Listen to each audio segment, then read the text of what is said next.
Summer has been reborn, and he discovers that this world seems rather abnormal. Fortunately, he himself is equally extraordinary, thus balancing the scales.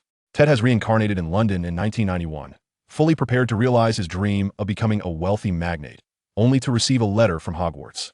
Initially, he believed that with the aid of the card system and the knowledge from other realms acquired each month, he would undoubtedly become the second greatest white wizard of the century. However, he soon learns that this world has experienced 2 celestial alignments, resulting in a plethora of wondrous flora and fauna from other dimensions, alongside intelligent races. Even more absurdly, the savior has transformed into Neville. Harry has become Harley. How dare they play such tricks on me? No one shall escape unscathed. System upgrade. Chapter 1. The Owl's Letter shatters the dream of wealth. This is a somewhat dilapidated and dimly lit room, and judging by the peeling walls, it is evident that the last maintenance was conducted over a decade ago. 4 aged wooden beds and a nearby table share the same fate, nearly worn to a sheen. Anyone glancing at them would feel a profound sense of history. This is a room on the 2nd floor of St. Maria's Orphanage, situated in the Camden district of London. St. Maria's Orphanage has been in existence for nearly 2 centuries. As its name suggests, it was originally an orphanage under the auspices of the church. However, in recent times, the church's fortunes have waned, leading to significant financial strains on the orphanage. After surveying his surroundings and glancing at his tender, fair hands, Ted is certain that he has traversed realms, and indeed, he has experienced a soul's transmigration. The current date is June 30th, 1991, and he finds himself in an orphanage in London, a mere 11-year-old orphan. It is certain that he possesses a golden finger, for his mind seems to be illuminated by a radiant light. By merely concentrating, he can access information, system initializing. His current name is Ted Epiphany. Tedra, signifies the supreme gift. Epiphany refers to the Feast of the Epiphany, as well as a moment of revelation. The matron of the orphanage chose this name for Ted because on the night of January 6th, the Feast of the Epiphany, she dreamt that someone was speaking to her. The specifics of the dream are hazy, but upon awakening and opening the door, she found the newborn Ted swaddled at the entrance of the orphanage. The Feast of the Epiphany, also known as the Manifestation Festival, derives its name from the Greek word epiphania, which literally means manifestation or to be known, indicating that Jesus revealed his divinity to the world 3 times. It holds significant importance in Christianity. Thus, the matron perceived this as an auspicious sign, adopted him, and named him Ted Epiphany, which essentially means the sacred gift of the Epiphany. I have traversed realms. What a splendid occurrence, Ted declared, resting his hands behind his head against the wall at the head of his bed, indulging in self-deprecating humor. St. Maria's Orphanage is in dire straits financially, or to be blunt, it is on the brink of closure. Religion has long since declined. Since the Declaration of the Rights of Man in 1789, it has become secularized. Over the course of 2 centuries, although churches remain ubiquitous, their relevance has drastically diminished compared to former times. In another decade or 2, if a priest wishes to make headlines, it will likely be alongside a young boy. Therefore, while starvation is not an imminent concern at the orphanage, the notion of a balanced diet is somewhat far-fetched. Ted felt along his ribs. They were distinctly pronounced. He had no cause for complaint. What was there to grumble about when given a second chance at life? However, the current situation requires amelioration. Malnutrition stunts growth. He must devise a plan to procure some funds. Not much, merely enough to enhance the quality of meals. Alas, this is no easy task. After several minutes of contemplation, Ted realized the gravity of his circumstances. Given his present condition, he is unable to work, and no one seeks child laborers. Surely, he cannot resort to begging? Alas, there are no resources available to him. What do I possess that can be utilized? Suddenly, an idea struck him, and he turned to glance at the corner of the room. There lay a collection of trifling odds and ends, personal effects, and an old, paint-worn guitar. This guitar could be considered a relic of the orphanage, having been gifted to a child by a kind couple nearly 7 or 8 years ago. The child, prior to being adopted, passed the guitar to a younger orphan. When that child was later adopted, the guitar was handed down to Ted's roommate, who, fortuitously, was also adopted, ultimately leaving the guitar to Ted. A guitar that has changed hands 6 or 7 times is practically a family heirloom of the orphanage. In this small room with 4 wooden beds, Ted is the only one remaining, as his other 3 roommates have all found adoptive families. Ted picked up a small round mirror to inspect himself. The young boy had fair skin, delicate features, and bright, expressive eyes, rendering him quite adorable. This should not be. Now he understands. With black hair, dark eyes, and yellow skin, he is of Asian descent, or rather, of Chinese heritage. Indeed, the distinctions between East Asians, Southeast Asians, and individuals from the Middle Kingdom are quite pronounced. At the very least, Ted is able to discern this. Well then, there is little hope of being adopted. It seems I must rely on my own ingenuity and hard work. As he ages, the likelihood of adoption diminishes further. Ted strummed the strings of the guitar to test its sound, settling for what he had. After tuning it, he attempted to play. To be honest, the old guitar felt somewhat oversized for his 11-year-old frame, yet having it was better than nothing. Performing on the streets is certainly preferable to begging. The following day, Ted's golden finger remained unchanged. He discovered an outdated city map, and reflecting on his limited experiences outside, he began to contemplate potential locations for street performances. It would not do to venture too far. His small stature could not withstand long distances. Safety is paramount. He must avoid chaotic areas. He cannot risk improving his meals only to be abducted. Additionally, he requires a high-foot traffic area, preferably somewhere leisurely. Places with too few people, or where passers-by are hurriedly attending to business, are not suitable choices. Fortunately, the Camden district boasts a renowned Camden market, where I shall select a spot by the edge to serenade and strum my guitar. I hope that the affluent gentlemen and ladies of London will exhibit a modicum of kindness, albeit not to the extent of being unable to bear the sight of the impoverished. After spending 20 minutes persuading the matron, considering the proximity, merely a 10-minute walk, and the safety of the area is relatively assured. Given the current state of the orphanage, Ted's willingness to assist in supplementing the household income would surely evoke her gratitude. On the first day, the matron accompanied Ted, and after 3 hours of performing, he ceased only when his voice became strained. He earned a sum of £4.35. In these times, that would suffice for 2 or 3 meals at KFC. After all, an 11-year-old boy performing on the streets tends to attract considerable attention.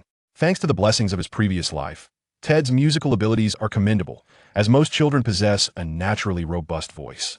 Moreover, Ted is quite familiar with several classic songs from the West. As a result, numerous benevolent ladies and gentlewomen extended their support. May they be commended and blessed with twins. On the way back, Ted and the matron purchased an abundance of inexpensive fruits and vegetables. The matron was overjoyed, exclaiming, "Little Ted, I never anticipated. This brings me much peace of mind." She was surprised that Ted had such a talent. At the very least, in a few years when he leaves the orphanage, he would possess a skill to earn a living. The matron, along with 4 or 5 others, must care for the entire orphanage, tending to dozens of children ranging from 1 to their teenage years. Even with her concern for Ted, she could only ensure that he was well fed and not bullied. When asked if she was aware of Ted's musical talents, she only knew that he adored fiddling with that old guitar. As for whom he learned from, that was beyond her knowledge and deemed unimportant.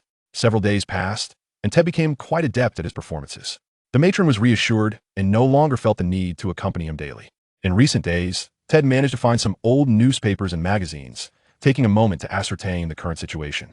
Fortunately, he observed no significant historical changes. Events such as the First and Second World Wars, along with other major occurrences, remained unchanged. This implies that I have been reborn in London, with a constantly rebooting golden finger system, operating at a speed lagging behind 100% of the national users. Even without this golden finger, my foresight of the future will undoubtedly lead me to success. Companies like Apple, Microsoft, Amazon, and Tesla. The sky is the limit. Haha. I shall become a wealthy magnate, reclining atop a mountain of cash to achieve financial freedom. Ted picked up an old newspaper from the previous year and began to peruse its contents. There was little useful information. However, he did notice an urban legend in the corner of the 4th page. It claimed that several drunkards had spotted a creature with horns, half man and half goat, in the outskirts of the city. Just look, even major newspapers require sensationalism to boost sales. It would be better to directly state that there's a succubus outside London. That would surely skyrocket sales. The headline could read, "Shocking. A bewitching creature spotted outside London." Or "A middle-aged man awakes from his drunken stupor, his legs weak. What could this mean?" Or "Beware. Those with kidney issues should avoid the suburbs." Such sensationalism would undoubtedly secure the top spot in sales. For several consecutive days, Ted's earnings were quite satisfactory, most of which he spent on groceries for the orphanage, saving only a small allowance for himself.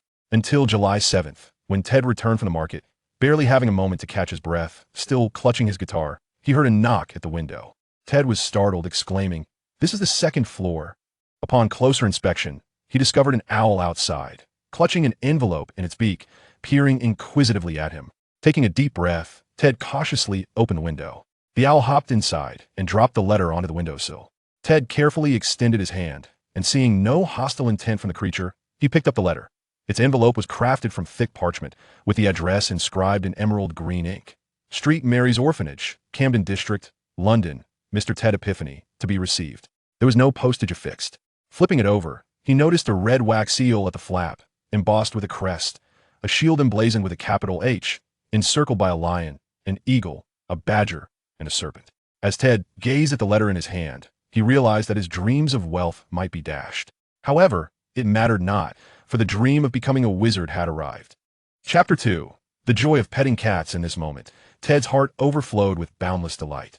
Even the prospect of being a tycoon in a mundane world paled in comparison to the exhilarating enchantment of a magical realm. I am destined to become a wizard. Carefully, he unsealed the letter, and on the first page, he read, Hogwarts School of Witchcraft and Wizardry Headmaster Albus Dumbledore, Chairman of the International Wizarding Federation, Knight of Merlin. First Class, Grand Sorcerer, Chief Warlock of the Wizengamot. Dear Mr. Epiphany, we are pleased to inform you that you have been granted admission to Hogwarts School of Witchcraft and Wizardry. Enclosed is a list of required books and equipment. The term commences on September 1st. We eagerly await your owl's reply by July 31st. Yours sincerely, Professor Minerva McGonagall, Deputy Headmistress. On the second page. Uniform, first-year students are required to have 1. 3 plain work robes, black. 2. 1 plain pointed hat for day, wear black. 3. 1 pair of protective gloves, made of dragon hide or similar material. For 1 winter cloak, black, with silver fastenings. Please note, all students' clothing must bear a name tag. Textbooks, all students are required to procure the following texts, standard spells. Level 1 by Miranda, Goshawk History of Magic, by Bathilda Bagshot, Magical Theory, by Adalbert Waffling Guide to Transfiguration, by Emmerich Switch, Magical Herbs and Fungi, by Philidospore Potions and Elixirs, by Arsenius Jigger, Fantastic Beasts, and Where to Find Them by Newt Scamander, Dark Arts. A Self-Defense Guide by Quentin Trimble, Other Equipment, a wand. A cauldron, standard size 2, pewter. A set of glass or crystal vials. A telescope, a brass scale. Students may bring an owl, a cat, or a toad. Parents are reminded that first-year students are not permitted to bring their own broomsticks. 2 sheets of parchment, thick and weighty, filled Ted with an exhilarating anticipation. What of Apple S. Steve Jobs, Microsoft S. Bill Gates, or Tesla S. Elon Musk? No longer shall I serve them. I am embarking on a journey to learn magic. A fervent voice echoed within Ted's heart. To study magic, to meet old Dumbledore, with cauldrons of plenty and stainless steel.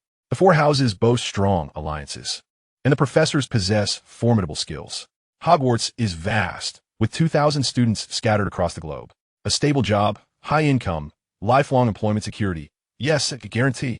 The owl, observing the excited boy lost in his daydreams, grew somewhat impatient. The owl remarked, I do not work overtime, mind you.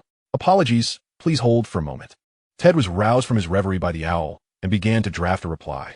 He understood he could not simply write, I agree to enroll. Send Dumbledore to collect me. He must feign hesitation and doubt, crafting his words to match his age. Ah, this will trouble you, dear owl. Ted produced a small biscuit, crumbling it as a bribe for the impatient owlpost. He hoped not to misplace his reply, as he watched the owl soar into the distance. A sudden realization struck Ted. Ding! System activation complete. The magic card system is at your service. Ah, promise made, double joy. Refocusing on the luminous orb in his mind, new information materialized. Ted Epiphany level. Level 1 Wizard, 01000. Experience pool, 0 attributes. Average attributes for an ordinary adult muggle are 5. Strength, 3 Constitution, 3 Agility. For intelligence, 6 Perception, 6 Spirit, 7 Charm, 6 Luck. Ordinary humans start at 0, fluctuating based on circumstances, talent, knowledge of other worlds, gold, skills, magic LV1. Magical resistance LV1 magic, none. Cards, none. Quests, none. Before Ted could examine the details further, another ding sounded. Ding. Quest triggered. The magical world. Blue. Located in Great Britain. Would you dare to miss the only magical school? Enrollment is imperative. Objective. Successfully enroll at Hogwarts. Reward. 500 experience LV1 magic. Random card. Surprised? Magic exists in this world. Immediately, another prompt followed. Ding. Talent, knowledge of other worlds, gold. Activated. Gaining knowledge. Pages from the Mind Sorcerer's Handbook, blue. Pages from the Mind Sorcerer's Handbook, blue. Contains insights for Mind Sorcerers. Requires 400 experience to exchange. A card's image emerged in Ted's mind. It was a card with a blue border, depicting an individual surrounded by patterns resembling gas or flames, seemingly wielding control over objects before him, through some arcane force. Ted sensed the various components of the system, and information unfolded one by one. This system could accumulate experience points, stored in the experience pool, to be utilized for upgrading professions or enhancing cards in magic. Perhaps he possessed some magical lineage, inherently a level 1 wizard, which explained why Hogwarts had reached out to him. If he amassed 1,000 experience, he could ascend to level 2, earning 1 attribute point, 1 skill point, and a new talent every 4 levels. The attribute points are self-explanatory, clear, and straightforward. Skill points can enhance skills, currently limited to magic and magical resistance. He already possessed the talent, knowledge of other worlds, gold, which would trigger knowledge from other realms monthly, redeemable upon expending the requisite experience.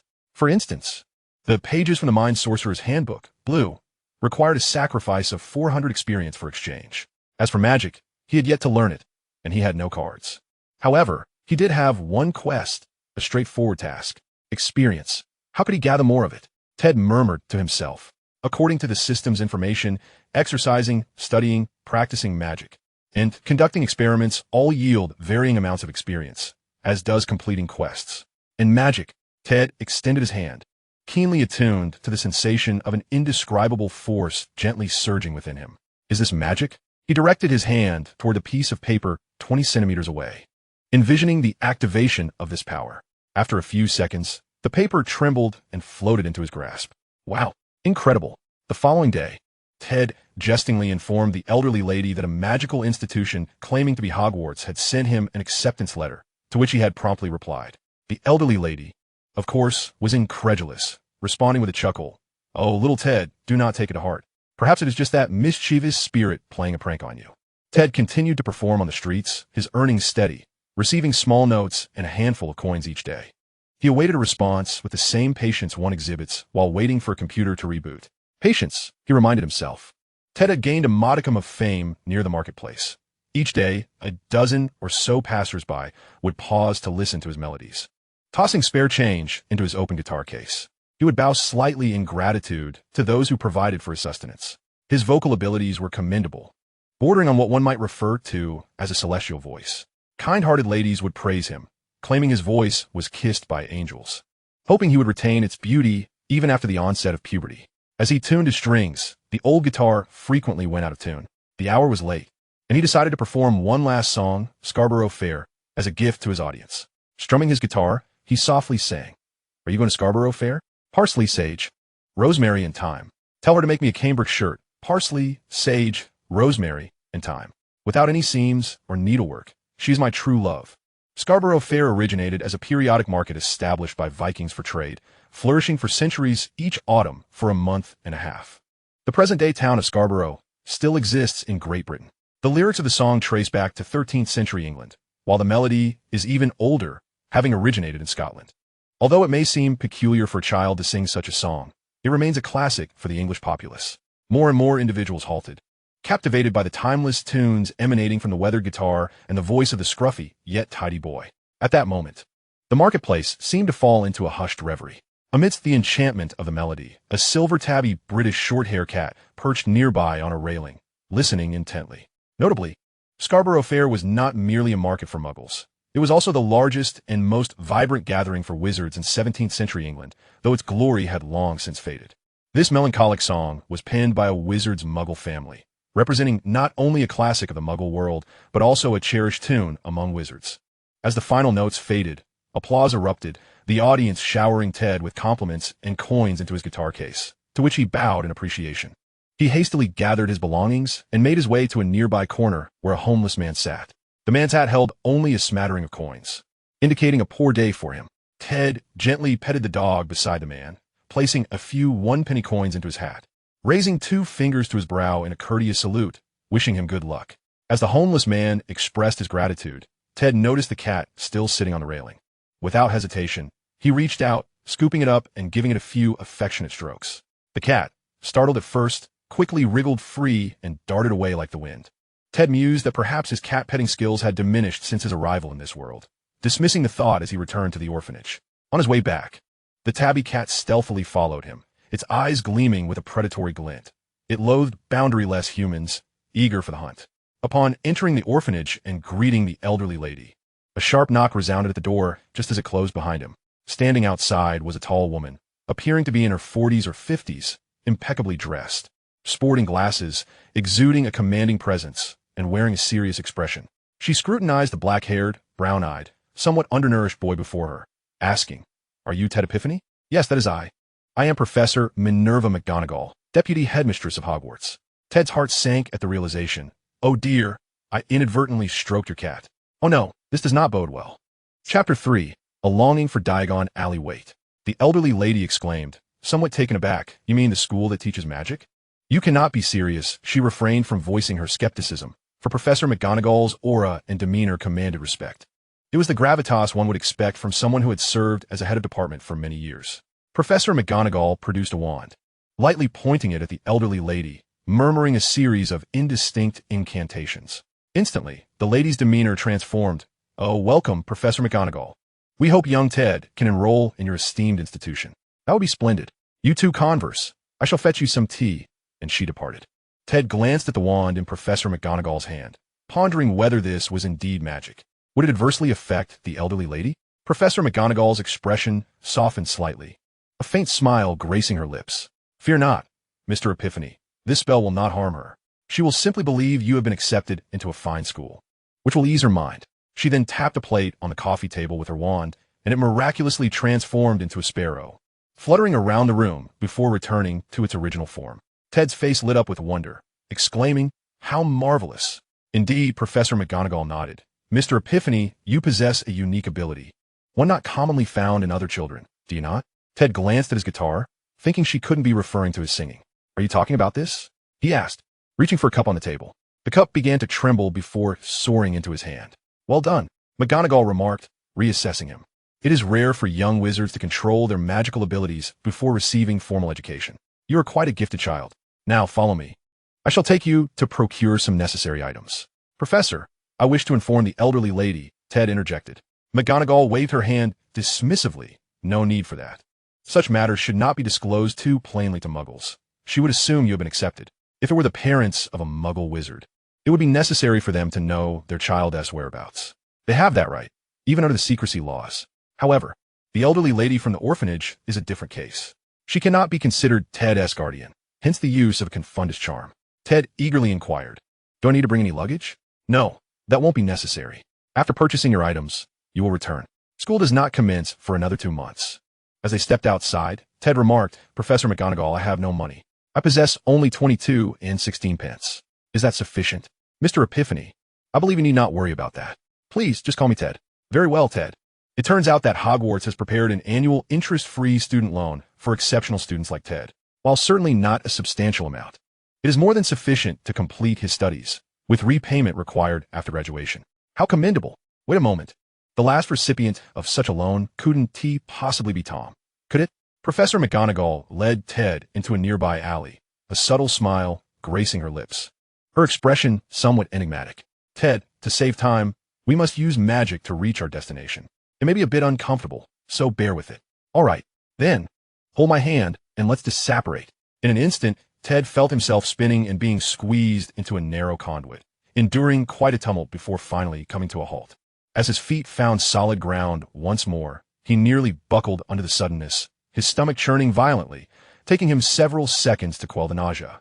Meanwhile, Professor McGonagall appeared unfazed, surveying Ted with an air of surprise.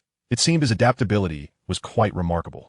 Ted was now seriously suspecting that he had become a target of some sort of retribution. Indeed, that was the case. Normally, one would arrive by car. But Professor McGonagall wanted Ted to experience the allure of magic firsthand, to understand that some cats should not be petted. This elderly cat lady had a rather mischievous streak. "Were you intentional about this, or was it an accident?" Ted inquired. "It was intentional," McGonagall replied. "Then I certainly hope I don't end up in Gryffindor under your watch." Yet, truth be told, he was quite eager to try it out. He imagined himself doing this, then that, and then the other. The little troublemaker began to revel in his own mental victory. The system seemed to pick up on something. Ding. Task activated. Can be done again. Pet her. Green. What is wrong with petting a cat? What is wrong with petting a cat? If you turn into a hedgehog, wouldn't I refrain? Objective. Pet Professor McGonagall in her animagus form once more. Reward. 250 experience. Level 1 transfiguration. Oh dear, I was just joking. Why are you taking this so seriously? How am I supposed to accomplish this? All right, Ted, we've arrived. The leaky cauldron on Charing Cross. Professor McGonagall observed Ted, who looked momentarily dazed, and felt pleased with her pre-educational efforts. Pay attention, this area has been subjected to a muggle-repelling charm, so ordinary people cannot see it. Ted looked up to behold a minuscule storefront, barely larger than a door. A metal rod protruded from the sign, which bore no words but rather an illustration of a large pot with a gaping hole, one that could certainly stew a small child. It was nestled between a grand bookstore and a record shop. Despite its bizarre and striking appearance, passers-by paid it no mind whatsoever. Professor McGonagall boldly pushed open the door, ushering Ted inside. The tavern's interior was dimly lit, surprisingly illuminated by oil lamps. No wonder it felt so dark, resembling a nightclub. It seemed the magical world didn't permit electrical appliances. Why not conjure a magical lamp? Oil lamps and candlesticks felt dreadfully outdated. Rectangular, square, and circular wooden tables were haphazardly arranged throughout the space. A number of eccentrically dressed wizards were engaged in jovial conversation over drinks. Many greeted Professor McGonagall as they passed. Behind the bar stood the balding proprietor, Tom, who set down his drink to acknowledge her. Ah, Professor McGonagall, it's been a while. Are you here to fetch this year's new students? Professor McGonagall nodded, indeed. I'm taking him to Diagon Alley to procure supplies. Oh, splendid. My granddaughter is also a new student this year. After a brief exchange of pleasantries, Professor McGonagall led Ted out through the back door of the leaky cauldron, emerging into what resembled a dead-end alley. A rubbish bin was positioned against the wall. Remember the opening method, Professor McGonagall instructed, using your wand. Count 3 bricks up from the bin, then 2 across. Give it a tap. Immediately, the stout brick wall began to shift, with a series of clicks as the bricks receded and interlocked, revealing an arched doorway. Beyond lay a wide alley, approximately 4 to 5 meters across, with a smoothly paved cobblestone floor flanked by peculiar shops. Various incomprehensible wares adorned the street, while wizards in robes bustled in and out of the shops, and numerous owls flitted about. This was Diagon Alley, the very starting point of the magical world. Even having seen it countless times in films and videos, Ted was still left in awe by the sight. Even the system in his mind nearly slipped his notice. Ding! Task activated. Explore Diagon Alley Green, the most renowned wizarding shopping street in Great Britain. Surely it warranted a thorough exploration. No shop should be overlooked. Objective: achieve 100 exploration of Diagon Alley. Progress: 1. Reward: 100 experience. Random card. Battles are far more entertaining than mere shopping. Observing Ted's wide-eyed astonishment, Professor McGonagall smiled gently. All right, Ted. There will be plenty of time for surprises in the future. For now, let's go get some money. You have quite a few items to purchase. With purposeful strides, Professor McGonagall led Ted forward. Ted's gaze flitted about, overwhelmed by the dazzling sights, struggling to keep pace with her. After walking for 5 or 6 minutes, they arrived at a fork in the road, where Professor McGonagall finally halted. Opposite the fork stood a 3-story white building. Most shops were no more than 2 stories and predominantly wooden, but this structure, built of white stone, looked rather grand from a distance. Of course, that grandeur was only apparent from afar. Upon closer inspection, Ted was taken aback to discover that the white marble columns outside Gringotts were, in fact, askew. Each column leaned in a unique manner. The first, second, and third floors were not only misaligned, but pointed in different directions. As someone who had once fled with a bucket, this sight was utterly disheartening. Ted felt an overwhelming urge to rush over and realign the columns. At the entrance to Gringotts, 2 haughty goblin guards clad in crimson uniforms trimmed with gold stood watch, their gazes rather unwelcoming. Further inside was a silver door, prominently engraved with a warning. Enter, stranger, but take heed. Greed may lead to dire consequences. To take without earning is to invite the most severe punishment. If you seek to abscond with wealth that has never belonged to you, thief, consider this your warning. What you summon may not be treasure, but retribution. Ted smirked, remarking, they seem rather insecure. Professor McGonagall nodded in agreement, indeed. Most would perceive this as the goblins' hostile attitude towards wizards. However, Ted discerned the goblins' underlying insecurity and fear, masked by their greed and pride, compelling them to maintain a facade of bravado. Professor McGonagall swiftly retrieved Ted's student loan from the tall counters flanking the hall. The fairies, in their desire to assert their superiority, had fashioned chairs standing 1.5 meters high behind the counter, necessitating the use of a small ladder to ascend and descend. They could arguably be classified as a type of goblin in the less enlightened days of the West. The limited vocabulary led to many similar beings being collectively referred to as goblins. This resulted in a confounding mix-up among gnomes, goblins, fairies, and dwarves. The appearance of the fairies was indeed far removed from human aesthetic standards, being quite unpresentable. In Ted's view, they were more aptly described as monsters than fairies. A poetic line attests. With a stature akin to a dwarf, 5 inches leaner, a body resembling half a height, 3 inches shorter, broad face, sunken nose, amber eyes, pointed ears, venomous fangs, and fists that dangle to the knees, wielding hammers that stir the sun and moon, traversing the land, lamenting to the gods throughout the realms. All are brethren, mockingly dubbed goblins. Their belief system is rather peculiar, as they consider anything they create to be intrinsically theirs, regarding the payment they receive as mere rent. Once the first owner perishes, they claim the right to reclaim their possessions. Initially, when Gryffindor had commissioned a sword from the fairies, they had been swindled, resulting in a rather unfortunate outcome. Ted remarked, "Do not compel me to become a goblin slayer."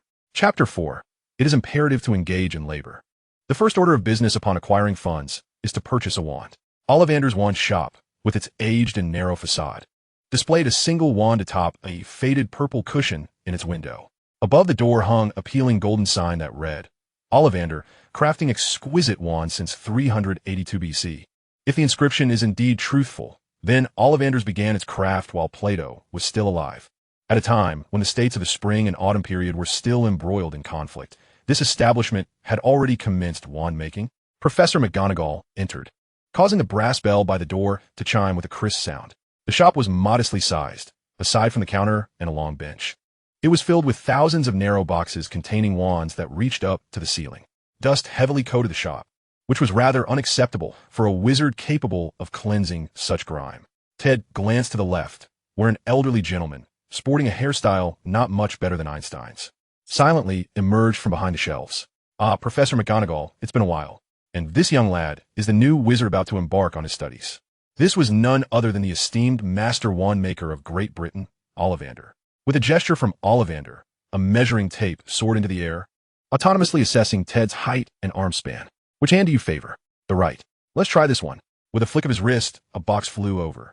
12¼ inches, crafted from mahogany, with a core of male unicorn tail hair. Ideal for transfiguration.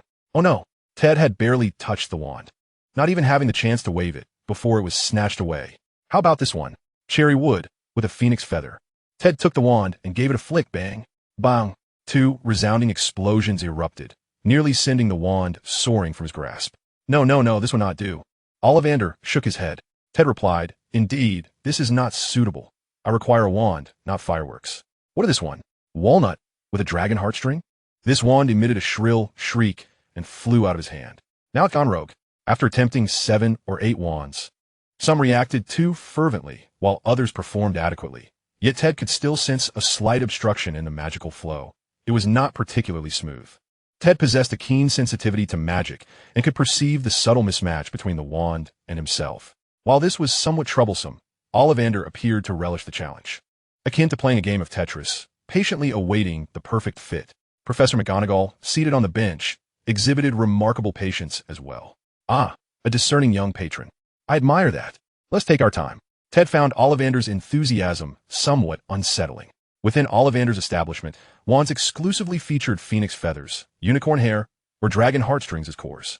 However, wands crafted by other manufacturers might contain different cores. For instance, a wand from Fleur's lineage utilized the hair of her grandmother.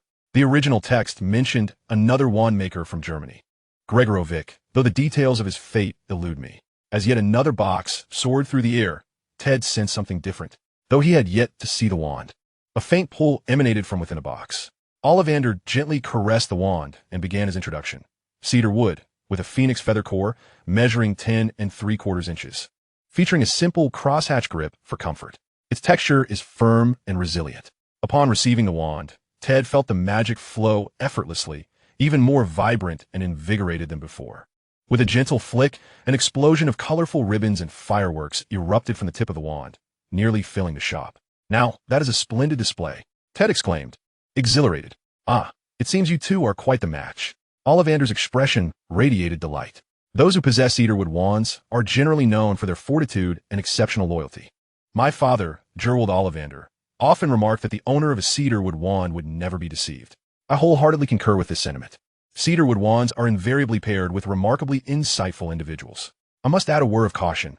Do not make an enemy of any cedarwood wand bearer. Especially do not harm those they hold dear. The ideal match for a cedarwood wand is a formidable potential adversary. Those who declare war upon them without due consideration often find themselves taken aback by the consequences. That will be 7 galleons. Ollivander extended his hand. Affinità indeed. Though regrettably devoid of any discounts. Perhaps the narrative was simply a means to fetch a fair price. Stepping out with his newly acquired cedarwood wand. Ted's thoughts swirled within him. The wands of protagonists are often the final legacies of their fathers or crafted from materials struck by lightning during their great-grandfather's travels through the mystical East. Yet here I stand, with a wand of such ordinary provenance. Is there not a mysterious wand left untouched for centuries, awaiting its master? How utterly mundane. While he lamented internally, the wand's attributes were undeniably commendable. Cedarwood Phoenix Feather Wand Green, Magic Amplification, Level 1 Magic. Enhanced Spellcasting, Level 1 Spell. Keen Insight, 1 Perception. Note, a young man's first wand. Professor McGonagall appeared quite satisfied with the outcome. Well then, next we must take you to have your school robes tailored. Professor. I noticed a second-hand clothing shop and thrift store nearby. Given my financial situation, I believe second-hand items would be a prudent choice. McGonagall regarded him and, confirming he was earnest, replied, very well. In truth, it was indeed unrealistic to purchase everything new with Ted's student loan. Initially, McGonagall had intended to buy 2 new robes and acquire the textbooks secondhand, for children still possess a certain regard for appearances. However, since Ted has brought it up, there is no harm in indulging him. The 2 first ventured to a second-hand robe shop, conveniently located beside Madame Malkin's robes for all occasions, where they procured a few slightly oversized used robes, ensuring they would still fit after a year.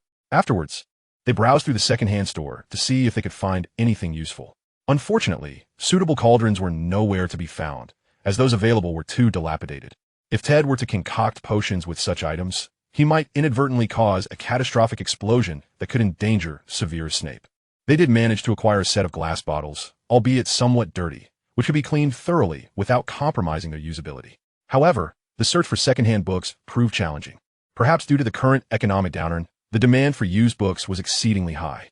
Nevertheless, Ted managed to unearth 3 titles: standard spells, level 1, magical potions and elixirs, and 8,000 magical herbs and fungi. Excellent, Ted. I have my old textbooks that I can gift you, Professor McGonagall generously offered, eager to assist this frugal and industrious new student. Thank you ever so much. However, I think I shall wait a bit longer.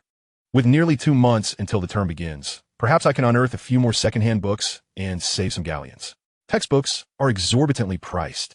If I were to purchase them all new, my student loan would be nearly depleted. Although Hogwarts provides meals and accommodations without tuition fees, it is disconcerting to have no funds left for myself. Professor McGonagall reflected on her observations of Ted since her transformation into a cat. This young lad was remarkably independent and should manage just fine. After deliberation, she ultimately concurred with Ted's approach, entrusting him with the remainder of his student loan, allowing him the time to seek bargains. She accompanied Ted to the bus stop before parting ways, while he returned to the orphanage with his acquisitions. On the bus, he pondered deeply and resolved that he must find a way to earn money. He contemplated either intensifying his efforts as a street performer or seeking employment in Diagon Alley to earn galleons directly, avoiding intermediaries and exchange rates. His first-year student loan amounted to 20 galleons, with only 5 galleons allocated for subsequent years. This year's shopping in Diagon Alley alone would require 7 galleons just for a wand, which could not be purchased secondhand. If he opted for brand new textbooks, that would tally up to 12 galleons. Additionally, he needed various sundries, such as cauldrons and glass bottles. Would potion class even be feasible? And what of dragonhide gloves for herbology? If Gilderoy Lockhart were to teach defense against the dark arts next year, he would have to rely on borrowing textbooks from others. Thus, Ted was determined to scour for second-hand items over the next 2 months, aiming to assemble a complete set while still having a few galleons left for pocket money. Moreover, he still possessed a 50 galleon credit limit at Gringotts to convert pounds into galleons. While money may not be everything, the absence of it certainly posed significant challenges. He needed to earn. Additionally, the knowledge granted by his innate talent from another realm, reflected in the pages of psychic abilities, blue, required experience to be exchanged. He had tested this a few days prior, discovering that reading and studying could yield experience. Yet perusing ordinary Muggle textbooks provided a meager 4 or 5 points of experience after an entire day of diligent study. If he did not exchange the pages of psychic abilities, blue, by the beginning of next month, they would be supplanted by new knowledge from the other realm, a most unfortunate loss. Accumulating 400 experience through self-study over the course of 20 days seemed implausible. Clearly, he needed to explore opportunities in Diagon Alley. Even if he could not trigger new tasks, there were exploration missions to complete. Working was essential to earn both experience and galleons to sustain his livelihood. Ding. Task triggered. Worker green. A natter can thwart even the bravest of heroes. To earn some money and accumulate experience, you must devise a plan. Diagon Alley brims with opportunities, making it an excellent choice. Objective: successfully find a job in Diagon Alley. Reward: 100 experience. Card: restore energy green. Workers in the spirit of labor, all wizards are elevated beings. With renewed determination, he resolved to pursue this path. Chapter 5. Bearing pressures that one should not have to endure at such a young age. Oh, little Ted, you've returned. How'd it go? Were you accepted? The matron inquired anxiously. Yes, matron. I've been accepted. Moreover, due to my unique circumstances, the school has arranged a work-study position for me prior to the term. I can work part-time with room and board included. Ted began to weave his tale. Having made up his mind to work in Diagon Alley and reside at the Leaky Cauldron, the matron felt a pang of reluctance, knowing he was merely 11 years old and would be venturing out to earn a living on his own. However, many children at the orphanage were in similar situations, having become apprentices at an early age or being selected for church schools. With a heavy heart, the matron consented to Ted's work-study plan. After dinner, Ted began to pack his belongings. In truth, there was little to prepare. Aside from some daily necessities, he owned only an old guitar.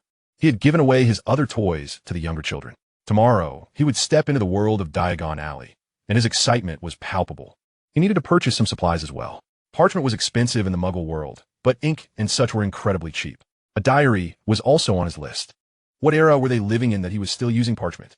Did people not realize how costly it was? He needed to buy a fountain pen as well. Quills were too delicate, and he was unaccustomed to them. Ted was meticulous with his finances and aimed to buy from the most economical source. Were it not for the fact that school uniforms could not be tailored by Muggle seamstresses, he would have considered having them made in the Muggle world. Feeling a surge of excitement, Ted found himself slightly restless. He decided to read through his textbooks, under the glow of a small flashlight in his bed. He meticulously perused standard spells, level 1. He recalled that prior to enrollment, wands could seemingly be used in private. Hermione had practiced spells at home, and had even repaired Harry Potter's glasses on the train. This implied that there was no trace of magic yet. In fact, the Statute of Secrecy, enacted in 1875, placed reasonable constraints on underage wizards, prohibiting those under 17 from casting spells outside of school. He must take advantage of this opportunity. With 2 months at his disposal, he could not afford to merely work. He was not in the magical world solely to earn currency. Ted opened standard spells, level 1. The preface stated, spells differ from transfiguration in that spells add specific properties to an object or creature, whereas transfiguration transforms it into something entirely different. Minor spells are not particularly difficult to counter, and the effects of the spells you young wizards learn will often dissipate within days or even hours. Dark spells, curses, and hexes are collectively referred to as the dark arts. This book will not cover such spells. The first spell documented in the book was the Lumos charm. It required little elaboration, as it was straightforward. Ted drew out his wand and began to cast the spell as instructed in the book. Lumos. No, that is not quite right. The pronunciation is off. Let me try again. The flickering of the Lumos charm felt somewhat constrained this time. After several attempts, Ted finally sensed the correct flow of magical energy. The wand's tip radiated a pure, white light, shimmering erratically. No need for a flashlight now. Moreover, Ted discovered he had gained 25 experience points. It was indeed true that studying and practicing magic could yield experience. However, as he continued to use the charm, Ted realized that the initial experience points were substantial, while subsequent attempts only yielded minimal gains. After several dozen uses, he felt a depletion of magical energy within him. Nevertheless, mastering the Lumos charm on the first day was a remarkable achievement. With boundless anticipation for the world of magic, Ted, feeling somewhat fatigued and drained, finally succumbed to sleep. The next morning, bidding farewell to the tearful old lady, Ted boarded a bus. The Leaky Cauldron remained as dimly lit as ever, illuminated by candelabras or oil lamps. The wizards sipping their drinks were enjoying a candlelit dinner. Would the Lumos charm be a permanent fixture? There was, after all, a certain advanced spell known as Everlasting Flame that could burn indefinitely. Who could tolerate this smoky, suffocating atmosphere? If only he could conjure a magical lamp. It would surely sell well. The walls were far too shabby, resembling an unfinished house. A coat of whitewash or plaster would certainly enhance the appearance. Of course, perhaps the wizards actually preferred this medieval ambience. Oh, you're the new student from yesterday. What was your name? Tom, the proprietor.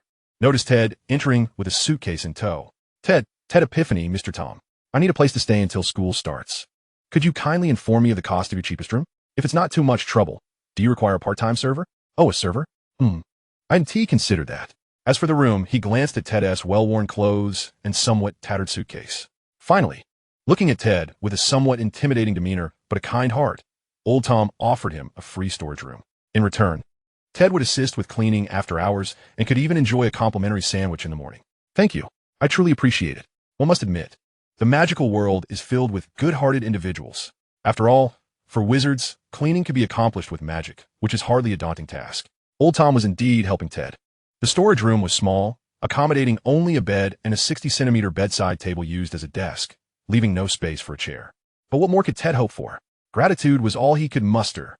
After tidying up the room, Ted donned a second-hand wizard robe and, wand in hand, ventured into the backyard. Gently tapping on a brick, an arched doorway appeared with a clattering sound, leading to the still bustling Diagon alley. A smile crept onto Ted's face. Which shop should he explore for work? Surely not Gringotts?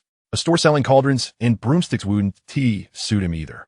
Ted decided to take a stroll, familiarizing himself with the surroundings and carefully observing the various shops, assessing the difficulty of his exploration task. There are numerous shops, from the bustling Elop's Owl Emporium to the crackling and lively magical joke shop, the fantastic Beast Emporium, the Quietus Publishing House, and Mrs. Pimpernel's Beauty Potions. This was the most modern shop Ted had encountered. Truly, the desire for beauty is universal. There was also the Leaky Cauldron bookstore, a splendid choice. The opportunity to read for free was rare indeed, as books were quite expensive. However, while aspirations were lofty, reality proved to be stark. After inquiring at several shops, Ted found himself rejected time and again. The reason being he was too young and not yet of working age. Is the magical world truly so law-abiding? Did they genuinely refrain from employing child labor, believing labor laws to be real? Just as Ted's aspirations for a job seemed to dwindle, a man nearby suddenly exclaimed, causing a commotion as something spilled. Ted quickly lifted his robe and jumped aside, narrowly avoiding a pool of an unknown liquid. Upon closer inspection, it was a heap of slugs. The man was carrying a bucket of slugs, but his grip faltered, spilling the slimy creatures all over the ground. Wriggling energetically in every direction, the onlookers hastily distanced themselves. Free slugs. Blast it. These disgusting slugs, I should have stocked them. I swear I won't do it again. The man complained. He used a restoration spell to mend the bucket, but the slugs would have to be collected manually. Ted pondered for a moment, rolled up his sleeves, and crouched down to help the man gather the slippery, wriggling slugs. While they didn't bite, they were certainly unpleasant to handle. Oh, thank you. Let me take over. Thank you, young lad. The man hurriedly expressed his gratitude. The two worked clumsily for several minutes before managing to corral all the slugs. They were so slippery that if one gripped too tightly, they would escape through the fingers. The man sighed with relief. Thank you so much. With a flick of his wand, Ted's hands were instantly cleaned. Slugigis. And that apothecary behind me is mine. If you ever need potion ingredients, feel free to come to me. I'll give you a discount. The man smiled. In that case, might you need a part-time worker? Ted asked with innocent sincerity. Wait, are you expecting to repay this favor so soon? Slagigis was taken aback, realizing he had fallen into his own trap. Soon, Ted secured his first job at the apothecary, handling simple potion ingredients like slugs. He would work a maximum of 3 hours a day, earning 14 sickles a week. 1 galleon equals 17 sickles, which equals 493 nuts. Who knows who devised such an exchange rate? Ted's salary would amount to 3 galleons and 5 sickles a month, nearly enough for a wand in 2 months. Although the income was meager, at least he had a job. Moreover, he had completed a task, marking it as his very first accomplishment. Ding task, part-time worker, green, completed. Reward, 100 experience points, card energy restoration, green. Ted's experience pool increased by 100 points, leaving him with just over 800 points until the next level, and over 200 points until he could exchange for a few pages of the Mind's Abilities Manual, blue. He felt invigorated. Additionally, He received his first card. Adorned with a green striped border, the illustration depicted a figure with arms outstretched, head tilted back, surrounded by a swirling green glow. Energy Restoration Green, spell card, consumes a small amount of magical energy to restore a portion of expended stamina. Cool down, 4 hours. Ted seized the opportunity to test it, discovering it could rejuvenate him from fatigue to a state of vitality. It was akin to receiving a free energy tonic every 4 hours, enabling him to work with renewed vigor. Truly, he was a chosen part-time worker. Ah, Mr. Tom, I have secured a job. Really? That is splendid. Allow me to treat you to a butterbeer. Old Tom, upon hearing the news, was equally delighted. What position did you obtain? He placed a large oak mug filled with frothy butterbeer in front of Ted and inquired. It's at Slug Jigger's Apothecary, where I assist with the handling of low-grade ingredients. That sounds rather promising. What exactly do you do? For instance, I deal with slug mucus. I don special gloves to scrape off the slime and fling it into a bucket. Then I use a silver knife to open the slugs, extracting their innards, and finally lay them out to dry. Old Tom was momentarily at a loss for words. Huh, what else can a mere first-year wizard like me do? It's already a blessing that Mr. Slug Jigger is willing to help me. Besides, I get to learn a bit about potion making along the way. Old Tom nodded, refraining from further comment. He recognized Ted's remarkably positive and mature outlook. One must ponder, which 11-year-old would willingly engage in the handling of such revolting slugs? Even when faced with adversity, Ted remained optimistic and carefree, never lamenting his fate. Such a disposition is undoubtedly endearing. Chapter 6. The Ultimate Working-Class Hero. Though Ted had secured a part-time position, he was not one to rest on his laurels. The notion of part-time work naturally beckoned for multiple engagements. Financial gain was one aspect, but experience was another. Today, while learning the intricacies of slug handling from Mr. Jigger, Ted unexpectedly gained experience, 16 points to be exact.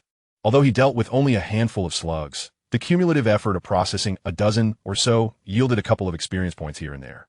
Thus, he resolved to pursue additional jobs. 2 days later, Ted had successfully filled his spare time. Mornings were spent assisting Old Tom with the bar's tidying before indulging in a modest breakfast, followed by his work at Diagon Alley.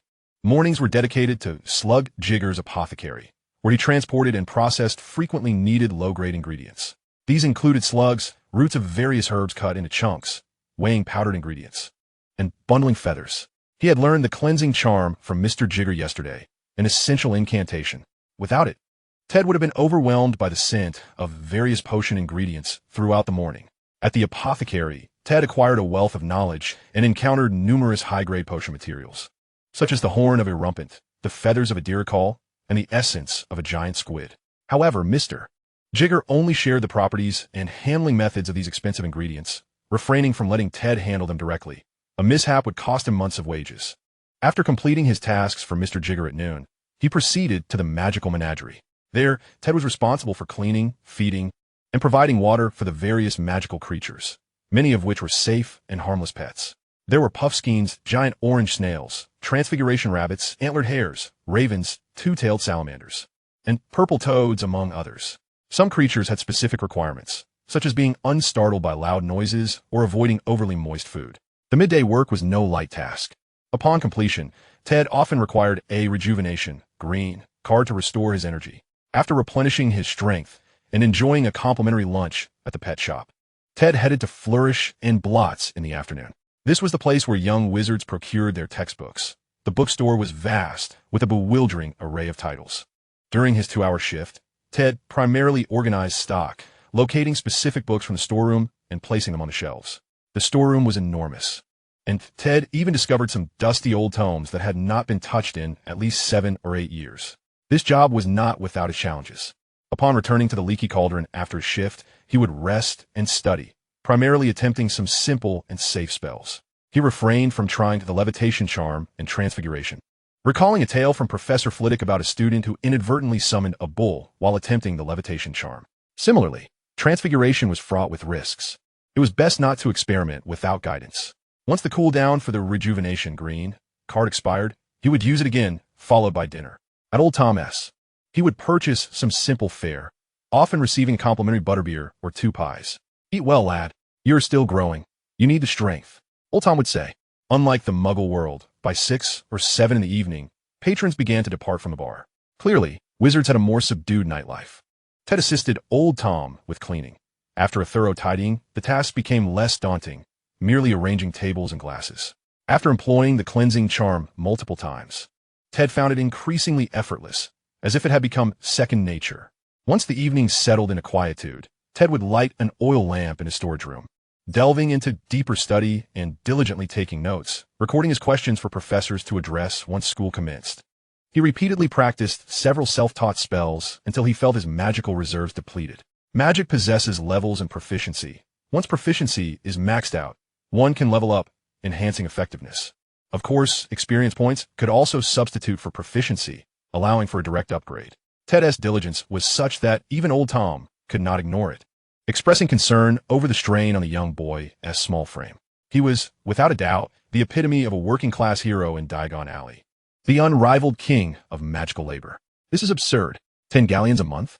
What are you doing to yourself? And with the intensity of your magical training, how can an old man like me bear to watch? If I had encountered you in my school days, I would have surely been overwhelmed. However, Ted understood that his motivation extended beyond mere financial gain. It was primarily about accruing experience. He was eager to redeem the knowledge from his otherworldly studies. The so-called mind wizards he was aware of would be best redeemed sooner rather than later. Over the past few days, Ted had also unearthed several secondhand textbooks, though worn. They were still usable, with previous owners' notes and musings etched within.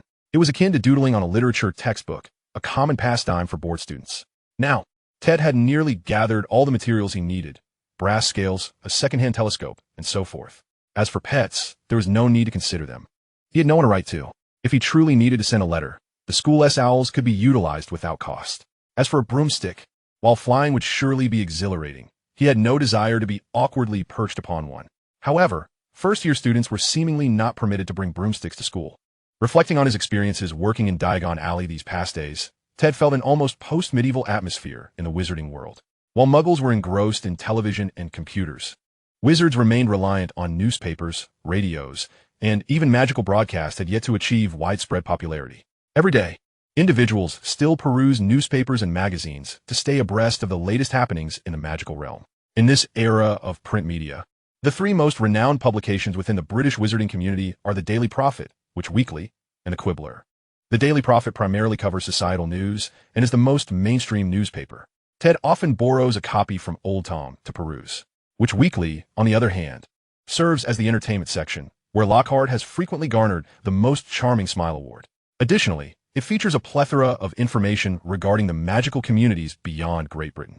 As for the Quibbler, it is chiefly responsible for disseminating rumors, with much of its content bordering on the nonsensical.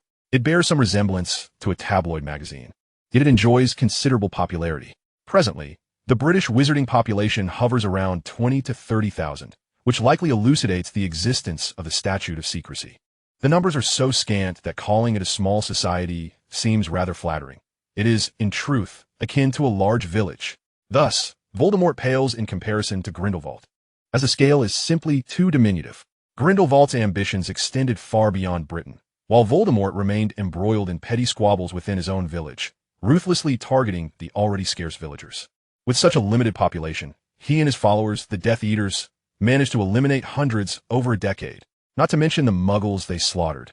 A week swiftly passed, and on this particular day, Ted was engaged in potion making when he heard a commotion from the street outside.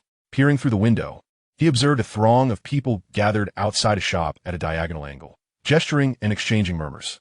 Just then, Mr. Giggs entered through the door, prompting Ted to set aside the tortoise shell he was cleaning and inquire, "Mr. Giggs, what is happening outside? Is there a sale at a shop?" Mr. Giggs was renowned for being the go-to informant in Diagon Alley, aware of every event, especially since Ted's arrival had afforded him a more leisurely work schedule, leaving him ample time to indulge in gossip and revelry. He adjusted his wizarding robes and seated himself with a grin, stating, "It's a newly opened shop." Ted remained silent, continuing his task of scrubbing the tortoise shell. The shell of the Rhode Island mud turtle was coated with a layer of algae that required thorough cleaning, lest it affect the potion's efficacy. Ted refrained from asking, knowing Mr. Giggs would inevitably divulge the details. Indeed, he continued, "You would never guess what kind of shop it is." Ted played along. "Oh, what kind of shop?" "It's a blacksmith's, operated by dwarves." Ted paused, his brush halting mid-air. "Dwarves? What kind of dwarves?" he queried. "The kind that are short and stout, with long beards. They emerged from the otherworldly realms after the Celestial Convergence 10 years ago. Dwarfs. Celestial Convergence. Otherworldly beings. Wait a moment. What on earth are you talking about? Chapter 7. Everything has changed. What do you mean by celestial convergence? Ted felt his throat growing parched, an unsettling premonition swirling within him. As anticipated, Mr. Giggs' subsequent words caused him to draw in a sharp breath. The celestial convergence is a term within the magical community that describes the intersection of two worlds. It is said to have occurred twice thus far. The first instance was in 1945, shortly after Dumbledore's defeat of Grindelwald and his imprisonment in Ermengarde. At that time, celestial phenomena were in disarray, and the positions of stars in the sky were chaotic. Some colossal celestial bodies were even visible during the day, resulting in 4.5 months of bizarre astronomical occurrences. During those months, the climate was equally erratic, with transitions from scorching heat to heavy snowfall occurring within mere hours. Rain fell in extremes, and hail the size of eggs descended in tropical rainforests. The length of days even altered, with the longest day lasting a staggering 40 hours without sunset, while the shortest day barely reached 12 hours of daylight. Furthermore, many things that had never existed before suddenly appeared in this world, such as magical creatures and herbs from other realms. During that period, these otherworldly magical beings ran rampant, causing widespread panic among the already terrified Muggle world, which was reeling from the aftermath of the Second World War. Had it not been for the technological shortcomings of that time, with no readily available photographs or videos, the statute of secrecy would have been rendered obsolete.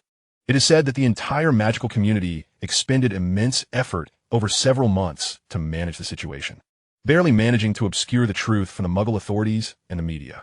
They worked tirelessly to conceal these newly emerged magical creatures, preventing them from causing disturbances in the Muggle world. However, even to this day, some magical beings occasionally appear before Muggles. The departments for the regulation and control of magical creatures and the Department for Magical Accidents and Catastrophes are often overwhelmed as a result. Whenever this matter arises, Mr. Giggs chuckles with a sense of schadenfreude, seemingly deriving delight from the woes of the Ministry of Magic. Ted suddenly recalled the astonishing urban legends he had encountered in old newspapers, initially believing them to be mere sensationalism for sales. To his astonishment, they were genuine accounts. As for the otherworldly race of dwarves, they emerged after the second celestial convergence. Mr. Giggs continued, the second celestial convergence occurred 10 years ago, following the downfall of the Dark Lord at the hands of the boy who lived. By the way, you know who the boy who lived is, don't you? I do. Harry Potter. Mr. Giggs exclaimed excitedly, slapping his thigh correct. It was Neville Longbottom. Ted gasped, his throat drier than ever, almost sparking with tension. This is bad. This is truly dire. Mr. Giggs nodded. Thanks to Neville Longbottom, who defeated the Dark Lord at just over a year old, the chaos came to an end. The second celestial convergence occurred after the Dark Lord's demise. He gestured outside. Creatures like dwarves, elves, and other races, including those grotesque and malevolent fishmen, dog-headed creatures, and goblins, all emerged following the second celestial convergence. It has now been 10 years. Ted gripped the tortoise shell tightly, nearly crushing it. In addition to dwarves, there were elves? Or the other races?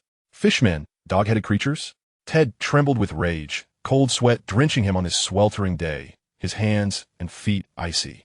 The abyss is empty, and the devils walk the earth. Will this world ever find peace? What more must seekers of other realms endure to be accepted?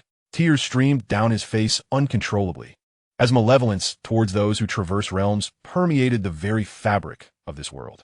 When will they finally rise? Mr. Giggs continued his monologue. You see, dwarves and elves tend to align closely with wizards. This blacksmith shop run by dwarves is the very first establishment operated by an otherworldly race in Diagon Alley. Everyone is gathered to witness the spectacle. Oh, Ted, why not go take a look? When does work ever have to come first? Ted stood up stiffly, shuffling out the door like a zombie, his mind preoccupied with thoughts of the celestial convergence. Given his current predicament, could the original plot still unfold as intended?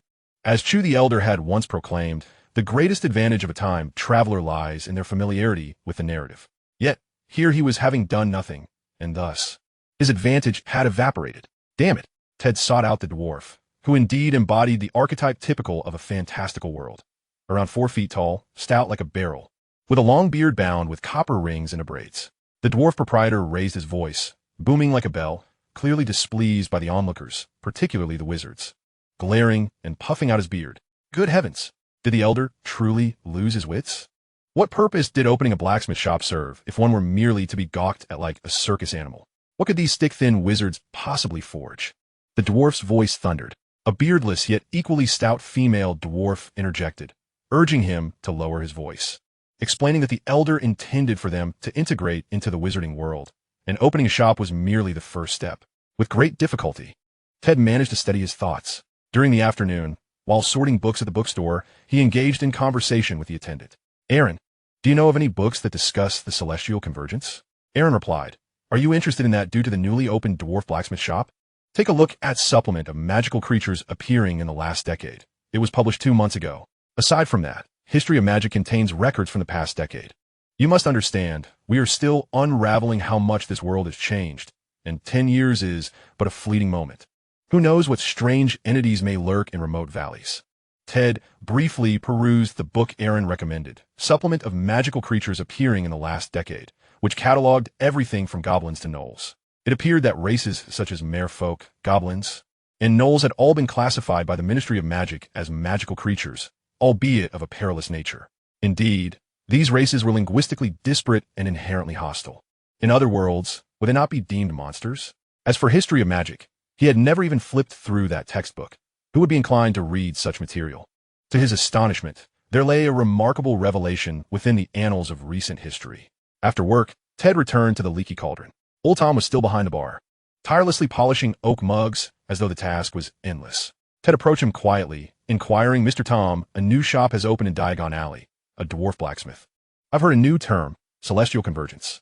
Could you enlighten me? As the pub's proprietor, Old Tom was undoubtedly well informed. Ted sought to validate the accuracy of the news he had heard. Perhaps Old Tom possessed more detailed information. The Celestial Convergence, he began. Indeed, a great turmoil occurred a decade ago. Numerous careless wizards met their demise at the hands of those otherworldly monsters and races. Old Tom recounted tales from the past 10 years concerning the races and creatures from other realms. Elves, dwarves, and gnomes had arrived, much as Ted had envisioned, boasting their own civilizations and magical prowess, leading to a harmonious coexistence with the wizarding community. Particularly, the elves, striking, graceful, affluent, and endowed with formidable magical abilities, were viewed favorably by wizards. An elder from the elven race, invited to join the Wisingamot 5 years after the Second Celestial Convergence, was a testament to their influence. The Daily Prophet had reported on the event for an entire week. The Wisingamot, being the highest authority in the British magical community, predates even the Ministry of Magic. Its members include the Minister of Magic, senior undersecretaries, high-ranking officials, and other esteemed wizards, wielding significant influence over the ministry. To be accepted and invited to join the Wisingamot in such a short span of 5 years speaks volumes about the elves' capabilities. As for the so-called beast folk, they are humans possessing certain animal traits, such as ears or tails. The furry control enthusiasts rejoiced, compared to the truly monstrous races like merfolk, gnolls, and goblins, deemed humanoid monsters for their violent nature. The beast folk were acknowledged as quasi-human by the magical community, thus granted acceptance. However, unlike the preferential treatment afforded to elves, many pure-blood families regarded these beast folk with disdain, considering them as lowly as muggles or even as hybrids. As for the plethora of monsters from other realms, the tales were too numerous to recount in a single day. Old Tom lent Ted a copy of Magical Creatures You Should Know. This book, published the previous year, documented not only common magical creatures and dark magical beings, but also many dangerous magical entities that had emerged following the 2 celestial convergences. Take your time to read it. No need to rush, Old Tom advised. Chapter 8, True Strength Lies Within. Ted exhaled deeply and inquired, Could you tell me about the boy who lived, Neville Longbottom? You see, I lived in a muggle orphanage and only recently heard of his story. Old Tom raised his eyebrows, affirming indeed, the savior. The boy who lived, thank goodness for him. Otherwise, who knows what our fate would be? He survived that calamity and, in some inexplicable manner, vanquished the Dark Lord. Despite being merely a year old at the time, rumor has it he did not exhibit exceptional qualities. In fact, some described him as somewhat, underwhelming. Thus, certain wizards speculate that his survival was mere luck. Nevertheless, thanks to him, the Dark Lord's downfall allowed us to sit here and converse freely, rather than cowering in perpetual darkness. We owe him our gratitude. Upon returning to his cluttered room, Ted did not resume his study of spells, but instead picked up the second-hand copy of History of Magic, which he had never previously examined. The prior owner of this book was evidently not a diligent student, as many illustrations were defaced with doodles of mustaches and other graffiti. However, it was inexpensive, and the damage did not impede its use. Ted flipped directly to the year 1970, beginning with Voldemort's brazen confrontation against the Ministry of Magic alongside his Death Eaters. Uncertain of the events that transpired in the original narrative over the past decade, he had no knowledge of potential alterations. However, by 1981, circumstances took a different turn. The book recounted how Voldemort seized the opportunity to ambush the Longbottom safe house, where they had a chance to escape, yet chose to fight valiantly to protect their child, ultimately perishing in the attempt. Subsequently, when Voldemort attempted to kill Neville, an unexpected turn of events left a distinctive S-shaped scar on Neville's forehead, resulting in the Dark Lord's demise. Following Voldemort's fall, the world swiftly experienced a second celestial convergence. If the first celestial convergence primarily influenced celestial phenomena, climate, and introduced numerous creatures and plants from other worlds, the second celestial convergence brought forth intelligent races from other realms.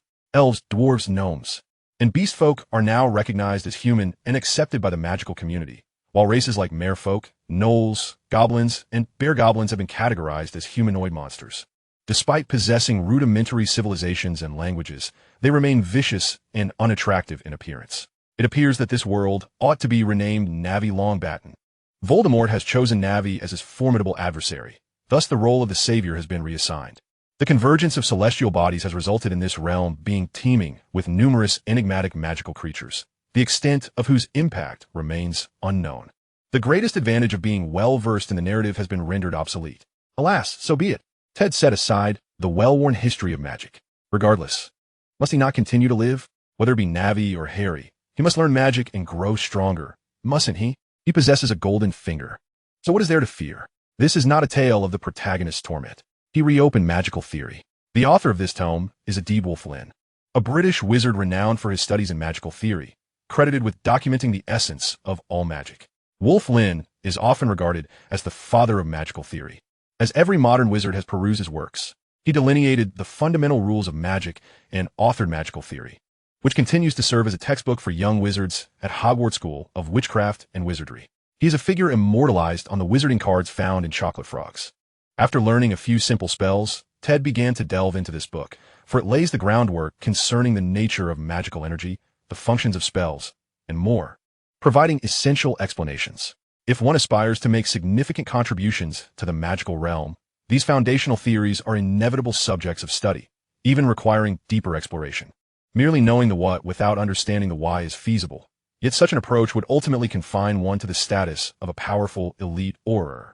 To aspire to become a magical master akin to Dumbledore, Grindelwald, or Voldemort is beyond reach, according to the widely accepted notions within the wizarding community. Magic is the manipulation of magical energy by a wizard's intent. The ultimate effects of magic are deeply entwined with the caster's desires. The incantations and wand movements serve merely as auxiliary means for the execution of magic.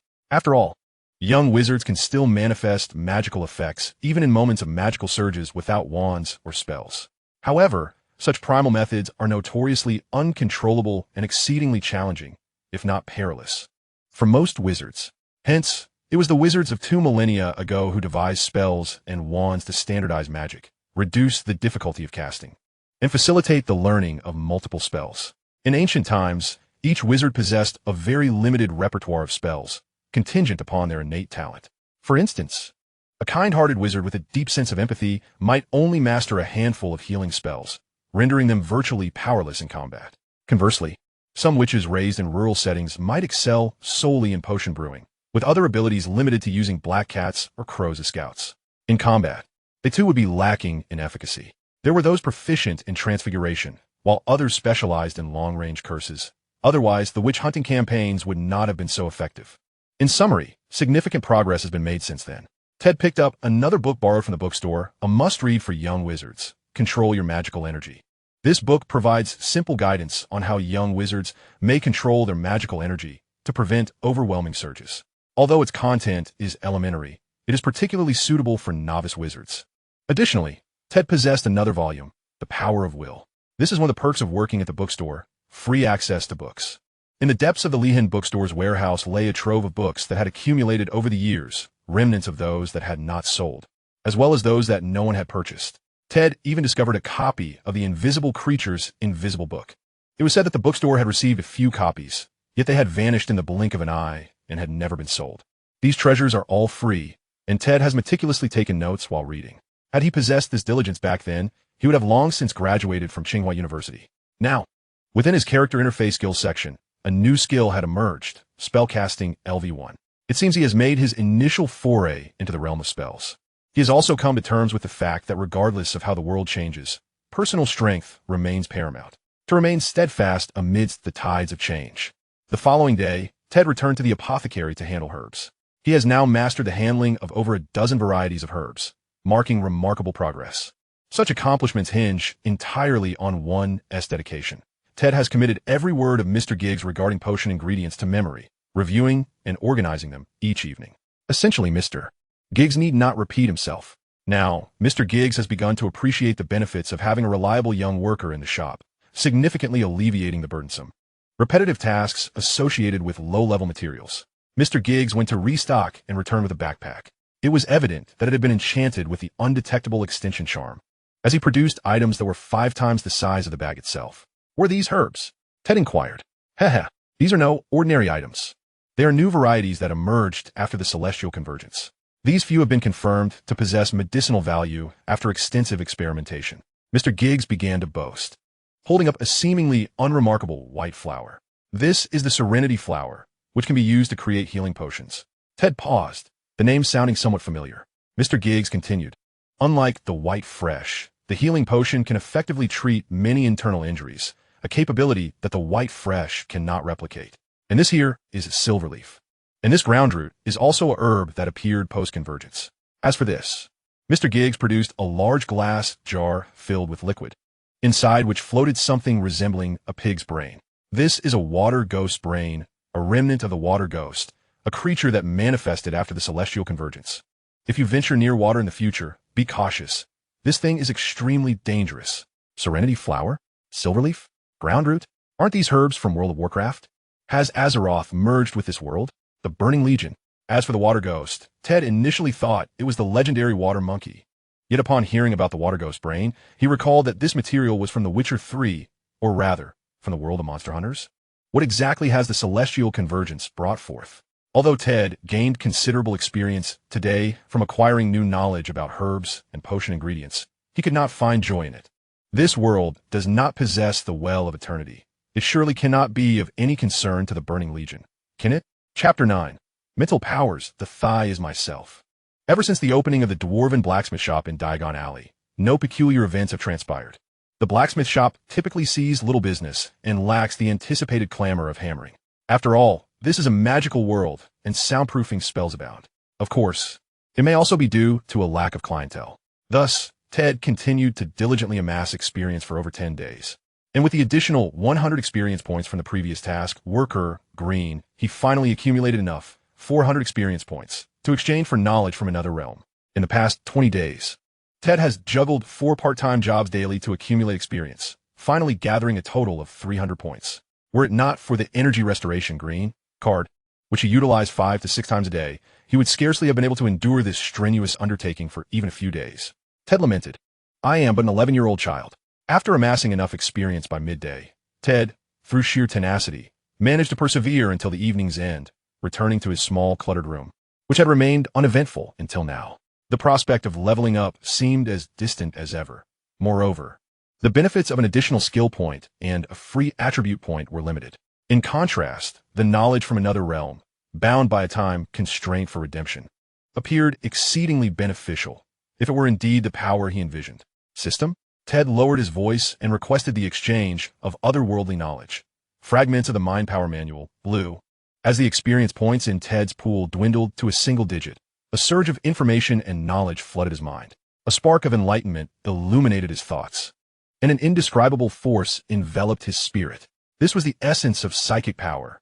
The might of physical strikes and the brilliance of swordplay paled in comparison to the fleeting thoughts of a mind sorcerer.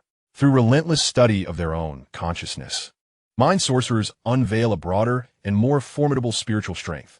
The origin of psychic energy stems from rigorous self-examination and mental fortitude, fostering one's spiritual capabilities. It is a supernatural ability akin to spells, birthed from the consciousness of the adept, rooted in their very essence and spirit, an ethereal force. Psychic abilities draw upon the life force and willpower of the wielder, signifying that no external materials or incantations are required to channel this power. Compared to magic, psychic abilities offer greater convenience. However, they impose significant burdens on the physical and mental states of the practitioner. Excessive consumption of psychic energy can leave the wielder fatigued and unable to concentrate, necessitating ample rest to restore their vitality and replenish their psychic energy. After all, psychic energy is derived from the life and will of the practitioner, and each exertion equates to the burning of one's own life essence, a perilous endeavor when overextended. Psychic abilities encompass numerous branches, each with distinct characteristics and specializations. The 6 primary branches are the mind prophecy, mind creation, mind transformation, mind self-shaping, mind teleportation, and mind enchantment. The mind prophecy branch, sorcerers specializing in this domain are known as seers. Their abilities permit them to uncover long-forgotten secrets, glimpse into the immediate future, or perceive distant events, revealing hidden truths and accessing ordinarily unattainable information, perhaps akin to divination. The mind creation branch, sorcerers who excel in this area are referred to as shapers. They utilize mental energy to fabricate objects, creatures, or various forms of matter. The mind transformation branch, masters of energy manipulation and material transformation, are known as energy manipulators. Their unique abilities often yield effects far surpassing typical psychic phenomena, enabling targets to move, melt, morph, or even explode. They can also transmute psychic energy into various forms, such as psychic lightning, psychic flames, or psychic force fields. The mind's self-shaping branch, practitioners of this discipline are called shapeshifters. Their powers allow for the alteration of physical properties and physiological traits of certain beings, items, or environments, similar to the magical art of transmutation. The mind teleportation branch, sorcerers relying on this ability are known as spirit travelers. They can advance or relocate themselves, objects, or other beings across temporal or spatial dimensions. The mind enchantment branch, sorcerers in this category are called mind communicators. They are experts in establishing mental contact and controlling other sentient beings. Mind communicators can easily detect and influence the thoughts of others, altering or dominating their actions, deceiving, or even shattering the will of their adversaries. This ability fundamentally manipulates the consciousness of sentient beings, exemplified by powers that probe memories and thoughts. While psychic abilities rival the wonders of magic, Ted's acquisition of otherworldly knowledge is regrettably limited to the blue-tiered fragments of the Mind Power Manual. Consequently, he has obtained merely 3 capabilities: Appraisal, Memory Palace, and Crystal Servant. Appraisal grants insights into the information and functions of individuals or objects, a talent belonging to the Mind Prophecy branch. The Memory Palace is a universal ability for mind sorcerers, enabling them to construct a mental space to store scenes they have seen, heard, or experienced, facilitating rapid retrieval of key information when needed, akin to a personal meditation basin. For Ted, the greatest advantage of the Memory Palace lies in its capacity to replicate the contents of numerous texts at a glance, allowing for meticulous study at a later time. Lastly, the Crystal Servant is a distinctive ability of psychic sorcerers. They harness psychic energy to replicate fragments of their own consciousness, infusing them into a crystal to create a sentient crystal servant. This servant manifests as a crystalline structure the size of a human palm, possessing intelligence akin to that of a person, as it embodies a continuation of its creator's persona, effectively a part of them. The crystal servant can articulate the languages its master knows, heightening its masteress awareness. Each crystal servant possesses a unique personality, can sprout insect-like crystalline legs for independent movement, share some of their master's psychic abilities, and, despite lacking eyes, possesses heightened perception. They can establish a mental connection with their master, allowing for telepathic communication and assisting with cognitive calculations, an invaluable asset. However, Ted presently lacks a high-quality, fist-sized crystal, which significantly influences the capabilities and potential of the crystal servant. Thus, he must temporarily set this endeavor aside until he can afford a suitable one in the future. Although he possesses only 3 psychic abilities, the combination of the Memory Palace and Crystal Servant is quite synergistic. The Memory Palace comprehensively records all the information and texts Ted has encountered, while the Crystal Servant aids in contemplation and calculation. If the Memory Palace serves as a hard drive, then the Crystal Servant functions as an external CPU and RAM. Despite the limitation of just 3 abilities, now that he has grasped this power, he can gradually expand and explore its applications further. At this moment, the system alerts Ted that the character interface has undergone a transformation. Upon inspection, he finds Ted Epiphany. Level 1 Wizard, Level 1 Mind Sorcerer. Experience pool, 8. Attributes. The average values of a typical adult Muggle are 5. Strength 3. Constitution 3. Agility 4. Intelligence 6. Perception 7. Spirit 9. Charisma 7. Luck. Muggles start at 0, fluctuating between positive and negative based on circumstances. Talent. Knowledge of other worlds, gold. Skills. Magic level 1. Magical resistance level 1. Spellcasting level 1. Psionic ability level 1. Mental resistance level 2. Prophecy level 1. Spells. Lumos level 1. Scourgify level 1. Severing charm level 1. Repairing charm level 1. Psionics. Identification, Memory Palace. Spirit Crystal Servant, inactive. Cards. Energy Restoration green. Quests. Magical World. Green. One time or another, let us do it green. Explore Diagon Alley green.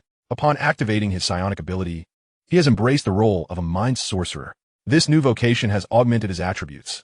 1 Perception, 2 Spirit, 1 Charisma.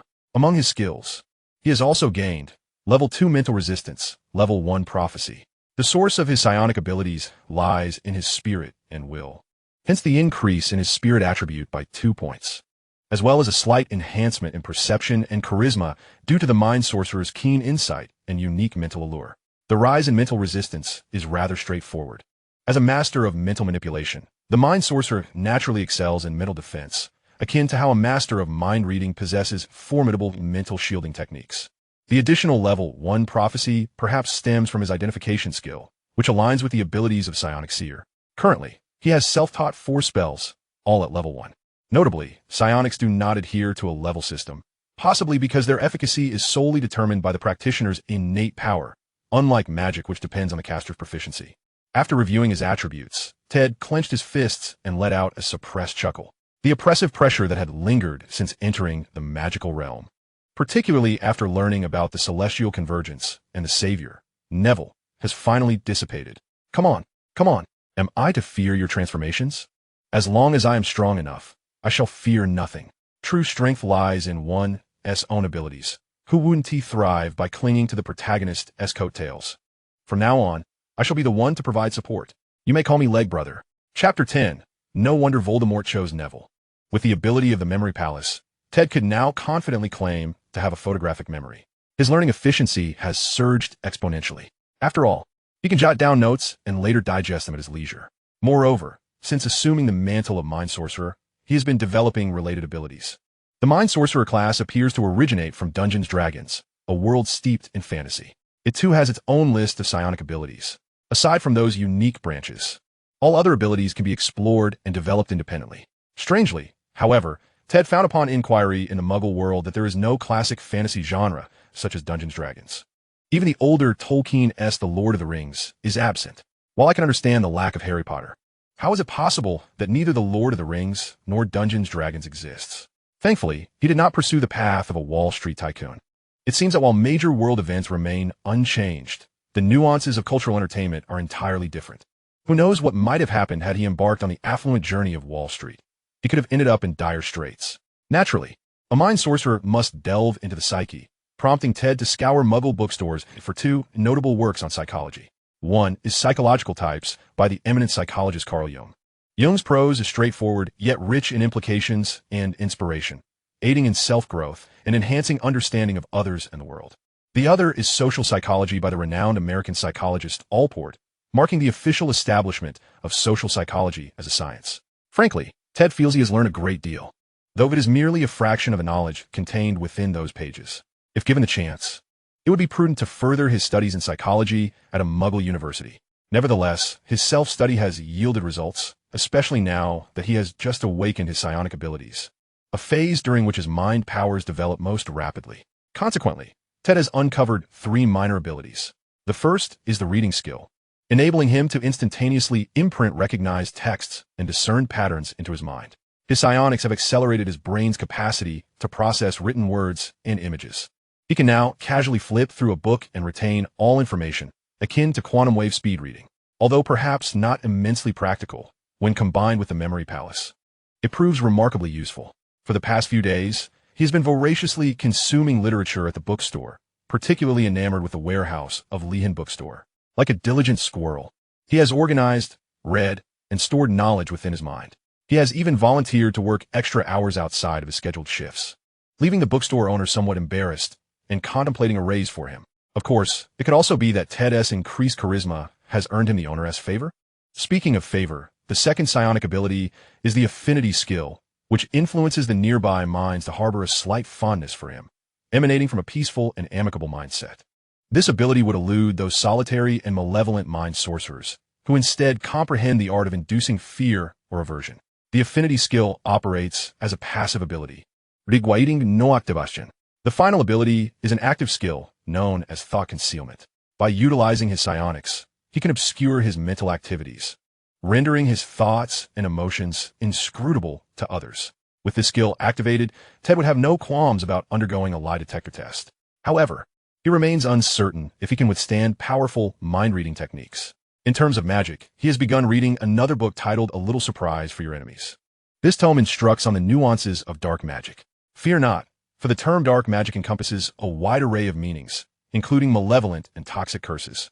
The so-called malevolent curses are those imbued with a degree of ill intent, encompassing various prank spells. This book elaborates on such themes. Ted has learned the tooth-growing charm.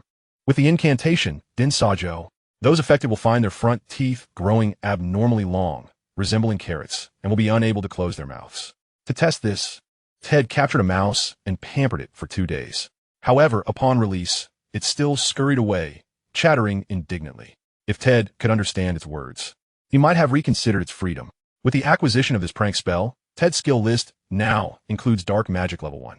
Old Tom now regards this small errand boy he has taken under his wing with newfound respect, working 4 jobs daily, while also studying by the light of the moon.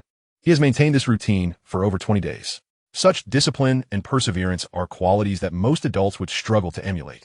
Moreover, Ted possesses an exceptionally high aptitude for magic. Indeed, it is remarkable. Old Tom witnessed firsthand as Ted self-taught himself the Scourgify charm, the Repairing charm, the Water-making spell, and the Tooth Extension charm. For a young wizard of Muggle origin to reach such proficiency through self-study is nothing short of astonishing. Perhaps this is what they mean by the precociousness of a child from a humble background. He mused that with Ted starting school this year, it might be a splendid opportunity for him to become acquainted with Hannah. Following this, Ted's meals improved significantly, and he occasionally indulged in meat and delightful pastries. Within a few days, he also met Old Tom's granddaughter, Hannah Abbott. In a month's time, they would be classmates. Ted encountered Hannah, a rosy-cheeked little girl with 2 golden braids. He couldn't help but think to himself, Hannah Abbott, alas, even the Iron Hat King could not preserve the pure bloodline of this world.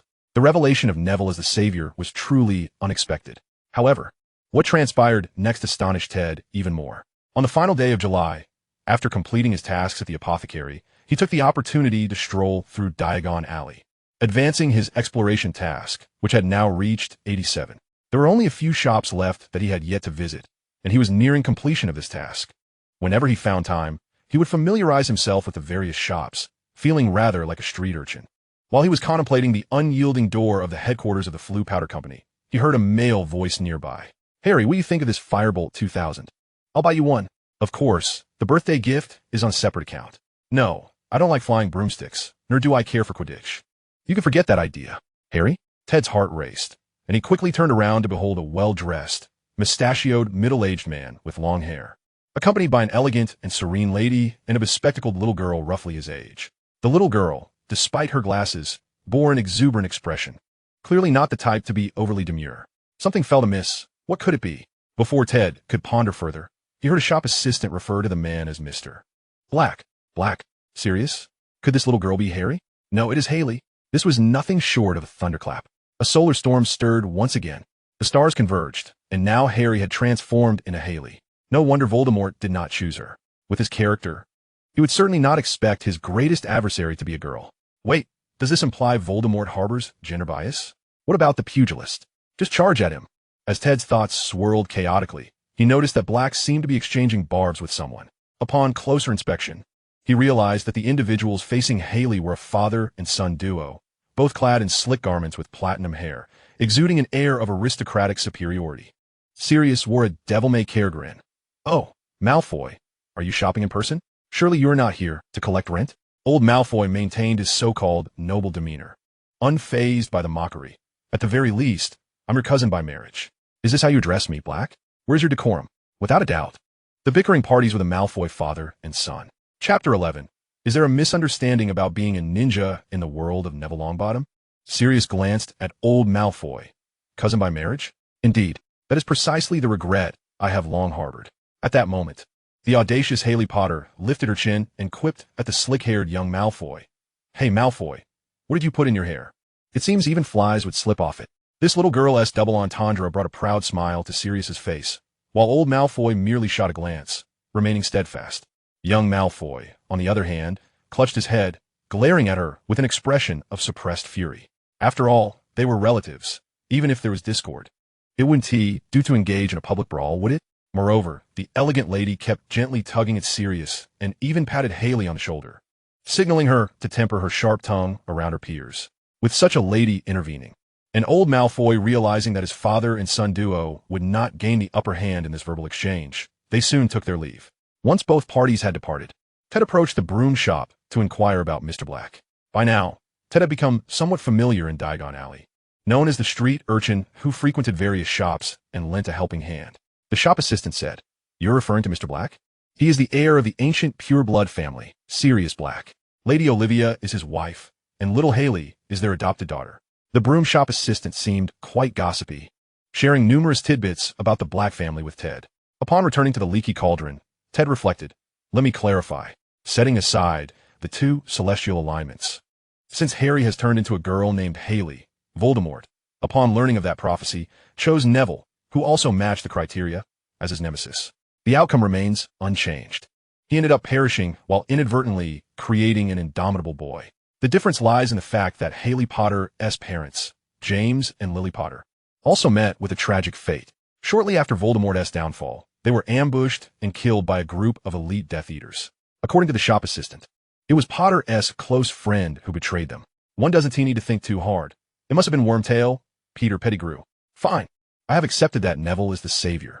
What of Haley Potter? Haha, let the storm intensify. When Ted first learned that he had traversed into the world of Harry Potter, he vowed to reach the pinnacle of his life. Upon discovering that the savior was Neville and that Harry had transformed into Haley, he jested that as long as he survived, it would suffice. The last time his mindset shifted so drastically was after graduating from university and mingling in society for a few years. However, he now found himself able to calmly accept that this world was not as he had envisioned. Ted realized that since awakening his psychic abilities, he had gained greater control over his unusual emotions.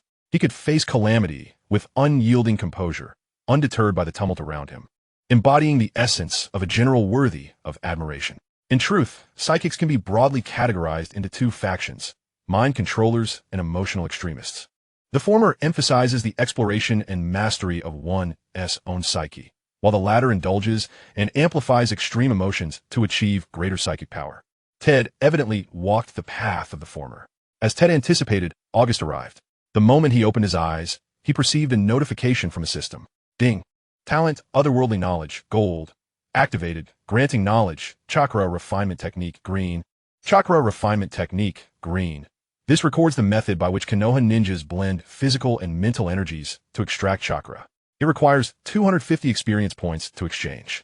This is a card adorned with a green border, depicting an individual seated in a lotus position, hands forming a mudra, as blue energy flows through what resembles meridians in their body. Ted stroked his chin, pondering the efficacy of the otherworldly knowledge he had acquired. In the realm of Harry Potter, no, in the world of Neville Longbottom, becoming a ninja seemed utterly misplaced. Clearly, magical power held far greater promise than chakra. Moreover, lacking the Otsutsuki bloodline, the notion of a chakra refinement technique costing 250 experience points felt like sheer robbery. You strike me as a fool. Is this not something that the 5- or 6-year-old ninja students of Konoha learn? Furthermore, devoid of accompanying ninjutsu, it appears utterly useless. It seems not all knowledge from alternate realms is beneficial. Indeed, much of it may even be detrimental. I must exercise caution and discernment in the future. This particular piece of otherworldly knowledge must be relinquished, for exchanging 250 experience points for something so ineffectual is decidedly imprudent. Alas, After eagerly anticipating its arrival for half a month, it turned out to be of little use. Truly, life is fraught with disappointments, more often than not. A bird in the hand is worth two in the bush. Thus, I shall concentrate on magic and psychic energy. Psychic energy is said to expand in proportion to the heart's aspirations, with willpower as its core, primarily reliant on one's mental attributes. Lacking readily available psychic abilities for study or reference, I can only develop them incrementally on my own. Magic, on the other hand, involves harnessing one's will to manipulate magical energy and reshape reality, also heavily dependent on mental attributes. The two disciplines complement each other splendidly. Ted fashioned two wooden orbs, idly manipulating them in his hands, using either psychic energy or magical power to levitate and rotate them. He hoped this method would enhance his psychic energy and refine his control over magical power. Due to work commitments and his diligent practice, within a mere 2 days, he mastered 2 spells. He learned the tidy-up charm from the employee at the magical creature's pet shop, a spell that automatically folds clothes and organizes luggage with remarkable efficiency, an indispensable charm for both home and travel. From Mr. Gigas, the apothecary, he acquired the bubble head charm, a spell that envelopes the head in a bubble, filtering gases or blocking water while allowing oxygen to pass through. In the Triwizard Tournament, Fleur used this charm for underwater diving. Beyond its aquatic applications, this spell is frequently employed when dealing with materials that emit pungent or even toxic odors, making it a staple for herbalists and potion makers alike. It could also serve as an excellent substitute for a mask. The Bubblehead charm is typically covered in 4th year charms class, and Ted's ability to successfully cast it in just 2 days astonished Mr. Gigas.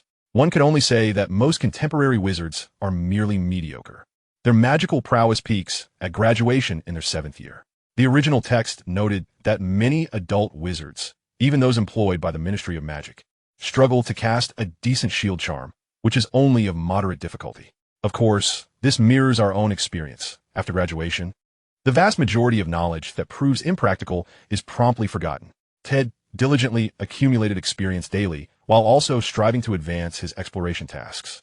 With less than a month until the new school year commenced, he hoped to complete the task of exploring Diagon Alley, Green, beforehand.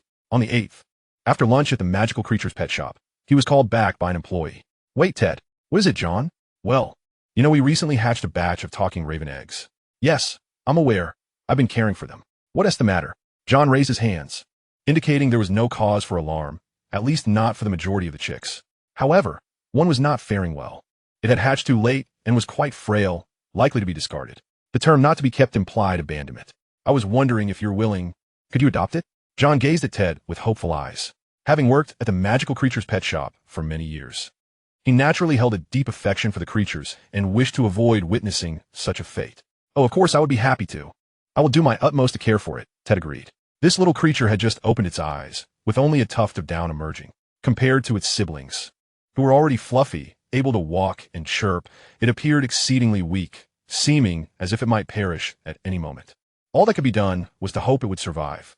From that day forth, Ted had to carry a small wooden box with him, feeding the chick every 2 hours, and during the night, every 4 hours, which meant he had to wake up at least once in the middle of the night.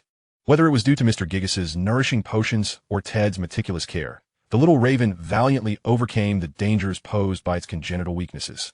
It began to sprout feathers, able to stumble a few steps and emit soft chirps with its tender yellow beak. Ravens, being formidable members of the Corvidae family, possess impressive combat abilities. They are the largest birds within the order Passeriformes, entirely black with a shimmering purple-blue metallic sheen, particularly evident in their wings.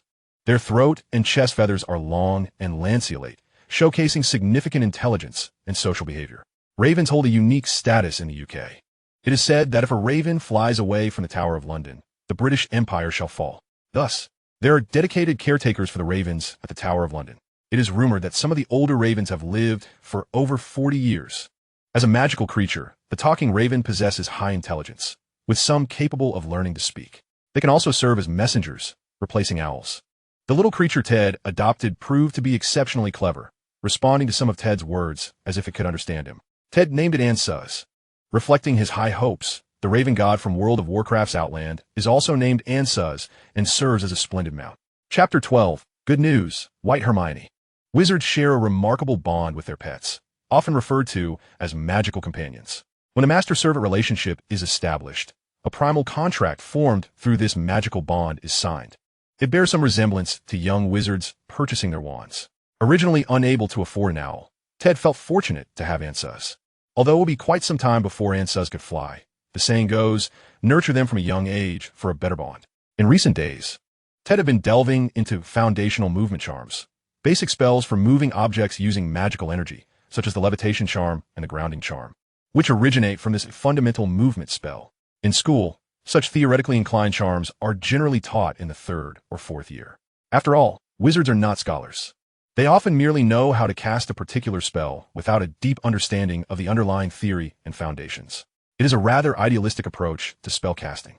Another week passed, and with less than half a month until the school year commenced, Ted felt it was time to intensify his preparations, primarily focusing on earning money. Previously, working was only one aspect. The main goal was to gain experience through the magical community. In light of the esoteric knowledge acquired in August regarding chakra refinement techniques, Ted has relinquished his urgency to exchange currency. Thus, he has resolved to earn some money instead.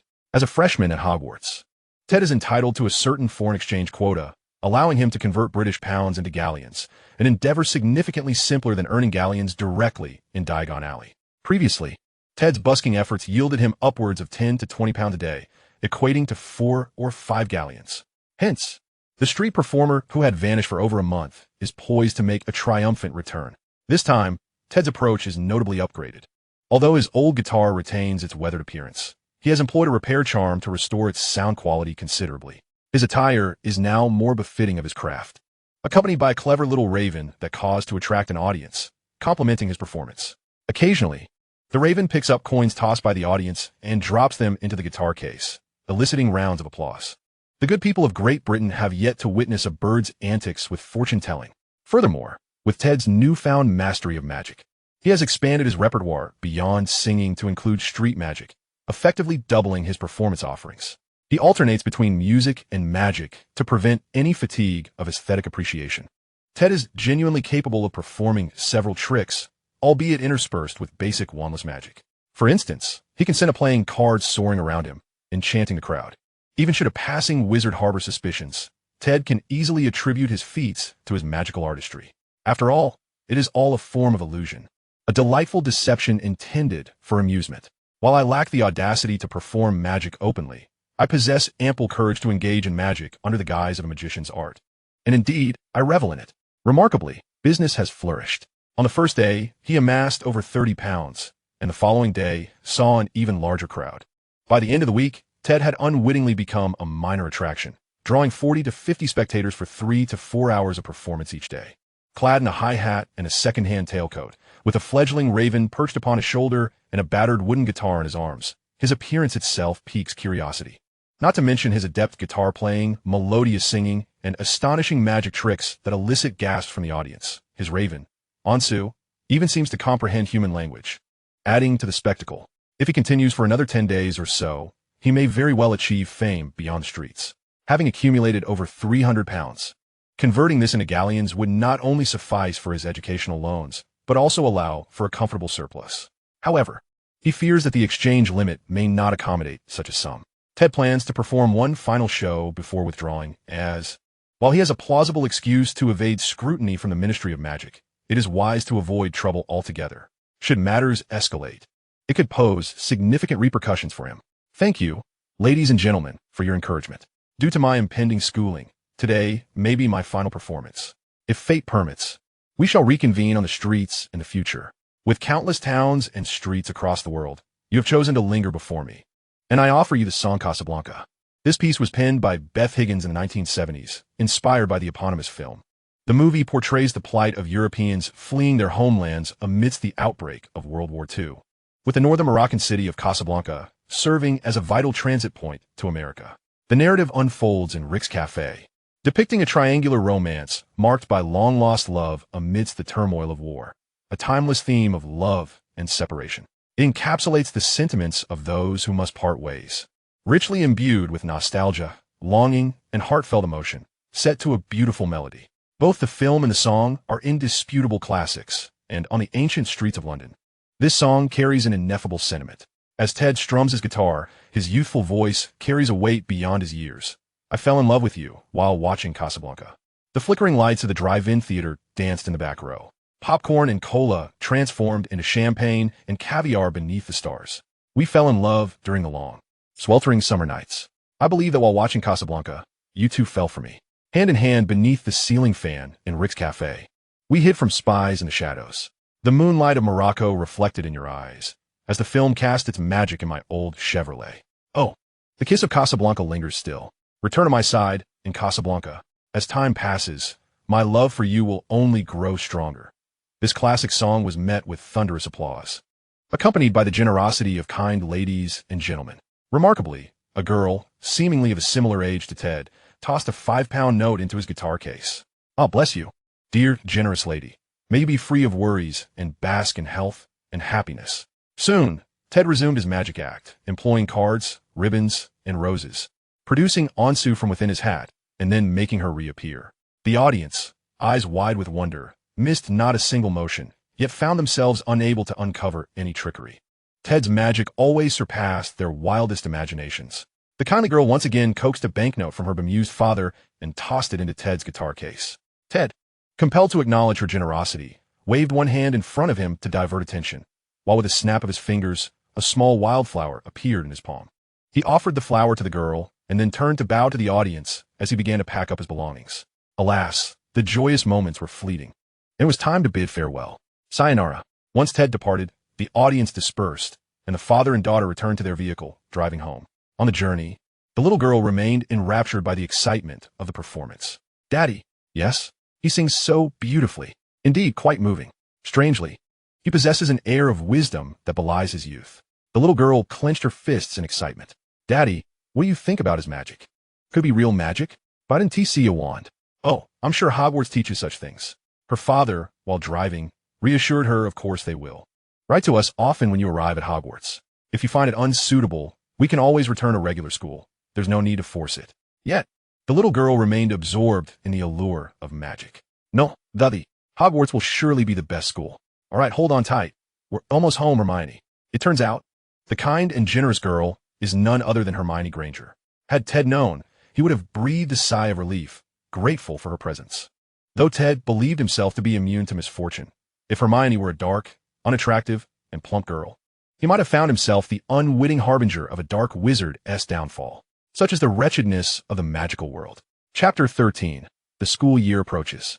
Ted utilized his British pounds in the Muggle world to purchase some essential clothing, everyday items, notebooks, pens, and ink. He also purchased some small white mice, locusts, and crickets for Ansu, which serve as its snacks.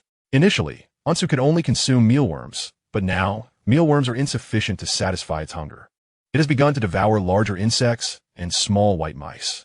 The bird's beak can effortlessly crush the skull of a small mouse, and then, using its claws, it tears the creature into pieces to consume. A true avian powerhouse, indeed. Ted returned to Diagon Alley, cash in hand, and approached Gringotts. "Sir, I would like to exchange for galleons," he said, tilting his head toward the elderly goblin behind the high counter. The goblin, with a detached demeanor, adjusted his spectacles and scrutinized Ted closely. "Do you have your acceptance letter?" Ted handed it over. The goblin examined it carefully before returning it. "The maximum annual limit is 50 galleons. How much would you like to exchange?" "What is the exchange rate?" Ted inquired. £5 for 1 galleon. Ted handed over 250 pounds to the goblin. The goblin appeared quite astonished, perhaps not expecting this lad in a second-hand robe to possess such a sum. However, seasoned by experience, he said nothing and exchanged it for a bag of galleons. Upon exiting Gringotts, Ted weighed the bag of coins in his hand, a smile blossoming on his face. It seemed he would not need to take out a loan next year, and he hoped to repay this year's loan as well. To be free of debt is indeed liberating. The days until the start of term at Hogwarts were dwindling. Ted had never felt such a fervent anticipation for the beginning of school. That anxious feeling was akin to sitting on a train, eagerly en route to visit a long-distance girlfriend, impatient and restless. "What? I don't have a girlfriend." "Oh, never mind, disregard that." With the approach of the school year, the flow of people in Diagon Alley had noticeably increased. Many wizarding parents accompanied their children to procure the necessary supplies for school. Establishments like Flourish and Blots and Madame Malkin's robes for all occasions were bustling with patrons throughout the day. Ted's own workload had intensified considerably. In the days leading up to the start of term, Ted was organizing books at Flourish and Blots when he suddenly heard a voice. "Daddy, it's that singing little magician and his raven." Following the sound, Ted saw a father and daughter enter the bookstore. It was none other than his old customers. What a small world London is. Ted stepped forward to greet them. Hello, I'm Ted Epiphany, the young wizard starting this year. Thank you for enjoying my performance. The man extended his hand. Greetings. I am Chris Granger, a dentist. You know what a dentist does, I presume? Granger. To his surprise, one of the legendary trio stood before him. Ted maintained his composure, shaking Mr. Granger's hand. Oh, of course, but I would prefer to remain ignorant of what dentists do. I am rather terrified of them, he added, resembling a young patient about to recline in the dentist's chair. Mr. Granger chuckled heartily. Apologies, I did not expect such humor from a young wizard. He gestured to the little girl beside him. This is my daughter, Hermione Granger, who is also starting this year. She insisted on purchasing a few more books. So here we are again. Ted replied, I suspected as much. Upon seeing her bunny teeth, I should have guessed she was Miss Beavers. Hermione was not black. This world had not deviated so far from acceptance. Hello, Hermione. What books do you need? Feel free to tell me. I work here part-time and can assist you in finding them. Hermione, already in awe of the boy who sang, played guitar, performed tricks, and had a well-behaved raven, was even more impressed to learn that Ted had been working in Diagon Alley for 2 months before school to learn magic. Her eyes widened in admiration. She looked at Mr. Granger, who quickly waved his hand. Oh no. Hermione, think of your mother. She would not approve. He and Mrs. Granger were already reluctant about their daughter attending a boarding school for magic. How could they allow Hermione to work during their brief time together? Mr. Granger was particularly concerned about Ted's status as an orphan. Such independence and diligence were undoubtedly linked to his circumstances. This child was indeed both pitiable and admirable.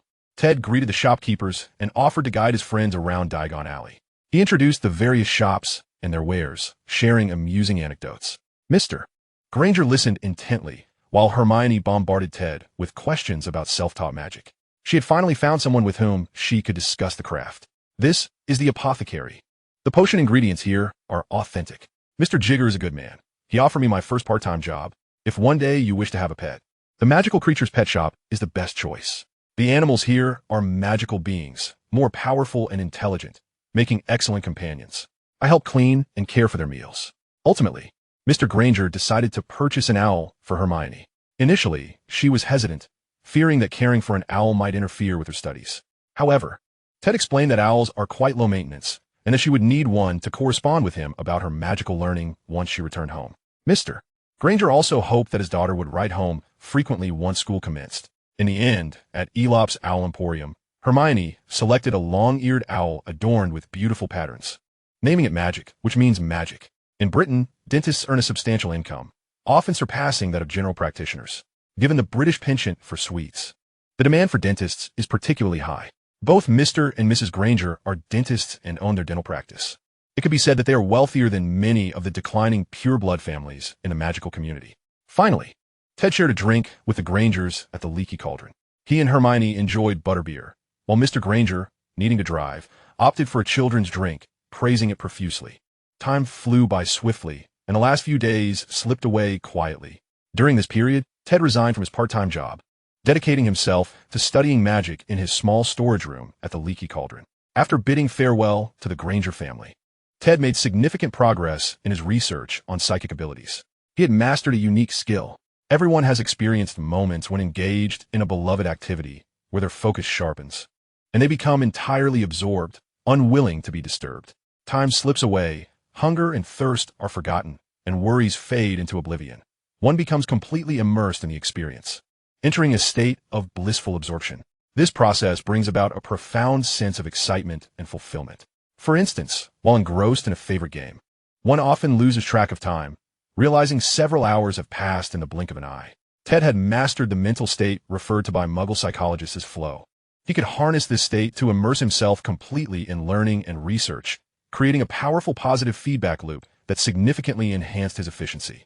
Naturally, such exertion drained his mental energy. Thus, Ted limited his sessions to no more than 4 hours a day, lest he overexert himself. Besides this, he corresponded with Hermione. Hermione's owl, Magic, was quite industrious, making daily round trips. Ted completely understood Hermione's curiosity and excitement about the magical world. He would regale her with tales of the peculiar customs and anecdotes he encountered in Diagon Alley, sharing his insights into the nature of magic. Before he knew it, it was the end of August. Ansu had grown considerably, capable of soaring high and far, even eagerly volunteering to deliver messages to Hermione. Ted quipped, "Can you really find Hermione? It's quite a distance." Ansu puffed out its chest, flapped its wings boastfully, and exclaimed, "A trivial task. No problem." It had even learned a few words. Ted secured the letter to its leg and watched as it flew off into the distance. In the letter, he arranged to meet Hermione on the train the following day. September 1st had finally arrived, the day Hogwarts welcomed its new students. Chapter 14, Dalaran's Guide for Novice Mages. That night, as Ted prepared for bed, he glanced at the digits in his experience pool. 462. Among that total, 100 points were reward from the task, Explore Diagon Alley Green. Earlier that day, he had finally witnessed the opening of the Flu Network headquarters. Feigning curiosity, he peeked inside, only to be promptly ushered out. Ted mused, "Today, you treat me with indifference. Tomorrow, I shall rise beyond your reach." Nevertheless, the task had been completed, and he had finally accrued that last point of exploration. The reward for this mission was a random card. When he claimed his reward, 3 cards were presented to him, from which he could select one. The first card depicted a long-eared owl clutching an envelope. Magical Postman, Red-Horned Owl Jimmy Green. It was a summoning card. Jimmy was a small owl messenger. While incapable of delivering large parcels, it was swift and proficient in message delivery. Usage, 11 times, permanent. This card would vanish upon use, granting Ted another magical owl. The second card illustrated a dark tome, the title written in blood-red letters, emitting tendrils of black smoke. 17th Century Dark Magic Compendium, green. It was an item card documenting the dark magic that was popular in the 17th century. One must be wary of revealing its possession, for its author bore a notorious reputation. The third card depicted a firecracker exploding, releasing a robust and fierce boar. Lines were drawn around it, indicating its swift and ferocious charge. Boar Firecracker Green. It was a prank toy. When thrown to the ground, it would conjure an illusory boar to chase after others. Duration, 30 seconds. Cool down, 5 hours. Ultimately, Ted opted for the Boar Firecracker Green. Although it could not inflict harm, it had the potential to frighten others. Moreover, this card was reusable. The dark magic book was tempting, but Ted was reluctant to court danger. With his imminent enrollment, a wealth of knowledge and magic awaited him. There was no need to risk discovery by dabbling in dark arts. The Hogwarts Library housed an extensive collection of books from the British magical community. Why rush to explore dark magic? After all, Dumbledore had passed away. It was prudent to maintain a steady hand and avoid recklessness. Gazing at the 462 points in his experience pool, Ted felt a profound sense of tranquility. Tomorrow marked not only the beginning of the school year, but also a time for updates on knowledge from other realms. With experience in hand, he harbored no anxiety. Time for sleep. The next morning, upon awakening, Ted immediately sensed a notification from the system. Ding. The talent, Otherworldly Knowledge, Gold, has been triggered, revealing the Dalaran Novice, Cannon Fodder Mage, Strike Through, Combat Mage, Training Manual, Green. The Dalaran Novice, Cannon Fodder Mage, Strike Through, Combat Mage, Training Manual, Green, contained the educational training materials for Dalaran's Mage Apprentices. It required the expenditure of 310 experience points for redemption. Ted paused, realizing he was all too familiar with Dalaran. After over a decade of playing World of Warcraft, he could hardly be fooled. But what was this Cannon Fodder Mage? Just because you've crossed out the term and replaced it with Combat Mage, do you think I no longer recognize you? Even if you don a disguise, I would still see through it. However, Ted had no other choice. At the very least, this was still related to magic, far better than chakra. He exchanged it. The 310 experience points vanished, and a wealth of knowledge flooded his mind. As he meticulously reviewed the information that emerged in his consciousness, Ted began to grasp the concept of the Novice Combat Mage. A Novice Combat Mage was merely a spellcaster who had mastered a handful of low-level spells for combat. This was unmistakably a Cannon Fodder Mage. Otherwise, true mages would not limit themselves to such basic combat spells. Spells like Frostbolt, Frost Nova, Fireball, and arcane missiles were merely the tip of the iceberg. Delving into the mysteries of magic was paramount. They could not possibly lack the spells for daily living. Given the knowledge and spells listed in the Novice Combat Mage Training Manual, this resembled more of a technician who had practiced for 2.5 years before heading to the front lines. A sheer consumable, a cog in the machinery of war. They had no intention of cultivating you into a remarkable talent. They merely needed magical technicians. Fine. Having something is better than having nothing. According to the training manual, there were a total of 16 spells available for learning. Frost spells, Frostbolt, Frost Armor, Frost Nova. Fire spells, Fire Shock, Fireball, Flamestorm. Arcane spells, Arcane Wisdom, arcane missiles, create water, create food, transfiguration, slow fall, magic suppression, blink, awakening, and teleport to Dalaran. With training based on the manual, upon graduation, Ted would likely reach the level of a level 20 mage in Azeroth, falling just short of savoring the sweetness of true mastery. Indeed, this was a novice combat mage, clearly not aimed at nurturing potential mage apprentices, but rather at producing those with a modicum of magical talent as cannon fodder. Only upon acquiring Blizzard would one barely qualify as a mage. It was only when one mastered the spell Inferno that they would begin to take shape. Nevertheless, it mattered little. Despite its designation for cannon fodder, these 16 spells were crucial for Ted. After all, in this magical realm, the variety of offensive and defensive spells was scarce, far less than the yearly apocalyptic crises faced in Azeroth. Although this training manual was merely a green-grade, otherworldly knowledge, its utility to Ted was hardly inferior to that of a few pages from a Psychic Abilities Handbook. Especially the arcane spells possess immense research value. Observing Ted, who was dragging his suitcase while bidding farewell, old Tom felt a sense of daze wash over him. It seemed like just yesterday that the diminutive Ted had inquired about the cheapest room available. 2 months had flown by in the blink of an eye. Ted had finally gained a bit of weight and had grown significantly taller. Fortunately, the second-hand wizard's robe he had purchased was large enough. Otherwise, it would no longer fit him. Now he was off to school. Old Tom found himself questioning whether he was growing old, as he began to feel a wave of nostalgia. "Young lad, study diligently, and do come back to visit whenever you can," he said. Ted waved goodbye to old Tom, pushed open the door of the leaky cauldron, and stepped onto the bustling street.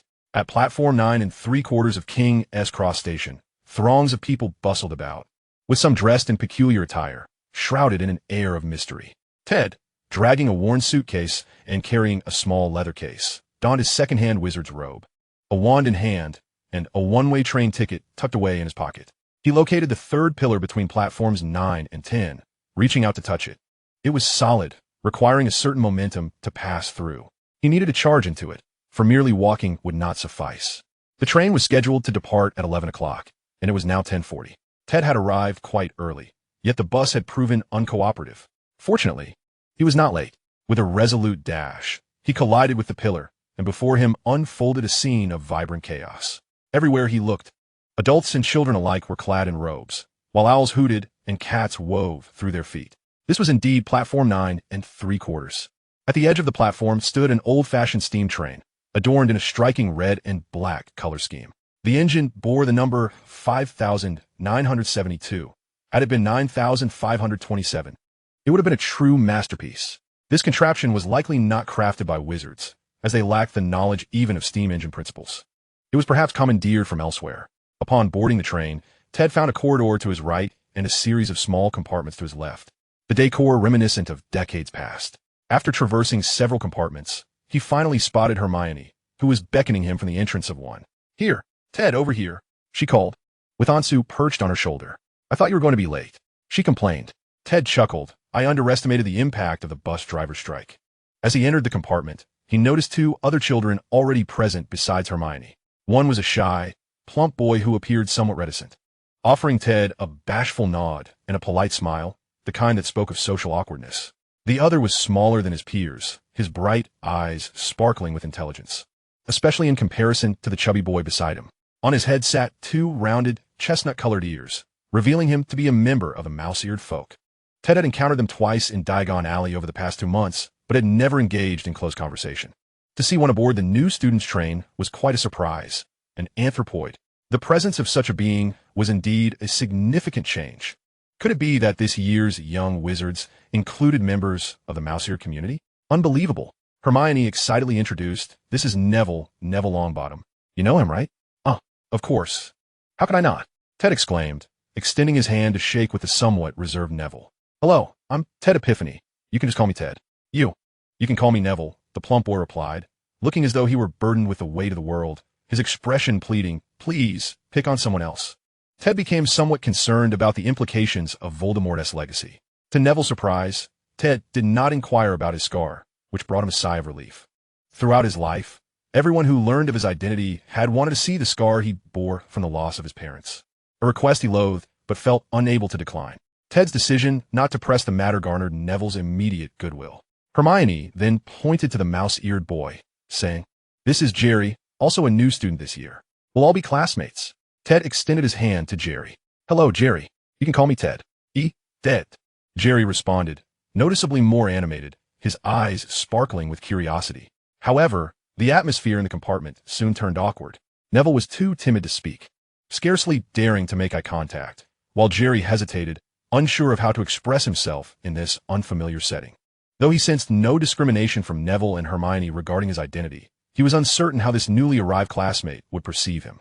Hermione, on the other hand, was quite talkative, discussing various spells from her textbook with Ted, while the two boys observed him in silence. They had already witnessed Hermione's prowess, both in character and magic. Although Neville hailed from the esteemed Longbottom family, he had previously known no magic. It was only at the age of 10, during an unfortunate incident, that his magical abilities had emerged. Many had pessimistically labeled him as the boy who lived, but feared he was merely a dud. What a tragic fate it was for the boy who lived to be considered a non-entity. The pressure on Neville was immense. He merely wished to be an ordinary wizard, one who could blend into the background. However, that proved to be a daunting task. Now, seeing that his three new classmates were not staring at him like a circus exhibit, Neville felt a wave of relief wash over him. Jerry, as a member of the mouse-eared folk, had been born into a world that often viewed his kind with disdain. His family's financial struggles compounded his need for caution, lest he attract undue trouble. He had only touched a wand for the first time a fortnight prior. Meanwhile, Hermione, hailing from a Muggle family, was already proficient in several spells. And who was this Ted, the one she frequently mentioned as her guide? Ted, of course, sensed the boys' covert scrutiny, but paid it no mind. After a while, Neville began to acclimate to the new members and the atmosphere of the compartment, visibly relaxing. Jerry, however, was intrigued by the two shiny wooden beads that Ted held. He noticed that sometimes Ted's hands remained still, yet the beads seemed to spin on their own. Was this also magic? At that moment, Ansu finally wriggled free from Hermione's grasp and hurriedly flew to the shelf to preen his feathers. As he pecked, he squawked, "Caw, that girl is too close for comfort." Hermione adored Ansu so much that even her pet magic creature felt jealous, casting glances at the raven. Ansu undoubtedly captured the attention of the two boys, particularly Neville, who, clutching his toad Trevor, gazed enviously at the sleek, blue-tinged feathers of the clever talking raven. Now, Ansu is nearing adulthood, measuring 30 centimeters in length, a rather sizable bird indeed. At this moment, the occupants of the carriage heard the voice of a somewhat immature little girl from the nearby platform. "Neville. Mom, I can see Neville." "Mom, can I go on a train to see him?" "Ginny, Neville is not an animal at the zoo for you to gawk at. Besides, you've already met him. That was when I was little. I don't remember." Ted glanced outside the window and spotted Sirius and his wife, who had come to see Harry off. They were conversing with the red-haired Weasley family. It was evident that Neville also overheard this exchange, causing him to shrink back against the side of the window. If possible, he wished he could melt into the wall, for it would be best if nobody could see him. Despite now being the savior, Neville still appeared somewhat overly earnest and insecure. When one lacks notable qualities, they are often praised for their honesty and integrity. Perhaps the burdens he bore since childhood were simply too great. Moreover, his grandmother's ineffective parenting style rendered her a veritable pressure cooker. Soon enough, the time arrived for the train to depart, embarking on its journey from London northward to a location in the Scottish Highlands. Once the train was in motion, spirits lifted considerably, for Hogwarts was not far away. Just a few minutes later, a knock echoed through the carriage. The door swung open, and a small, red-haired head poked in. "Excuse me, can I?" "Oh no, it's full here. All the compartments are taken." The redhead's expression turned vacant as he retreated. But moments later, he reappeared. "Neville?" Neville's face stiffened into an awkward smile. "Hello, Ron." Ted remarked, "It's Ron Weasley." Well, indeed, it was Ron Weasley, one of those two useless fellows accompanying Hermione. Unlike Harry, who grew up in the Muggle Dursley household, the Weasley family was a renowned pure-blood lineage within the British wizarding community, making their association with the equally pure-blooded Weasley family rather unsurprising. Since both Neville's parents and the Weasley couple were members of the Order of the Phoenix, Neville and Ron had previously met. Ron, relieved to find familiar faces in the carriage, inquired, "Is there any room to squeeze in?" "There's no space in the other compartments." Ted glanced at the others and said, "Come in. We're all classmates, now that you're here." "Thank you. Thank you." Ron exclaimed repeatedly as he pulled his patched-up suitcase inside. It was no problem to fit 5 people into a compartment meant for 4. That van could easily accommodate a dozen or more.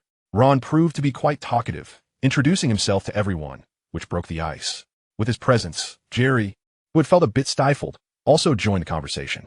Hermione and Ted chimed in occasionally, creating a more harmonious atmosphere in the carriage. Neville relaxed considerably, even managing to contribute to the dialogue. The little wizard's topics inevitably gravitated towards Hogwarts, and soon they were discussing the Sorting Hat. Neville felt somewhat disheartened. I'd like to be in Gryffindor, but I fear Hufflepuff is more likely. Honestly, I'd be glad if anyone wanted me. Ron disagreed vehemently. No way. You are the boy who lived. Neville forced a wry smile, more like the lucky fool who survived. It was commendable that Neville could poke fun at himself. His mindset was relatively healthy for an 11-year-old, who typically would not withstand such scrutiny. Ted reassured him. In truth, the Sorting Hat is guided more by your own wishes. If you desire Gryffindor, then hold fast to that thought, and you shall be placed there. Ron, incredulous, asked, really? You know how the sorting works?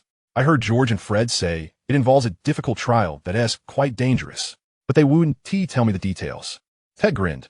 That's a tradition. You'll find out in due time. The group chimed in, Riddler, get out of Hogwarts. Aware that Ted, Hermione, and Jerry were not particularly well-versed in the wizarding world, Ron seized the opportunity to share his own experiences. He mentioned owning a Nimbus 2000 broomstick. Well, it's not as fast as that energetic butterfly, he lamented, complaining that everything he owned was secondhand. His wand belonged to his brother Charlie, his robes to his brother Bill, and the wizard chess set was a family heirloom from his grandfather. So the pieces often refer to themselves as belonging to Ron's grandfather. Even his pet rat, Scabbers, was a hand-me-down from his sister, Ginny. Ted glanced at his pet rat, Peter, and said, I mean Scabbers. He consoled Ron. Don't let it bother you. Truth be told, I'm worse off than you. Aside from my wand, everything I possess is from thrift stores, and I have no family. After graduation, I'll be burdened with student loans. Upon hearing this, Ron felt a pang of sympathy, but also experienced a sense of balance within himself. Well, as the saying goes, one fears a brother's suffering, yet also fears a brother driving a Range Rover. Indeed, one's circumstances often become a point of comparison. Wait, Ted froze, realizing a blind spot. What did you say? Who? Your sister? Ginny? ISNT Scabbers, a family heirloom inherited from Percy? Ron, how many siblings do you have? 7. Ted probed further, and lo and behold, third brother Percy had morphed into sister Ginny. Chapter 16. I am Harry Potter. Percy, as a rather ambitious low-tier character with a heart as grand as a space station, yet as fragile as toilet paper, ultimately realized in the original narrative that family is more important than anything else. But now, there was only Ginny Weasley. Ginny loved to eat spaghetti and chocolate cake, enjoyed dressing up as a fairy princess, and adored orange juice. She was quite the girly girl. She entered school in 1987, 2 years ahead of the Weasley twins and 4 years above Neville and his companions, currently in her 5th year. Furthermore, Ginny excelled academically and became a prefect. But from Ron's tone, it seemed Ginny was not the annoying authority figure one might expect. In fact, she treated Ron quite well, and the sibling relationship appeared to be quite strong.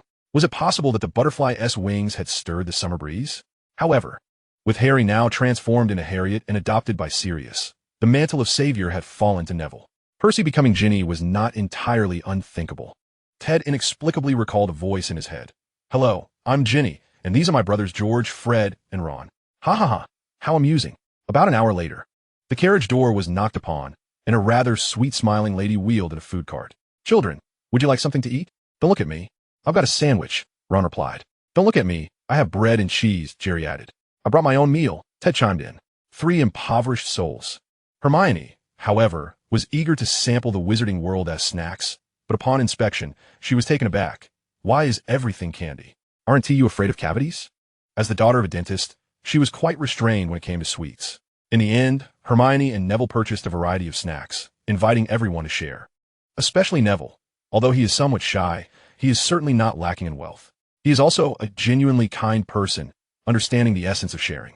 Ted brought out the provisions he had prepared, including beef jerky, shredded meat, and sausages. Would you like some? Fortunately, he had brought an ample supply of beef jerky. Otherwise, there might not have been enough to go around.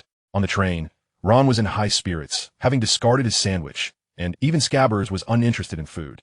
Scabbers was far too engrossed in the sweets. He had spent 11 years at the Weasley home, yet he had endured considerable hardships. Ron was clearly elated, munching away while chattering incessantly.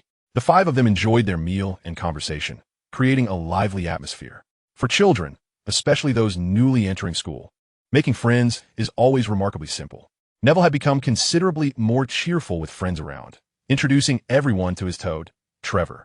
In the wizarding world, many witches and wizards keep pets, which often establish a remarkable bond with their owners.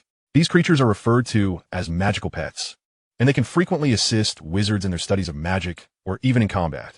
For instance, Trevor the Toad is a choice pet for those pursuing potion making, as toads possess a strong resistance to potions and can be used for testing. However, Neville's potions would likely land even a toad in intensive care. Ron, clutching a chocolate frog, introduced Scabbers, saying, "This is my rat Scabbers." Ted pointed at Ansu, who was eagerly tearing into the beef jerky. "This is Ansu, the talking raven." Upon hearing Ted's introduction, Ansu dropped the beef jerky at his feet and bowed. "How clever he is!" everyone exclaimed, aware that Ted, Hermione, and Jerry were not well versed in the knowledge of the magical world. Ron seized the opportunity to showcase his skills, indulging his vanity. Ahem, with a pinch of powdered root, sweet cream, and sunlight, let this foolish, plump rat turn yellow. With a flick of his wand, Ron aimed at Scabbers. Perhaps startled by the wand, Scabbers retaliated by spitting a Bertie Bott's every flavor bean right at Ron's face. Before the laughter from the compartment could fully erupt, a raucous laugh echoed from outside. It turned out that Ron's antics had caught the attention of Draco Malfoy and his entourage, who had come to befriend Neville Longbottom. The newcomers were none other than Draco Malfoy, the self-proclaimed cool kid, alongside his two bumbling sidekicks, Crabbe and Goyle. Ever since Voldemort's mysterious downfall and the subsequent reckoning of the Death Eaters, the elder Malfoy had been eager to ingratiate himself with the Longbottom family, known for their shifting allegiances. However, the formidable matriarch of the Longbottoms had never been one to grant favors easily, often putting Malfoy in his place. Now that school was in session, young Malfoy, under his father's direction, sought to befriend Neville. Unfortunately, he stumbled upon the scene before him, and with his ingrained disdain for the Weasley family, he couldn't resist insulting Ron. "With that red hair, it's no mystery. Pure blood disgrace, the Weasley family. I heard my father say your family has too many children to afford, yet you still have the audacity to feed a rat with Bertie Bott's beans?" His face bore an expression of arrogance and contempt, instantly inciting the ire of everyone in the compartment. Even Ansu and Scabbers seemed to share disdain for him. Noticing Ted and Ron's worn robes, Malfoy disdainfully addressed Neville. "Are you certain you wish to associate with these people? The disgrace of pure blood families? The impoverished mudbloods? My father always advises caution in choosing friends. Perhaps the Longbottoms need a companion of equal nobility?" He extended his hand, under the scrutinizing gazes of his companions. Neville felt a surge of anxiety and instinctively shrank into the corner, stammering, "I don't want to be friends with you. My grandmother doesn't allow me to play with Malfoys." His expression was akin to that of a child forbidden from playing with the foolish. Malfoy's countenance darkened, paling with disbelief at being rejected. "I finally felt a spark of interest, and you have shattered it so completely. How dare you? No wonder they call you the bumbling savior." He withdrew his hand, wiping it on his trousers, as if the mere act of reaching out had sullied him. At that moment, one of his hefty companions, whether Goyle or Crabbe, reached for the snacks on the table, only to yelp in surprise when Scabbers bit him. He stumbled back in alarm, colliding with another lackey, causing a minor commotion. "Well done, Peter," Ted exclaimed amidst the chaos. Seizing the opportunity, Ted subtly flicked his wand, causing Malfoy to feel a sudden trip at his feet, resulting in a hard fall onto his backside. Before he could regain his composure, he found himself gazing up at a face marked by a hint of disdain. None other than Harry Potter, the wild girl who had always bested him. "Malfoy, do you enjoy lying on the ground so much? You should be ashamed of yourself. Otherwise, you might just end up on the receiving end of a punch." She adjusted her black-framed glasses, playfully waving her tiny fists in front of Malfoy's face. Startled, he scrambled to his feet and hastily retreated with his companions. "I'll be back," he called defiantly. Given what Ted had witnessed in Diagon Alley, it seemed Malfoy had faced his fair share of justice. Harry caught sight of Ted's actions and broke into a wide, boisterous grin. Upon noticing Neville's presence, she opted not to return to her own compartment, instead squeezing into theirs without so much as a question. The four-person compartment had now become a crowded six. "You're not inviting me, are you? Just wait," Malfoy threatened. With Hermione and her two ineffectual companions present, the situation had changed. As for Harry, aside from her black hair and glasses, there was little resemblance to her original portrayal. She had transformed into a lively force. The newly acquainted Ted, Hermione, and Jerry engaged in casual conversation, exuding the confidence of a social butterfly, almost resembling a leader of sorts. Gorky once stated, "Adversity is the best university of life." One wonders what path the newly liberated Harry will embark upon. Before long, Harry and Ron began a game of wizard chess, while Neville and Jerry attempted to coax Ansu into conversation. Hermione broached the subject of Voldemort with Ted, having read about Neville's experiences in her books. What was the Dark Lord's real name? Why does everyone refuse to speak it? She inquired. Ted replied, spinning a fitness ball in his hands. In a magical realm, names hold power, and I believe that is likely the reason. Mentioning the Dark Lord, Neville's expression grew grave, as if an invisible burden had settled upon his shoulders. Everyone turned their gaze toward him. Neville spoke solemnly. It's best not to utter that name directly. My grandmother warned me that the Dark Lord placed a curse upon it. Anyone who speaks his name may draw his attention. Hermione, too, appeared somewhat anxious. But he is dead? Isn't? Ted interjected. His name is Voldemort, though I suspect that is not his true name.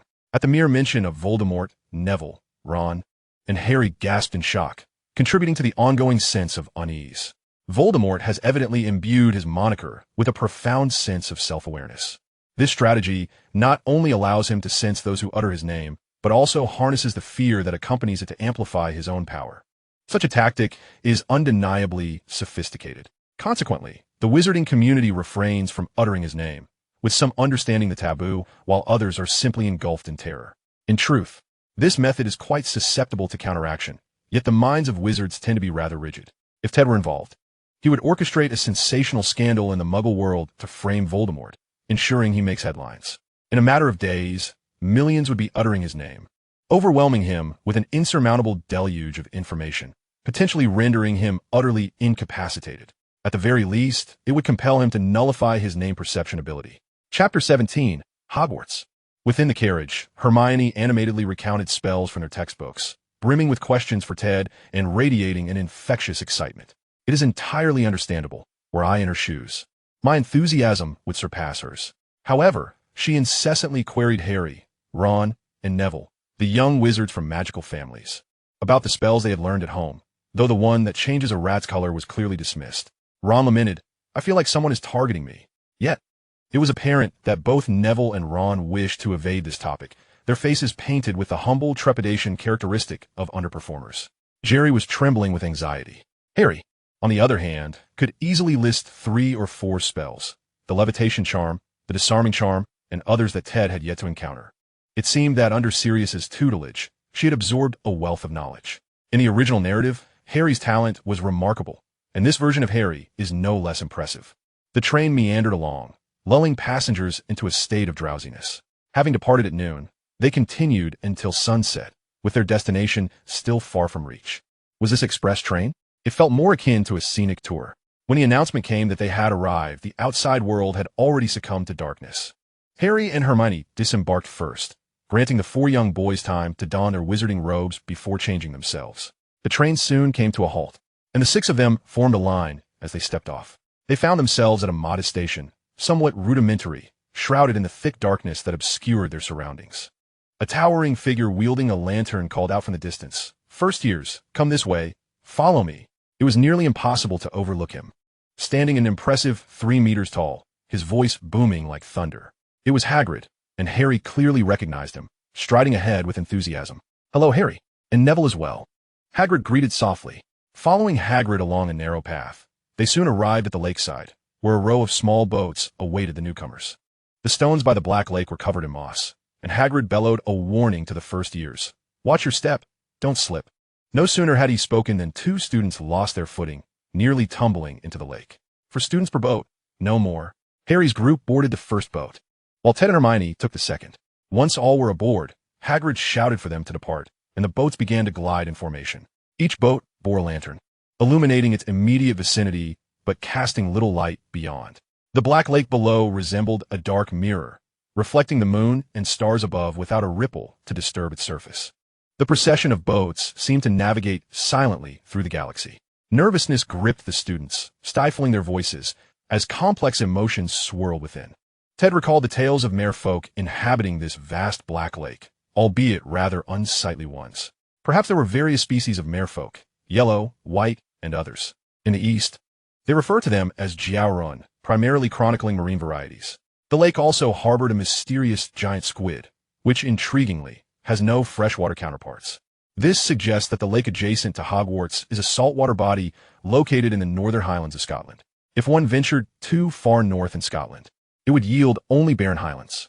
Thus, with expansive forests and castle ruins, it is likely that Hogwarts lies to the west of Loch Lomond, north of Glasgow. This aligns with the notion that Durmstrang's grand ship emerged from the lake. As Scotland's saltwater lakes are typically extensive, elongated bodies connected directly to the sea, rather than inland lakes. It is difficult to envision Durmstrang's vessel navigating the shallow rivers of the Highlands to access a freshwater lake. It likely relied on maritime routes. With idle thoughts, Ted began to speculate about Hogwarts' location. Around this bend, you shall soon catch your first glimpse of Hogwarts, Hagrid called back. Take a good look. This will be an unforgettable memory for a lifetime. Ted whispered to Hermione. As they rounded the cliff, the faint outline of a castle adorned with lights came into view. The closer they approached, the more majestic the castle appeared, illuminated in a breathtaking splendor. This was Hogwarts, the stronghold of the Dark Lord. Hogwarts has a legacy of excellence. Hermione murmured.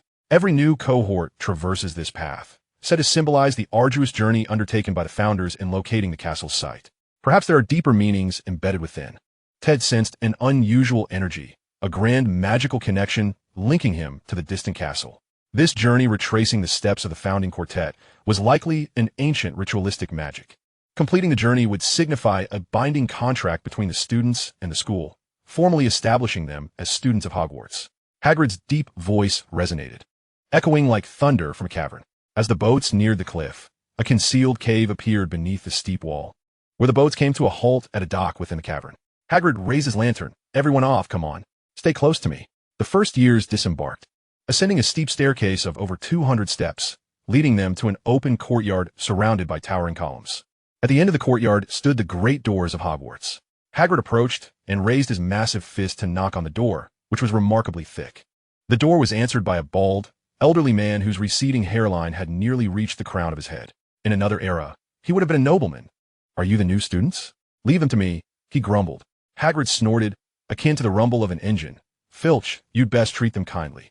Filch huffed in disdain, leading the newcomers through the grand doors while muttering, You'd better behave. If I catch you causing trouble, it will be the end of you.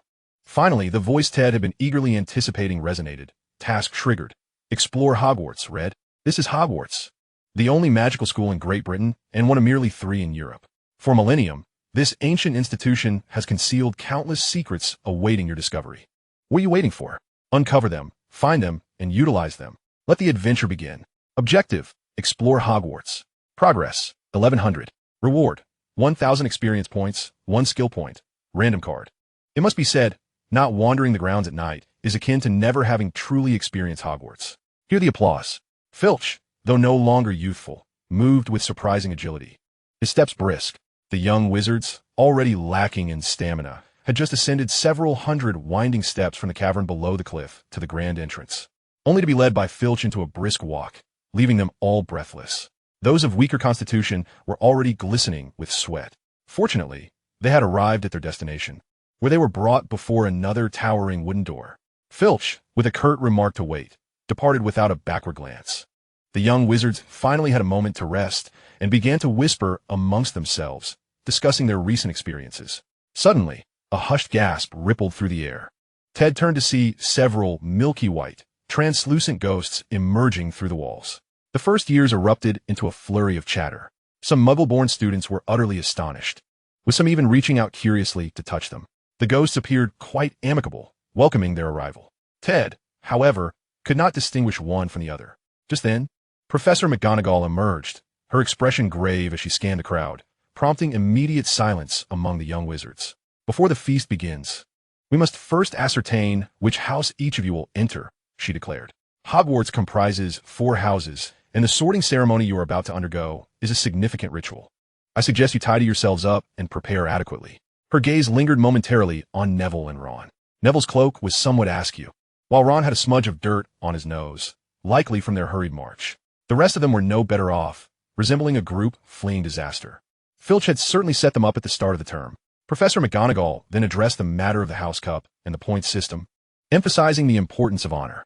Upon her return to the Great Hall, the students immediately began to murmur. Whether Muggle-born or pureblood, each was filled with trepidation. Opinions about the sorting ceremony varied widely. Hermione, anxious, had already begun to recite knowledge from her textbooks, fearing that the sorting might involve an entrance exam. Don't worry. There won't be calculus, Ted teased her. Hermione shot him a disapproving glare, What time do you think it is? Just then, McGonagall returned, inviting them into the hall. For long tables were set in the vast chamber, brimming with students of varying ages. Colorful house banners adorned the walls, green serpents, blue eagles, red lions, and yellow badgers. Above, the ceiling was transparent, allowing the stars to be seen as though one were gazing into the night sky. Hermione whispered, cautious not to disturb anything. I've seen this in Hogwarts. A history. Ted nodded. Indeed, the effect of the Great Hall ceiling is that it appears to have none at all. Chapter 18. The Sorting Azkaban. At the far end of the hall, where the long tables were filled with students, stood an empty space with a high-backed chair and an old, tattered, wrinkled wizard's hat resting upon it. Further down the hall, the professor's table was arranged in an arc, with a white-robed, white-bearded Dumbledore seated prominently. He appeared considerably older, yet his demeanor was lively, his long, snowy beard cascading down to the table. Ted scanned the professor's table, noting the greasy-haired, sullen-faced Snape, who was present, as well as the half-giant Flitwick perched on a specially elevated stool, and Quirrell, with his head wrapped in a turban. Thankfully, the main storyline for the first years remained unchanged. Had Quirrell been absent or unwrapped, Ted would truly have been at a loss regarding the unfolding events. If he had arrived only to be lost, it would have been a dismal beginning. Professor McGonagall, holding a piece of parchment, called out in a loud voice, "When I call your name, please come forward, sit on the chair, and place the hat upon your head." The sorting hat on the high-backed chair twisted, its creases transforming into eyes and a mouth, and it began to sing. This is a legend that spans millennia, recounting 4 powerful and wise wizards. The brave Gryffindor from the desolate marshlands, the beautiful Ravenclaw from the serene lakes, the kind Hufflepuff from the expansive valleys, the clever Slytherin from the mire. They vowed to impart their lifelong knowledge, drawing witches and wizards from afar to amplify their noble aspirations, until this castle stood majestically beside the Black Lake. The young wizards were naturally left dumbfounded, witnessing a singing hat for the first time. Ted clapped symbolically. Not bad, but perhaps refrain from singing next time. Professor McGonagall, clearly weary of the song, proceeded to read the names. Hannah Abbott? Here. The nervous girl hurried up, hastily placing the sorting hat on her head, which was far too large for her small frame, almost obscuring her eyes. After a mere 4 or 5 seconds, the hat loudly proclaimed her placement in Hufflepuff. The Hufflepuffs applauded her warmly, and she waved to Ted, who had been introduced to her by her grandfather, Old Tom. The main character of this narrative, steadfast Hannah, would naturally follow her path. There were tales of Ron's first kiss with the captivating Lavender Brown, and of the explosive genius, Seamus Finnegan, famed for not only his knack for blowing up cauldrons, but also for the incident known as the Moxie Bombing, which led to Umbridge crackdown on Dumbledore's army on their very first night. Each student's sorting time varied. Some were assigned almost immediately, while others took a minute or two to receive their results. Ted felt a flicker of uncertainty. After all, the sorting hat must possess some ability to delve into one's thoughts or assess a wizard's character. Although Ted, as a mind wizard, had a firm grasp on mental defenses, he had yet to undergo any real trials, leaving him somewhat apprehensive. He worried that any slip could lead to significant consequences. Years later, a legend would circulate. Child, when you enroll, the entirety of Hogwarts will echo with your sorting Azkaban. However, there was no time for such musings, as Epiphany began with an E, placing him quite high in the queue. Soon, Professor McGonagall called out his name, Ted Epiphany. She glanced at him, clearly impressed by this student whose transfiguration textbooks she had sent him in the past. Ted nodded to Professor McGonagall, donned the hat, and took his seat. As a mind wizard, he possessed profound understanding regarding mental matters and had unique coping strategies. Typically, those who could probe another's thoughts could only detect current emotions or thoughts, unable to extract memories unless employing exceedingly violent methods. Therefore, Ted merely needed to recall the various books he had read, and within a second, an immense flow of data surged through him, allowing him to finish a book in mere 10 seconds. In this scenario, if the sorting hat were capable of detecting his emotions or thoughts, it would truly be a miraculous artifact. The sorting hat hesitated, pondering, what on earth is this disturbance? For the first time, it felt a headache. Could it be that it is beginning to acquire intelligence? After 30 seconds of silence, Ted decided to take the initiative to break the stalemate. He whispered, "Is there a problem, Mr. Hat?" "It is indeed a challenging decision. It seems that there exists a force constantly influencing my perception of you. The combination of concealed thoughts and a level 2 mental resistance proves effective. Methods akin to soul extraction, mind reading, and truth serums are being impeded. Moreover, Ted's unorthodox and aggressive mental assault on this ancient hat leaves it somewhat flummoxed. After several more seconds, the Sorting Hat finally spoke. Cunning, power-seeking, and holding disdain for law and authority. You are well suited for Slytherin. Ted responded, huh? Intelligent. In pursuit of knowledge, and adept at handling all challenges. You are ideal for Ravenclaw. Ted inquired, Brave, yearning for the unknown, and possessing remarkable courage. You would fit in Gryffindor. Ted exclaimed, what? Diligent, content with simplicity, and possessing a rare heart of compassion. You are suited for Hufflepuff. Ted retorted, are you just guessing?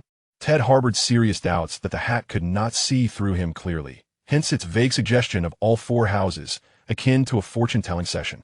Knowing that his tactics had proven effective, Ted felt reassured. Seizing the opportunity, he quietly asked, may I inquire, Mr. Hat, how old are you? I'm over 900 years old. Oh, Ted exclaimed in astonishment. A magic that can endure for a millennium is indeed remarkable. Je flatte me.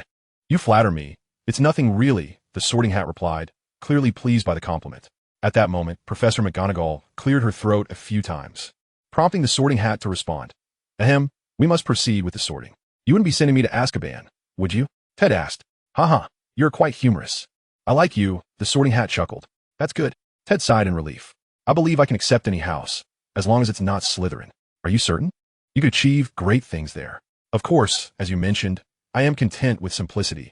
I have never aspired to accomplish great feats. Besides, do you truly believe a little wizard from an orphanage, with yellow skin, is suitable for Slytherin?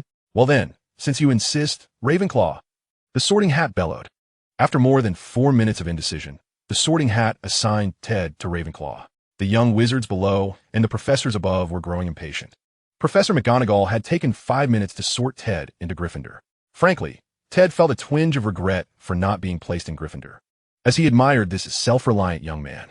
However, Ted felt no regret whatsoever. After all, had he fallen into Professor McGonagall's hands, he feared he might face dire consequences. Ted waved to Hermione and Harry, seating himself at the Ravenclaw table. A group of students nodded or welcomed him. Ron whispered to Neville and Jerry in the crowd, lamenting that it was a pity Ted hadn't been sorted into Gryffindor. Jerry replied softly, that doesn't affect our friendship, does it? Right, Neville added. These 5 friends were indeed his first companions, and their bond would not be influenced by their respective houses. Hermione glanced at Ted, feeling somewhat anxious. Once seated, Ted began to contemplate. Ravenclaw, becoming a scholar or a magical researcher isn't bad at all. Ravenclaw, directly translated as Raven's Claw, implies a greedy predator, representing an insatiable thirst for knowledge. The house motto of Ravenclaw reads, we hail from the lakeside, we are wise and learned, we cherish inquiry, we are extraordinary. We have foresight, we are Ravenclaw. We are scholars cloaked in darkness, yet seeing through it. We are ravens soaring the skies while never forgetting to gaze upon the earth. Grateful for the ancient Ravenclaw for bestowing upon him the eyes of insight and agile thinking, Ted mused. However, Ravenclaw seemed to lack prominence in the original narrative. Perhaps the greatest frustration for Ravenclaw was that none of the outstanding students mentioned in the original text attended her house. The Iron Triangle, McGonagall and Dumbledore hailed from Gryffindor, Snape and Voldemort from Slytherin, and had Grindelwald attended Hogwarts, he would surely have been sorted into Slytherin. The rightful champion of the Triwizard Tournament, Cedric Diggory, was a Hufflepuff. How terribly awkward. Nonetheless, there was nothing wrong with Ravenclaw. As the saying goes, in the quest for knowledge, one must not be troubled. I'll forget it. Suddenly, a chime snapped Ted out of his reverie. Task, Magical World. Green, completed. Rewards, 300 experience, Magic Level 1, random card. Ted clenched his fist, suppressing the urge to open the card on the spot. What if something unusual occurred? He decided to wait until nightfall when no one was around. It was unbearable. At that moment, Professor McGonagall called out Hermione's name. The young girl hurriedly jogged over, placing the hat upon her head, and was sorted. What a joke. Harry stepped forward, taking a seat on the high stool as Professor McGonagall placed the enormous sorting hat atop his head. Very brave, very wise. I believe you're suited for material science. The sorting hat's voice echoed in Harry's mind. Not materials science. Please, not material science, Harry silently pleaded. Not materials science? You could indeed achieve great things. Since your mind is made up, then it shall be the School of Civil Engineering. Upon hearing this, Harry's face fell slack, as if his soul had been drained, collapsing onto the floor. Following this was Harry Potter and the Concrete Stone, Harry Potter and the Project Manager's Office. Harry Potter and the crane operator, Harry Potter and the white wine glass, Harry Potter and the supervisory department, Harry Potter and the bathing prince, Harry Potter and the deathly red bucket. Chapter 19, The Foreign Little Wizard. Ravenclaw, Ravenclaw, Ravenclaw. Hermione muttered softly. The Sorting Hat remarked, "Ah, studious young lady, yet not lacking in courage." Ravenclaw, Ravenclaw, Ravenclaw. Hermione paid no mind to what the hat said, continuing her chant. As the Sorting Hat interjected, could you let me say something? Ravenclaw, Ravenclaw, Ravenclaw. All right. The Sorting Hat conceded. You truly belong there, although I believe Gryffindor would suit you well too. Go now. Find your friends. Ravenclaw. With a sigh of relief and a flushed face, Hermione set down the hat and dashed toward the Ravenclaw table. The little eagles immediately applauded in welcome, and Ted shifted aside to make room for her. How did you end up in Ravenclaw? He inquired, surprised that the Sorting Hat could exhibit any variability. Hermione slightly lifted her chin, feigning modesty. Perhaps the Sorting Hat deemed my affinity for learning to be rather pronounced. Soon, the Sorting Hat's letters reached H. Harry Potter. When Professor McGonagall called out Harry's full name, Ted was momentarily taken aback. A name associated with a death row riddle? That middle name felt rather ominous. Unsurprisingly, Harry was sorted into Gryffindor. Unlike in the original text, where the Sorting Hat hesitated for an extended period, perhaps due to Voldemort's Horcrux, it made a swift decision, this time in mere seconds. Has it begun? It's already over.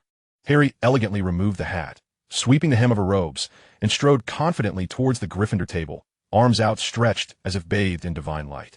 A cacophony of cheers erupted. The little lions felt an immediate kinship with her. Particularly, the Weasley twins were the most exuberant, leaping about in delight. There was also another girl with red hair, presumably Ginny Weasley, whom Harry already knew.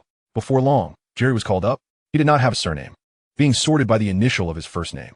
The Sorting Hat hesitated not a moment, promptly placing him in Gryffindor within 3 seconds. The atmosphere in Gryffindor was indeed welcoming, showing no signs of prejudice towards Jerry's round mouse-like ears. Rather, they seemed even more excited. We have a mouse now. Thank you. Thank you. Thank you. Jerry expressed his heartfelt gratitude to each of the welcoming students. Soon after, it was Neville's turn, when Neville Longbottom's name echoed through the hall. A brief silence enveloped the gathering before whispers began to ripple through. The Sorting Hat once again faltered for nearly 5 minutes, finally declaring Gryffindor. Neville hurriedly dashed away, forgetting to remove his hat. Why do I say again? This familiar scene brought a measure of comfort to Ted. We have another Longbottom, the boy who lived through adversity. The Gryffindors rushed to shake Neville's hand, causing his face to flush with a kaleidoscope of colors, overwhelmed by the attention that nearly made him faint. Following Neville was the familiar name of Malfoy, who, as expected, was sorted into Slytherin. By the time Ron was called, only a few remained. Naturally, Ron was also sorted into Gryffindor. The sorting ceremony concluded swiftly. Ted felt the magical connection with the castle transform into a grand enchantment, permeating through the very stones and fading from view. It seemed the magic of the entrance ceremony had been completed, and these young wizards had, on a magical level, officially become students of Hogwarts. The Gryffindor and Ravenclaw tables were adjacent, with Neville and Ron settling behind Ted and Hermione. Neville turned to Ted, whispering, Thank you. Ted, you were right. I was quietly chanting Gryffindor, and I really was sorted into Gryffindor. Ted smiled. You were placed in Gryffindor because you possess invaluable qualities. You are brave enough. Perhaps you have yet to realize it, but it has always resided within you. Ron grinned. Why do I feel that Ted speaks with more authority than the professors? Jerry nodded in agreement. Hermione glared at the two of them. What nonsense are you two spouting? Ted's words are profoundly wise. Regardless, the sorting ceremony was deemed concluded. The final distribution was as follows: Gryffindor, 10 Ravenclaw, 9 Hufflepuff, 9 Slytherin, 8, totaling 36 new students. The British magical community was facing a demographic crisis. Considering Hogwarts' 4 house heads and the professors, none had children. What a predicament for the magical community. However, this number seemed to surpass that in the original text, though Ted could not ascertain the specifics since the original did not clearly state the list of the class of 91. Yet, individuals like Jerry, who belonged to a different race, were undoubtedly absent from the original narrative. But he was not unique to Hogwarts. Among his peers in the same house, there was a gnome girl named Clara Shining. She stood just over a meter tall, and although she was only 11 years old, she might still grow, though how much more could she possibly increase in height? She hailed from an intelligent race of gnomes, known for their proficiency in magic, jewelry crafting, and magical technology. In addition to these two, Hogwarts had recently admitted several students from other magical races with inherent magical talents, especially since the second Celestial Convergence had introduced intelligent races from other realms 11 years ago. Some children who had crossed into this world as infants were now being accepted into Hogwarts upon reaching the age of 11. Notable mentions included a second-year Hufflepuff student, a horn boy named Guff Green Oasis, who bore 2 prominent horns and a slightly oversized nose, appearing somewhat dazed and towering over his classmates, a third-year Gryffindor student, a dwarf named Molden Copperbell, already sporting a beard at the tender age of 14, a fourth-year Ravenclaw student, a lowly elf named Ida Sylph, who, despite being 18, appeared as if she were 6 or 7 years old, speaking in a childlike voice, and a fifth-year Hufflepuff student, a rabbit-eared girl named Tori, who was the school's first student from another race, having been personally advocated for by Dumbledore to the Board of Governors, paving the way for her admission. This year, the enrollment of 2 students from different races marked an increase in representation. The presence of these diverse races posed a significant challenge for the wizarding community. On one hand, they sought to conceal them from Muggle eyes to prevent accidental exposure, while on the other, it raised concerns regarding resource allocation. These races brought with them different knowledge, but also competed for survival resources. Pure-blood wizards, who were already targeting Muggle-born wizards in their quest for supremacy, now faced even more unconventional competitors. As the saying goes, fellow travelers can often be outdone by those from other realms.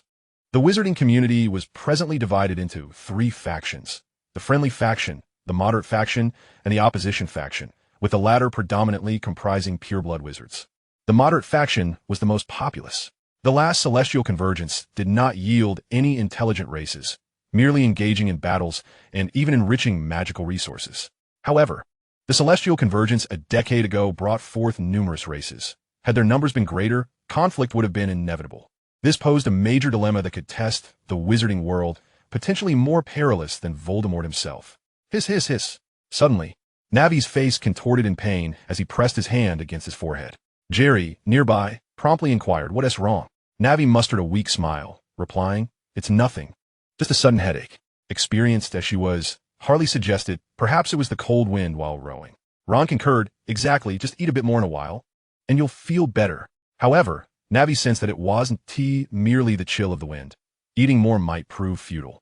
It felt as if his own scars were gnawing at him, akin to someone jabbing him with a needle. Yet, it lasted only a few seconds before dissipating. Naturally, he refrained from contradicting his friend's concern. To be honest, the feeling of being cared for by friends was truly delightful. At that moment, Chilo, with his head wrapped in a scarf, had his back to Navi, seemingly engaged in conversation with someone. Ted couldn't help but chuckle to himself, thinking, he probably can only lie on his side when he sleeps. Meanwhile, Snape, arms crossed, gazed vacantly at the animated laughter of Harry and his friends. Chapter 20. Singing the school song? Ted was tasked with it. After the sorting ceremony, it was time for the headmaster's speech. If this were in the East, Ted might have to pull out his prepared beef jerky to take a bite. But at Hogwarts, there was no such need. "Allow me to say a few words," declared Dumbledore. Fools, weeping, remnants, twists. Hermione, initially eager for the speech, looked at Ted in confusion. Ted shrugged. Wizards always have their peculiarities, especially considering he's over 100 years old. Les cut him some slack. Hermione's expression conveyed disbelief. "Are you serious?" Before the students could voice their questions, Dumbledore waved his hand, and a plethora of food appeared on the long dining table, stretching for meters. Plates and bowls of all sizes and colors overflowed. The evening feast commenced. Honey-glazed chicken legs, roast beef, roast chicken, honey-glazed pork ribs, braised lamb chops, sausages, steaks, and towering heaps of bacon. Pumpkinpie, aplapie, porkpies. Boiled potatoes, baked potatoes, mashed potatoes, and fries served with ketchup. Yorkshire pudding, boiled peas, boiled carrots, broth, pumpkin juice, orange juice, and even mint candies. Good heavens. Ted had been in this world for 2 months, and this was by far the most sumptuous meal he had encountered. Who says Britain lacks culinary delights? Hogwarts dares to compete. House elves are the best. He couldn't help but laugh, and the other young wizards cheered and dove into the feast. Ron's eating habits were a sight to behold, comparable to Wei He, who had once crashed a birthday banquet of the Japanese. If he were to live stream his eating, he could amass 1 million followers in 3 months. Just as everyone began to indulge fervently, Ron suddenly leaned over, clutching a chicken leg. "Ted, why are you eating with 2 little ones?" Friends and a few nearby students turned their gazes toward Ted. "This is in fact my pair of chopsticks," he retorted. As an Asian from the East, It's perfectly reasonable for me to carry a pair with me. In less than half an hour, the main course was nearly consumed, and with a swift motion, it all vanished. Next came the dessert. Ice cream, chocolate muffins, jam ice cream, strawberries, jelly, rice pudding, and a towering array of layer cake on another large table. How could children resist sweets? Especially those in Britain who have a sweet tooth. Although they were already stuffed, they still forced more into their mouths. Only Ted and Hermione refrained. Hermione, coming from a family of dentists, had a strong restraint against sugary treats, while Ted had never been fond of sweets, consuming only a bit of ice cream and strawberries. As they were enjoying their dessert, a sudden gasp arose from the next table as a ghost emerged from beneath it. It was Nearly Headless Nick, the house ghost of Gryffindor. Someone inquired why he was called Nearly Headless Nick. He then tilted his head back, showing them his neck, which was almost severed, though translucent and pale. The gruesome sight startled everyone. Hermione quickly shut her eyes, grimacing in discomfort. Ted swallowed his strawberry and remarked, "Mr. Nick, I empathize with your plight, but could you possibly consider the feelings of those of us trying to enjoy our meal?" "Oh, my apologies, I thought you would find it amusing," he replied, looking quite aggrieved. "How could anyone enjoy something so gruesome? Does it enhance the dining experience?" As the banquet concluded, the food vanished in an instant, leaving the plates spotless, cleaner than if a dog had licked them. Dumbledore stood up once more to speak, this time with more gravitas. New students should remember that the Forbidden Forest to the northeast is off-limits. Of course, the older students should take heed as well. He glanced at the Weasley twins. And for those who wish to avoid suffering an untimely demise, please refrain from entering the corridor on the right side of the third floor. So it was a ploy to pique the curiosity of the new students, offering them a target for their inquisitiveness? If you don't want people going there, why not just seal the corridor? Indeed, as soon as his words fell, a wave of restlessness surged among the students, particularly among Gryffindor. Ding. Task triggered. The corridor on the right side of the third floor, huh? Green, since your esteemed headmaster has made it so obvious, it would be rather impolite not to investigate. Objective. Discover what lies hidden in the corridor on the right side of the third floor. Reward. 200 experience. Random card. Anything the teachers forbid. I must try. Surprisingly, Ted found that a task awaited him. What an unexpected delight. Dumbledore, unfazed by the students' reactions, continued. Also, our caretaker, Mr. Filch, reminds us that magic is not permitted in the corridors. The rather balding Filch stood by the wall of the hall, a sprightly cat at his feet, adding a touch of charm. Now that we are well fed and refreshed, let us sing the school song together, to the rhythm of your liking, he encouraged. With a flick of his wand, golden lyrics appeared in midair, each letter grandiose. Hogwarts, Hogwarts, Hogwarts, Hogwarts. Teach us knowledge. Whether we are balding elders or children with scraped knees, our minds can embrace intriguing things. Ding. Task triggered. Come on, show them. Green. What a rare opportunity. Little Ted. Give them a show. Objective. Sing the school song to leave a lasting impression on classmates and teachers. Reward. 200 experience. Random card. Everyone look to me. I have an announcement. Ted felt invigorated. With this, I shall not feel drowsy. There was no time to ponder further. Ted seized his knife and fork and began drumming rhythmically on the plates and bowls. A song titled Hogwarts is dedicated to everyone. Thank you. Ted has already devised a plan. Should this tactic fail to subdue them, he shall retrieve his instrument and engage them in a lively performance of song and dance. If that does not suffice, he can resort to the goddess Splits the View, the king of recitation, simply too beautiful, playing in the mud in the northeast. Or those who hinder us are but rubbish. If all else fails, he shall shed his garments and perform New Treasure Island. I refuse to be deterred. Mia impatience. After all, Ted declares today, this 200 experience points are as good as mine. Not even Voldemort can take it from me. Mark my words. Fortunately, we are still in the early 1990s, a time when such avant-garde artistry leaves everyone in astonishment. One might say it is a display of unparalleled prowess. As Ted passionately sings, even the Weasley twins find themselves oblivious to the cessation of their own dirge, and the entire audience turns their attention to Ted. Mouths agape in wonder. Some even find their legs involuntarily swaying, as if under an enchantment. Of course, most still deem this artistic expression to be far too avant-garde for their sensibilities, believing they could only endure it in 30 years' time. However, as long as the task is fulfilled, Ted remains unfazed. He is fearless. Hermione's eyes widen in astonishment, her pupils quaking, her lips parted in disbelief. Neville appears utterly bewildered, as if turned to stone. Jerry's expression seems to question, a show-off. Ron exclaims, "Who am I? Where am I? What is happening here?" Harry states, "I truly do not understand you." Those afflicted by social awkwardness likely imagine they have dug their toes into the hall's floor in sheer discomfort. Yet, none of this concerns Ted. He boldly proclaims what? Shame? That does not exist for me. I am a master of the mind, possessing unparalleled psychological fortitude. In common parlance, I seek experience, not embarrassment. After a brief moment of suspended air, Dumbledore is the first to regain his composure, dabbing at the corners of his moist eyes, deeply moved. He cannot help but shed tears at the poignant display. The headmaster's tears seem to trigger a cascade of thunderous applause, akin to a roaring tsunami, as students clap until their hands turn crimson. Even some Gryffindor students, feeling unfulfilled, begin to whistle raucously. This incites Professor McGonagall, who, while stifling laughter, shoots them a fierce glare, silencing them with her gaze.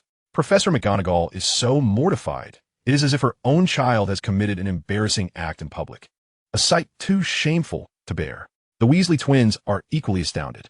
George remarks, I thought my brother and I were invincible, yet here stands someone even bolder. Whose student is this? Freddie adds, our house needs talent like yours. Chapter 21. Which car to choose? Until the curtain falls and everyone returns to their common rooms, Ted remains the focal point of attention. It is the kind of gaze that yearns to observe yet fears being caught in the act. Each time Ted looks back, he quickly turns away, terrified of meeting anyone's eyes. Students whisper, I confirmed it with a glance. He is a big shot, not someone to provoke. As the banquet concludes, students from each house follow their prefects back to their dormitories. The Ravenclaw common room is located farther than those of the other 3 houses, not situated within the main tower courtyard, but rather in the tower complex beyond the stone bridge. Whether Raven or Eagle, they reside in lofty abodes, which is only fitting.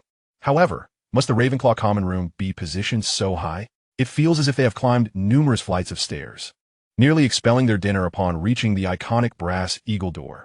Each of the 4 houses has its own guardian at the entrance. Gryffindor S is a portrait requiring a password. Slytherin S is a magical door, also requiring a password.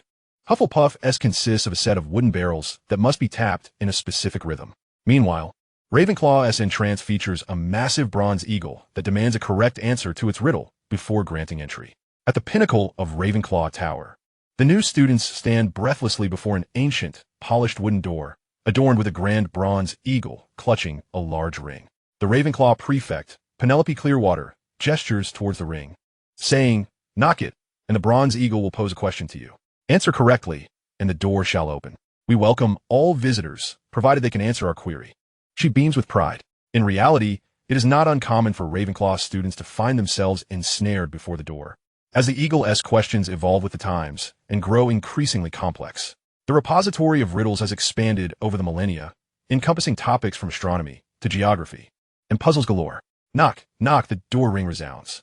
The bronze eagle turns its head, surveying the crowd. Ghosts or poltergeists, whose lifespan is longer. Ghosts. 4 poltergeists have never truly lived. That is indeed correct. Click. Penelope answers the eagle's question, and the door swings open, allowing the students to enter in procession.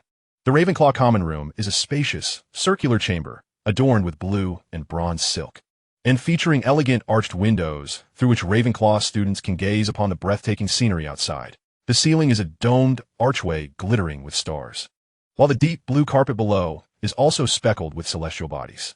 The room is furnished with tables, chairs, and bookshelves, and directly across from the entrance stands a niche housing a white marble bust of Rowena Ravenclaw.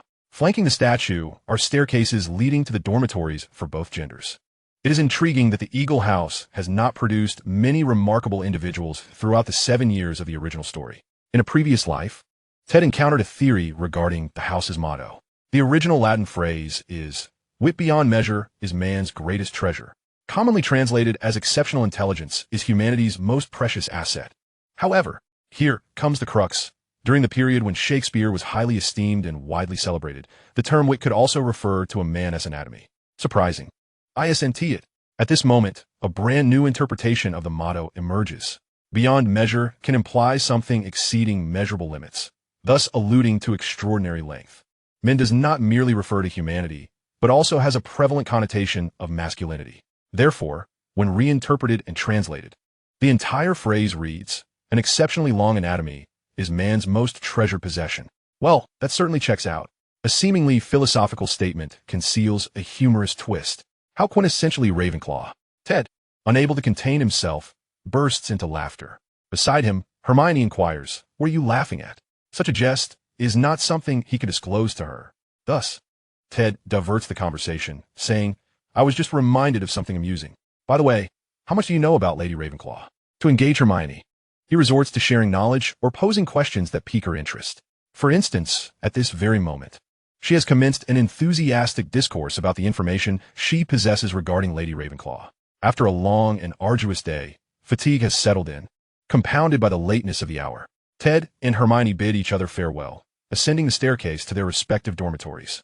Fortunately, Ravenclaw's dormitory is situated in the tower, unlike Slytherin and Hufflepuff, which reside in the basement, directly experiencing the harshness of the Scottish Highlands. This year's Ravenclaw cohort consists of 9 students, 4 of whom are boys, naturally sharing a dormitory.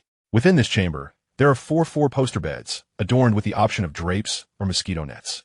Each bed boasts a brass plaque bearing the name of its occupant, with luggage neatly placed beside the beds, having undergone a cursory inspection before being tucked beneath.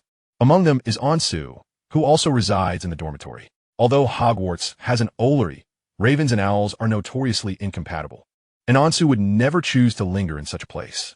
At this moment, is playfully dangling from the curtains, toying with a glass marble that Ted had given it. Ravens are particularly fond of such shiny trinkets. "What are you staring at, huh?" It suddenly exclaimed to one of the boys, startling him as he had been observing it intently. "Why, you can talk, can't you?" Ansu conversed with an ease that seemed entirely natural. Ted, having been engaged in conversation with Hermione, was the last to return. Upon his entrance, his roommates promptly greeted him. "Oh, hello, I'm Anthony Goldstein. I'm Michael Corner. Terry Bort." It was Terry who had just been chatting with Ansu. Although these 3 roommates may not have had particularly noteworthy roles in the original narrative, they seemingly escaped any dire fates. This reflects the wisdom of the Eagle House, which understands the virtue of self-preservation. "Greetings, I am Ted Epiphany." Ted introduced himself. "We know we've all heard. The school song was quite splendid." Clearly, Ted's impressive entrance had made its mark.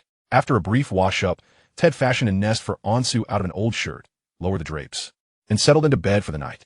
Wizards can utilize the spell Scourgify for personal hygiene, yet it requires a high level of mastery. A misstep could result in a complete depilation, akin to hair removal. Moreover, not washing one's face or brushing one's teeth, even if one feels clean, often leaves an unsettling sensation. Though Ted was weary, he lay in bed with his eyes wide open. He addressed the system residing in his mind regarding his task rewards. Magical World. Green. Reward. Choose one from 3 cards. 3 cards materialized in his mind. The first card depicted a shattered card radiating blue light, accompanied by the text 1000 EXP. Experience card blue. Experience card. Use. Gain 1000 experience. One-time use. This grants a direct acquisition of 1000 experience, sufficient to level up. Quite simple and straightforward. The second card illustrated a human brain emanating light, with the inscription spell LV1 above it. Spell proficiency, blue. Spell card. Use. LV1 spell, lasting 10 minutes. Cool down, 24 hours. Ted's current spell level is only LV1, so utilizing this card would essentially double his spellcasting capability for a brief period. The third card featured a raven's claw grasping a luminous lady's crown, with the text 2 intelligence. 1 spirit beside it. Wisdom of Ravenclaw blue. Spell card. Grants 2 intelligence and 1 spirit, lasting 1 hour. Cool down, 12 hours. This buff enhances intelligence, akin to a cognitive enhancer. It can be used up to twice a day. Without further ado, he chose the longest duration. While the experience card is beneficial, it can be accumulated gradually. The LV1 spell is undoubtedly advantageous, but opting for Wisdom of Ravenclaw blue provides a lasting enhancement to his learning abilities. This is the optimal choice for long-term development. Additionally, the task, Magical World, green, rewarded him with 500 experience and LV1 magic. The task, Come On Show Off, green, granted 200 experience and a choice of 1 card. The first card depicted a mouth silently casting incantations. Silent sound, green. Energy card, consumes a minuscule amount of energy to create a sound nearby. Cool down, 5 minutes. The second card illustrated a joint with mechanical segmentation marks, adorned in traditional Japanese attire, with a hairstyle and makeup reminiscent of a geisha, representing a mechanical doll. Magical figurine, Japanese dancer, green. Item card, summons your magical figurine, the Japanese dancer, to perform for you, lasting 10 minutes. Cool down, 3 hours. Note, only palm-sized. Please refrain from your illusions. The third card depicted a red and white short flute, producing musical notes, with many individuals dancing in the scene. Mysterious Dance Flute Green. Item card. Playing the mysterious dance flute will entice nearby beings to join and dance with the music. Ted pondered for a moment and selected Mysterious Dance Flute Green. While silent sound is impressive, magic can accomplish similar feats. An animated figurine is certainly delightful, but what if others perceive it as merely a product of fandom? Though he himself is one. Ultimately, a flute requiring just a tune to inspire dance is far more reliable. Currently, Ted's attributes are as follows. Ted Epiphany. Level 1 Wizard. 1 Psion. Experience Pool 1162. Attributes. Average values for an ordinary adult muggle are 5. Strength 3. Constitution 3. Agility 4. Intelligence 6. Perception 7. Spirit 9. Charisma 7. Luck. Typically 0 for ordinary people, fluctuating based on circumstances. Talent. Otherworldly knowledge goal. Skills. Magic LV2. Magic resistance LV1. Spell LV1. Psionic ability LV1. Mental resistance LV2. Prophecy LV1. Magic. Lumos LV1. Scourgify LV1. Repairing charm LV1. Aquamini LV1. Tidy charm LV1. Bubblehead charm LV1. Psionics. Identification, Memory Palace, Spirit Crystal Servant. Not yet cast. Reading charm, Affection charm. Conceal thoughts. Cards. Energy Restoration green. Wild Boar Bomb green. Wisdom of Ravenclaw blue. Mysterious Dance Flute green. Tasks. Can be done again. Go for it green. Explore Hogwarts red. The corridor on the right side of the third floor, right? Green. His magical power has now reached LV2, and he can distinctly feel the magic within him becoming more vibrant and potent. With the invigorating effects of Restoration of Energy, green, and Ravenclaw's Wisdom, blue, Ted felt a comprehensive enhancement of both his physical prowess and intellectual acuity, destined to become the ultimate academic prodigy. He would outshine them all, ha ha ha. Content. Ted closed the character interface and drifted off to sleep, determined to leave no trace of fatigue or stress for the following day. The doctors at St. Mungo's had declared him in excellent health. Chapter 22. Transfiguration class? I'm on it. The next day, as the sun struggled to rise above the horizon, Ted's meticulously adjusted biological clock roused him from slumber. His roommates remained ensconced in their dreams while Ted stealthily dressed and attended to his morning routine. Only Ansu, nestled in his nest, opened his eyes to glance at him, yet remained tucked under his wings, unwilling to rise. After Ted completed his personal grooming, he conducted a brief inspection of his backpack. He had brought along all necessary books and supplies, waving at Ansu. The creature unfurled his wings and fluttered onto Ted's shoulder. Just as he was about to speak, Ted silenced him with a gesture, indicating they're still sleeping roommates. Ansu tilted his head and nodded in understanding. After a little over an hour, at 7:30, Hermione descended the staircase, her bag slung over her shoulder, and entered the common room. The previous evening, she and Ted had agreed to meet there in the morning. Upon reaching a desk against the wall, she spotted Ted engrossed in a book titled Fundamentals of Magical Theory, diligently taking notes. Ansu quietly perched on the windowsill, admiring the scenery, and, upon seeing Hermione, greeted her. Good morning, Hermione. Good morning, Ansu. Good morning, Ted. She replied. Morning.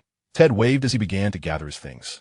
True to Ravenclaw's reputation, in addition to Ted, 3 or 4 other students were also studying diligently.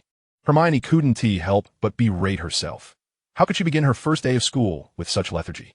If she had known that Ted was the first to arrive in the common room and had already skimmed through the book in his hands during the early hours, her regret would have been even more profound. Time was of the essence, leaving no opportunity for Hermione to make amends. The two set off towards the dining hall, which also served as the cafeteria. As they traversed the ancient castle's corridors, the countless stones, steeped in history, seemed to encapsulate time itself. The surrounding murals, statues, and suits of armor exuded an aura of age, as if they were traversing a moment suspended in the Middle Ages. The figures in the portraits moved, each engaged in their own pursuits, while the suits of armor subtly adjusted their stances, some even relocating on their own. Descending the tower, they arrived at the stone bridge and entered the main tower complex. Hermione furrowed her brow slightly at the constantly shifting staircase above them. According to a brief history of the school, Hogwarts boasted a staggering 142 staircases, each uniquely shaped and perpetually in flux. Every Friday, some would connect to peculiar locations, with certain staircases abruptly vanishing halfway up. She looked at Ted, somewhat exasperated, The book mentions that first years often get lost for various reasons and arrive late. Ted nodded in agreement. Indeed, familiarizing ourselves with the routes will likely be our primary objective in the near future. We may even need to allocate ample time to search for classrooms. It is said that Hogwarts paths resemble a labyrinth, and rightly so, constructed a millennium ago, when wizards and muggles had yet to sever ties. The castle bore formidable defensive attributes, with its complex routes advantageous for protection. Fortunately, Ted had always possessed a good sense of direction, and since his ascension to Mind Sorcerer, his memory had improved significantly. Thus, he led Hermione to the dining hall with relative ease. At that moment, the 4 long tables lay empty, devoid of any occupants. They were the first 2 to arrive. Without uttering a word, they casually took their seats and commenced their studies. The presence of a study partner significantly enhanced the efficacy of their learning. After approximately 20 minutes, more students gradually trickled in, predominantly upperclassmen, as first years often struggled to navigate the routes without guidance. It was Penelope, the same prefect from the previous day. Upon noticing Ted and Hermione diligently engaged at the long table, couldn't he help but smile. For Ravenclaw, a thirst for knowledge was undoubtedly the highest virtue. She approached them, placing a piece of parchment on the table, and waved her wand, uttering, "Duplicate." With 2 swift incantations, the parchment produced 2 copies. This is the first-year timetable. You'll need to transcribe it yourselves, as the effects of the duplication spell are ephemeral. Thank you. Ted expressed his gratitude. Hermione hastily picked up the timetable to examine it. Penelope nodded. "It's my duty. No need for thanks." Ted glanced at the timetable, noting not only the weekly course arrangements for first years, but also the scheduling of their meals. For instance, breakfast was from 8 to 10 o'clock, allowing students without morning classes to enjoy a leisurely meal. Naturally, first years had no such luxury of a free morning, as their first class commenced at 9 o'clock. Lunch was scheduled for 11 to 12 o'clock, with the first afternoon class at 1 o'clock. Dinner was from 4 to 7 o'clock, resembling a buffet with an extended serving time. Additionally, many Fridays featured no afternoon classes, effectively granting students an extra half-day off. Formal banquets marked the beginning and end of terms and holidays, commencing later at 6 o'clock and lasting for 2 hours, concluding at 8 o'clock. The curfew for lower years was set at 9 o'clock, while older students could extend theirs until 10 o'clock. Although Hogwarts did not impose a specific lights-out time, students were prohibited from leaving the common room after curfew. Those caught wandering would face penalties and confinement. Aside from the designated class and curfew times, students theoretically had the freedom to allocate their time as they pleased. They could engage in club activities or Quidditch training, while professors could arrange make-up classes. Hogwarts operated on a 3-term system, with breaks for Christmas, Easter, and summer. Moreover, students in 3rd year and above had the option to visit Hogsmeade on weekends. By 3rd year, students could select elective courses, allowing the most diligent to take on the full 12 classes, while those less inclined could focus on the core subjects of transfiguration, charms, potions, herbology, and history of magic with relative ease. Before long, their fellow classmates arrived, all of whom were Gryffindors, and thus came as a group. However, they appeared anything but composed, resembling a band of deserters. Without waiting for inquiries, Harry began to complain. "Damn it, I've heard Sirius say that the staircases in this school are the trickiest. They almost led us to the basement." Ron, adjusting his crooked wizarding robes, grimaced.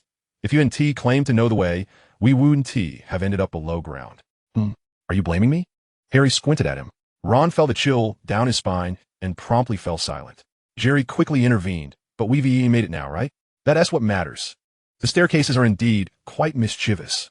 Aren't they, Neville?" Neville nodded eagerly. "Indeed, quite mischievous. The stairs at school are notoriously unpredictable, never ceasing their erratic movements. And sometimes they even vanish without warning. This is certainly a concern. Parents might wonder, what if a student inadvertently steps into thin air and falls? Fear not. Hogwarts is well equipped, complete with a school hospital. No one meets their demise here." By the time they arrived, the feast had commenced. The dining table was already adorned with cups, bowls, and plates. Everyone, feeling famished, hastily took their seats. Jerry requested, "Pass me the pie, please." "Thank you." Ron chimed in, "I want a chicken leg and another one, please." Ansu added, "I'll have some fries." Neville was engrossed in his meal, while only Harry was distracted, glancing around. Soon, she obtained the class schedule from other Gryffindors. She compared her schedule with Ted and Hermione's and exclaimed, "Oh, we have our first class together." Jerry inquired, "What class is it?" "Transfiguration, a 2-hour lecture." Harry replied, "Professor McGonagall's class? We must arrive early." Ron, with a chicken leg in his mouth. Managed to articulate clearly, perhaps it was a gift. The first-year curriculum included herbology, charms, and transfiguration, 3 sessions each week, each lasting 2 hours, akin to core subjects in mathematics and languages. Potions, flying, history of magic, astronomy, and defense against the dark arts each comprised 1 session, lasting between 1 to 2 hours. It seemed that the core subjects were more abundant in the lower years. As elective courses emerged in subsequent years, self-study and additional subjects, such as Muggle studies, would take precedence. Otherwise, even if 2 houses shared a class, the main subject professors would have to conduct 6 sessions a week, totaling 12 hours. With such a workload across 7 years, the prospect of professors collapsing from exhaustion was quite alarming, as the group contemplated which classes they would take together. A sudden loud bang startled Hermione, who was engrossed in discussing the schedule with Ted. They turned to see Neville's roommate, the explosive genius Seamus. With a soot-covered face and smoke wafting from his hair, he had attempted to showcase a spell he had covertly practiced at home, turning juice into wine. But the cup had exploded, leaving his face charred. The Great Hall was filled with a buoyant atmosphere. Chapter 23. Ravenclaw loses 5 points. At that moment, several owls swooped into the hall, dozens of them, flitting about, much to Aunt Sue's displeasure. Crows and owls often clashed in the wild over territory. A white snowy owl landed gracefully before Harry, extending its leg to indicate she should take the letter. "Thank you, Hedwig." Harry happily untied the letter. Her owl remained a snowy owl, still named Hedwig. Was this the inertia of fate? She opened the letter and skimmed through it, shrugging. "It's a letter from Sirius. Worried that I might struggle to adjust to school life. I'm not that fragile. I'm perfectly accustomed to it." Suddenly, a student exclaimed, "Oh my gosh. Someone is attempting to rob Gringotts. Is he out of his mind? What's going on?" Several students gathered around. It turned out to be a report from the Daily Prophet, stating that Gringotts had been robbed. A dark wizard had infiltrated the underground vaults. Yet the goblins claimed that the thief had stolen nothing and had nearly been apprehended. However, they ultimately failed to capture the intruder, sparking considerable discussion. "Ted Bondi, is it about that stone? That hasn't changed, but it's none of my concern. Best to focus on magic and avoid meddling in trivial matters." He then thought, "I told you so. The goblins are merely posturing. All their claims of being foolproof are sheer nonsense." At that moment, Neville's owl delivered a package to him, which turned out to be a peculiar crystal ball. "This is a memory ball. If it turns red, it indicates I've forgotten something important." As Neville spoke, the ball turned crimson. His expression grew troubled as he stammered, I can't recall what I forgot." Jerry remarked, "That thing is." Ron interjected, "A bit useless," nodding vigorously. Ted patted his shoulder, suggesting, "I recommend you carry a small notebook to jot down important matters. Next time the ball turns red, you can refer to it to see what you've forgotten. As an old saying goes in Eastern lands, a good memory is no match for a diligent quill." He added, "You could attach the notebook to yourself with a chain, lest you forget it somewhere." Neville's face lit up in astonishment, and after a few seconds, he murmured, "Wow, Ted, what a brilliant idea." The group erupted in laughter. Breakfast concluded amidst cheerful banter, and they set off in pairs to locate the Transfiguration classroom, primarily relying on inquiries directed at older students and portraits. Ted, silent at that moment, resolved inwardly to seize an unprecedented opportunity. He would pet the cat. The Transfiguration classroom was located on the 2nd floor, and they found it with relative ease. The 6 of them were among the earliest arrivals, as the classroom was still empty. At that moment, they noticed a silver tabby British Shorthair perched on the podium. Ted recognized it instantly, but feigned ignorance. He dashed forward, swift as lightning, capturing the feline in his embrace before it could evade him. The tabby cat looked taken aback. "You again?" Suddenly, an inexplicable sensation surged within him, an overwhelming exhilaration that he could not suppress, compelling him to nuzzle the cat. "It's catnip. I use catnip," Ted exclaimed. Ted had a mission. Once more pet her, Green. This task required him to pet Professor McGonagall in her animagus form once again. The challenge was formidable, as there would likely be no further opportunities aside from this one. Why was this the case? Primarily, Professor McGonagall rarely manifested in her animagus form, except during the first lesson for new students, to assert her authority and pique their curiosity about Transfiguration. However, once students became familiar with their cat teacher's true identity, any further attempts to pet her would surely result in detention until graduation. Only during this first lesson, under the guise of ignorance, could Ted take this risk. "If I'm punished, so be it. I'll complete the task regardless. Not even Dumbledore could stop me." He even pressed on her paw, and her claws indeed extended. This was a genuine transformation. Her physical structure had entirely converted into that of a cat, not merely an illusion. Impressive. Animagus truly exemplifies advanced transfiguration. Task once more. Pet her. Green, completed. Reward, 250 experience. Level 1 transfiguration. Ted let out a sigh of relief, loosening his grip. The tabby, momentarily entranced by the catnip, suddenly regained her senses, struggling fiercely to escape Ted's embrace, and bolted towards the door, disappearing in a flash.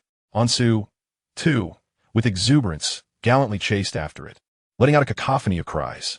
Ansu, do not fly erratically. Return at once. Ted urgently called it back.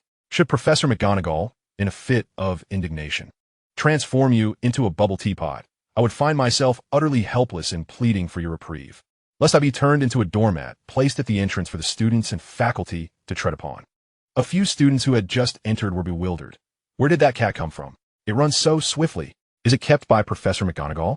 Meanwhile, the fleeing McGonagall dashed back to her office, locked the door, and, still shaken, tidied her hair, even casting a cleansing charm on herself. She suspected that this mischievous creature was being deliberately troublesome, but without concrete proof, she could only recall its notorious history. Yet how does one punish such antics? 2 months of confinement for Professor McGonagall? That was simply unthinkable. And what was that peculiar scent? Could be a special herb targeting cats? As the students gathered, stepping in time with the ringing of the class bell, Professor McGonagall entered the classroom with an expression of utmost seriousness. She fixed a penetrating gaze on Ted until he averted his eyes, a sheepish grin spreading across his face. Then she spoke. Failure to adhere to classroom discipline, with your frivolous demeanor, results in Ravenclaw losing 5 points. The multitude of students exchanged bewildered glances. What just happened? What is going on? Neville, too, was filled with trepidation. What is the matter? What is happening? Particularly, the Ravenclaw students were astonished. What is the reason behind this? Professor McGonagall is not one to resort to such measures for the sake of the House Cup, is she? We're looking at you, Snape. Ding, task triggered. An incomplete student life without point deductions blew. Years later, teachers would forget those academically gifted students, yet vividly remember the mischievous ones. Is your house life destined to be so mundane? Absolutely not. Objective, deduct 100 points from Ravenclaw in the first year. Progress, 5100. Reward, 300 experience, random card. The students recalled the dread of being under Professor McGonagall's scrutiny. Merely lingering their gaze upon her resulted in a 5-point deduction. Ted was taken aback. A smile could cost him points? Furthermore, this could trigger a task? What sort of absurd task was this? It seemed destined to alienate him from his peers. Harry, Hermione, and others were equally astonished. Why the deduction? Is that cat really Professor McGonagall-s? Ted had dispelled the initial intimidation posed by Professor McGonagall, and at that moment, transforming into a cat was no longer an option. She resorted to transfiguring her desk into a wild boar, which then dashed around the classroom. This startled the students into leaping onto their chairs, before the boar returned to the podium and morphed back into a desk. Amidst the students' astonishment, Professor McGonagall tapped the desk with her wand. Transfiguration is the most perilous course you will encounter in your first year, and I expect no disruptions during my class. Otherwise, I will have no choice but to escort you out and impose confinement until graduation. I trust this will resonate with you. With that, she cast a pointed look at Ted, as if he were the very one she intended to expel. Harry, Jerry, Ron, and Hermione regarded Ted with expressions that screamed, "You're finished." Only Neville remained oblivious to Professor McGonagall's ominous aura, straightening his back, anxious about being sent out. With a wave of her hand, she summoned a glass dome containing a cup with a mouse tail. This is a reminder of an error made by a second-year student 2 decades ago, resulting in this cup bearing a tail permanently. For those who fail to grasp the complexities and dangers of transfiguration, this serves as an excellent warning. I presume none of you wish to sprout something peculiar on your own bodies? The students nodded vigorously, a chill creeping into their hearts. Only Jerry remained unfazed. It's just a tail. I have one myself. Now, let us turn to the first page of the Beginner's Guide to Transfiguration. Today, we will discuss the fundamental principles of transfiguration. At that moment, another ding sounded. Task triggered. Transfiguration, white. Transfiguration is an immensely significant field within magic, previously approached with trepidation due to lack of guidance. But now, with a renowned teacher at the helm, it is imperative to learn diligently and practice earnestly. Objective, successfully cast a transfiguration spell in this class. Reward, 150 experience. With a blink of the eye, a hen transforms into a duck. This is indeed a serious task. It is my first encounter with a white tier mission. To be frank, Ted felt a bit of pressure. Although he had just received a level 1 transfiguration reward, he had never attempted transfiguration before, leaving him uncertain. He could only give it his all. Ted promptly adjusted his demeanor, retrieving a pen and notebook to diligently record Professor McGonagall's points on transfiguration. While the magical community predominantly uses quills, Ted was not particularly accustomed to wielding one, finding the pen more efficient for rapid writing. He would have to devise a method to enable the pen to write autonomously. But how could he modify it without breaching Ministry of Magic regulations? If only he could make a keyboard operate on its own. Ding-Yu attentively absorbed Professor McGonagall's lecture, deepening your understanding of transfiguration. Gained 35 experience. Experience can be earned during class. Ted felt a surge of joy. Beyond learning spells, brewing potions, and caring for magical creatures, he had discovered yet another avenue for acquiring experience. How delightful!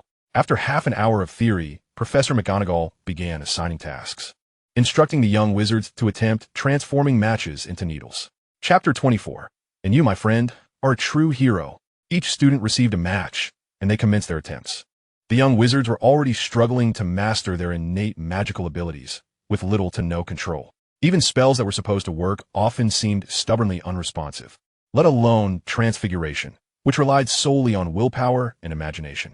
Most students waved their wands at the matches, but the matches remained unyielding, showing not the slightest sign of movement. A few students managed some alterations, but that proved even more perilous. A faint yet alarming explosion echoed as Seamus caused a match to ignite, instantly turning it to ash. The flash and sound startled Ansu, who'd been dozing off. "Gah, you nearly gave me a heart attack." Ted swiftly waved his hand to shoo Ansu away, fearing Professor McGonagall would catch it and silence it. Ted had an inkling that Seamus possessed a latent talent for fire magic. Hermione observed Seamus and his desk mate, whose hair had been singed. Professor McGonagall was right. Transfiguration is indeed dangerous. Ted replied, perhaps it's the people who are dangerous. Through relentless attempts, students with promising talents began to show signs of progress. Hermione's match began to quiver, slowly morphing like clay, but reverting to its original form after just 2 seconds. Ted, slightly ahead of her, witnessed his match undergoing more pronounced transformations, elongating and narrowing. Yet ultimately, he too failed to succeed. Professor McGonagall walked among the students, urging them to focus, control their magic, and visualize the form of the needle. The essence of magic lies in one's magical power and will. The crux of mastering transfiguration lies in the concentration of one's will, necessitating that students glean insights through repeated attempts. As the lesson neared its conclusion, Ted finally succeeded in elongating a matchstick into a wooden toothpick. This marked Ted's achievement of Transfiguration Level 1 through task rewards. A notification chimed. Task completed. Transfiguration White. Awarding 150 experience points. Professor McGonagall examined the wooden toothpick before casting a glance at Ted, who wore an obedient demeanor, before she spoke. Well done. Ravenclaw earns 5 points. Internally, Professor McGonagall nodded in approval, thinking at least my textbook wasn't wasted. Ted exclaimed, "Oh, points have been restored." Then, Professor McGonagall turned her attention to Hermione, seated beside Ted, whose matchstick had merely transformed into a pointed wooden peg. Ravenclaw earns 2 points. Another notification sounded. Task triggered. Model Student Blue. It is every student's duty to strive for their house in the quest for the House Cup. Keep up the effort. Objective. Earn 100 points for Ravenclaw in the first year. Progress. 5,100. Reward. 300 experience. Random card. I am a diligent student. I am Ted Epiphany. He mused, wow. 100 points. Do you think I'm a savior of Gryffindor? With points being both awarded and deducted, he felt as though he were experiencing a split personality. By the end of the class, aside from the two of them, the other students' matchsticks had shown no notable transformations. This was considerably more challenging than in the original text, where Hermione had seemingly succeeded. As Professor McGonagall had stated, transfiguration is a complex art, not one to be mastered overnight. The situations of Ted and Hermione indicated their considerable talent in this subject, while the other students would require further learning and practice. Before class concluded, Professor McGonagall assigned an 8-inch length homework task and urged students to practice diligently, stating she expected to see progress in the next lesson. The morning class wrapped up, leaving them exhausted from 2 hours of wand waving, their arms weary from exertion. Ron wore a glum expression, packing his belongings while grumbling. I suspect my matchstick is defective. It hasn't changed at all. Harry shrugged. Mine just turned over. Jerry chimed in. My matchstick is rolling all over the table. It seems like if it rolls any slower, I might set it alight. Neville remained silent, for throughout the entire class, his matchstick had been as still as death. After the morning session, the group headed directly to the Great Hall for lunch. The translucent ceiling provided splendid lighting, reminiscent of a picnic. While waiting for the food, Hermione was still engrossed in her Transfiguration textbook, her intensity seemingly capable of overwhelming everyone around her. Ron and Jerry shivered, inching away. Ron remarked, "Her diligence frightens me." Hermione shot him a glance, but continued reading. Jerry looked at Neville with a tearful expression. "Oh dear, I'm going to be buried under all this studying." Observing this, Ted put away his notes and advised, "Focus on your studies when studying and on your meal when dining. It is vital to do the right thing at the right time." Ron echoed enthusiastically, "Exactly. Study when it's time to study and eat when it's time to eat." Finally, Hermione set down her textbook and picked up her knife and fork. Harry quipped, "A top student only heeds the advice of those even more accomplished." Ted had curbed Hermione's tendency to lecture before it could escalate. Lunch was quite sumptuous. Though it lacked the splendor of the start-of-term feast, there was still an abundance of pies, meat from pig, cow, sheep, and chicken, sausages, bread, and hearty vegetable soup. Midway through their meal, two figures approached, red-haired twins who bore a striking resemblance, the Weasley twins. They quickly positioned themselves, one on either side of Ted, much like a pair of comedic sentinels. "Please allow us to introduce ourselves. I am George, and this is Fred." Ted responded, "Ah, I see. You are the Iron Leg, and he is the Iron Head." He set down his utensils and extended his hands to shake theirs. "Hello, I am Ted. My dear friend, I've heard you've embraced Professor McGonagall's transformed cat," George whispered conspiratorially, as if in a clandestine meeting. The group paused, and Harry inquired, "Professor McGonagall transformed into a cat?" Fred nodded. "Indeed, Professor McGonagall is an animagus. She can transform into a cat." George continued, "A silver-striped British short-hair cat. When she leaps from the podium, transforming back into Professor McGonagall, all students are left in awe." Fred added animatedly, "That is Professor McGonagall's way of intimidating each incoming class." We were all quite stunned. The two exchanged knowing glances, one of them resting a hand on Ted's shoulder, and they chorused, "And you, my friend, are a true brave soul." At 1 o'clock, the Charms class commenced, attended by both Ravenclaw and Slytherin students. The timetable seemed deliberately designed to facilitate the intersection of students from the four houses, ensuring that there were a few classes each week that they shared. The Charms classroom was located on the 4th floor, filled with books that lent a somewhat chaotic atmosphere. The Charms professor was Phileas Flitwick, a diminutive figure suspected of having goblin ancestry, and the head of Ravenclaw House. He was well-versed in numerous spells and was rumored to have been a dueling champion in his youth. His stature provided him with a significant advantage in evading being targeted. Professor Flitwick was affable and entertaining. During roll call, he became so excited upon reading Neville's name that he toppled from the stack of books beneath him. "All right, class, please turn to Chapter 1 of Standard Spellbook for Beginners, and we will discuss the fundamental principles of magic." Professor Flitwick's voice, though slightly high-pitched, was hard to ignore. Wizards often had a somewhat superficial understanding of magic, heavily influenced by personal experience, or rather, each held a unique perspective. However, there remained a consensus regarding the fundamental principles. Magic is composed of magical power and will. The magical power serves as the thread, while the will acts as the loom. Only through their combination can magic be woven. Whether it be wands, wand movements, or incantations, all are designed to assist wizards in channeling magical energy and focusing their consciousness. Some powerful and seasoned wizards, either through necessity or inadvertently, invented spells that produced certain effects, subsequently discovering suitable incantations and gestures to channel their magic, which other wizards would then replicate. The first charms lesson focused on the Lumos charm. "Who knows the incantation for the Lumos charm?" Professor Flitwick inquired. Ted raised his hand. "Lumos. Excellent. The pronunciation of the incantation is very precise." Ravenclaw earns 2 points. Professor Flitwick praised him. A notification chimed. Task triggered. Model student blue. If no one raises their hand when the teacher poses a question, how embarrassing that would be.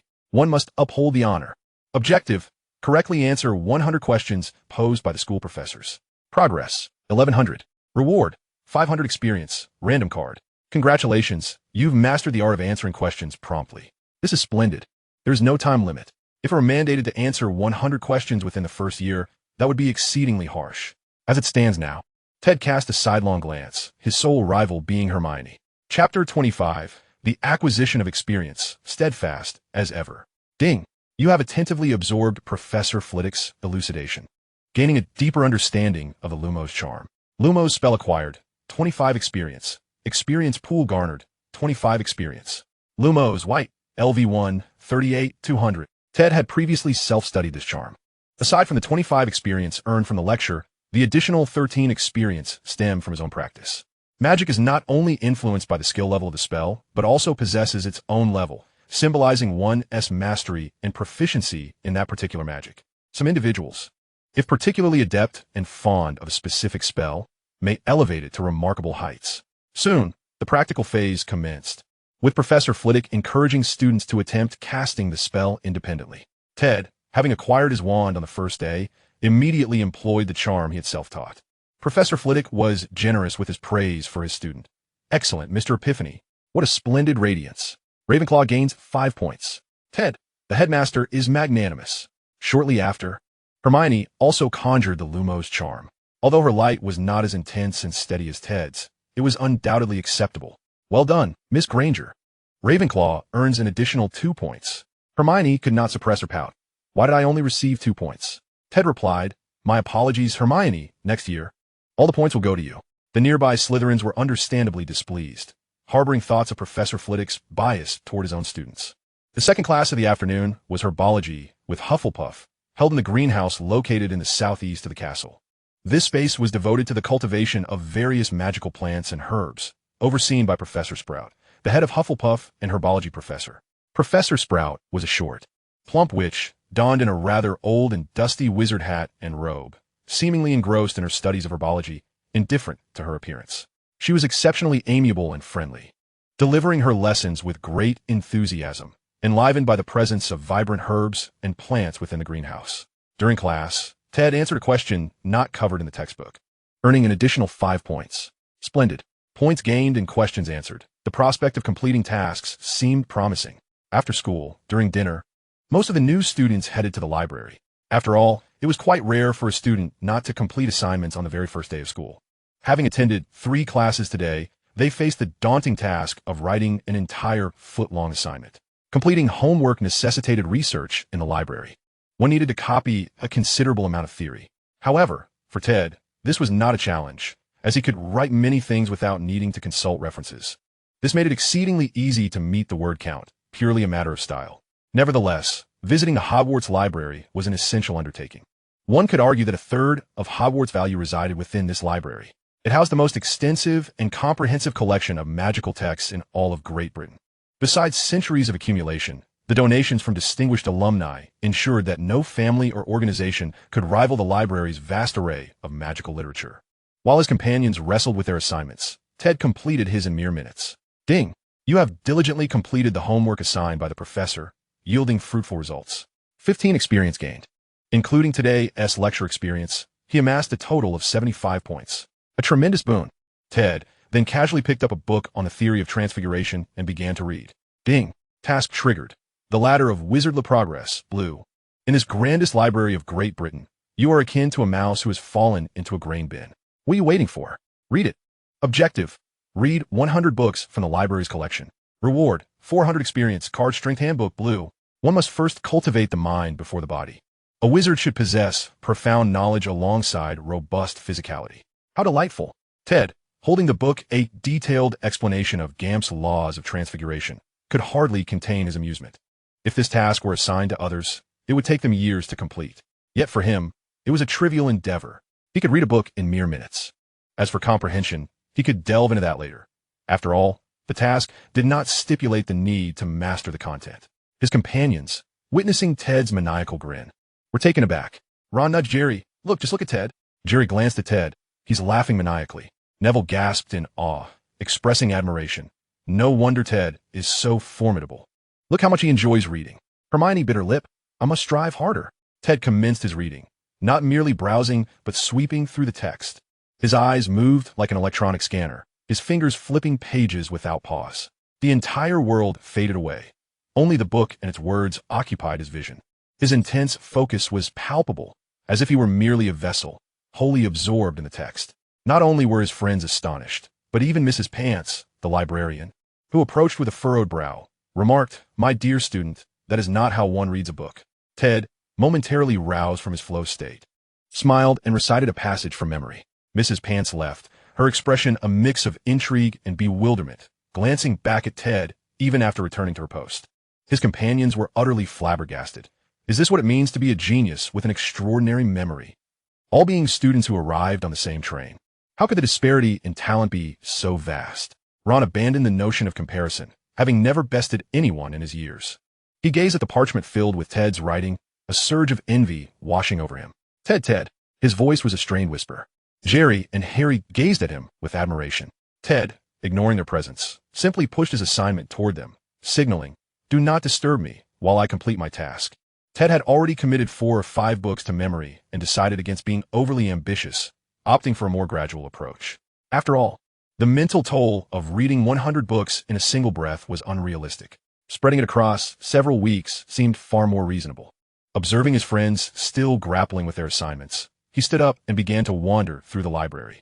The Hogwarts library was immense, occupying 2 floors with an area of 2,000 to 3,000 square feet. Countless towering bookshelves reached up to 5 meters high, with many volumes requiring a ladder for access. Unbeknownst to him, Ted wandered aimlessly into the depths of the library, approaching a restricted section cordoned off with black ropes and warning signs. He could sense the chaotic and potent magical energy emanating from the books within. These tomes were often imbued with enchantments. This was the treasure trove of treasure troves. Ding! Task triggered. The restricted books are the essence of the library. Read. The restricted section of Hogwarts houses an array of exceedingly precious and perilous tomes on magic, encompassing ancient spells and dangerously forbidden knowledge accumulated over the span of centuries. This is certainly not to be overlooked. Objective: to peruse 10 works from the restricted section. Reward: 800 experience points, level 1 in dark arts, and a random card. The restricted section? As the saying goes, it is a beautiful thing to read forbidden books by the fireside on a snowy night. Ted gazed longingly at Madame Pants from a distance before turning away from the restricted section. It was not the right time. Indeed, it was far from the right time. Ted had contemplated his situation long before the commencement of the school year. He was not the boy who lived, the savior of the British wizarding world. His margin for error was quite limited. The primary task of his first year was to lay a solid foundation, to immerse himself in the knowledge permitted by the school, and to genuinely step into the realm of magic. He had no intention of causing trouble with nocturnal escapades, clandestine readings of forbidden texts, or trespassing into the forbidden forest. Such actions were tantamount to courting disaster. Even if there were tasks to undertake, he could not afford to rush into them. His immediate task was to learn magic, and only once he had established a firm grounding could he contemplate other pursuits. Although in his previous life, protagonists often indulged in various antics during their first year of school, he was now genuinely part of this world. Did he truly believe Hogwarts would not expel students? Chapter 26, Snape's Queries. The following morning, Ted arose half an hour earlier. The system was correct. Wizards must not only master magic and possess vast knowledge, but also maintain robust physical health. In critical moments, one must be able to wield a staff like Gandalf, ready to confront foes and effortlessly incapacitate a foe. Thus, Ted had informed Hermione the previous day that they would meet in the Great Hall for an early morning run. Initially, he planned to circle the Black Lake. However, upon standing at its edge, he silently abandoned that notion. Goodness, perhaps letting an owl fly around would suffice. If he were to run a lap, he would likely miss lunch. A full lap would be at least several kilometers. He could be looking at half a marathon. After 20 minutes of running, panting heavily, he took a moment to refresh himself. His 11-year-old body was still rather frail and clearly required more physical training. Nonetheless, he had gained a modicum of experience from his endeavors, earning 3 points, better than nothing. The primary achievement lay in discovering a new mental ability for self-motivation. Long-distance runners are well aware that often the body has not truly reached its limits, yet the mind perceives it as such. However, if one can grit their teeth and push through, they will enter a new phase, breaking free from the mind's invisible constraints. Ted had found a way to harness his mental abilities to encourage his brain to transcend its physical limitations. Of course, this capability carried risks. It should not be employed recklessly. Excessive mental encouragement could lead to the body's feedback being ignored, and should one truly reach their limits while the mind's restrictions dissipated, the consequences could be dire. The following day brought the lessons of charms, history of magic, and herbology. Aside from history of magic, Ted answered 3 questions correctly, earning himself 10 points. Unfortunately, he gleaned nothing during history of magic class. The ghostly professor, Professor Binns, was simply too lackadaisical. Oh, what a slacker. He drifted through walls without calling on anyone, immediately launching into recitations of the text. There were no questions posed, and naturally, no points to be gained. It was impossible to extract any advantage from him. Had Ted been in university, he would have found such a teacher amusing. However, in his current situation, he felt genuinely frustrated. Indeed, the laid-back approach to curbing all forms of exploitation left even those with systematic advantages at a loss. On the afternoon of the third day, the much-anticipated potions class with Snape finally arrived. This class was a weekly occurrence, attended by all 4 houses. The potions classroom was located in the dungeons. Whether it was due to the coolness of the basement being conducive to the storage of potion ingredients, or because Snape's office was also below ground remained unclear. Regardless, the environment was far from pleasant. Even though Hogwarts was a magical school enveloped in ancient spells, the inherent chill and darkness of the basement could not be altered. Adding to the eerie atmosphere were large glass jars filled with peculiar animal parts lining half the wall, evoking the sensation of being in a medical research facility's basement specimen room. Ted had been fortunate enough to visit such a place in his previous life, coinciding with renovations, where cabinets, jars, bags, and desiccated corpses were haphazardly strewn about. Clearly, no one feared theft. It felt akin to stepping into the laboratory of a mad scientist. This was the impression the potions classroom left on the first-year students. Even the Slytherin snakes felt pallid as they steered clear of the glass jars. And if one were to add Snape's dark robe and greasy hair to the mix, his brooding visage transformed the room from merely a mad scientist's laboratory into a veritable chamber of horrors in which they themselves were the test subjects. Before the class commenced, Hermione had already complained to Ted. She had heard that Professor Snape never awarded points to students from other houses. Ted scoffed internally. No points? He has yet to encounter me. Even if his heart is made of iron, my ancestors were blacksmiths. For the sake of the task, I shall prevail. Before class began, Ted activated Ravenclaw's Wisdom, Blue, granting himself a buff. Since Snape had silently glided into the room like a black bat, the temperature seemed to drop several degrees. He surveyed the students, his gaze lingering momentarily on Harry. He slightly parted his lips, his voice laced with disdain. You are here to learn the precise science and rigorous craft of potion making. I do not expect many of you to genuinely comprehend the exquisite beauty of a cauldron simmering gently over low heat, emitting fragrant aromas. You will not truly grasp the mystical power of the liquid flowing through human veins, captivating the heart and clouding the mind. I can teach you how to enhance your reputation, brew glory, or even stave off death. But there is one condition. You must not be the foolish imbeciles I frequently encounter. Ted thought to himself, listen, what a traditional declaration.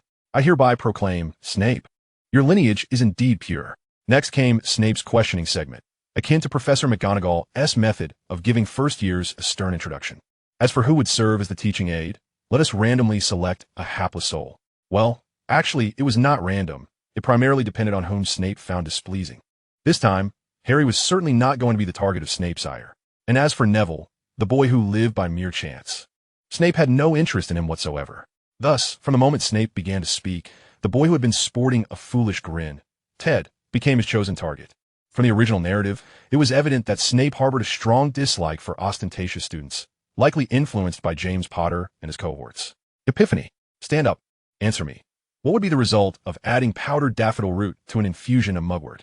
Snape suddenly turned his head, launching a surprise attack. A dose of the elixir of life, Professor. Ted's smile vanished, his expression remarkably composed, as if he had anticipated Snape's ambush and stood ready for it. If I were to seek a piece of bezoar, where would I go? In the stomach of a goat. What is the difference between aconite and wolfsbane? There is none. They are collectively referred to as aconite. Snape initiated a triple strike with his wand, yet Ted effortlessly deflected it. The armor remained unbreached. But would Snape so easily concede? He immediately escalated the challenge, venturing beyond the confines of first-year textbooks. Why must the slime be removed and left to dry before using a slug? Ted was all too familiar with this query. The slugs that had perished at his hands could circle Diagon Alley 3.5 times. The slime, being a low-cost material, is discarded to augment profits.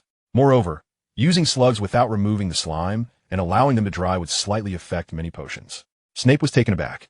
He had not anticipated Ted's ability to answer this question, which was not covered in textbooks, but rather learned through experience. At the very least, textbooks do not address the matter of increasing income. Then, what should one be cautious of when harvesting the jumping mushroom? One must avoid collecting the stalk, as it is highly toxic and possesses potent hallucinogenic effects. If mixed into a potion, it could result in the drinker's death. As the saying goes, red umbrella, white stock. Consume it, and you'll be lying flat. This particular potion ingredient was one that Ted had only been permitted to handle during his last week working under Mr.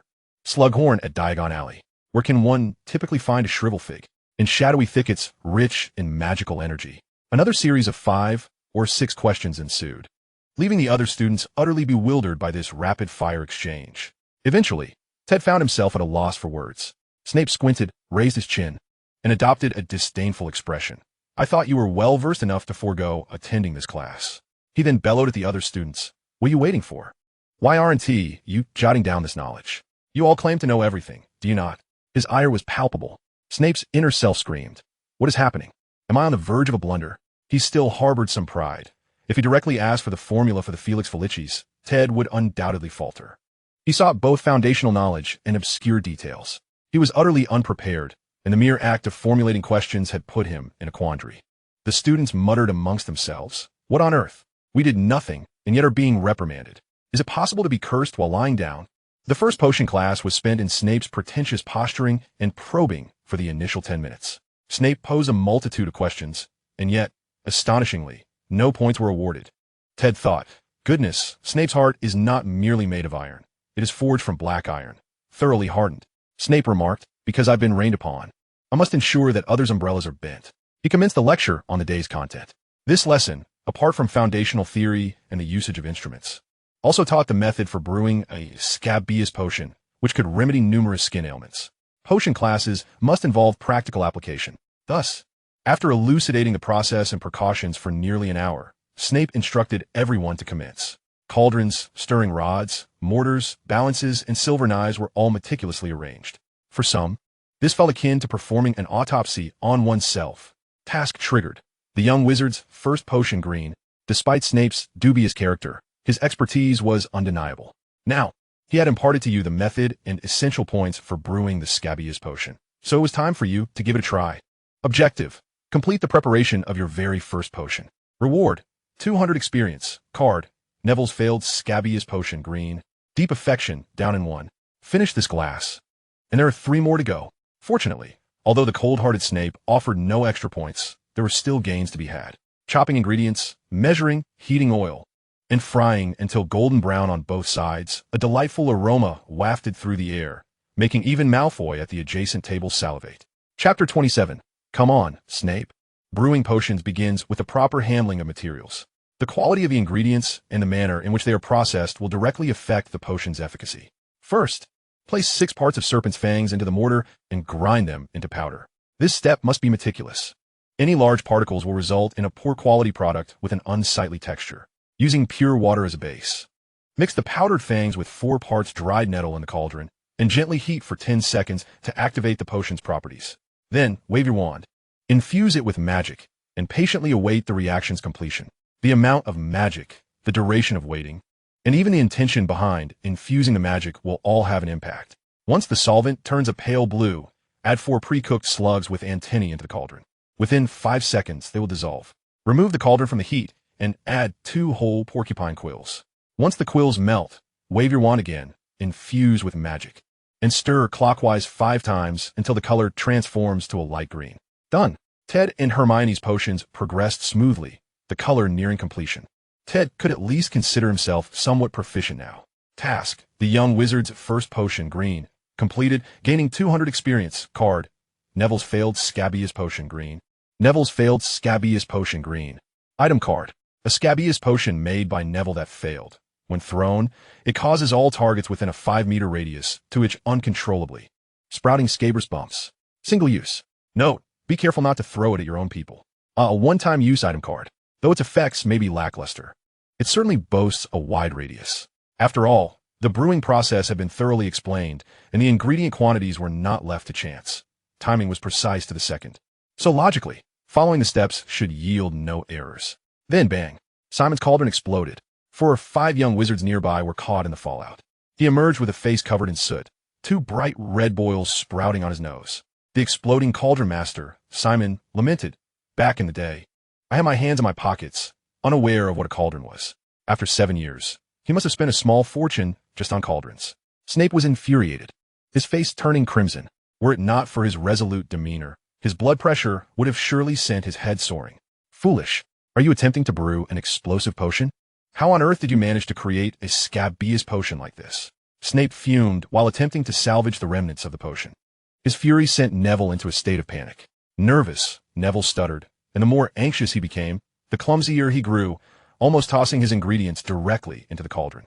Thanks to Ted's timely intervention, grasping his hand, the porcupine quills could not be heated while in the cauldron. In the original text, he made that very blunder, scorching the cauldron and ending up with a body full of boils and lumps.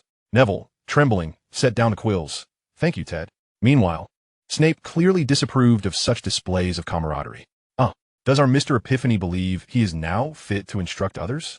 How audacious, interfering with someone else's potion-making. Ravenclaw loses 5 points. A smirk of satisfaction played on Snape's face. Ted felt a surge of joy. Professor, the task of deducting points is yours. Don't hesitate to make it severe. Snape deducted points from himself, and even Professor Flitwick would not blame him. This task seemed promising. What a splendid turn of events. Seizing the moment to press his advantage, he attempted to argue. Professor, I did not think myself capable of teaching others. I merely sought to prevent Neville from burning through his cauldron. Snape responded with a derisive smile.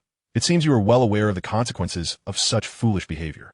Defying Professor, another 5 points off. Ted retorted, Professor, you are truly remarkable. At this moment, Neville could no longer contain himself. No, it's not Ted's fault.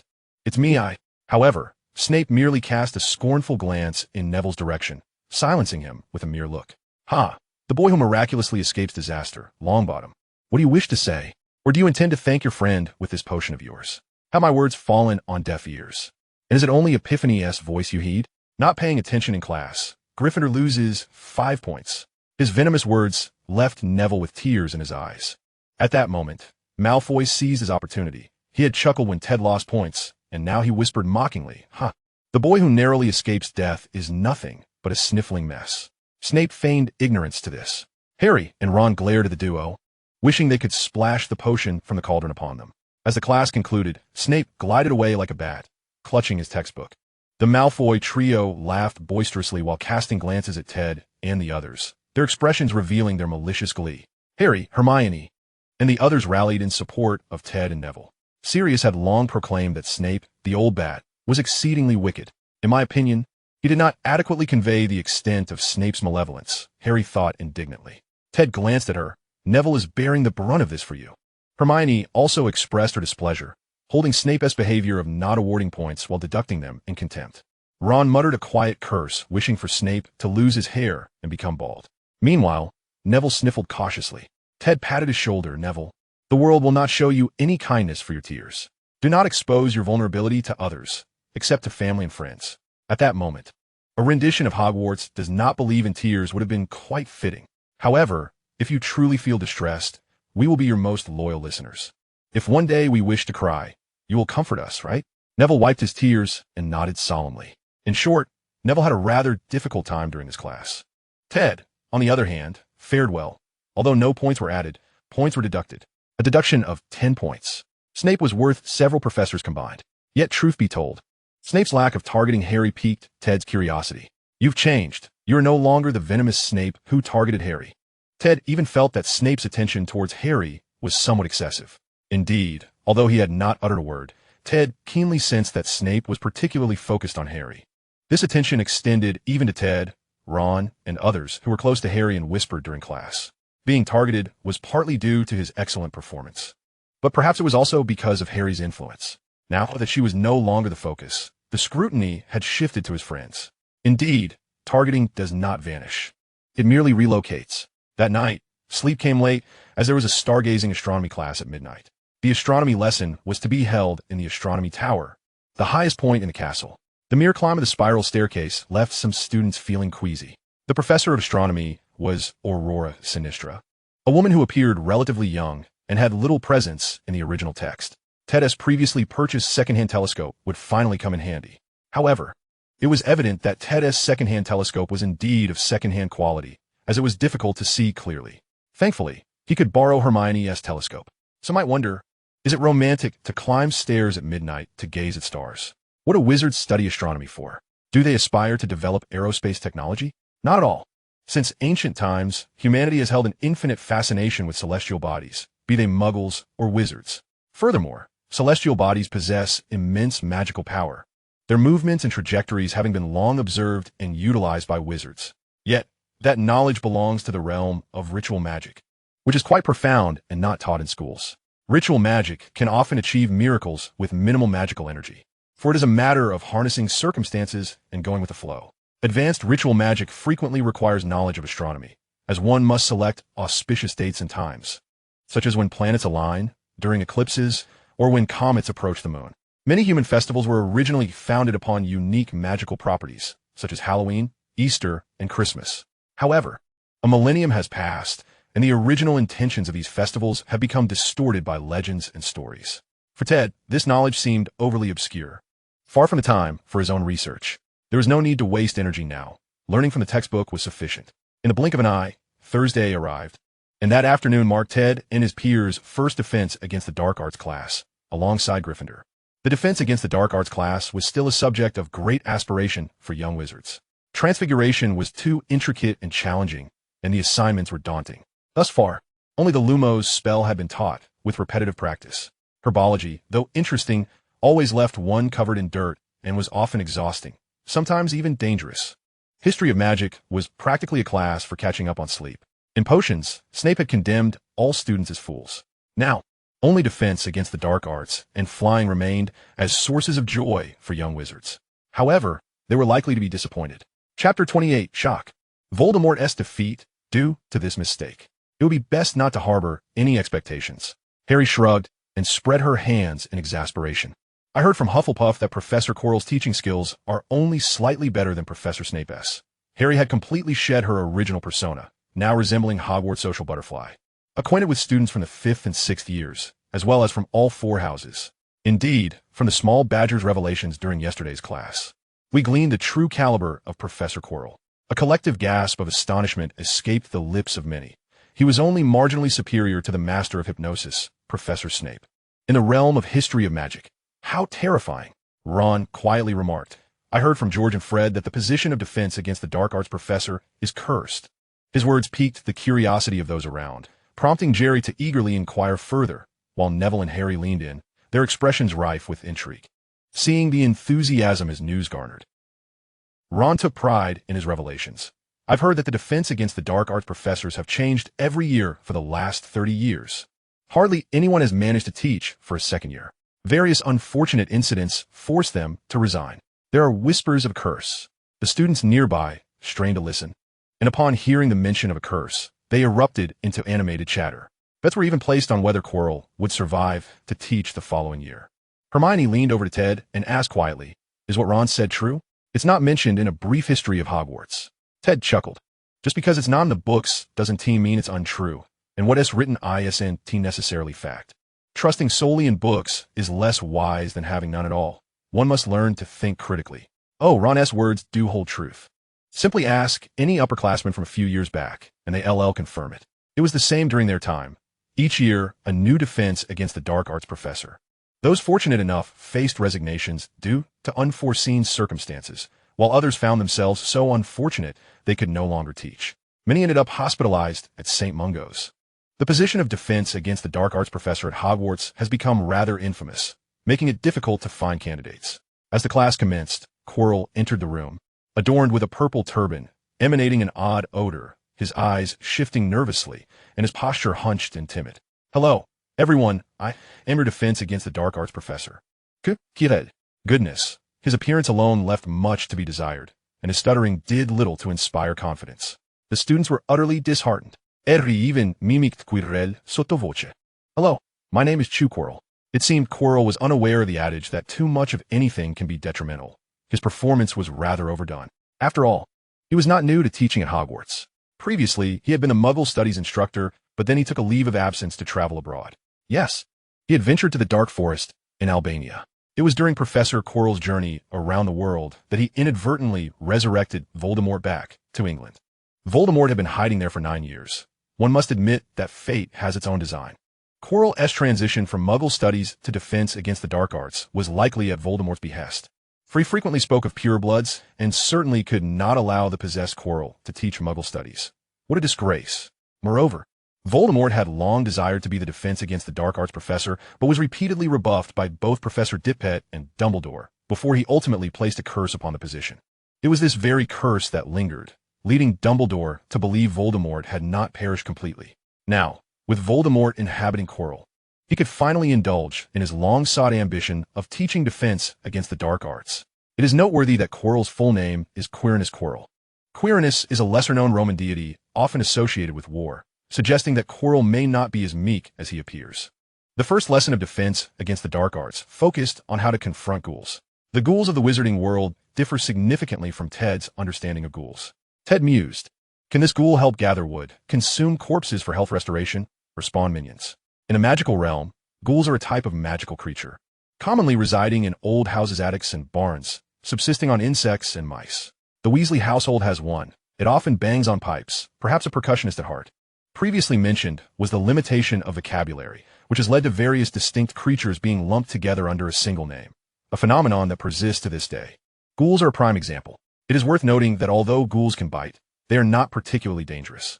Some wizards even consider having a ghoul in their home to be a good omen, often treating them as part of the family, akin to keeping a pet. The focus of defense against the dark arts instruction primarily revolves around perilous magical creatures.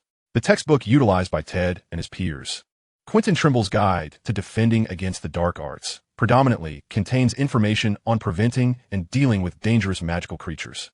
Defense against the dark arts does not teach how to counter dark magic. Much like a Muggle criminal law course does not instruct on how to confront criminal acts, but rather on how to adjudicate them. Throughout the class, Quirrell maintained his demeanor, reciting from the textbook. After class, students flocked to the corridors to voice their grievances about Professor Quirrell's unreliability, lamenting that defense against the dark arts had become a farce. Neville remained silent. He actually harbored a fondness for Quirrell. He believed he shared a certain kinship with him. As days passed, the aura surrounding the boy who lived began to fade, and many classmates recognized that Neville was not particularly exceptional. On the contrary, he appeared rather timid and clumsy, leading to various criticisms about him, with Malfoy playing a pivotal role in exacerbating the situation. It could be said that wherever there was a ruckus, Malfoy was involved. Nonetheless, Ron, Jerry, and Harry continued to support Neville. Their bond remained steadfast. However, it must be acknowledged that Neville was not an outstanding wizard, and whispers of discontent would occasionally arise. Ron quipped, perhaps the Dark Lord was unwell at the time, suffering from an upset stomach? Harry added, Neville's greatest virtue is his lack of significant flaws, while his most pronounced flaw is his lack of remarkable virtues. At this juncture, Hermione, who had been skeptical of Harry's criticisms of Quirrell, finally expressed her disappointment to Ted. It seems Professor Quirrell is not particularly adept at teaching. Could it be nerves from his first time as a professor? She herself didn't fully believe this, simply wishing to avoid speaking ill of a professor. She remained a diligent student. Ted responded, this isn't his first time teaching. He previously taught Muggle studies at the school. He was a Ravenclaw student, and I've heard he was quite talented.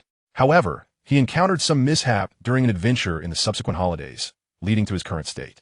Rumor has it he had an encounter with a vampire in Africa and may have developed post-traumatic stress disorder. Disappointment etched across Hermione's face as she worried that this course might prove challenging. The thought of enduring 7 years of defense against the dark arts under such circumstances filled her with despair. Ted, however, remained unfazed, remarking, isn't he better than Lockhart? Quirrell possesses theoretical knowledge, and my own experiences bear witness to that. It's just his demeanor that makes it hard to respect him, making it difficult to absorb the information. Nevertheless, I did manage to answer several questions and even earn 5 points. It's just a pity I didn't trigger any tasks. Ted reassured, there's no need to worry. It's just 1 year at most. Hermione inquired, is it because of the curse? Exactly. All defense against the dark arts professors struggle to last beyond a year. You might inquire with the upperclassmen. This course changes instructors annually, resulting in a chaotic curriculum. It can indeed be worse. Can even Dumbledore not lift this curse? Neville asked. I fear that may be the case. Otherwise, Dumbledore would have resolved this issue long ago. After all, the school recruits new professors every year. One might think Hogwarts is in the business of sacrificing educators. How amusing that thought is. Apart from Quirrell, Lockhart, and young Barty, who perished or went mad during their tenure, the 3 who survived their teaching periods, Lupin, Moody, and Snape, met their demise in the 7th installment. Even Voldemort himself met his end. The defense against the dark arts class is truly a perilous endeavor. Those who engage with it seem to suffer dire fates. This curse is so formidable that even Voldemort could not withstand it. Voldemort, I fear my own curse. Indeed, it is reasonable that Voldemort did not live beyond 73 years. Firstly, both 73 and 84 are significant ages, and secondly, being born in 1926, a year of the tiger, he faced his fateful year in 1998, which could either herald great fortune or disaster. He likely did not don red undergarments, and his adversary Harry, born in 1980, a year of the monkey, was astrologically at odds with him. Furthermore, it is said that those of the Potter lineage are destined to lose to the descendants of Slytherin. Speaking of which, Harry Potter and Voldemort are, in fact, distant relatives. Harry is a descendant of the third brother from the tale of the three brothers who possessed the invisibility cloak, while Voldemort is descended from the second brother who owned the Resurrection Stone. Of course, the number of pure-blood families in England is limited, and centuries of intermarriage mean one could trace their lineage back 5 generations and find cousins aplenty. Chapter 29. The First Flying Lesson Battle. While engaged in defense against the dark arts, Ted grappled with a perplexing question. How does one define dark magic? The concept of dark magic remains shrouded in ambiguity. It is akin to asking me to define what constitutes lasciviousness. I cannot articulate it, but should you show me an image or video, I would instantly recognize its nature. Dark magic typically shares several common characteristics. First, it often necessitates harm to others as a price for its execution. Second, it results in grievous injury to others, exemplified by the breeding of basilisks and the killing curse, a lethal and invisible blade that inflicts wounds resistant to healing. Third, engaging in dark magic is accompanied by profound malevolence and negativity, as is the case with the 3 unforgivable curses. Fourth, why is it that ordinary students, when attempting to cast the killing curse, can merely induce a nosebleed in their target? This is partly due to insufficient magical ability and partly due to an inadequacy of wicked intent. The will of the wizard determines the initial effect of magic, and it is the will that ultimately shapes its outcome. Between dark and light magic lies a gray area, encompassing jinxes and curses. In Harry Potter, dark magic is classified into jinxes, curses, and hexes. Jinxes are the lighter, often mischievous spells, akin to pranks, such as the Trip Jinx or the Dumb Bomb Jinx. Hexes are more severe, like Hermione's disfiguring curse on Marietta or Ron's Snail Snot Hex. Strictly speaking, spells such as Splinching, Shattering, and Fiery Conflagration can also be deadly. How does one define them? The first lesson on Friday morning was flying class, held with Hufflepuff. There were no afternoon classes, granting a day off. The instructor for flying class was Madam Hooch, and the school's broomsticks appeared rather antiquated, resembling a shabby, balding brush discarded on the roadside. The flying lesson progressed smoothly. Humanity has long been enamored with the sky, harboring an enduring desire to fly. Ted, too, shared in this excitement, akin to Hermione, who had even perused several books on the theory of flight the night prior. Both were Muggle-born and had never encountered such an object before. While Ted effortlessly summoned his broom, Hermione struggled. Her broom lay lazily on the ground, refusing to leap into her grasp. Ted was not surprised. In his view, Hermione was the quintessential theoretical scholar, less adept in practical applications. However, flying class was devoid of theory, relying solely on practice.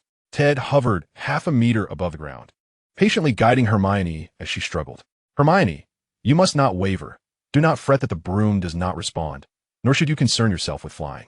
Your will must be resolute. It cannot falter if you wish for the broom to obey. It is not alive. It is merely a tool that can sense your magic. Command it to fly into your hands. Ted completed a task during flying class, flying, white, earning 100 experience points. After their turn, it would soon be Harry and Neville's chance to enjoy the broomsticks. Indeed, Harry and their Gryffindor cohort would join Slytherin for the next flying lesson. Ron began to boast of his flying prowess. I've been playing with toy brooms since I could crawl. Yet Harry showed little interest. This marked the most significant deviation from the original text. Harry had no enthusiasm for flying on a broomstick, having inherited none of his father James Potter's genes. This deeply disappointed Sirius. Nearby, Malfoy boasted even more extravagantly, claiming to have shaken a Muggle helicopter while riding a broom at the tender age of 8. It is clear that one must exercise caution in boasting. One should not speak of unfamiliar territories with such bravado. A broomstick near a helicopter would likely be reduced to mere fragments in an instant, if it could even get close, given the fierce winds. Among the 4 Gryffindor friends, apart from Ron, who eagerly sought to demonstrate his skills, the others were not particularly excited. Harry had no interest, Neville had little experience with such things, and Jerry was unaware of broomsticks before venturing to Diagon Alley. Consequently, their flying attempts were less than stellar. Harry fared decently. His talent allowed him to handle the broom with ease. However, Jerry and Neville's brooms scarcely stirred. Seizing an opportune moment, Jerry stealthily lifted his broom, and Neville, noticing, bent down to grasp his as well, though his face flushed crimson despite no one witnessing the act. Their test flights were fraught with complications. Neville, overly anxious, pushed off the ground, soaring upward in an instant. The broom exclaimed, "I want to fly higher, higher," to soar alongside the sun. Ultimately, at a height of 20 meters, Neville lost his grip. After all, continuing to ascend could result in a fatal fall, with no hope of recovery. Fortunately, Madame Hooch cast a cushioning charm, catching Neville. Otherwise, he would have faced dire consequences. After offering a few words of comfort to Neville, Madame Hooch hurried off to retrieve the wayward broom, as it was school property and could not be allowed to escape. Once she departed, the class descended into chaos. The 11 or 12-year-olds were exceedingly boisterous, their restlessness manifesting within mere moments. Those who could fly ascended into the air, while those who could not, or simply preferred to remain grounded, leaned against their brooms, engaged in animated chatter. Suddenly, the ever-mocking Malfoy stumbled upon a crystal orb on the ground. It was Neville's memory orb. "Huh, look what I found," he exclaimed, triumphantly brandishing the orb, a remnant of Longbottom's luckless adventures. Malfoy immediately flaunted his discovery to his classmates, eliciting a chorus of derisive laughter from the Slytherin students. At that moment, Harry charged forward, swiftly snatching the memory orb from Malfoy's grasp. "Malfoy, has your family fallen so low that you must resort to scavenging for others' belongings?" she shouted, resembling an enraged lioness. Malfoy, having been bullied by Harry since childhood, was momentarily rendered speechless by her ferocity, paralyzed by a lingering trauma. However, his two unfortunate lackeys sprang into action, rushing to his aid. On the other side, Ron and his friends could not simply stand by and watch. "What do you think you're doing?" they interjected, leading to a tumultuous shoving match between the two factions. It was unclear who initiated the first strike, but soon, the scuffle escalated into an all-out brawl between Gryffindor and Slytherin, now famously referred to as the First Flying Lesson Battle. In the aftermath, at least 5 or 6 faces bore bruises, and nearly every boy was covered in mud, with a few girls also caught up in the fray. On the Gryffindor side, Harry fought valiantly, single-handedly taking on Malfoy and his two companions like a warrior goddess. Meanwhile, in Slytherin, a formidable figure known as the Mother Yasha, Millicent Bulstrode, proved to be an equally fierce adversary, capable of delivering powerful blows. Neville displayed considerable courage. Despite his trembling fists after the skirmish, he fought valiantly, earning the admiration of his friends. Ron, in a frenzy, plunged into the melee, delivering wild strikes and receiving a fair share of punishment from the Slytherins, leaving several footprints on his backside. Jerry, adept at stealth, executed clever ambushes, contributing to the muddy state of the Slytherins, while managing to escape unscathed. A clever little rascal indeed. By the time dinner rolled around, Ted and Hermione had already caught wind of the Gryffindor versus Slytherin showdown. From afar, they could hear Ron boasting, "I came in swinging, wham with a right kick, wham with a left kick, and a series of 5 kicks." For reasons unknown, perhaps influenced by Ron's bluster, Ted's imagination conjured an elaborate narrative. After the combat concluded, the friends gathered to recount their experiences. "What were you doing while I was getting pummeled?" Ron demanded. "You should have come to my aid." Harry and the others replied, "They knocked you down, and we were too furious not to seek vengeance." Ron countered, "Then why didn't you join in during the fight?" Harry retorted, "We were strategizing." "And what was your strategy?" Ron pressed. "To sacrifice you." They quipped. Naturally, they faced consequences for their actions. Both houses were docked 50 points. However, they avoided detention, for there were simply too many participants. The law rarely penalizes the masses. Ted remarked, "At this rate, Ravenclaw might actually have a chance to win the House Cup." Suddenly, a chime sounded. Chapter 30, Midnight Duel. The quest was activated. "We are champions," read. "The last time Ravenclaw claimed the House Cup was before Snape's tenure. Could you remain indifferent? Rally the troops." The objective: assist Ravenclaw in winning the House Cup. Reward: 1,300 experience, 1 intelligence, and a random card. Ted was momentarily stunned, with Dumbledore, a Gryffindor, in the mix. How could there be a chance for anyone else to win the House Cup? Hermione inquired. What's the matter?" "Oh, nothing, just delighted for Harry and Ron."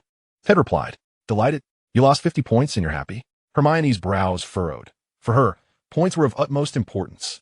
Ted reassured her, "Think about it. Since they've lost points, doesn't that mean Ravenclaw has a shot at the House Cup?" Hermione's lips curled into a reluctant smile. Well, that's not so bad, is it? Harry interjected, banging the table. Indeed, Ron concurred. Jerry chimed in. As for me, I'm just fine with anything. Neville, though hesitant, quietly admitted, I would like it. I'm too afraid to speak up. Ultimately, Hermione could not contain her laughter. The Great Hall was filled with a buoyant atmosphere, possibly due to the humiliation of the Slytherin trio at the hands of the girls. Yet, Malfoy felt a profound sense of embarrassment. Seeking revenge on Harry and engaging in a duel with a girl seemed dishonorable. Primarily, he lacked the courage and feared defeat, leaving him in a quandary.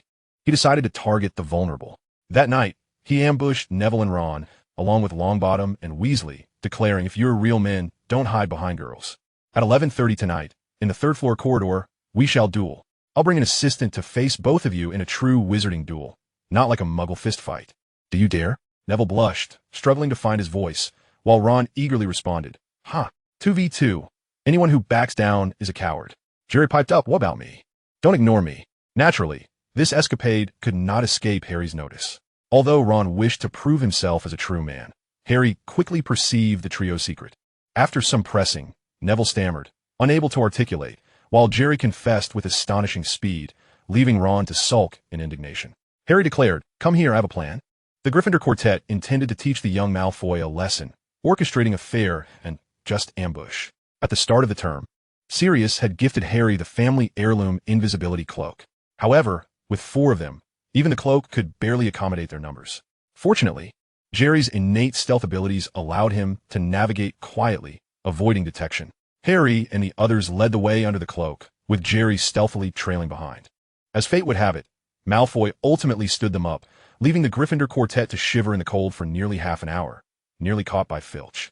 After a hasty escape, their first nocturnal adventure had ended in utter chaos. Truly an inauspicious beginning. The next day, the 4 skipped breakfast, prompting concern from Ted and Hermione about their well-being. When they finally convened at lunch, they recounted the tale of Malfoy's betrayal. Harry was incensed, wishing she could shoot Malfoy a piercing glare that would curse him. However, having already engaged in the first flying lesson battle, another public altercation was ill-advised. Eventually, Ted suggested, why not spread a rumor? Just state the facts. Pass it around among friends, claiming Malfoy is a coward who wouldn't dare show up. The honor of Slytherin has been tarnished, and one has even admitted to being coward. For Slytherin, betrayal is hardly a concern. One might even say it is a compliment. However, one must not dare to label them as cowards or unworthy of Slytherin, nor accuse them of dishonoring their name. The seasoned individuals, with their thick skins, remain unfazed. Take old Malfoy, for instance. He is solely concerned with his own interests, casting aside dignity, rendering honor a trivial matter. Yet for the younger Slytherins, such behavior is utterly intolerable. In a mere 2 days, rumors began to spread. After all, Harry has extensive connections and remarkable prowess. Malfoy, in his fury, genuinely desires a duel, yet no one pays him any heed. When they encounter him, they laugh, and from a distance, they whisper about his cowardice and lineage. The rumors have evolved, suggesting he cowers beneath his covers, trembling in fear, even penning a letter to his father, expressing a wish to withdraw from school, unable to endure his current situation. Consequently, Malfoy finds himself scrutinized with peculiar gazes even within Slytherin.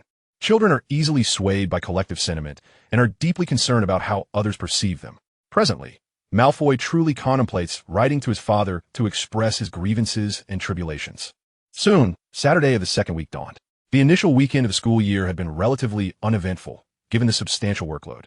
Students spent their time either in the library or gathering in the Great Hall, engaging in wizard chess or casual conversations, and indulging in late mornings. Apart from Ted, who rose early each day to run, the children were not accustomed to such a lack of sleep. Hermione attempted to join Ted for morning runs, but could not persist beyond the 3rd day, succumbing to drowsiness in class and ultimately abandoning the endeavor. Speaking of homework, Harry and Ron had discovered an effective method. Aside from referencing Hermione and Ted's assignments, they resorted to excessive embellishments. That embellishment was such that even the Great couldn't manage it. The two could supply water for a hydroelectric power station. Ted glanced at a 5-inch essay and discerned scarcely a few substantive sentences. It resembled bureaucratic drivel. They might as well seek employment at the Ministry of Magic. Their future seems bright. This weekend took a different turn. Everyone was now considerably more familiar with the school and began to stir restlessly. One morning, as Ansu soared near the Great Hall, Harry called out to him, "Ansu, where are you off to?" Ansu landed on a lamppost and replied, "Caw caw." Off to the kitchen for some fries. Over the course of 2 weeks, Ansu had discovered the Hogwarts kitchen and had forged good relations with the house elves, allowing him to indulge in special treats. What a social butterfly. Hold off on eating, summoned Ted and Hermione. There's something exciting. Ansu could only return to relay the message. When Ted and Hermione arrived, Harry urged them to follow, leading them to the 3rd floor of the left tower, where a group of young wizards had already gathered. Among the crowd, Ted spotted 3 redheads. Besides Ron, they were his twin brothers. "What's going on?" Ted inquired. Ron eagerly interjected, "This staircase changes." Hermione scoffed. "Half the staircases in the castle change. What is so impressive about that?" George chimed in, and though Ted could distinguish the twins, their appearances and mannerisms were nearly identical. However, the essence of their spirits revealed their individuality. He remarked, "It's not your ordinary change. You'll see." With that, he ascended the stairs, and upon reaching the 13th step, the staircase abruptly transformed into a flat surface, or perhaps a slope. All the steps shifted angles, turning the upward steps into a ramp, and George promptly slid down. The surrounding young wizards erupted in cheers. One young wizard exclaimed, it's my turn," eagerly climbing the now restored staircase. Ted and Hermione exchanged glances, observing Harry, Neville, Ron, and the others thoroughly enjoying themselves, and a puzzlement arose within them. Was this truly it? Does the magical world lack slides? On Sunday morning, upon his return from running, Ted witnessed an unusual spectacle, a suit of armor serenading. Its tune was somewhat off-key, yet it reveled in its own merriment. The problem was that the suits of armor flanking it appeared to be losing their patience. After several glances at it, they finally charged in, delivering a punch to the singing suit, leaving it in shambles.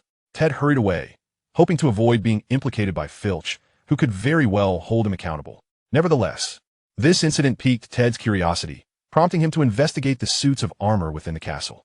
While he was already familiar with the moving portraits from the original story, no one had elaborated on the animated suits of armor, or their mechanisms and purposes. Through observation, he discovered that not all suits of armor were animated. Some were merely decorative or commemorative pieces, like a suit crafted by a cruel wizard who wished for his house elf to protect him in battle. To his surprise, the suit was also deemed clothing. Once donned, the house elf promptly disapparated. There were also centaur and troll suits among them.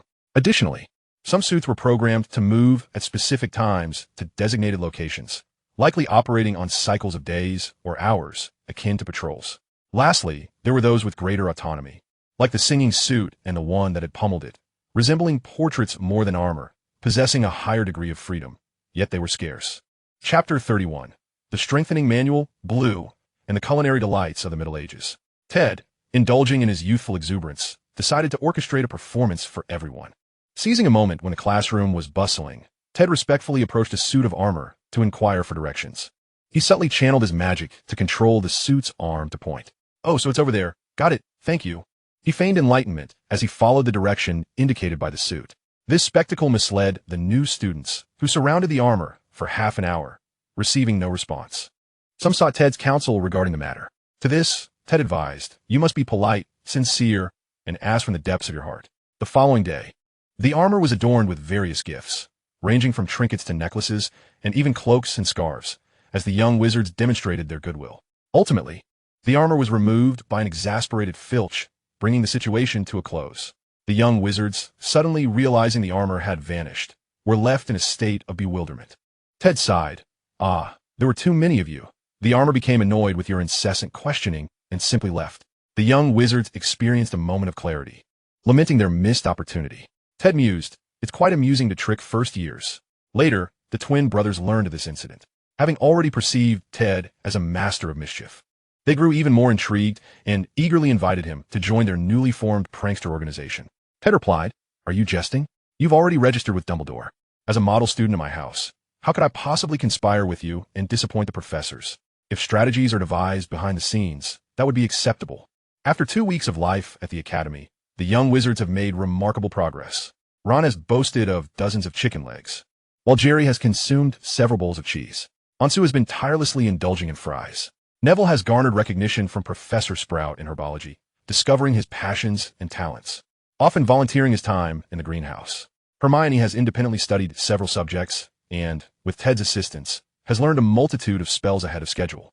Meanwhile, Harry, cloaked in the family invisibility cloak, has embarked upon the nocturnal adventures once undertaken by her father. Mysteriously, on the Monday of the third week, she confided in her friends that she had uncovered the secrets of the corridor on the right side of the third floor. Behind a door lurked a colossal, three-headed dog. Truly an unruly creature. Ted, on the other hand, found himself enchanted by the library, completing his reading assignments and copying 100 books. Task completed. Steps to wizard progress, blue. Reward, 400 experience points, card. Strengthening manual, blue. The Strengthening Manual, blue, is an item card that contains the secrets of health and nutrition, imbued with magical text. If one follows the book's guidance for 3 days of exercise, they shall gain a bonus of 2 constitution points. Usable 11 times.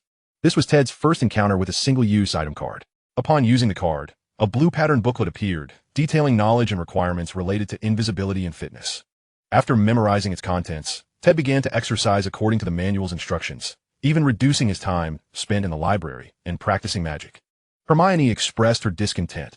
"Are you planning to abandon your wand for fistfights?" Ted smiled and explained, "A strong body is a foundation.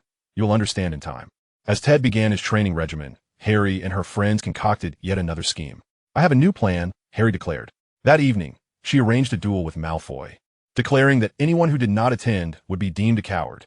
Malfoy, having felt pent up for over 2 weeks, was eager to restore his reputation and readily accepted.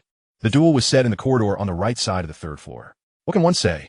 A foolish endeavor. In the dead of night, Malfoy, accompanied by 2 cronies, forcefully pushed open the door, only to be met by a dog the size of a truck drooling at them.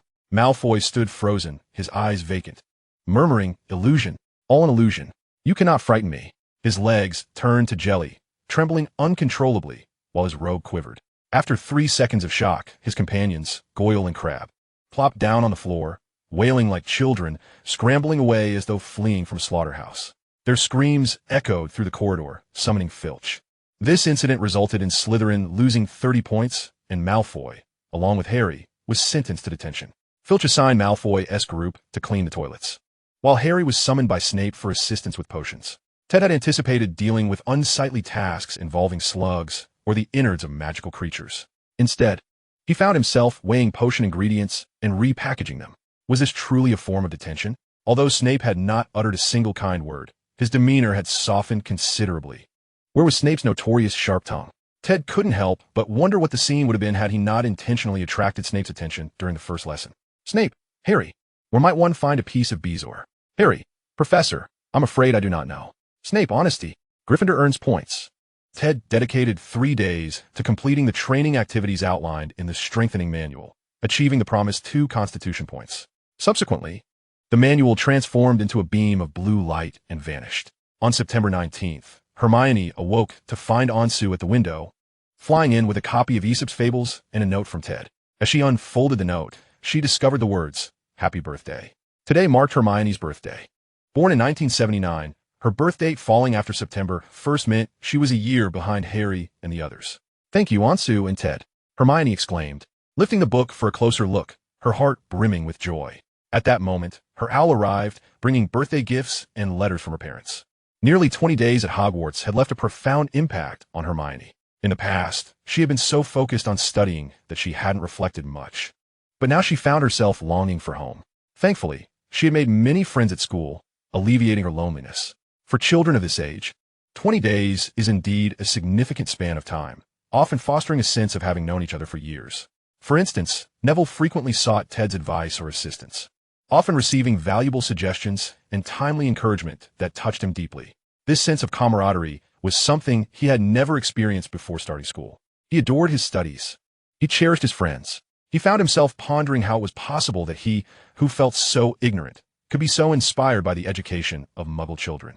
Ted and Hermione were similar, while Harry and Ron, though stronger than him, were not vastly superior. He even contemplated that if he were ever to have children, he would first send them to Muggle primary schools before enrolling them in Hogwarts at the age of 11. Following Ted's advice, he began writing a diary daily, recording important events and thoughts to prevent forgetting them. Unlike his peers, he found his favorite subjects to be herbology, defense against the dark arts, and history of magic. He truly loved herbology, and Professor Sprout held him in high regard. For the first time, he found attending classes to be a delightful experience, eagerly anticipating herbology lessons upon glancing at his timetable. Defense against the dark arts resonated with him due to Professor Quirrell's relatable demeanor. He imagined he would likely be just as nervous and stammering were he to become a professor himself. What was he thinking? How could he possibly become a professor? Just graduating would be a miracle. Lastly, history of magic was a relaxing subject, devoid of pressure. Professor Binns never asked questions, which allowed him to relax significantly. He probably didn't even remember his name. These 20 days had brought substantial growth to their group. Neville had matured considerably, addressing his psychological shortcomings and beginning to flourish. Ron was no longer the overlooked child in his family, only ever acknowledged by his 3 sisters. He now had many friends. Jerry was no longer the timid outcast of the mouse-eared species. He had become a wizard, and his kin would take pride in him. Furthermore, his friends accepted his ears and tail without a second thought. Harry had finally found companions, no longer wandering alone in the vast black family estate. It felt wonderful to share joy with others. Hermione has gradually begun to immerse herself in the wizarding world, no longer employing the mindset of a muggle prodigy to tackle problems. Beyond acquiring knowledge from Ted, she has learned much more. During dinner, her friends became aware that it was Hermione's birthday and showered her with warm wishes. Ted even took the lead in singing the birthday song, a tune that Harry and the others had never encountered before, resulting in a rather disjointed rendition. Nevertheless, Hermione remained elated, although her parents were not present. Her friends were by her side. On the side, Ansu was incessantly preparing fries, showcasing a platter so extravagant that it was nearly impossible to lift. Ted, meanwhile, regaled the onlookers with tales of the fascinating culinary culture of Muggles in the Middle Ages, having read a book titled The Shepherd's Calendar, which documented various aspects of medieval dining and its peculiarities. Such legendary narratives, intertwined with his own life, proved irresistibly captivating. Ted spoke with the fervor of a seasoned storyteller, as if he had transformed into a medieval chef in a thrilling saga, battling wolves, rescuing the impoverished, confronting tyrants, and eventually winning the favor of a countess with his culinary prowess, thus gaining entry into the aristocratic circle. The audience was utterly enthralled. Young wizards clamored for swift updates, unable to sleep, convinced of its potential to become a bestseller. Coupled with Ted's improvised descriptions of the distinctive cuisines from various countries in the Muggle world, his vivid and mouth-watering portrayals had many young wizards salivating. The Hufflepuffs at the adjacent table, with their ears perked, lamented, "Why were we not sorted in a Hufflepuff? This is simply not right." It seemed Ted had discovered why the Sorting Hat deemed him a suitable candidate for Hufflepuff. Their compatibility was indeed remarkable. Chapter 32. Hagrid's Invitation. By now, Ted could transfigure a matchstick to resemble a large pin quite convincingly, though it remained merely a facade, as the material had yet to undergo true transformation. One must acknowledge that transfiguration is undeniably complex and challenging. Ted, having self-studied spells, had mastered 3 each week, yet his progress in transfiguration, even under Professor McGonagall's tutelage, was not significantly rapid. Remarkably, he had become the most advanced among the 36 first-year students, having received praise from Professor McGonagall 5 times, while Hermione had only been complimented 3 times.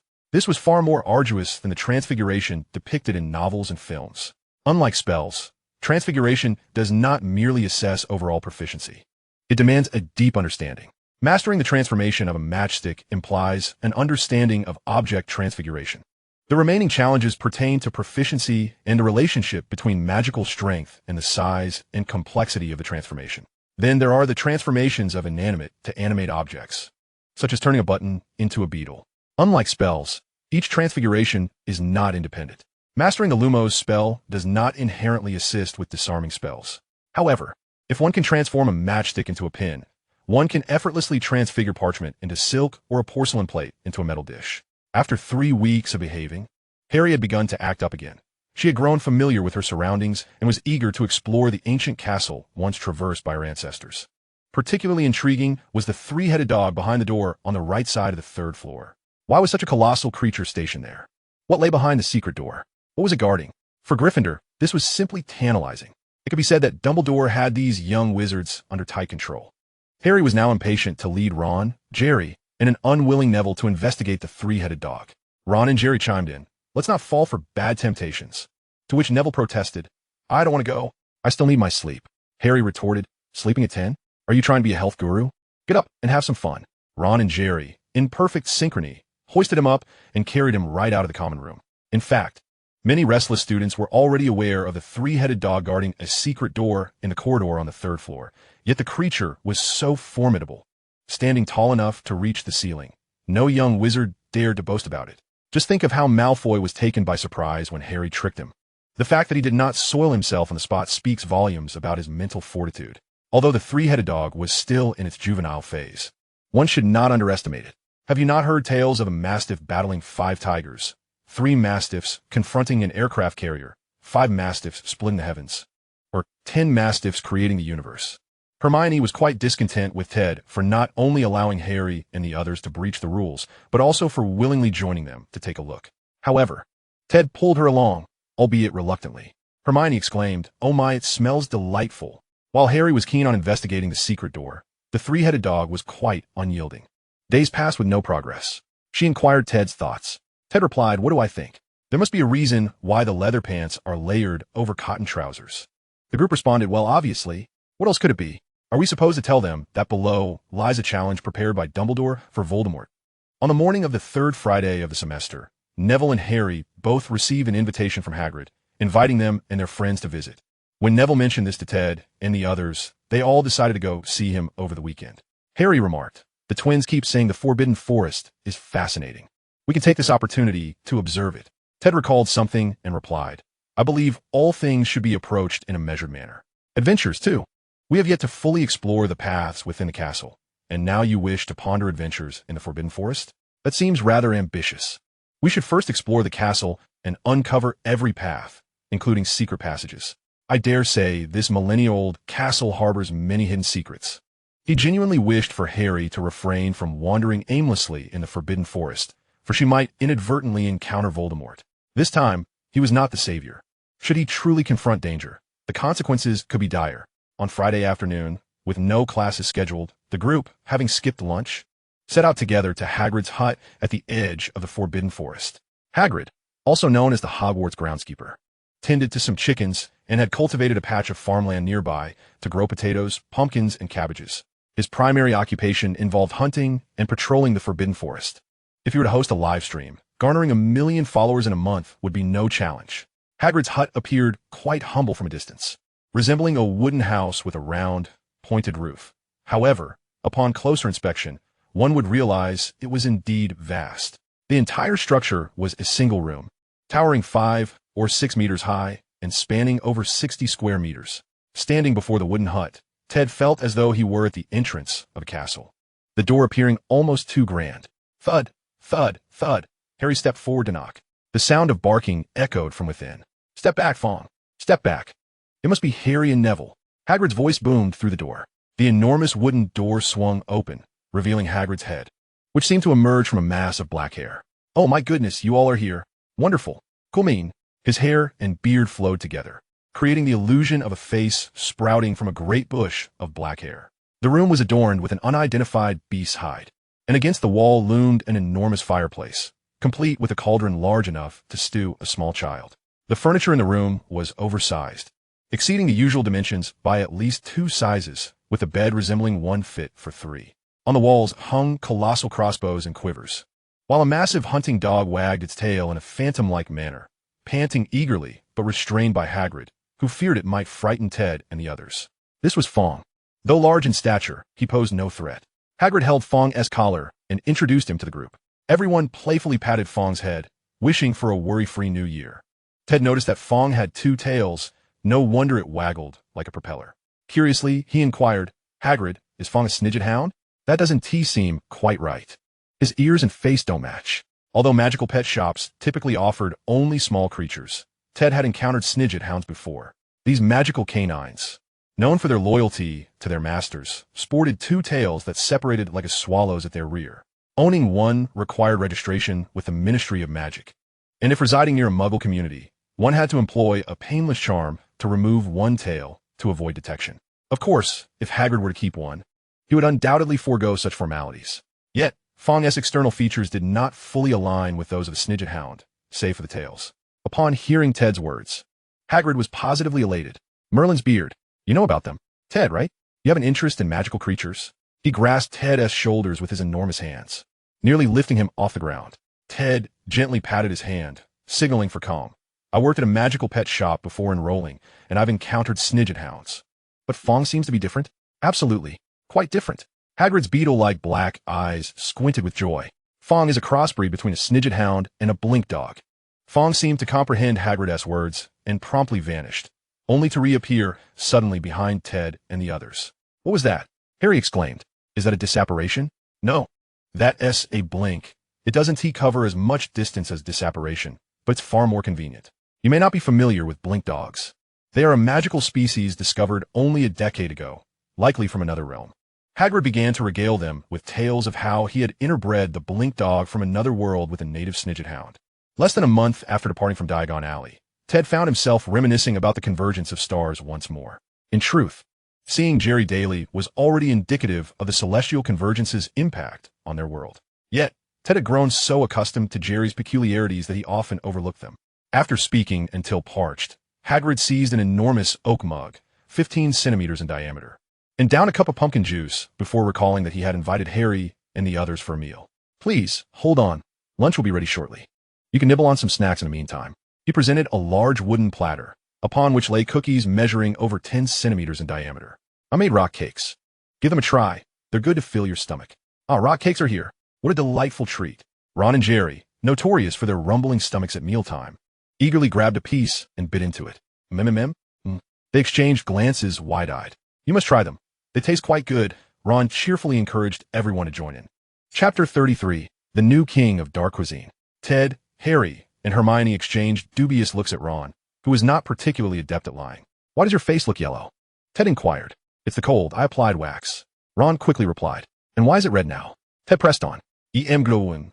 Ron confessed, revealing his fib. The adorable Neville, however, genuinely believed him and took a hefty bite of the rock cake, crunching down. Oh dear, you two are such liars, Neville exclaimed, covering his mouth with tears welling in his eyes. They had learned quite a few specialized terms from Ted by now. Ted picked up a rock cake to assess its texture.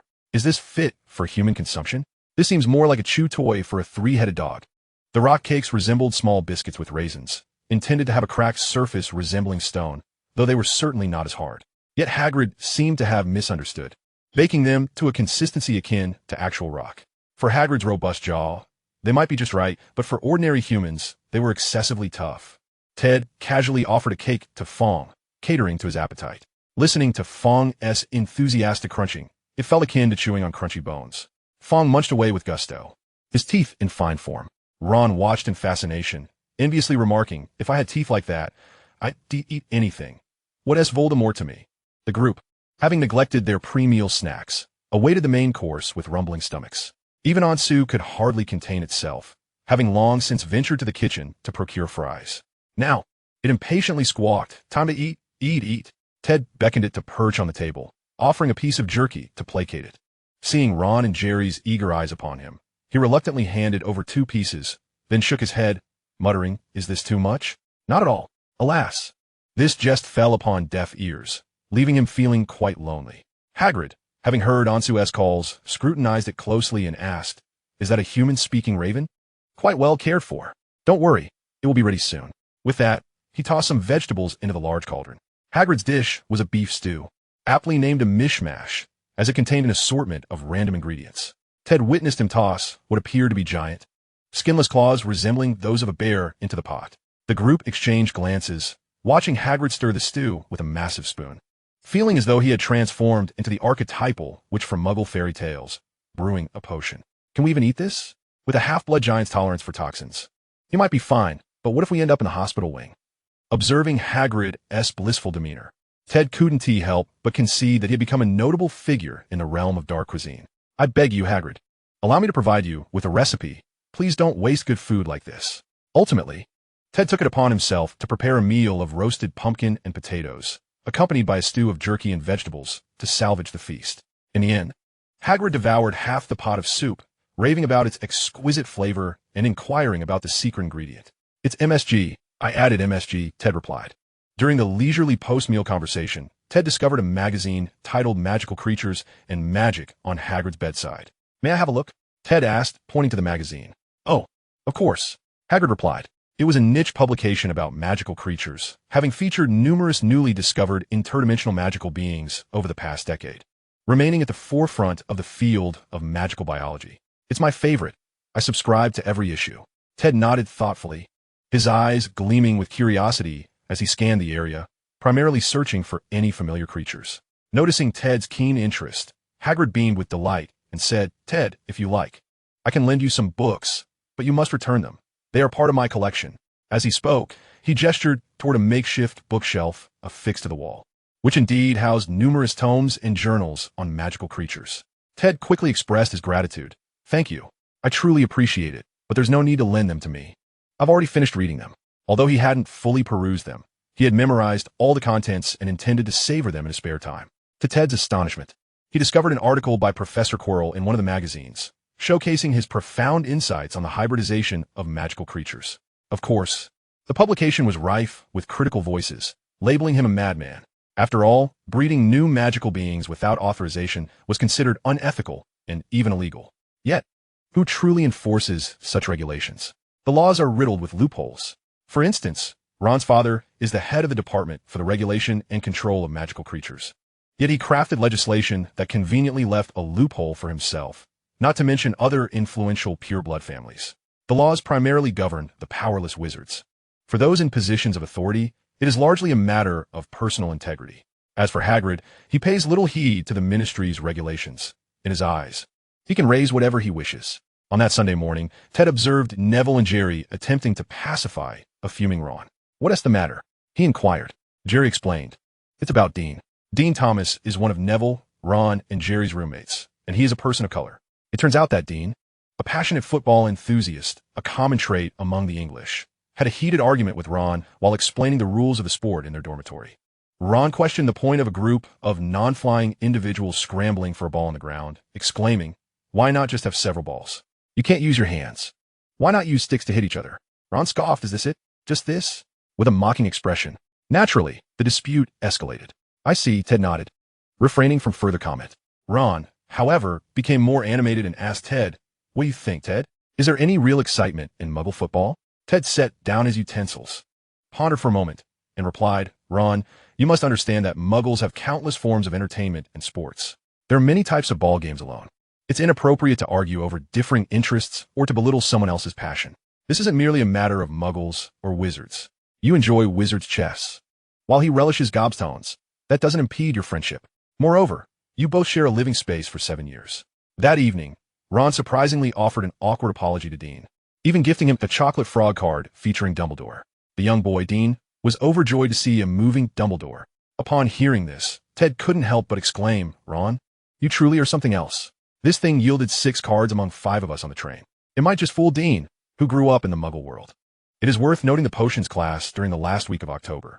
Under Snape's scrutinizing gaze, the clumsy Neville once again became the target of Snape's sharp tongue. Snape undoubtedly embodied elitism, unable to tolerate the presence of any fool. He exhibited a strong disdain for incompetence, becoming irate at the sight of foolishness.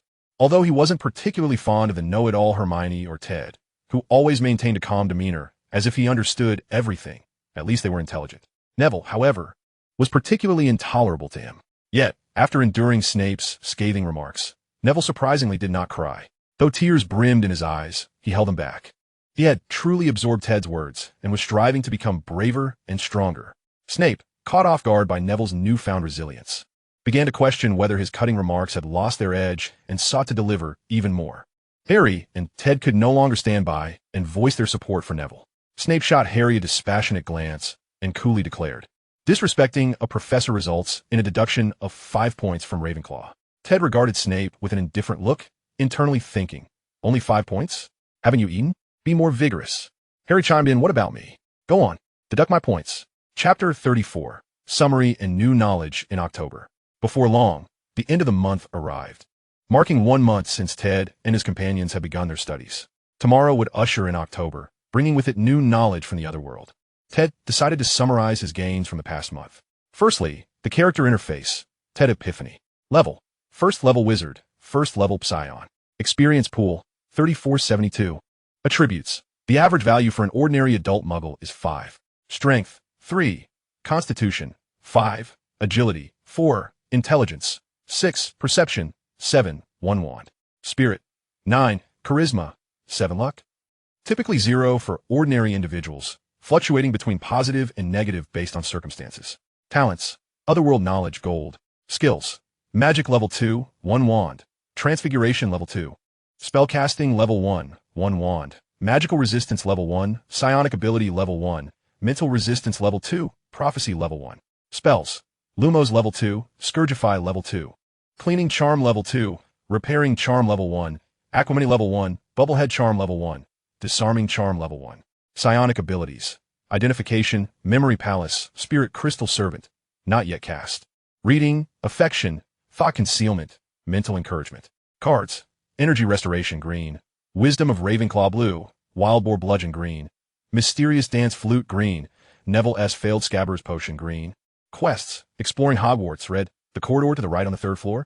Green, A Student Life without point deductions is incomplete blue, Model Student blue, Good Student blue. Having accumulated over 3,000 experience points. A resounding victory. Of course, this was largely because he had yet to utilize any points. Experience not only elevates one's career level, but also enhances spells. For instance, elevating Lumos from level 1 to level 2 requires 200 experience points. Ted doesn't even need to wave his wand. He merely deducts 200 experience points from his pool and infuses them into Lumos, instantly raising its level to 2, thereby improving its effectiveness and proficiency to that of a level 2 spell. However, Ted had refrained from using his experience, primarily concerned that acquiring new knowledge from the Otherworld would consume too much of his experience. Spells can level up through practice, requiring a maximum of 200 successful uses to achieve an upgrade. If he dedicates himself, moving from level 0 to level 2 could take just a week or 2. Yet, if the new knowledge from the Otherworld demands sufficient experience for exchange, and he misses out, it would be a tremendous loss. Tomorrow heralds the dawn of a new month, and I fervently hope for a surge of profound knowledge. Of course, I have yet to fully assimilate the arcane wisdom of the Dalaran cannon fodder mage. At present, my primary focus is devoted to the study of the magical arts outlined in my textbooks. The combat spells of the Dalaran cannon fodder mage remain somewhat esoteric to me. Interestingly, the level 2 Lumos spell exhibits a more stable effect, boasting a duration of 1.5 minutes, producing a more substantial light that does not flicker. Furthermore, Ted has simplified the incantation. With a mere utterance of Lumos, he can conjure magic effortlessly. This may indeed represent a pivotal moment for the silent casting technique in critical situations. However, due to his telepathic abilities, Ted possesses a significantly heightened control over his magical energy, requiring only the slightest suggestion to mobilize his power. He believes that should he elevate the Lumos spell to level 3, he would be capable of casting it silently.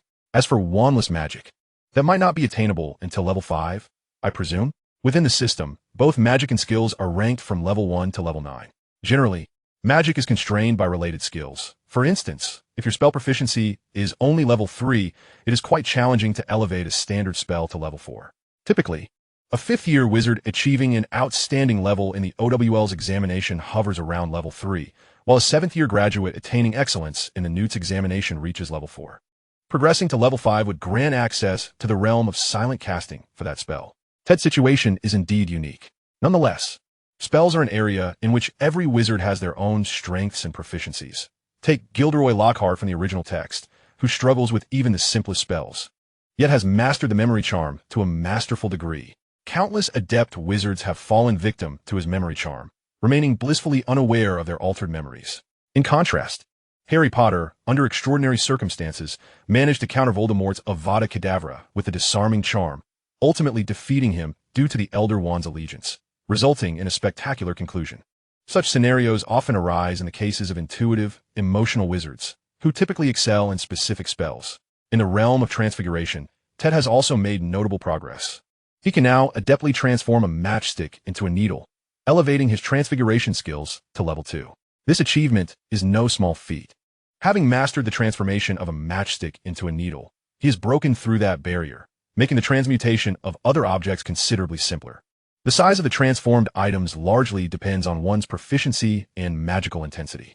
In terms of spells, he has sought guidance from Professor Flitwick, acquiring the disarming charm and practicing diligently for several days with a tattered training dummy in an abandoned classroom. Additionally, he has developed a new ability in his psychic powers, mental encouragement. Reflecting on the past month, he summarizes, a singular focus on learning and the cultivation of psychic abilities. He has refrained from engaging in any extravagant activities, even abstaining from nocturnal escapades. Though he admires how Harry, clad in the invisibility cloak, roams and explores this millennia-old magical school, Ted believes it imperative to bide his time during his first year, concentrating on mastering magic and strengthening himself.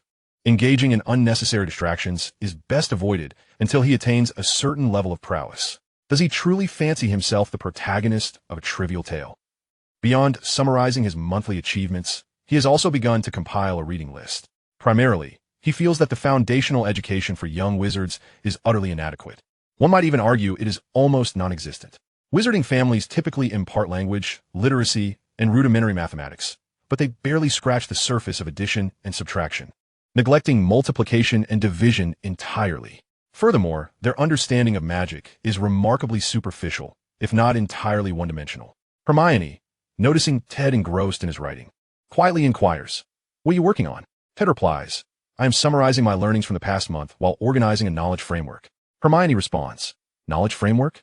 I find that somewhat perplexing. Most young wizards receive familial education, yet not every mother is a primary school teacher, leading to significant gaps in foundational knowledge, particularly in mathematics and natural sciences. As for magic, their comprehension is equally shallow. Thus, I intend to compile a reading list to aid young wizards in understanding magical energy and spells." Ted's experience working at the Leaky Cauldron has proven invaluable. In the past 2 months, he has meticulously cataloged hundreds, if not thousands, of magical tomes, many of which are foundational theories of magic. He is organizing magical textbooks and creating a reading sequence, starting from theory to basic spells and household magic. Titles include Control Your Magical Energy, a must-read for young wizards; The Truth About Magical Energy, an overview of magic, the underlying principles of modern magic, a detailed explanation of basic spells, and a complete guide to household magic, 1983 edition. This reading list is of immense utility to Hermione, who perceives it as a treasure. As mentioned earlier, wizards can be categorized into intuitive, emotional types and rational, scholarly types, akin to Ted's contemplative nature versus Hermione's scholarly disposition. Hermione is not the type to amplify spell potency through mere enthusiasm. All magical effects must be grounded in thorough study and a robust knowledge framework. This reading list is especially crucial for her. A towering edifice is constructed upon a solid foundation, and with this reading list, her future studies will be greatly enhanced. Neville and others have joined the endeavor. Although Harry and Jerry's minds wander, and Ron struggles to concentrate, nonetheless, Neville's reading pace may be slow, but he diligently perseveres through the list. Subsequently, Hermione's reading list caught the attention of Professor Flitwick, who could not help but remark, "Even in Ravenclaw, few students like Ted emerge. He is destined for great achievements." The following morning, upon opening his eyes, Ted found it was already October. The talent notification, Otherworldly Knowledge Gold, was triggered, revealing the Book of Yule Green. The Book of Yule Green chronicles the studies and summoning knowledge of the Dalaran mage Yule regarding otherworldly werewolves. It requires a consumption of 350 experience points for redemption. To his surprise, this was originally a training manual for Dalaran cannon fodder mages, and now it is yet another work by a Dalaran mage. To be honest, Ted is quite familiar with this book, as during his time traversing Azeroth, he had always aligned with the Horde. The Horde boasts 3 classic dungeons that every low-level character must visit: Ragefire Chasm, Shadowfawn Keep, and Wailing Cavern. The Book of Yule is a tome related to a quest within Shadowfawn Keep. It recounts how many mages rack their brains to devise methods to combat the undead plague. A mage named Yule possessed knowledge of otherworldly summoning, particularly concerning a powerful and malevolent entity known as the werewolf. Ultimately, however, Yule abandoned his research, deeming the werewolves too evil and brutal, fearing they might rival the undead plague in ferocity. Despite his withdrawal, another mage seized upon Yule's research, viewing it as a treasure trove.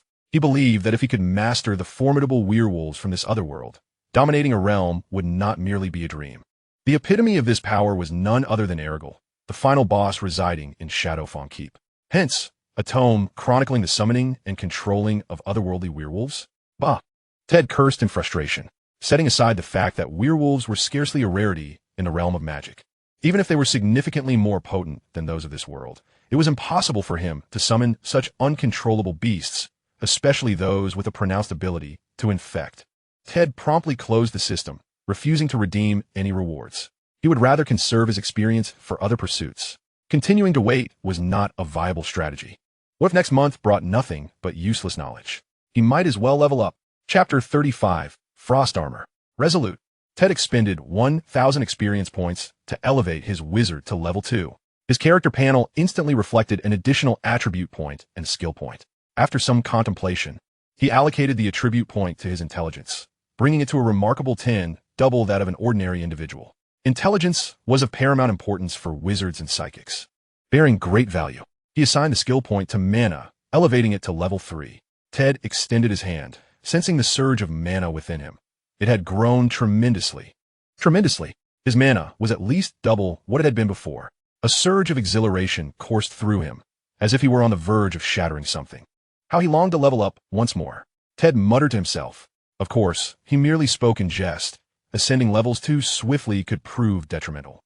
Strength was something that needed to be mastered personally, or else it amounted to naught but illusory power. He did not wish to find himself with mana at level 9 without the ability to control it, only to risk a magical backlash or even become a walking catastrophe. Although the otherworldly knowledge from October, the Book of Yule, was unreliable, Ted still had the September knowledge awaiting his exploration. The spells taught to the disposable mages in Dalaran possessed immense value as well. Previously, he had focused on textbook spells due to being a freshman, and he was concerned about mishandling them. It was crucial to recognize that the spells employed by disposable mages were deadly. Any misstep could lead to dire consequences. Now, having completed the majority of first-year spells within a month and experiencing a significant increase in his mana post-level up, he felt ready to experiment. Ted had dabbled in World of Warcraft over the years, playing, going AFK, and returning, accumulating nearly a decade of familiarity. Thus, he was quite well-versed. Although he had not deeply studied the mage class, he had practiced with lower-tier characters, compared to the esteemed mages of Dalaran, who were masters of the arcane arts. His knowledge was limited to combat spells, marking him as a mere disposable mage. Dalaran must certainly possess a wealth of non-combat utility spells, such as light. Otherwise, how could the mages manage their daily affairs without magic? Magic could not be so cumbersome. Though Ted had merely acquired a low-level combat mage training manual, it still contained a plethora of 16 spells, illustrating that not just anyone could be a disposable mage. The spells were categorized into 3 schools: Frost, Fire, and Arcane. Within the narrative's backdrop, there existed further complexities, such as the summoning spells researched by Yule and Erigel, the forbidden necromancy studied clandestinely by Kel'Thuzad, the shadowy powers wielded by warlocks, and even time-manipulating magics akin to time distortion. Yet, those matters were irrelevant to him. The conventional spells from the 3 primary schools were more than sufficient for a lifetime of study. The manual listed frost spells including Frostbolt, Frost Armor, and Blizzard. Fire spells encompassed Fire Shock, Fireball, and Flame Strike. Arcane spells included Arcane Intelligence, Arcane Missiles, Create Water, Create Food, Polymorph, Slow Fall, Arcane Suppression, Blink, Wake Up, and Teleport to Dalaran. This roughly equated to the capabilities of a level 20 mage in the game. Engaging with bandits, beasts, gnolls, murlocs, and wargen would be entirely feasible. However, facing off against dangerous monsters or formidable factions would likely lead to swift demise. Contemplating the knowledge swirling in his mind, Ted pondered which spell to research first. This question had occupied his thoughts before, and he had developed some clarity. Firstly, he did not seek pure destructive power. As a first-year student, what dangers could he possibly encounter? Even if he were to encounter peril, would a frostbolt or fireball truly suffice? Thus, the most prudent choice appeared to be from the arcane school. If he could successfully master the intelligence-boosting arcane intelligence, it would greatly enhance his learning speed. With all novice wizards starting on equal footing, being a step ahead could equate to monumental progress. The disparities of the future would begin now. He had already benefited from flow state, mental motivation, memory palace, reading technique, energy restoration green, and Ravenclaw's wisdom blue, which provided him with a considerable advantage.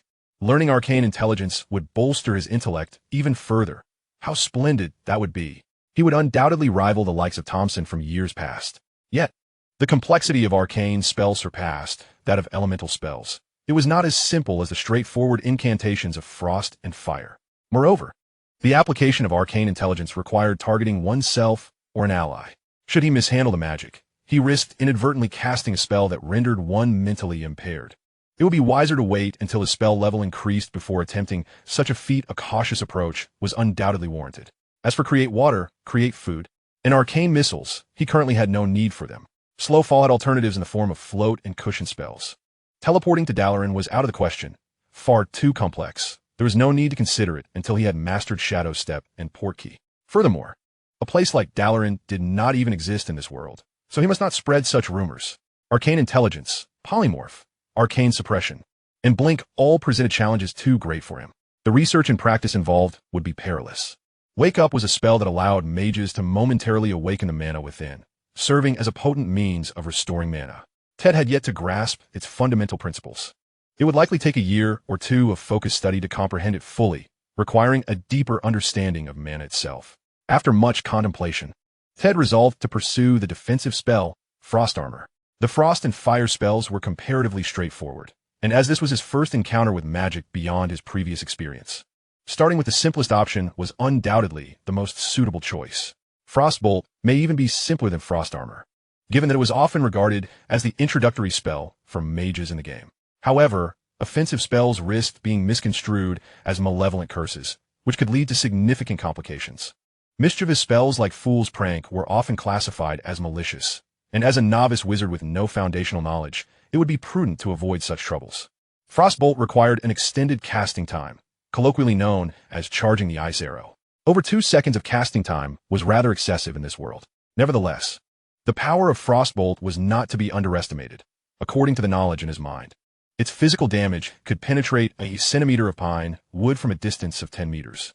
For an individual clad in mere cloth, a hit to the head or chest could very well result in immediate death, even though wizards inherently possess level 1 magical resistance. They can still sustain grievous injuries without casting defensive spells. Without timely treatment, it could even lead to death. I am here to study, not to engage in house cleaning. Rather than pursuing the mastery of lethal spells, it would be far more prudent to learn how to send up fireworks to signal for help in times of danger. Conversely, the Frost Armor spell is quite beneficial. Until I acquire the Ironclad Protection spell, this is my only means of defense. What? Why not study the Fireball spell? Because playing with fire is a recipe for disaster. Fireballs are significantly more perilous than ice arrows. The spells of Azeroth differ greatly from the magic of this world. The casting method requires the transformation of incantations along with wand movements, as well as the analysis of spell models, necessitating the reconstitution of magical energy. Ted currently requires a secluded place to train his magic. The magical realm surely harbors numerous private spells akin to Snape's Inverted Bell, Tongue-Tying Curse, and the Disarming Charm. However, spells like Frost Armor may attract unwarranted attention. A clandestine training space for magic is essential. Ted began attempting to analyze the spell model of Frost Armor, striving to convert it into new incantations. The crux of this spell lies in cold, shield, and defense. He resolved to study while also experimenting with the Freezing Charm, the Obstruction Charm, and Ironclad Protection. The latter is an advanced spell, challenging to learn in a short time frame, but its principles can be utilized. The other two are relatively straightforward, and given Professor Flitwick's fondness for Ted, consulting him in private poses no issue. Ted requested an abandoned classroom from Professor Flitwick and procured a few dilapidated training dummies, embarking on his solitary research. A week passed, during which Ted dedicated nearly all his free time to studying and practicing new magic. The results could be described as both fortunate and unfortunate. It is fortunate because he successfully analyzed and developed the incantation, enabling him to cast Frost Armor. Conversely, it is unfortunate due to the incantation's excessive length, comprising 7 words, and the wand movements being intricate, requiring 2 to 3 seconds to complete. Moreover, the magical energy consumption is enormous. Casting Frost Armor is akin to simultaneously casting 7 or 8 Disarming Charms. This suggests that the issues lie within the incantation and gestures he has transformed. The incantation's length, the convoluted wand trajectory, the inefficiency in channeling magical energy, and a lack of clarity in intent necessitate further optimization. The spells Ted is currently learning have been refined over countless generations of wizards and represent the most optimal solutions. While they may not be the most effective, they are user-friendly, easy to learn, and low in energy consumption. Reflecting on this, Snape had already developed the Inverted Bell, Tongue-Tying Curse, and Disarming Charm by the 6th year, particularly the latter, which is a pinnacle of dark magic. His innate talent for dark magic is undoubtedly remarkable, given that the Identification Charm performs poorly against those vastly more powerful than oneself and can easily provoke discomfort in sensitive individuals. Ted has refrained from using it on professors. However, considering that apart from Dumbledore, Snape is likely the most formidable wizard in the school, despite being possibly the youngest among the four heads. It's evident that had he not been constrained by matters of the heart, he would undoubtedly be a renowned dark wizard in the annals of magical history. Chapter 36. The Mysterious Mirror. In recent days, Ted's aloofness had not gone unnoticed by his peers. Hermione, in particular, observed Ted frequently practicing magic alone in the abandoned classroom. And even in the library, he was preoccupied with studying incomprehensible materials, which caused her considerable concern and discomfort. Hermione thought, is he going to abandon me? Meanwhile, the Gryffindor quartet, after 4 or 5 days, noticed something was amiss. During meals, Ted appeared lost in thought, far less animated than the usually boisterous Ansu, who was energetically devouring fries. Does he have something on his mind? Ron queried. Not quite. It seems more like he is pondering some issue, Jerry remarked. Hermione nodded. He mentioned he is researching new magic. New magic? Is it a prank spell? Neville exclaimed, astonished. Finally, Harry declared, why are we speculating? We might as well just ask Ted directly. Listen, I have a plan. The others responded, forget it, forget it. Harry, just let it go. It's unnecessary. That evening at dinner, Ted quickly finished his meal, exchanged greetings, and departed, prompting the others to share knowing glances. Ron hastily stuffed a chicken leg into his mouth, while Jerry shoved cheese into his lunchbox for a late-night snack. Come on, let us follow him. Ted arrived at the entrance of the abandoned classroom on the 5th floor of the left tower, calling back to the empty corridor behind him. Come out already. You've been trailing me for ages. What are you all thinking? How did you discover us? Harry lamented the failure of her ambush plan. Harry, my grand plan. Ted chuckled. The sound of all 5 of you walking together is as loud as a drum. What is the matter? Are you stealthily following me? Hermione stepped forward, Ted. Are you researching some dangerous magic? Seeing the serious yet anxious expressions on Hermione and the others, Ted couldn't help but laugh. Ha ha. Thank you for your concern. Come inside. I'll show you my progress. As the 6 entered, Ted pointed his wand at an old training dummy at the far end of the classroom. This is the freezing charm, freeze and bind. A light blue spell shot forth, striking the dummy 6 or 7 meters away. Instantly, a thin layer of ice spread across the dummy. Wow, cool, Jerry exclaimed. Harry clapped enthusiastically. Great. So, you've been practicing this spell here? This is fantastic. Hand it over to me. I'll use it against Malfoy next time. Poor Malfoy was the first to come to Harry's mind. Ted shook his head. Not just this. I also have the obstruction charm. Another spell, tinged with a faint red hue, hit the dummy, but its effects were not immediately apparent. Is this the obstruction charm? Hermione cried. Indeed, once hit, the target's movements slowed down, typically lasting around 10 seconds, Ted explained. As for the ironclad charm, I haven't fully mastered it yet, so I want to demonstrate it. Ron exclaimed, so, you really are practicing spells here? Or is it magic reserved for higher years? He sounded utterly disheartened. Why are there so many overachievers in this world? Are you all trying to drive me insane? Please don't come any closer. No, I'm not here just practicing these spells. I'm developing a new spell. Ted's revelation left his friends speechless. A new spell? Yes. While inventing spells isn't a novel endeavor in the magical realm, many outstanding wizards, or those fortunate enough, often discover peculiar spells, some of which become valuable enough to endure. Having a friend of the same age, who has only been enrolled for a little over a month, claim to be developing a new spell feels entirely different. It is as if the internet is flooded with influencers and streamers. Having 100,000 followers is hardly noteworthy, while 1 million signifies a true figure of prominence. However, if you were to discover that someone in your immediate circle has suddenly ascended to the status of a major streamer, the sensation would be entirely different. Presently, Hermione, Harry, and their companions are experiencing this very feeling. Are you jesting or merely seeking to amuse me? This time, Ted did not direct his wand at the tattered training dummy. Instead, he meticulously crafted an intricate pattern in the air before him and uttered, Frost Shield. Suddenly, a shield composed of ice materialized above Ted's head, only to vanish moments later. His friends were immediately engulfed in a chill, akin to wearing a t-shirt amidst a flurry of snow. Ron, crossing his arms, shivered and exclaimed, What has happened? Did he just use magic? The group turned their gaze towards Ted, who began to elucidate the spell he had recently invented. In his words, it is a new incantation that amalgamates the freezing charm, the barrier charm, and elements of a shield charm. Once this spell is cast, an invisible layer of protective ice envelopes Ted, allowing him to withstand certain lower-level spells. More importantly, it provides defense against physical attacks, causing assailants to be slowed by the frost. Currently, This magic lasts for 6 minutes. Strike me. Ted challenged Ron. Allow me. Harry, the Gryffindor boxing champion, eagerly volunteered and delivered a punch straight to Ted's smooth, pale face. The blow was intercepted by the ice shield, and Harry found her arm coated in a layer of frost. So cold. My arm feels numb. The muscles in her arm contracted under the cold's influence, rendering her movements sluggish. This is impressive. Teach me. Harry's interest was piqued, and the eyes of her companions sparkled with excitement. We still need to wait. This magic is only in its infancy and has yet to be perfected. Not perfected? Indeed, as you just witnessed, I spent an eternity waving my wand, and the magical energy consumption is substantial. I must continue to refine it. As for the incantation, Ted had already made significant progress through various attempts and optimizations. The spell requires a clear articulation of its properties and form, frost being its property and protection being its manifestation. However, he had yet to make advancements regarding the trajectory of the wand. He even contemplated replacing wand movements with a gesture, thereby circumventing this difficulty and enabling spell casting without a wand.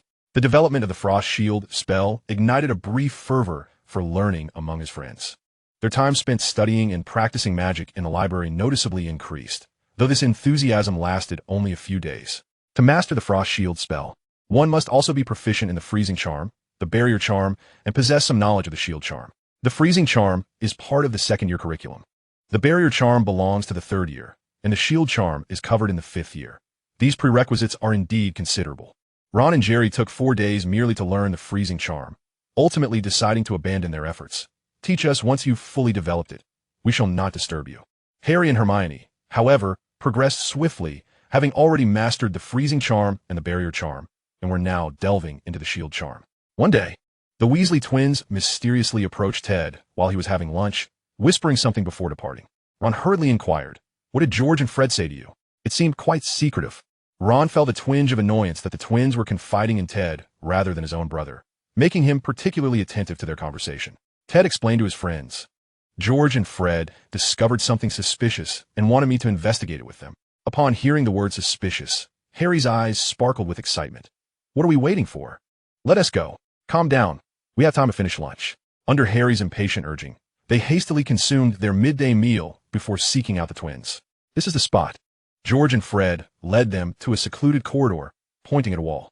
There stood an oval, half-length mirror framed in silver relief, covered in a layer of dust that had long gone uncleaned. "A mirror?" Ron queried, puzzled.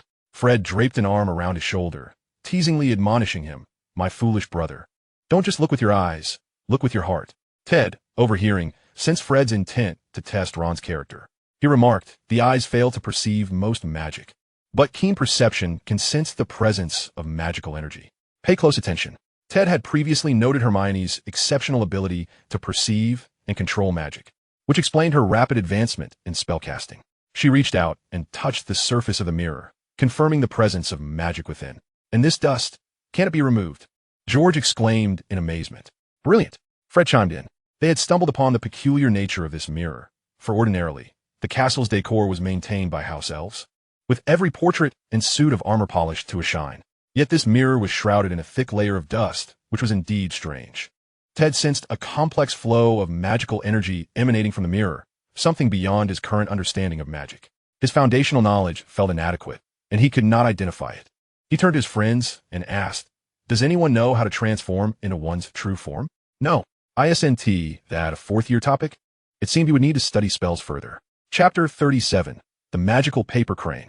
Alas, more spells to learn. Ron lamented. Even when we discover something intriguing, it seems we must always delve into more spells. When will this cycle end? Can't we just enjoy a simple life of feasting on chicken legs and playing wizard chess? Upon hearing their little brother's lament, George and Fred simultaneously seized him, one on each side, clamping their arms around his neck as if to convey that any dissent would lead to dire consequences.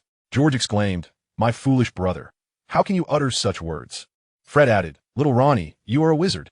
If you don't learn spells, how can you call yourself a wizard?" "Little Ronnie." Harry burst into laughter. Ron's face turned crimson. "Do not call me that." Little Ronnie was a childhood nickname. Although Ron had been complaining, he realized that with his friends learning new spells and uncovering the mystery of the strange mirror, he could not afford to be left behind. Even Neville was diligently studying spells. What excuse did he have to avoid participating? Besides, who would play with him? Reluctantly, he resolved to follow suit. Such is the principle of being influenced by one's peers. As the ancient saying goes, to dwell among good people is like entering a chamber of fragrant orchids. One will inevitably become accustomed to the scent. Ted managed to grasp the basics of this magic within a single night. The following day at noon, the group swiftly finished their lunch and made their way to the secluded corridor. Ron still clutched a chicken leg in one hand, nibbling as they walked. Meanwhile, Malfoy, who had been keeping a close watch on them, stealthily followed along, his intentions decidedly mischievous. As Draco rounded the corner of the corridor, he was confronted by 8 individuals, including the Weasley twins, who stood before him in a semicircle. Draco immediately cast his gaze upwards at the ceiling, muttering, "Blast it! Where am I? I've gotten lost." Without so much as a glance at the group, he turned on his heel and walked away. If he had been leaning on a cane, one might have mistaken him for being blind. Ron stroked his chin thoughtfully. "I've just realized that Draco is rather clever." With Draco's departure, the group finally approached the mirror. Ted drew his wand and pointed at the mirror's surface, declaring, "Reveal your true form." Suddenly, the dust coating the mirror dissipated, revealing a clear and bright reflection. However, instead of a human figure, a metallic ornament hung on the wall appeared. It was a colorful moth crafted from thin metal wire, accompanied by a simple incantation. "Moth, take flight." "What does this mean?" Ron inquired. Jerry suggested, "Searching for something?" Neville asked, "Is that second line an incantation?" George scratched his red hair and said, "Fred, doesn't this thing look a bit familiar?"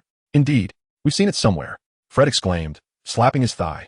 Ted examined the moth intently until it vanished from the mirror, then recited the incantation again, and the same image reappeared. It seemed to be prompting them to locate this object. Judging by the style of the wall, it was undoubtedly Hogwarts Castle.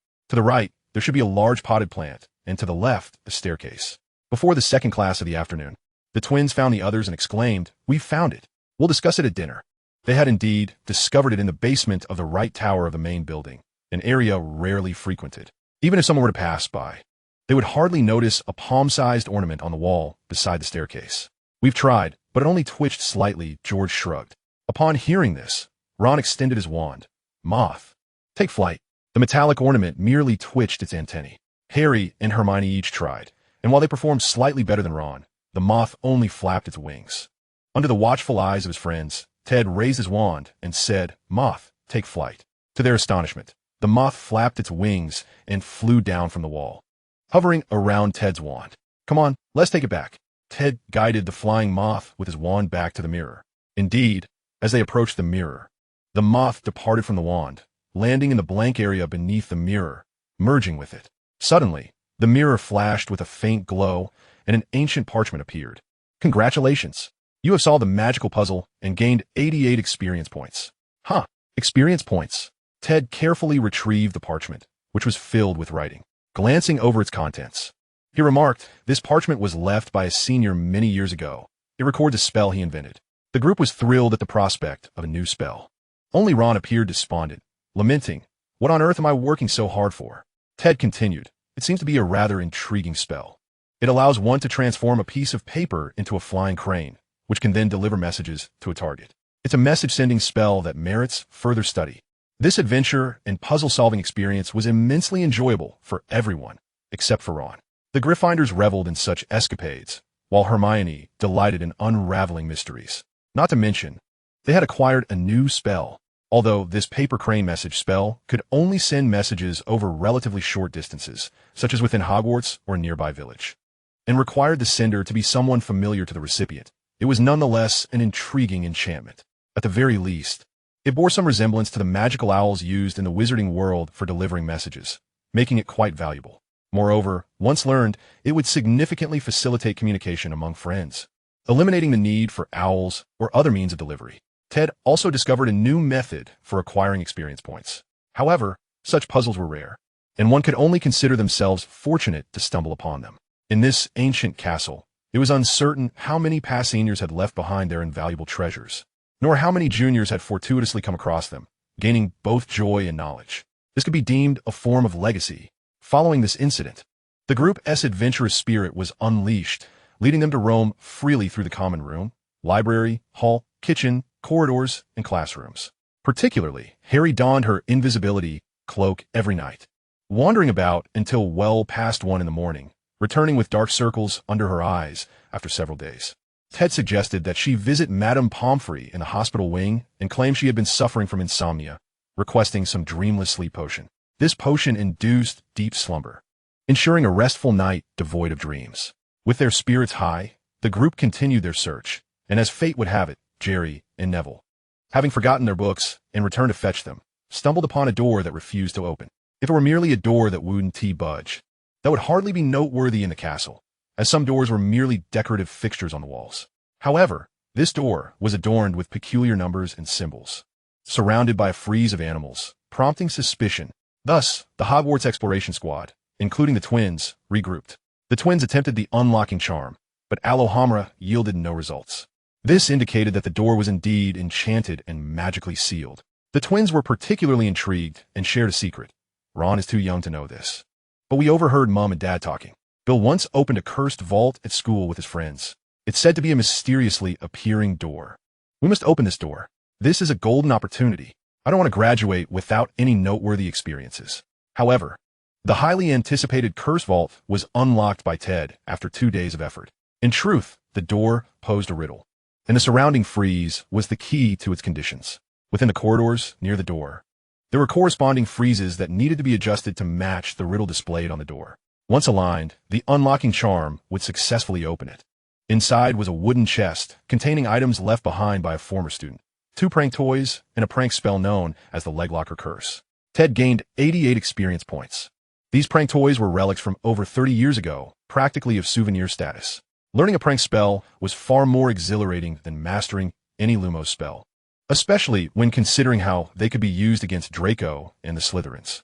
Even Ron began to take the initiative to learn, and surprisingly, he exhibited a natural talent for dark magic, mastering it an hour earlier than Harry. Indeed, Ted used his identification charm on Ron, discovering that his dark magic proficiency was at level 2. This was truly a gift. Ted, a traitor, has emerged from Gryffindor. Ted, Hermione, Harry, Neville, Ron, and Jerry have formed a tightly knit group, the Hogwarts Six, also known as the Hogwarts Fellowship. The advantage of exploring the castle lies in its safety, much to Ted's delight. If such endeavors can channel his friend's energy, it is certainly a boon, especially for the Weasley twins, who often venture into the Forbidden Forest. This year, however, is different. They must also contend with that certain Professor Quirrell and his peculiar predicament. Should they inadvertently cross paths with him while he is pursuing a unicorn, it would spell disaster. It is perhaps best to keep them occupied with mischief within the castle this year. During this time, Ted has also discovered something remarkable. His innate ability to influence emotions not only works on people, but extends to animals as well. The effect is even more pronounced on creatures with less developed intellects. No wonder he excelled while working at the magical menagerie. After offering a few treats to Mrs. Norris, Filch's cat, he was able to stroke her fur with ease. Yesterday, Filch caught him in the act, furious enough to leap with indignation, clutching Mrs. Norris as he stormed off. Yet, Mrs. Norris gazed back at Ted with affection from Filch's shoulder. Petting Mrs.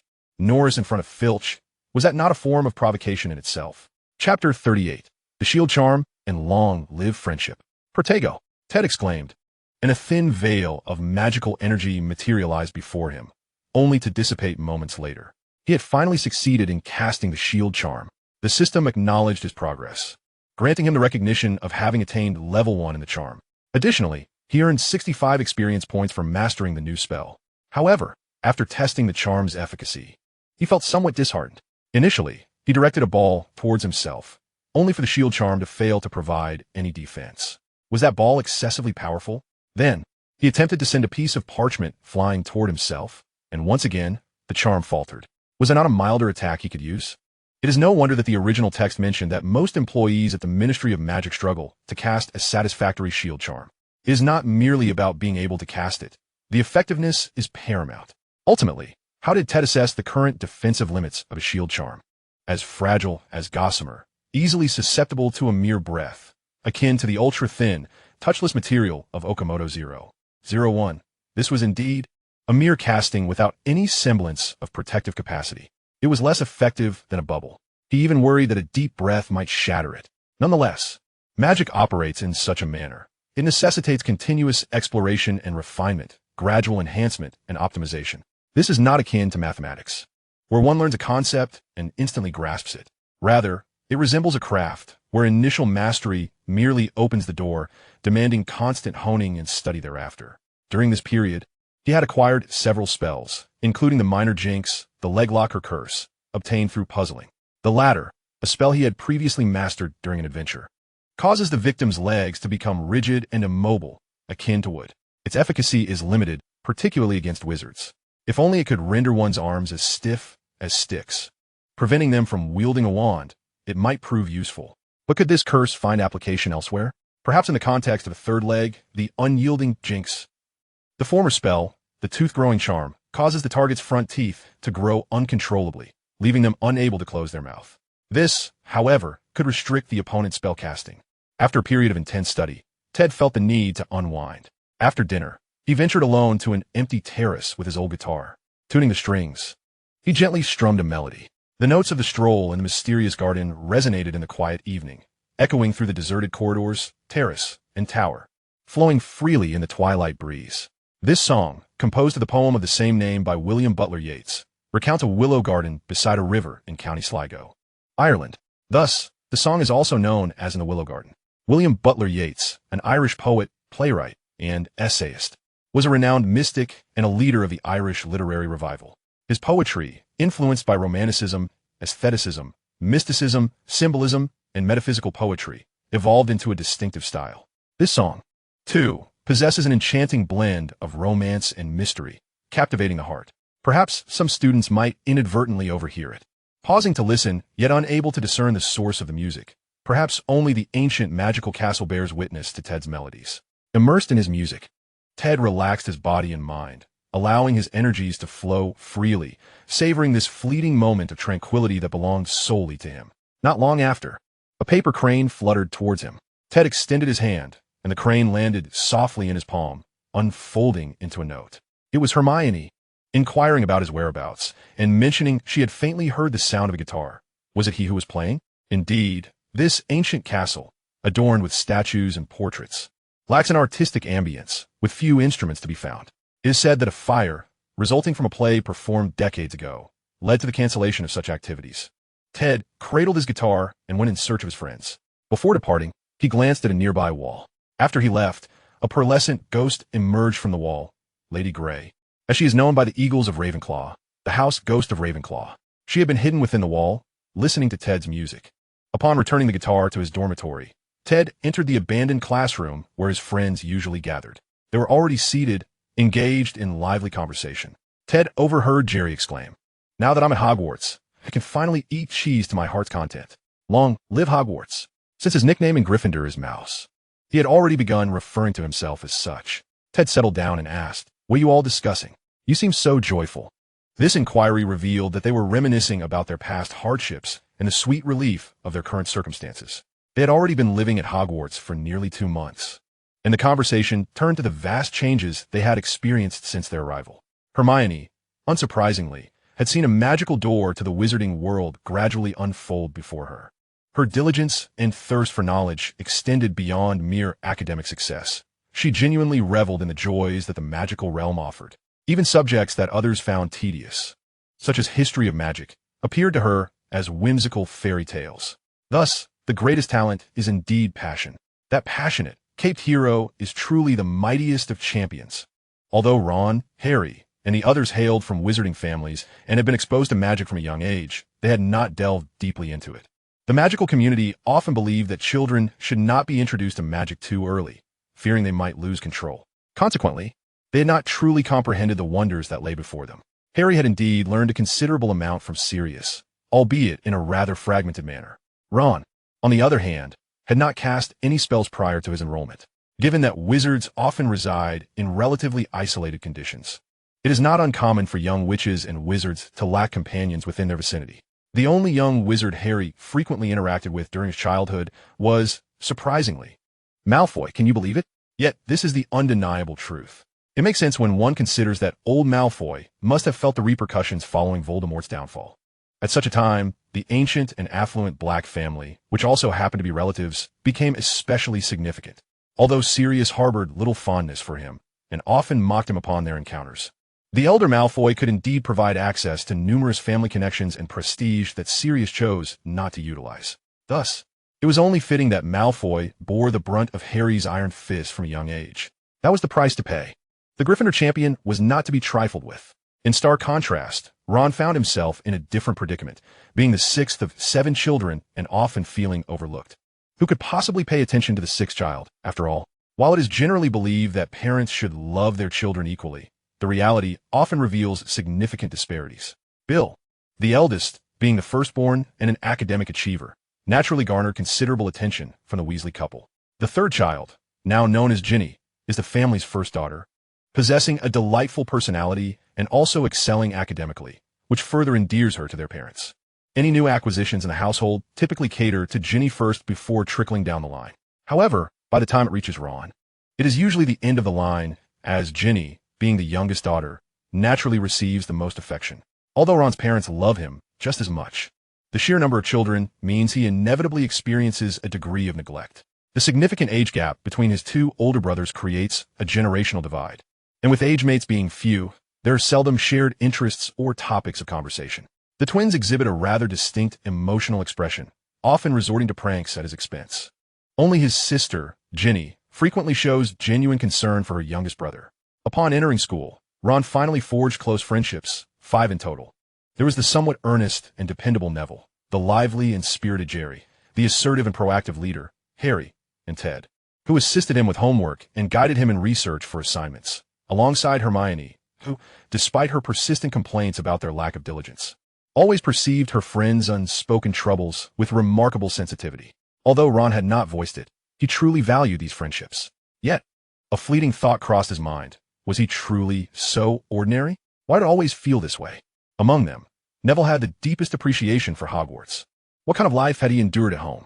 From the moment he opened his eyes, an immense weight seemed to press upon his shoulders. He was burdened with worries about disappointing his grandmother and family, the expectations of wizards who idolized the boy who lived, and the guilt of not living up to his parents' sacrifices. Under such pressure, Neville did not succumb to darkness. He was indeed a true warrior. However, once he arrived at school, he could finally breathe a sigh of relief. No one mentioned the boy who lived anymore, and his friends no longer regarded him with a sense of curiosity. Even when he fumbled potion making, he received timely corrections. When he struggled with assignments, friends were there to help him find reference materials. After enduring bullying from Slytherins, his companions would be the first to rally and defend him. He was surrounded by subjects he adored, like herbology, and professors who appreciated his efforts. This place was akin to paradise. Now, Neville felt immensely grateful for Hermione's arrival in his compartment, which led to his newfound friendships. As for Jerry, his situation was particularly unique.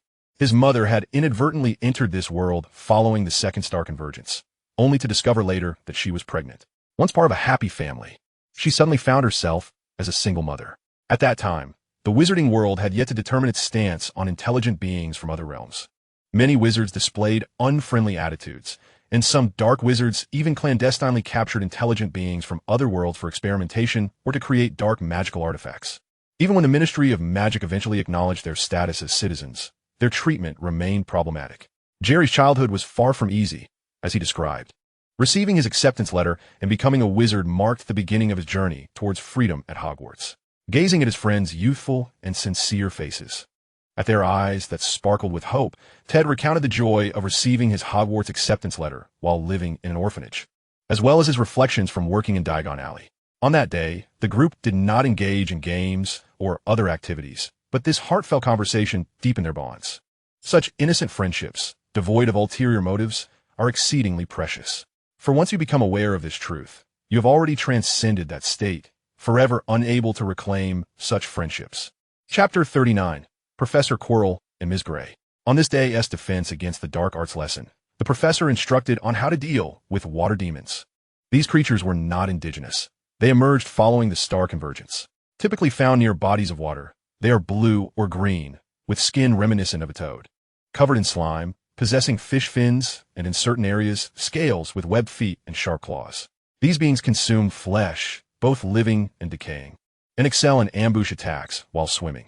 They are immensely powerful and exceedingly dangerous. They are far more perilous than Grindylows. Although Grindylows dwell in water and can attack humans, their primary diet consists of smaller fish and shrimp, posing danger primarily through scratches or the risk of drowning if pulled underwater. However, water demons are true man-eaters, exhibiting significantly superior combat abilities. Moreover, they seldom appear alone. If you encounter a water demon, you must be exceedingly cautious not to be dragged into the water. Otherwise, your demise is assured. Perhaps the water demon banishment spell is a good idea, provided you maintain a safe distance. Professor Quirrell stuttered as he endeavored to impart knowledge to the students. Yet, he was not particularly well received, aside from a few diligent students taking notes. The rest seemed lost in a reverie, akin to ducks hearing thunder, with little actually registering. At least some students paid attention, as Hermione and Ted keenly grasped the professor's mention of the water demon banishment spell. Hermione immediately raised her hand. Miss Granger, Professor, what exactly is the water demon banishment spell? Oh, the water demon banishment spell is covered in the 4th year. It is quite difficult, Quirrell replied, his tone dismissive, showing no inclination to provide extra guidance, a significant reason for his unpopularity. Other professors often took the time to teach additional material, but Quirrell seemed merely intent on collecting his paycheck. Ted raised his hand. Mr. Epiphany, Professor, has there been any mutation or evolution of water demons since their arrival in our world? Have they produced new species in conjunction with indigenous aquatic creatures like Grindylows? Ted was also making an attempt. After all, he had previously encountered Professor Quirrell's paper on the hybridization of magical creatures in Hagrid's magazine. It was evident that a spark of intrigue flickered in Professor Quirrell's eyes, and even his demeanor shifted slightly. Ah, this question delves into profound depths. Perhaps I could elaborate further outside of class. Rarely did Professor Quirrell linger after lessons, yet he engaged Ted in a discussion that lasted nearly 15 minutes, exploring the innate abilities and bloodline inheritance of magical creatures. To be candid, although Professor Quirrell was somewhat evasive, he appeared to have conducted extensive research in this area. If he were not secretly experimenting with hybridization, Ted would roast a 3-headed dog. This after-class session left Hermione rather displeased. Why wasn't I allowed to listen? Ted had to explain to her. After all, it wouldn't be appropriate for Professor Quirrell to discuss topics of bloodline hybridization with a lady, would it? Following this breakthrough, Professor Quirrell seemed to regard Ted with newfound respect, no longer perceiving him merely as a diligent student, but as an interlocutor capable of engaging in insightful discussions within specialized domains. If only Professor Quirrell did not have a face on the back of his head, Ted would have suggested he pursue further studies in genetics in the Muggle world. As night deepened, Ted lay in bed, his consciousness gradually sinking into a more profound darkness. Amidst the convergence of myriad chaotic thoughts, a more solid sensation began to manifest within him. He had been experimenting with meditation over the past couple of days, inspired chiefly by a psychology book he had brought to school. The Secret of the Golden Flower, a work by the Swiss psychologist Carl Jung, was his focus. In the realm of psychology, Jung is an indispensable figure. After his rift with Freud, he fell into a period of self-doubt. However, under the guidance of a German scholar well-versed in sinology, he delved into ancient Eastern texts. This particular work chronicled his explorations into the enigmatic collective unconscious. The Golden Flower essentially refers to the Taoist concept of Tai Jinhua, or the Golden Elixir.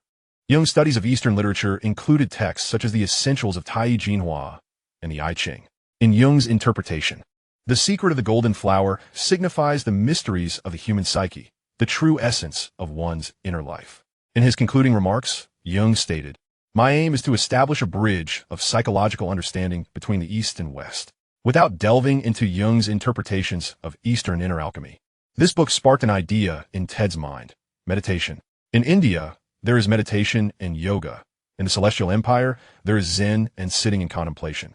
The objective of these practices is to enter a unique mental state and experience the essence of consciousness itself. Mind sorcerers advance by cultivating their inner selves, solidifying their beliefs, and honing their intellect through meditation, which Ted found immensely beneficial. In his previous life, he had encountered numerous resources and videos on the subject, particularly those related to sleep assistance, though he remained uncertain of their efficacy. Thus, he decided to embark on this journey. After several days of practice, the results were promising. The sensation of consciousness gradually deepening, then expanding beyond the confines of his body, or exploring inwardly, was remarkably enchanting. There are many terminologies for such experiences, including introspection, mental vision, and spiritual sight.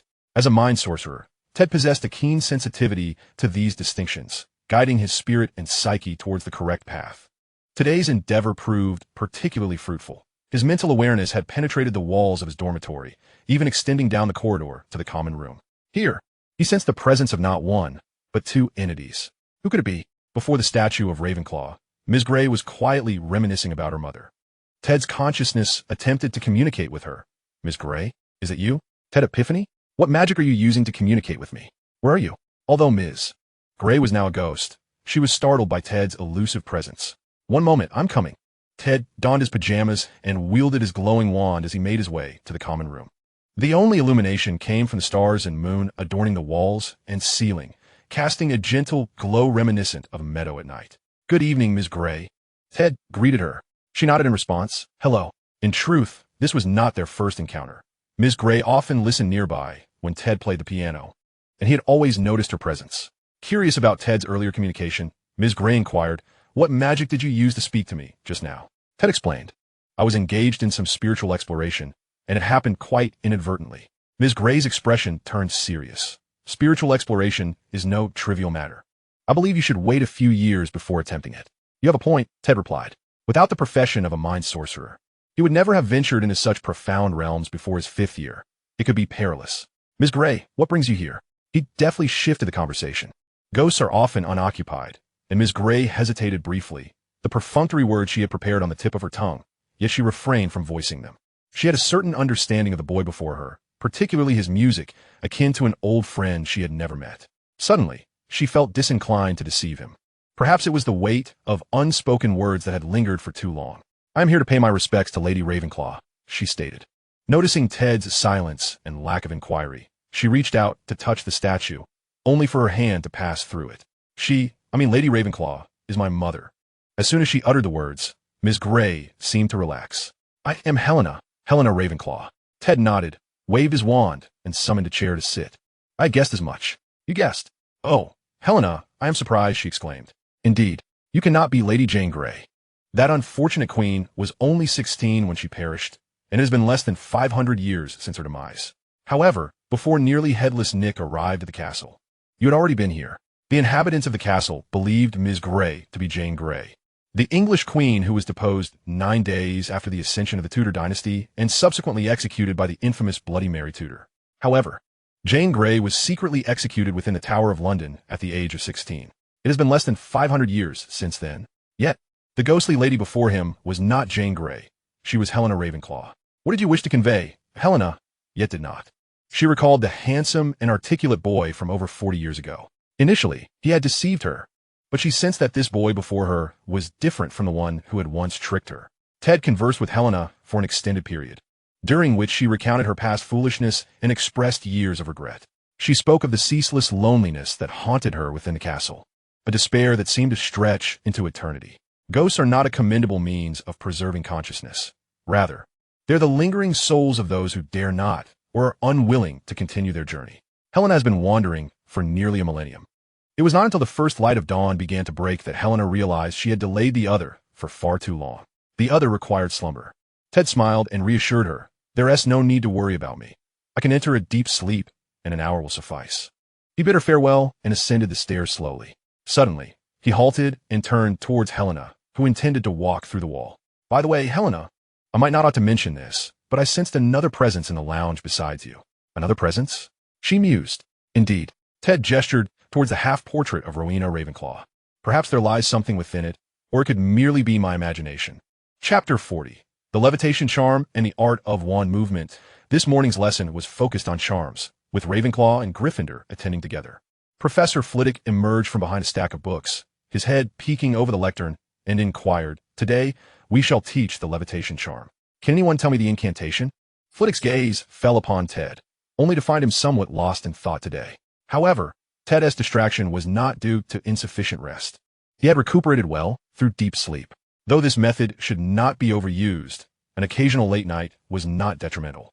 He simply had not anticipated that today's lesson would involve the Levitation Charm, a spell pivotal to many plot lines in the original narrative. Noticing that Ted, usually eager to answer, had not raised his hand, Professor Flitwick called upon Hermione instead. Hermione answered correctly and earned 5 points as she settled back down. Her eyes remained on the lectern while her head tilted slightly towards Ted. In a hushed tone, she asked, Ted, what's the matter? Are you feeling unwell? I'm quite well, just momentarily distracted, Ted replied. By the way, is tomorrow Halloween? Hermione nodded slightly. Yes, today is Halloween Eve. I've heard the school is hosting a lavish feast. Harry, eager to contribute, chimed in. I've heard reliable rumors that Dumbledore has invited a renowned skeleton dance troupe to perform this year. Indeed, it was Halloween. Today marked October 31st, Halloween Eve, a traditional festival in the Western world, celebrated primarily in countries with a Saxon heritage, such as the United States, the British Isles, Australia, Canada, and New Zealand. On this night, children don costumes and masks, going door to door to collect sweets, a quintessential Western celebration. In the world of Harry Potter, it has almost become a law that something unusual occurs every year before Halloween. Naturally, Hermione would not be reduced to tears in the restroom over whispered remarks from Ron. So what might transpire? Would a troll make an appearance? Ted's curiosity was piqued. Although Professor Quirrell maintained his usual timorous demeanor from their off-class discussions about magical lineage, Ted had discerned that he was, in fact, a Ravenclaw prodigy. He simply had a rather narrow focus, delving into the intricacies of magical bloodlines, with theories that were both avant-garde and extreme, a veritable scientific oddball. During today's charm class, Ted adopted a notably low profile, causing Professor Flitwick to feel somewhat disconcerted, questioning whether there was an issue with his teaching methods. The class had progressed remarkably well over the past 2 months, covering several spells. The Lumos charm, the signal charm, which allowed the wand to emit fireworks of various colors for signaling or distress, the fire-making charm, essentially a rudimentary lighter at lower levels, but a flamethrower at more advanced stages, and the cutting charm, primarily used for cutting fabric, paper, and food, though some employed it in combat to decapitate foes. 4 spells in 2 months, an impressive rate of advancement. Of course, Ted and his peers had likely engaged in private study, as Hogwarts' educational philosophy was rooted in the notion that the school's curriculum served merely as a foundation. Those with ambition ought to pursue self-study, a principle of joyful education. Mediocre students thrived in this environment, whereas the diligent scholars were often burdened with extensive notes. Throughout the lesson, Ted's thoughts were largely consumed by the evening's anticipated performance by Professor Quirrell. Yet given his current grasp of charms, mastering the levitation charm was a trivial endeavor. He succeeded in class once more. However, a delightful surprise awaited him. Ding! You have mastered a new spell, the levitation charm. You have gained 80 experience points. Ding! Through prolonged study and practice, you have developed a deeper understanding and exploration of charms. Your charm skill has upgraded to level 2. In that moment, Ted experienced a profound realization of the simplicity of charms. Questions that once required extensive contemplation and research now seemed effortlessly clear.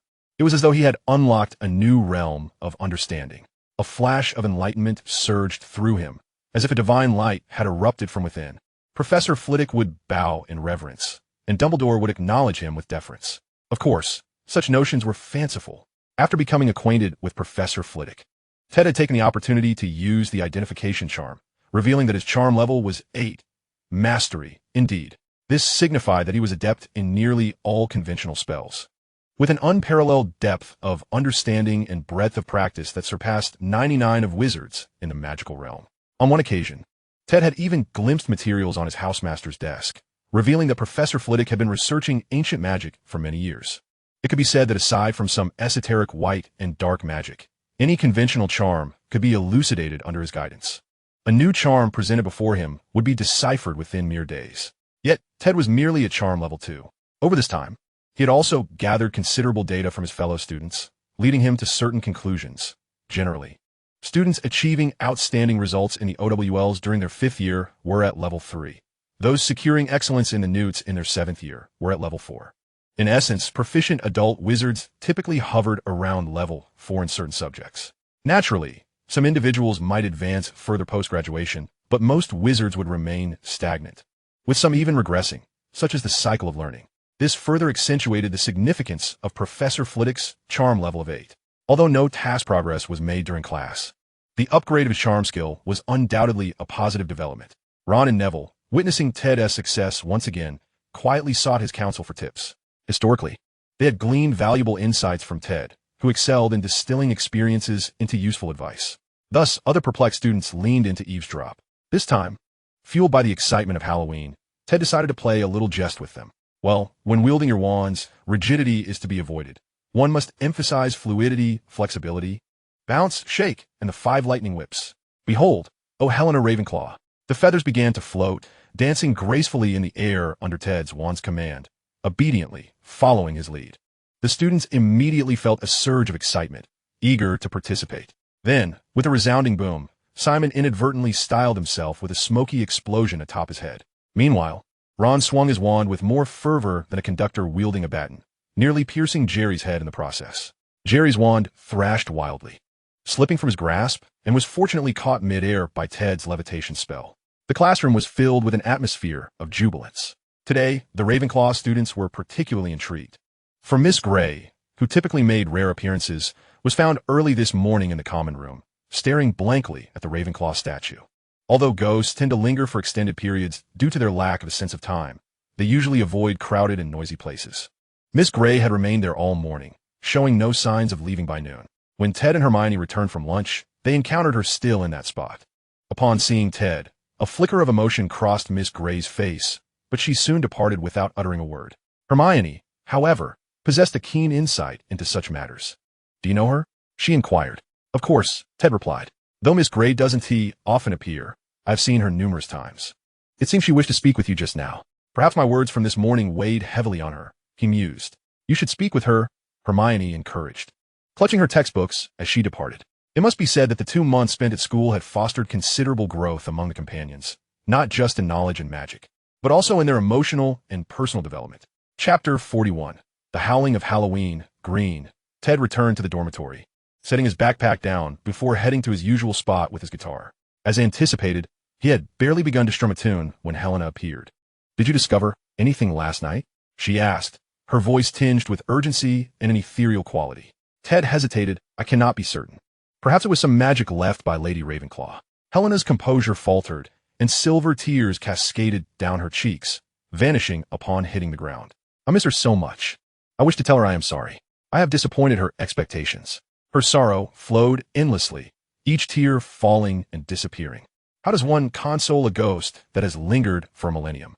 Ted, with his rudimentary knowledge of spiritual energy and psychology, could not begin to fathom the depths of her anguish.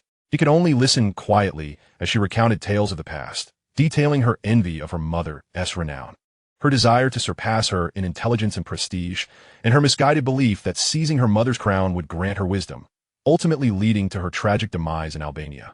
Never having laid eyes on her ailing mother, she even spoke of being deceived by a Slytherin student decades ago, revealing the whereabouts of the crown, none other than Voldemort. Ted could only hold his guitar, unable to offer even a handkerchief to dry her tears. "It feels so much better to speak of it. These words have been trapped in my heart for many years. Let us discuss my mother's statue. For so long, no one has noticed the enchantment placed upon it." Helena regained her strength. "It is indeed an ordinary statue, depicting Ravenclaw without her legendary crown, merely a bust with flowing hair. Its preservation over a millennium can be attributed to the quality of the material and the castle's magic maintaining it." Ted touched his face, sensing that the magic was not typical, but rather a complex amalgamation of thoughts. He could not precisely identify it, but he perceived a unique emotional resonance rather than mere magical fluctuations. Otherwise, each Ravenclaw headmaster, being of exceptional talent, would have sensed something amiss. It could only be said that it belonged to a realm vastly different from the current magical system, perhaps more akin to psychic abilities. Her words seemed to stir something in Helena's memory, and after a moment of silence, she said, in her final years, "My mother indeed set aside spellcasting and many ancient magics to explore some unusual forms of magic. I believe I shall need time to investigate this." "Thank you, Ted," she said gratefully before vanishing through the wall. The afternoon class passed swiftly as the young wizards awaited the evening's festivities, rendering the lesson almost forgettable. As soon as class ended, Ron and Jerry found themselves unable to recall what they had just studied. However, this was of little consequence, for after 2 months of enrollment, the first holiday and feast was upon them. The air in the castle was charged with excitement. Due to the evening's banquet, dinner would be served later than usual. As Ted and his companions entered the great hall, they were taken aback by the splendor before them. The hall was aglow with countless candles and torches, creating a resplendent atmosphere. A swarm of bats flew about the ceiling, occasionally colliding with the walls and disappearing. These were conjured by magic. A pile of carved pumpkins with ghastly faces adorned the walls and tables, while others floated in midair, spinning around. The tables were stacked high with pumpkin pastries, exuding warmth and an enticing aroma that irresistibly beckoned to the senses, causing one's mouth to water involuntarily. Task triggered. The howling of Halloween green. Is this it? Just eat some pumpkin pastries, drink pumpkin juice, watch the bats flit about, and touch the floating lanterns? This is not how Halloween is celebrated. In the Muggle world, the school would have been shut down by now. Let's show them what true Halloween entails. Objective: scare 10 people before the feast concludes. Progress: 0-10. Reward: 200 experience, card ghoul cloak, green. Put on a pumpkin hat. Let good fortune circle your head. Don a ghostly cloak, and good luck will reside upon you. Wear superhero pants, and joy shall not be concealed. Step into oversized boots, and happiness shall multiply. Ted was roused by the system, scrutinizing the task before him. After pondering for a moment, he quietly addressed his friends. My friends, I believe this is far too mundane. Is it mundane? Ron exclaimed, his eyes wide. Is your expectation too high? Ted responded, as the new generation of wizards, it is our responsibility to make Halloween more thrilling. I have a plan, Jerry remarked. That sounds like something only a Gryffindor would propose. Harry interjected, did you just steal my line? Ted leaned in closer. Here's what we shall do. Soon, it was not only Ted and his companions who were involved, but even the Weasley twins and their roommate Lee Jordan joined in on the scheme. Just as most students had gathered and begun indulging in pumpkin pastries, eagerly awaiting the feast commencement, a sudden scream pierced the air. The students turned in unison, startled, towards the source of the shriek. At the entrance of a secluded door, a bloodied visage emerged, obscured in identity, yet unmistakably a student by attire and stature. It appeared he was attempting to escape within, but a muscular, ghastly claw, ashen in hue, seized him by the nape. In an instant, a bloodied axe cleaved down upon his skull. The boy's lifeless form collapsed to the ground, the axe embedded in his forehead, a pool of crimson spreading beneath him. A terrifying specter, with a visage the size of a wheel, peered in through the doorway. Concurrently, a bone-chilling wind surged in from an unknown source, causing the dazed students to shudder involuntarily. It was as if they had awakened from a nightmare. In a heartbeat, a cacophony of screams erupted, nearly shattering the transparent ceiling of the hall. The illumination of the grand chamber dimmed, and beneath the flickering lights, countless young sorcerers wailed in terror, scrambling frantically for their lives. Mission accomplished. Halloween Howls green. Reward: 200 experience points, card. Monster Cloak green. Monster Cloak green. Item card. Effect: disguise as a ghost. Move silently. Note: regardless of appearance, passage through walls is impossible, so do not attempt. Then, a commanding voice rang out. Silence. It was a voice familiar to all, imbued with a calming essence that instantly steadied the frightened students. It was Dumbledore. He, along with several professors, had silently materialized at the faculty table. Ted quickly gestured to his companions from the shadows. Hurry, it will be too late if we linger. He braced himself to take the fall, as the task was already complete. Yet, how could Snape let such mischievous children escape unscathed? He longed to toss them all into a cauldron of stew. Consequently, no one managed to flee, including Hermione. Our know-it-all Miss Granger and her ever-knowledgeable companion, alongside him casting a glance at Harry, a sense of exasperation brewing within. And there were the formidable Gryffindors. Let me ponder how to penalize you. Scaring students and attempting to ruin the Halloween feast. I propose expulsion. Ted rolled his eyes at the absurdity of all. Do you have no shame? Why not sentence us to life imprisonment in Azkaban while you're at it? The professors, of course, would not allow Snape to proceed unchecked. Dumbledore, with a flick of his wand, amplified his voice magically. Students, remain calm. This was merely a jest by friends on the eve of Halloween. I found it quite amusing. At that moment, the students finally realized they had been duped. The corpse that had met the axe was performed by Jerry. The axe-wielding specter was Ron, riding on Neville's shoulders, both collaborating in the theatrics. The monstrous face had been conjured by Ted through transfiguration, with Harry manipulating it from behind. Ted had indeed not wasted his time watching horror films. The wheel-sized, ghastly visage was genuinely terrifying. When it first materialized, both Neville and Ron trembled at its sight. The chilling wind had been fabricated by Ted's freezing charm. While Hermione summoned air currents with a hurricane spell, the Weasley twins collaborated to cast an extinguishing charm, which, though unable to completely snuff out the multitude of candles and braziers in the hall, effectively diminished their brightness significantly. Lee Jordan played the role of the atmosphere instigator, screaming amidst the crowd, guiding them into a frenzy of panic that precluded rational thought. Had the professors not appeared suddenly, Ted and his friends might have frightened the students to the point of losing control. In an instant, Ted had completed his task, rather than scaring individuals one by one. He orchestrated a grand spectacle. The number of startled individuals easily exceeded 100. He had far surpassed the mission's requirements. Just then, Professor McGonagall stepped forward. "You lot nearly ruined the Halloween party. Gryffindor loses 20 points. Professor Flitwick felt compelled to respond as well. Albeit with only 2 students from his house, yet based on Ted's candid admissions, he was deemed the mastermind. Thus, Ravenclaw also lost 20 points. Ted glanced at his mission. A student life without point deductions is incomplete. Blue. Progress now at 75,100. Ted chuckled inwardly. Chapter 42. Professor Quirrell, please commence your performance.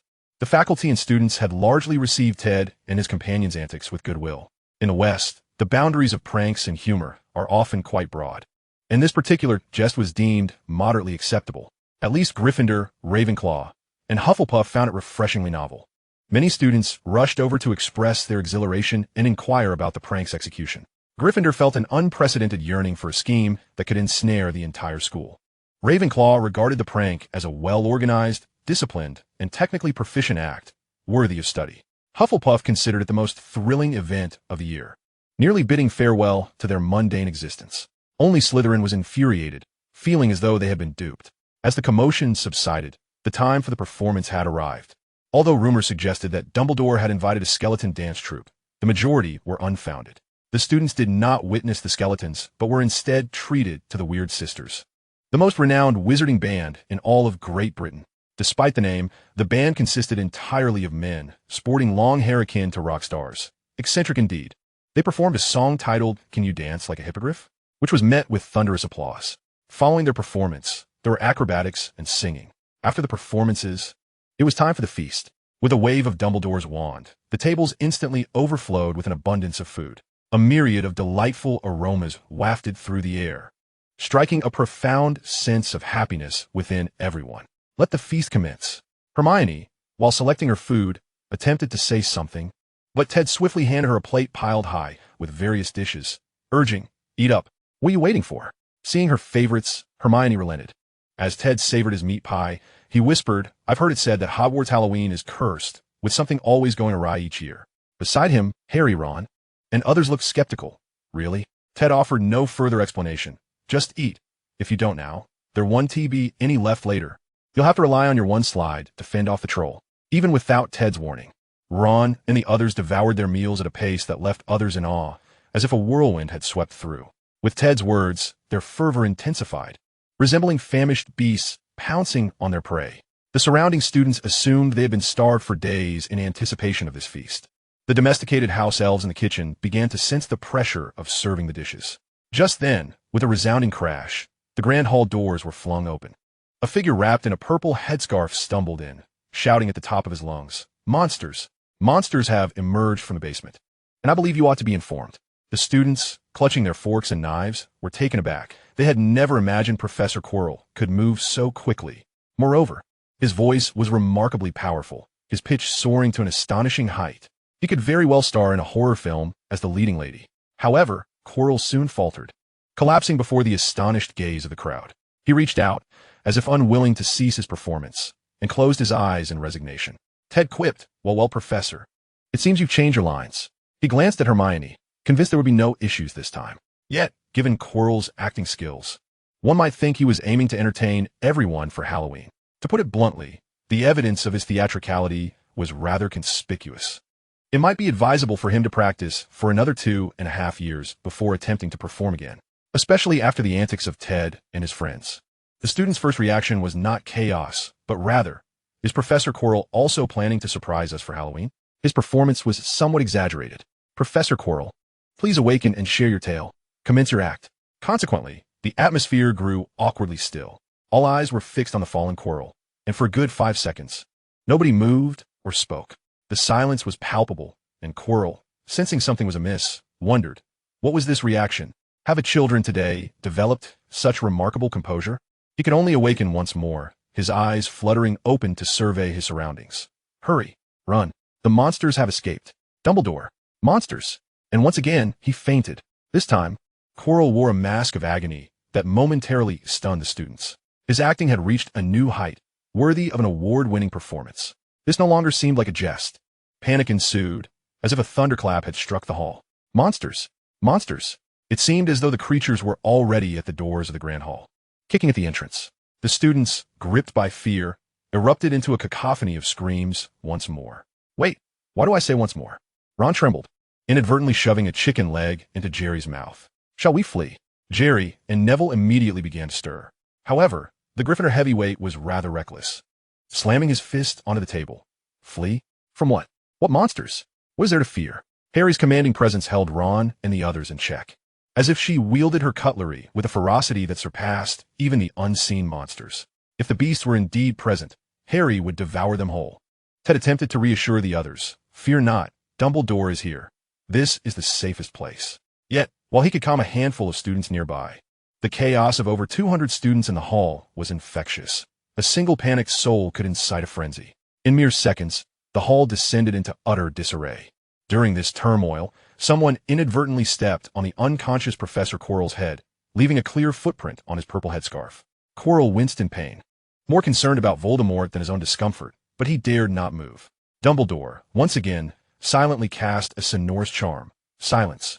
Prefects, escort the students back to the common room. Soon, the subdued students formed a line to exit the hall. It seems you were right, Hermione remarked, still not satisfied with her meal. No worries, I packed some food, Ted replied, patting his ample sleeves. However, just as the queue emerged from the grand hall doors, a notification pinged. Battle on. Blue. This was the first major event since your enrollment. Are you truly going to passively let it slip by? What beast could possibly be so terrifying? You are safe within the walls of Hogwarts. Do not hesitate. Seize the moment. Objective: defeat the monsters described by Professor Quirrell. Reward: 500 experience points, card troll, blue, golden invisibility cloak, and an unyielding force against monsters. A combat mission. Blue-level threats are manageable. At the very least, there is an opportunity to test oneself. Ted quickly assessed his combat capabilities and realized he had a chance. The rewards appeared incredibly enticing, well worth the risk. Ted handed the parchment from his sleeve to Hermione, saying, I suddenly recalled something. You should take the food back. Hermione, being the astute individual she was, immediately sensed something was off. She tucked the parchment away and followed suit. What are you up to? You won't shake me off that easily. Before Ted could persuade Hermione, the keen-eyed Jerry had already noticed their unusual behavior and tugged at Ron and Harry. Upon seeing the duo's intent to sneak away, Harry's eyes sparkled with excitement. She exchanged a glance with Jerry and Ron, and they both immediately understood, quickly lifting Ted and Hermione. Neville, alarmed, trailed behind, utterly clueless about his friend's intentions, but filled with trepidation. First, he had no idea what his friends were up to. Second, he sensed impending trouble as they were about to break the rules again, dragging him along for the ride. Neville's mind screamed in protest. Please spare me. My grandmother will be furious. Despite his genuine desire to be a good student, he felt he had no choice. He couldn't voice his dissent or inform a teacher. Thus, Ted, with a weary expression, observed his friends in a secluded corridor. Sighing deeply, he pondered whether to abandon this mission altogether. If it were just him, it wouldn't matter. If he couldn't win, he could always flee. But was it truly wise to take these children along? At that moment, however, the banner of righteousness was already raised. If you don't rebel, how can you expect your comrades to comply? For a while, you will listen to me. Do not act impulsively. Let's observe the spectacle for now, understood? Understood. The group nodded in agreement, eager for action. Chapter 43. The Three Beasts Rampage in Hogwarts. Meanwhile, in the basement, three creatures wreaked havoc along the corridors, toppling suits of armor, smashing statues, and tearing apart oil paintings. Even the torches and braziers mounted on the walls were not spared from their rampage. The figures within the paintings shrieked and fled. Several ladies, unable to think straight, lifted their skirts and ran, revealing their undergarments. It must be said that the portraits in the magical realm were quite detailed. Did they even possess layers? Such realism. Ansu quietly perched high above the flickering flames, and Ted peered through its eyes, observing the chaos wrought by the creatures. Each of the three monsters was distinct. The first appeared to be an augmented troll, standing a towering 3.5 meters tall, larger than a typical troll. Its front was a pale yellow, while its back was a dark blue-black, covered in numerous warty protrusions resembling crocodile skin, albeit with even larger bumps, giving it a rugged and formidable appearance. Its head was only the size of a regular human's, even narrower than its thick neck, resulting in a triangular silhouette of its head, neck, and shoulders. It appears remarkably resilient.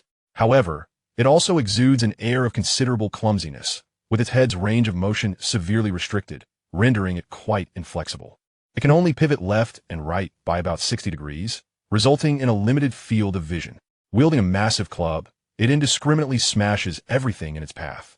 A fully armored figure by the wall is sent flying over 3 meters by a single blow, utterly crumpled. It even proceeds to stomp on it. This creature possesses a combative prowess that could rival several adult wizards, yet its behavior and demeanor reveal a rather low intellect.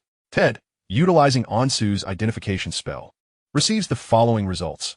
Modified Ogre level. 7th level Ogre, 2nd level modified magical creature attributes. Strength, 17 Constitution, 14 Agility, 4 Intelligence, 3 Perception, 4 Spirit, 4 Charisma, 3 Luck. Talent, Troll Blood Green. Skills, Mighty Strength LV2, Magical Resistance LV2, Rapid Healing LV2, Roar LV2 Evaluation, and Modified Ogre infused with the blood of an otherworldly troll. Its combat capabilities have doubled. Total level, 8, which aligns with the combat prowess of a typical Auror. Generally, adult wizards would find themselves fleeing, as they would be no match in a confrontation. However, the low intelligence score of 3 is a significant drawback. It is not much more formidable than a somewhat clever beast. If this were the only creature, Ted would harbor no worries.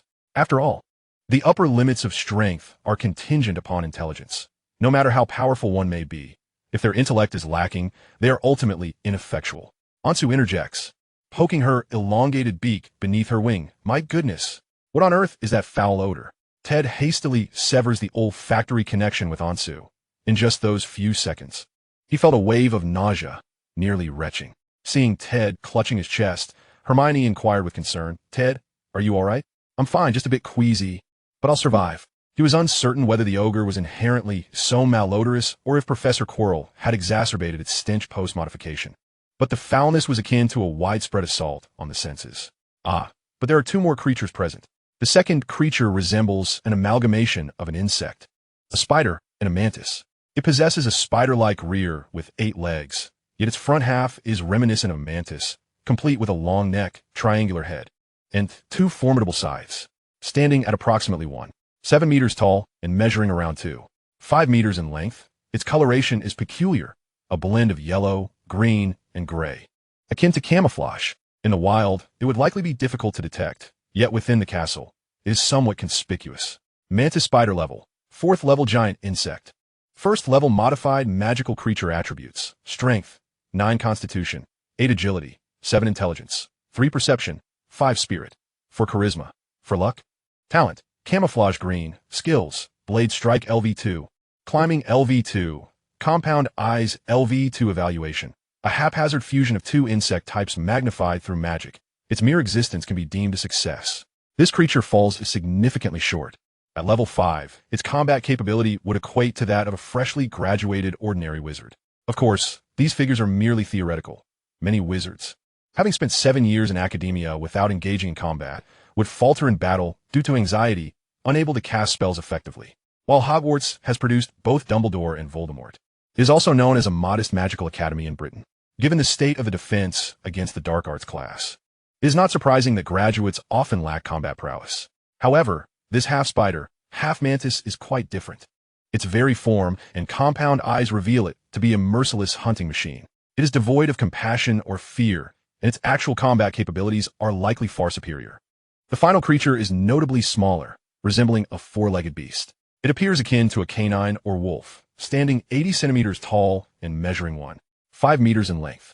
Yet, its front legs are elongated while its hind legs are short, causing it to walk more like a gorilla, supported by its arms. Additionally, it bears a mottled coat. The lower half is gray, transitioning to a golden hue on the upper half, complete with a short, pointed horn atop its head. Notably, it possesses a wide maw filled with steel-like teeth that gleam menacingly. A single bite could render even the toughest armor to shreds. Unnamed Horned Beast level. 3rd level magical breeding creature attributes. Strength, 6 Constitution, 6 Agility, 6 Intelligence, 3 Perception, 5 Spirit, 4 Charisma, 4 Luck. Talent, none. Skills, Claw Strike LV2, Pounce LV2, Bite LV2 Evaluation. Lacking any discernible strategy, the creator attempted to forge a new magical creature using various methods. Yet it appears to hold little value. This beast's combat effectiveness is considerably inferior and lacks any distinctive abilities.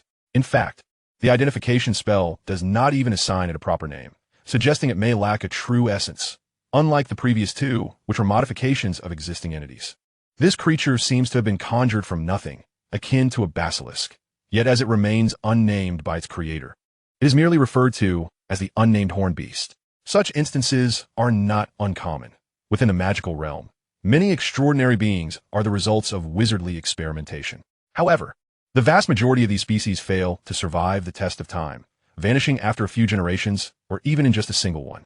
For instance, the blast-ended scrut, which Hagrid later created through hybridization, would quickly face extinction if it held no value and could not reproduce in the wild.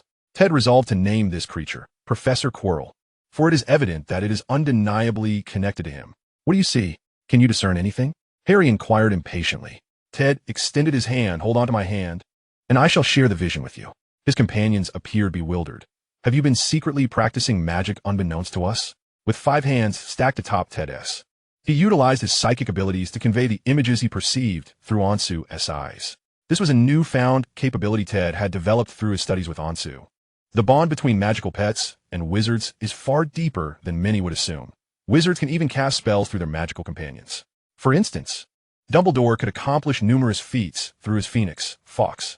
Ted had discovered that his connection with Onsu was deepening, allowing them to understand one another without words. Moreover, during one meditative session, he had established a connection with Onsu, enabling him to hear its thoughts and see through its eyes. The ability to share internal visions with his friends had emerged from this bond. For now, he still required physical contact, but in the future, a mere glance might suffice to convey messages, a semblance of a legilimency technique. The 3 creatures materialized before his companions. Jerry gulped audibly. This seems somewhat perilous? Ron grimaced, his legs turning to jelly upon witnessing the mantis spider's legs. Neville was certainly not worth mentioning. Shall we head back? He fretted that he might never again have the chance to face his grandmother's scolding, especially when confronted with that towering brute that was scarcely shorter than himself. However, Harry disagreed, insisting that they must at least attempt something. It's not as though we intend to confront them head-on. We simply need to obstruct them and buy some time for the professors. Hermione calmly inquired, what shall we use to obstruct them? The fire-making spell? The cutting curse? I fear our spells lack the requisite power. This was somewhat reassuring. At the very least, they had not succumbed to the delusion of being capable of counterattacking. They were at that age where youthful bravado could lead one to believe they could punch through steel, evade bullets with swift movements. And feign death while slaying bears seemed a trivial task. Ted was heartened to see everyone maintaining such composure. The strongest among them was undoubtedly Ted, who had once demonstrated his prowess by decapitating a training dummy with a single cutting curse and then effortlessly repairing it to continue his practice. A true tormentor. If Ted believed they had no chance, they would certainly retreat. After some contemplation, Ted recalled a nearby secret passage. Even if they were overwhelmed, escape would still be viable. The Weasley twins had spent their days scouring for magical puzzles and had uncovered numerous secret pathways and mechanisms. Conveniently, there was one in a nearby basement. Should they find themselves in dire straits, it would serve as a safe haven, rendering the monsters utterly powerless. Ted had arrived at this daring decision after careful analysis. Among the trio of monsters, the Chimera posed little threat. It was only marginally stronger than a wolf. A typical 5th-year wizard, provided they remained calm, could easily handle it. The Aragog was considerably more perilous, primarily due to its agility and lethal potential. However, its lack of magical abilities meant that a well-versed spellcaster would have little trouble dealing with it. The most formidable adversary was the modified giant. Its sheer size alone was intimidating. Coupled with its naturally resistant skin, most spells would prove ineffective against it, resembling a magical armored vehicle rampaging through obstacles. Ted and his companions were armed with mere handguns, leaving them at a distinct disadvantage. The solitary silver lining was its notably low intelligence, devoid of any inherent magical prowess, aside from its repugnant odor. Chapter 44, Fight Like a Man. Ted reached out to gently pat Hermione on the head, bestowing upon her the Ravenclaw's wisdom blue. Hermione's fluffy little head jolted, her eyes widening in astonishment as she stared at Ted. He winked at her, signaling her to remain silent. Hermione's original intelligence attribute was 7, a testament to her innate brilliance, with an increase of 2 points and an additional 1 point to her spirit. It felt as though her mind had suddenly become crystal clear. It seemed as if she could solve any problem with ease. The exhilaration was delightful, even somewhat addictive. With this enhancement, Hermione's performance would undoubtedly improve. The group had already devised a battle plan, along with an escape route in case of unforeseen circumstances. Soon, Hermione's role would become paramount. Moreover, she needed to cast the bubblehead charm on each of her companions to prevent non-combat casualties. The three monsters, having demolished a corridor, were now somewhat disoriented as they made their way toward the stairs. They had suddenly broken free from their confines, utterly unaware of how they had escaped or what they were meant to do. Their intelligence attributes indicated that these creatures possessed the cognitive abilities of 5-year-old children. They were slightly more intelligent than typical beasts, but not by much. They vaguely remembered that they were meant to cause chaos, mindlessly wreaking havoc wherever they went, devoid of any other thoughts. Just as they were about to ascend the stairs, a sharp squeal echoed, and a large, corpulent wild boar charged down the staircase. Though the situation was unclear, instinct prevailed. The lead-modified giant grunted as it swung its hefty club, aiming to strike. The sound of wood colliding with stone reverberated loudly, fracturing the ancient steps. Those were antiques. Yet the wild boar, seemingly unfazed, barreled through the giant's swing, crashing into the second creature, the Aragog. The Aragog, bewildered as to why the boar had not been toppled, instinctively brandished its two elongated blades and slashed with incredible speed, leaving afterimages in its wake. Ted observed discreetly, adjusting the danger level in his mind. Despite its foolish appearance, a surprise attack from this creature could prove fatal. However, both of the Aragog's green blades passed through the wild boar, which continued to charge, unperturbed, toward the third monster, the Chimera. The Chimera, equally perplexed by the actions of its two comrades, reached out with its claws, its mouth agape, attempting to bite but coming up empty. The wild boar, without a second glance, dashed into the darkness, ultimately colliding with a wall and vanishing from sight. Indeed, it was Ted's gadget card, Wild Boar Charge Green. A normal person, viewing the situation from a third-person perspective, might have discerned that the boar was no ordinary creature. However, from a first-person perspective, who could remain calm when confronted by a boar larger than themselves, let alone three dim-witted monsters? At that moment, they stood there dumbfounded, gazing at the wall where the boar had disappeared. The modified giant appeared ready to smash the wall in search of it. Just then, a blue ice arrow shot from the shadows, grazing the modified giant's body and striking the Aragog. The Aragog was, in fact, the least likely to be ambushed due to its nearly 360-degree compound eyes. Yet, in this situation, by the time it noticed, it was already too late to evade. The ice arrow struck the Aragog, and its exoskeleton, composed of chitin unique to insects, would be difficult for an ordinary person to breach. However, the ice arrow far surpassed an ordinary blade, creating a gaping hole the size of a fist, shattering the surrounding exoskeleton. The Aragog's body became tinged with a pale blue hue, emanating a chilling aura, rendering it rigid. Insects are particularly vulnerable to cold and flame. The ice arrow had penetrated its armor, delivering a bone-chilling blow. Ted's recently developed ice arrow spell had proven invaluable. With his experience in crafting frost armor, the difficulty of developing ice-based magic had significantly decreased, although the preparation still required 4 seconds, rendering it nearly impractical in real combat. It was still quite effective for an initial ambush. As the wild creature charged, the modified giant let out a thunderous roar, its voice echoing like thunder in the corridor, completely disrupting Ted and his companions' plans. They had intended to cast their spells, but were instead left clutching their ears in shock. Jerry's eyes began to spin. Meanwhile, the modified giant had already charged up the staircase. In a critical moment, it was still Ted who took charge. He relied solely on his psychic abilities to shield himself from the ringing in his ears and the tremors around him, maintaining an inner calm that suppressed all emotions unrelated to the battle. With a composed demeanor, he directed a spell toward the steps ahead, Slick Slope. This enchantment transformed a stretch of path or incline into a smooth, frictionless surface akin to a slide. He had stumbled upon this spell in a book at the library and practiced it a few times, but had not employed it since. To his astonishment, it proved to be immensely useful at this juncture. The steps beneath the modified giant suddenly morphed into a sloped surface, slick as if coated in lubricant, causing it to slip inadvertently. The modified giant lost its footing and crashed onto the steps with a resounding thud, sliding down and colliding with the remaining frozen spiderbug, knocking down 2 of its slender legs in the process. The team's remaining chimera was quick-witted and managed to evade the chaos, but in the next moment, Ron cast a long-tooth spell, hitting it squarely. Its large fangs expanded dramatically, instantly filling its mouth. The chimera shook its head frantically, attempting to dislodge the peculiar object, but to no avail. In the next instant, Harry unleashed a cutting spell, the pale red incantation striking true, and a 20-centimeter gash opened up on the Chimera's back. Blood gushing forth. Harry was momentarily taken aback by the spell's potency, stunned by the sudden eruption of blood. Meanwhile, Jerry directed a leg-lock spell at the struggling spider-bug, causing its remaining 6 legs to stick together, thrashing on the ground while its 2 blade-like arms flailed wildly, carving deep gashes into the earth. Even the modified giant received a glancing blow, its thick skin, measuring a full centimeter, split open, oozing a yellow-green ichor.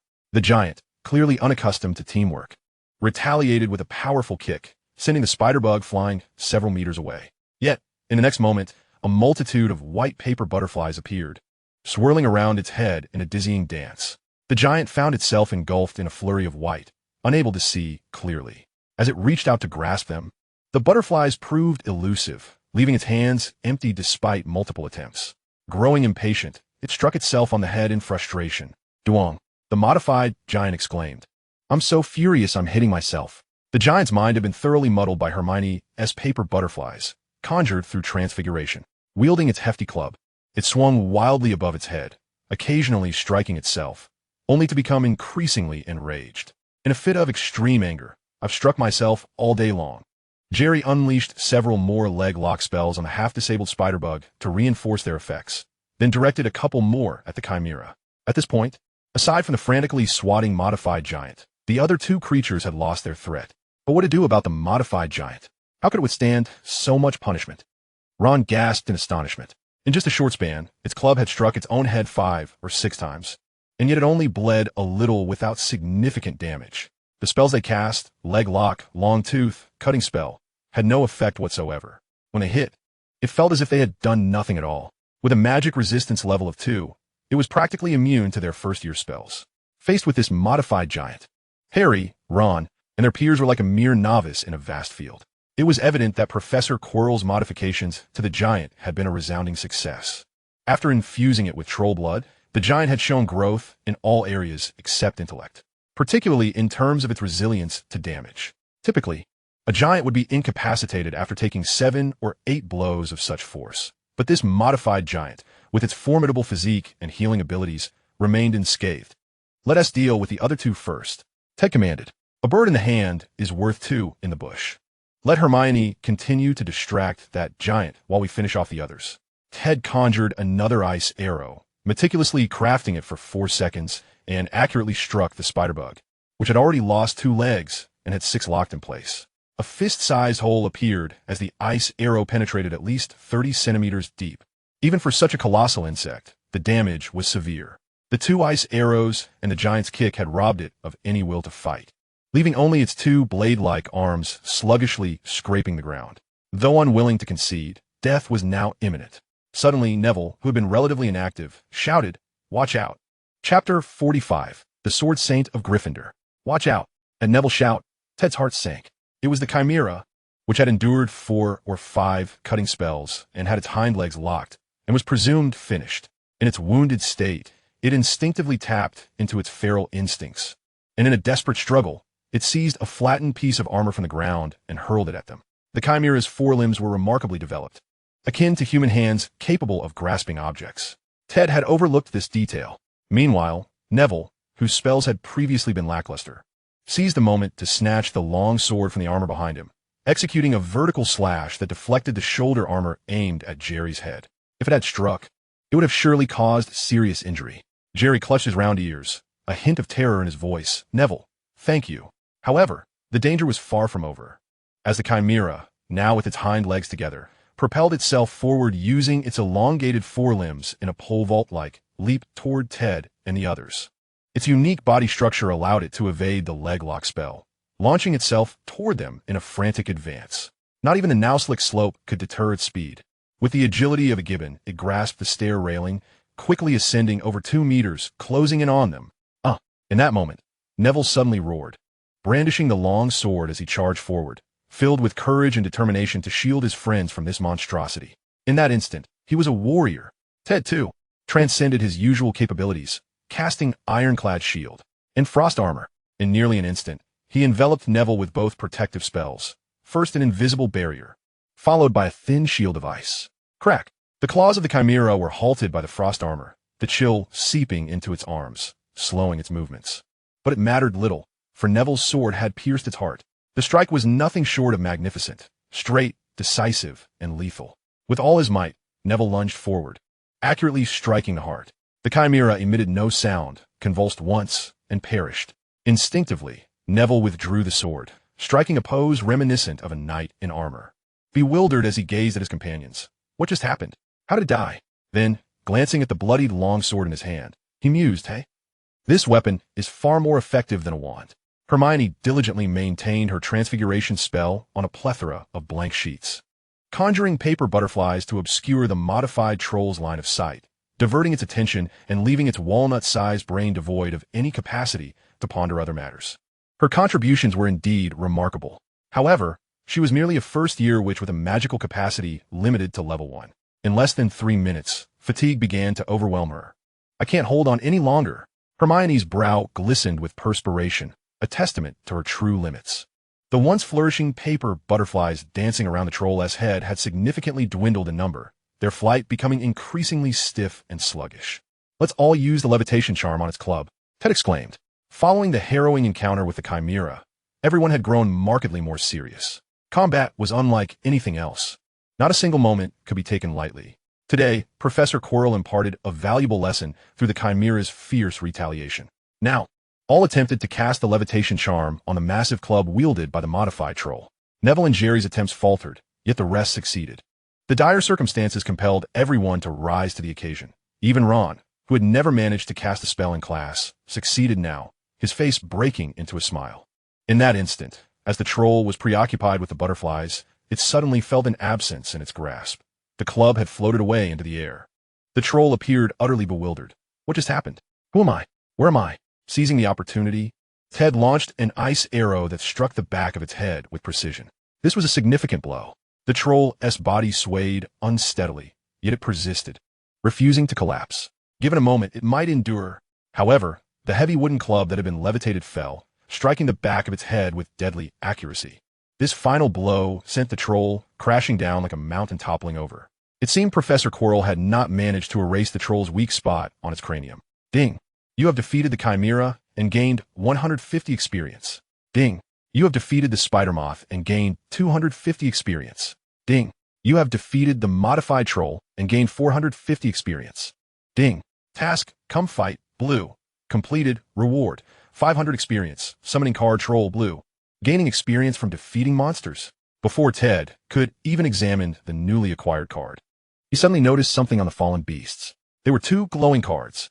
Wait here, I'll check it out, Ted said as he slid down the sloped staircase.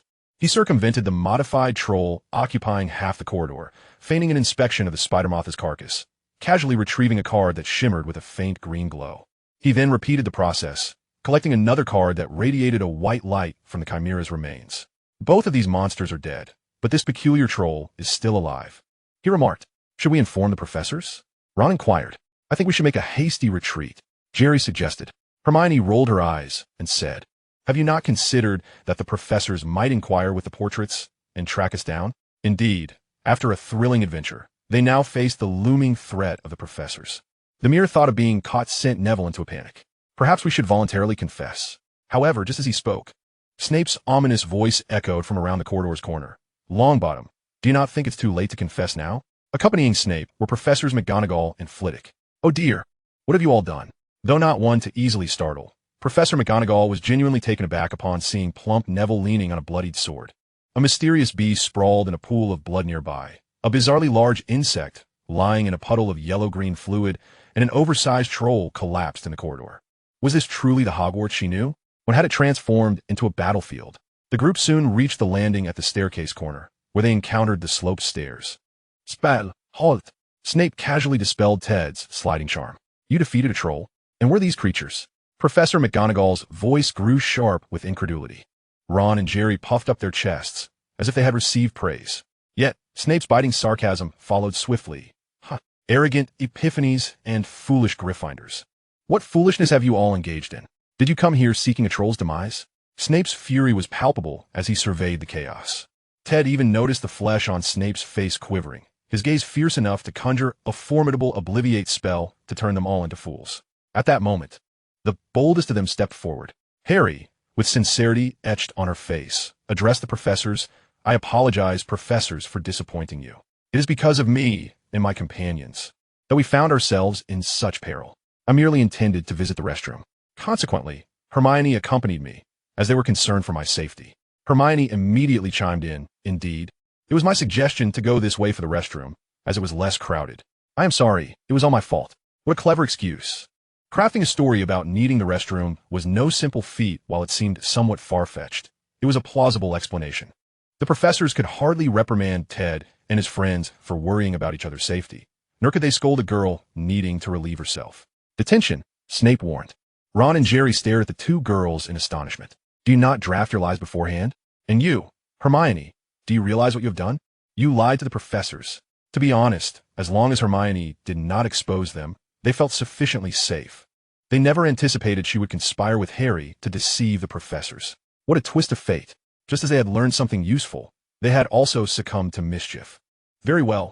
Although your intentions may be understandable, points will still be deducted." Professor McGonagall glanced at her colleagues. 50 points from Gryffindor. She was indeed harsh on her own house. Professor Flitwick could not show favoritism either. 20 points from Ravenclaw, 10 points each. Snape appeared visibly dissatisfied with the penalties. He looked as if he might unleash his wrath upon Ted, Neville, Ron, and the others, his eyes glinting with ferocity, akin to a thug eyeing those who had taken his daughter for a swim, as if ready to unleash a flurry of blows at any moment. Chapter 46. The House Elf Likes Me.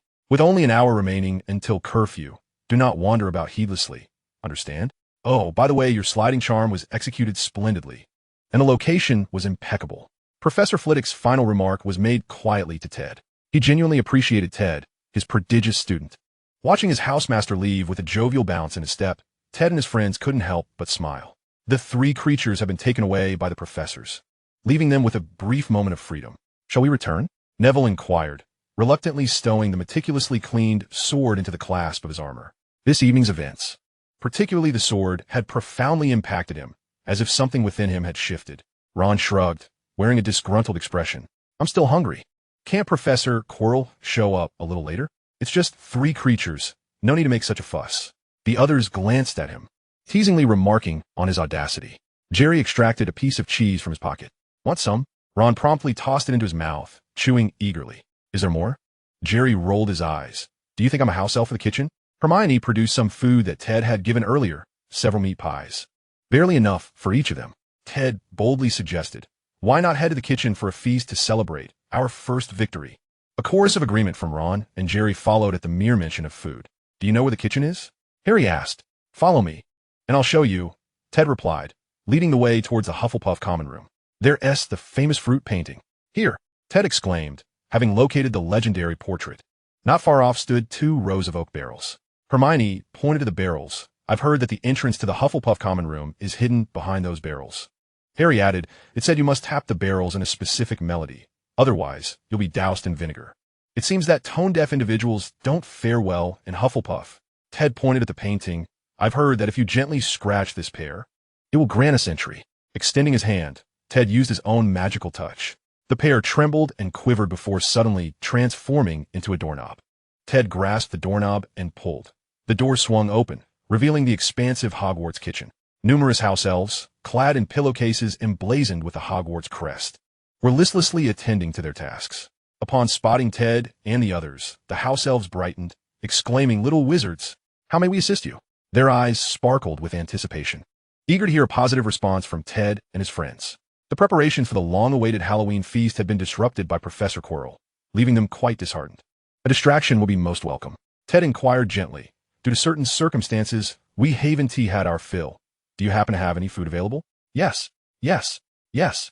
Several house elves clamored in response, while more began to set plates on the long table. That's enough. That's enough." Ted hastily intervened, preventing the extravagant display of communal dining.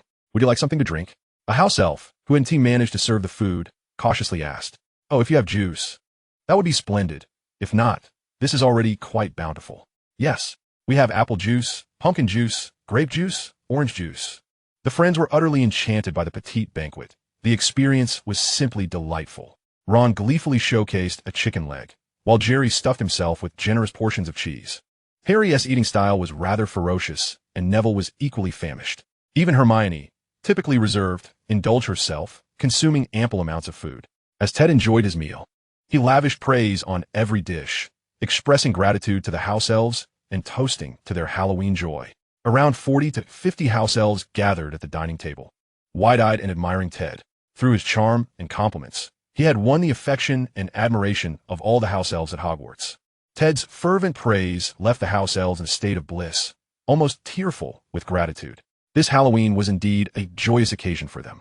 Meanwhile, while Ted and his friends feasted, the professors continued their deliberations regarding the incident. The three creatures had accidentally escaped from Professor Quirrell's laboratory. Now, with 2 dead and 1 injured, the professors had managed the situation. However, Dumbledore could not permit Quirrell to continue conducting experiments on magical creatures at the school, not with beasts like trolls at the very least. In the headmaster's office, Dumbledore was conversing with a glowering Severus Snape. I fail to comprehend why you allowed him to become the defense against the dark arts professor. Snape expressed his deep resentment. After all, his long-held aspirations had been sullied by such an individual, a frustration that was palpable. Reflecting on the time he watched Lily marry James Potter, he could liken it to a fraction of that same feeling. Dumbledore remained calm. Severus, I have my reasons. Faced with the serene countenance of the older man, Snape felt powerless. In truth, he was quite displeased with Dumbledore. Having betrayed Voldemort to ally with him was meant to safeguard Lily's life. Yet, just as he learned of the traitor within the Order of the Phoenix, Dumbledore had assured him of Lily's safety, only for her to be murdered in a cunning ambush. It was a wonder he could maintain any semblance of civility towards Dumbledore. Now, he remained only out of concern for Harry, having been allowed to stay at the school under the pretense of protecting Lily's daughter. He had no desire to entertain the White Wizard any longer. I happened to check the 3rd floor corridor. The door was ajar. The 3-headed dog attacked the intruder. Dumbledore nodded, acknowledging the information. Snape scoffed and turned to leave, but just as he was about to exit, Dumbledore gently remarked, Please keep a close watch on Professor Quirrell. You suspect him, and yet allow him to remain a professor in the castle. Snape retorted, his tone sharp, considering the creatures released today and the foolish Gryffindor students.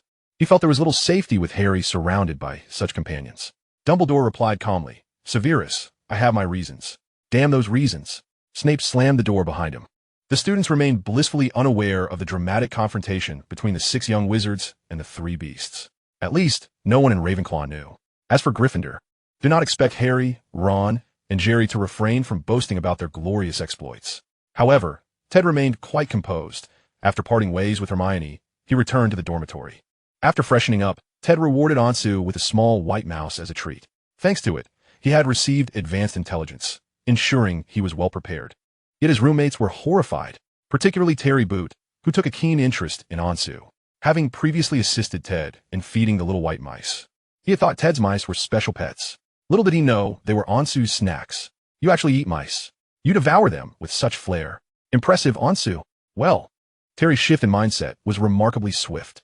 He even implored Ted to personally feed Ansu. That evening, Ted forewent his usual meditation and instead began to reflect on the gains of the night. He accumulated experience points totaling 150, 250, and 450, along with a task reward of 500, and furthermore, he had obtained a white card dropped by the Chilo Beast, which was an experience card, white. Upon use, it grants 100 experience. This meant that tonight alone, he had amassed a staggering 1450 experience points.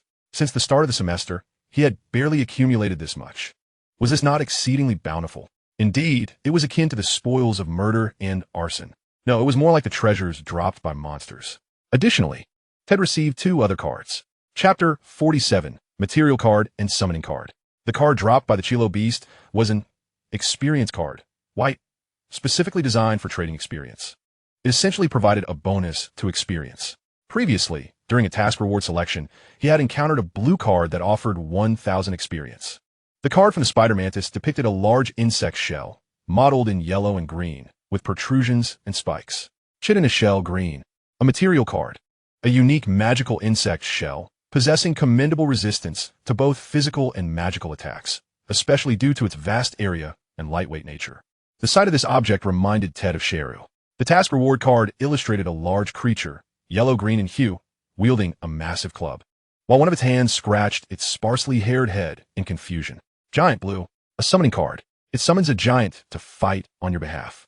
Duration, 10 minutes. Cooldown, 10 hours. Note, the giant's intelligence is rather low, so avoid giving it vague commands. Does this mean Ted now possesses a formidable ally? Both cards were of previously unseen varieties. The material card can manifest certain materials, such as metals, herbs, and ores. It can also serve as a special resource to enhance other cards.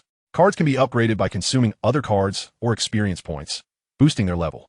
The material card can impart additional effects or enhancements to other cards. As for the summoning card, it is quite straightforward. A giant poses a significant threat to ordinary wizards due to its high magic resistance. If commanded effectively, its threat multiplies several-fold. What a windfall! Ted's experience pool had now accumulated 4,500 experience points. He felt an urge to level up once more. Currently, his magic level was 3, and with the enhancement from his wand, it equated to level 4. The effects were splendid. For instance, the slide spell cast tonight lasted 5 to 6 minutes without dissipating. The effects of 2 frost bolts were also remarkably potent. Such outcomes were a testament to the power of formidable magic. Nevertheless, he restrained himself. Today marked the final day of October, with November approaching and new knowledge from another realm on the horizon. Perhaps it would be wise to await the new knowledge before making further plans.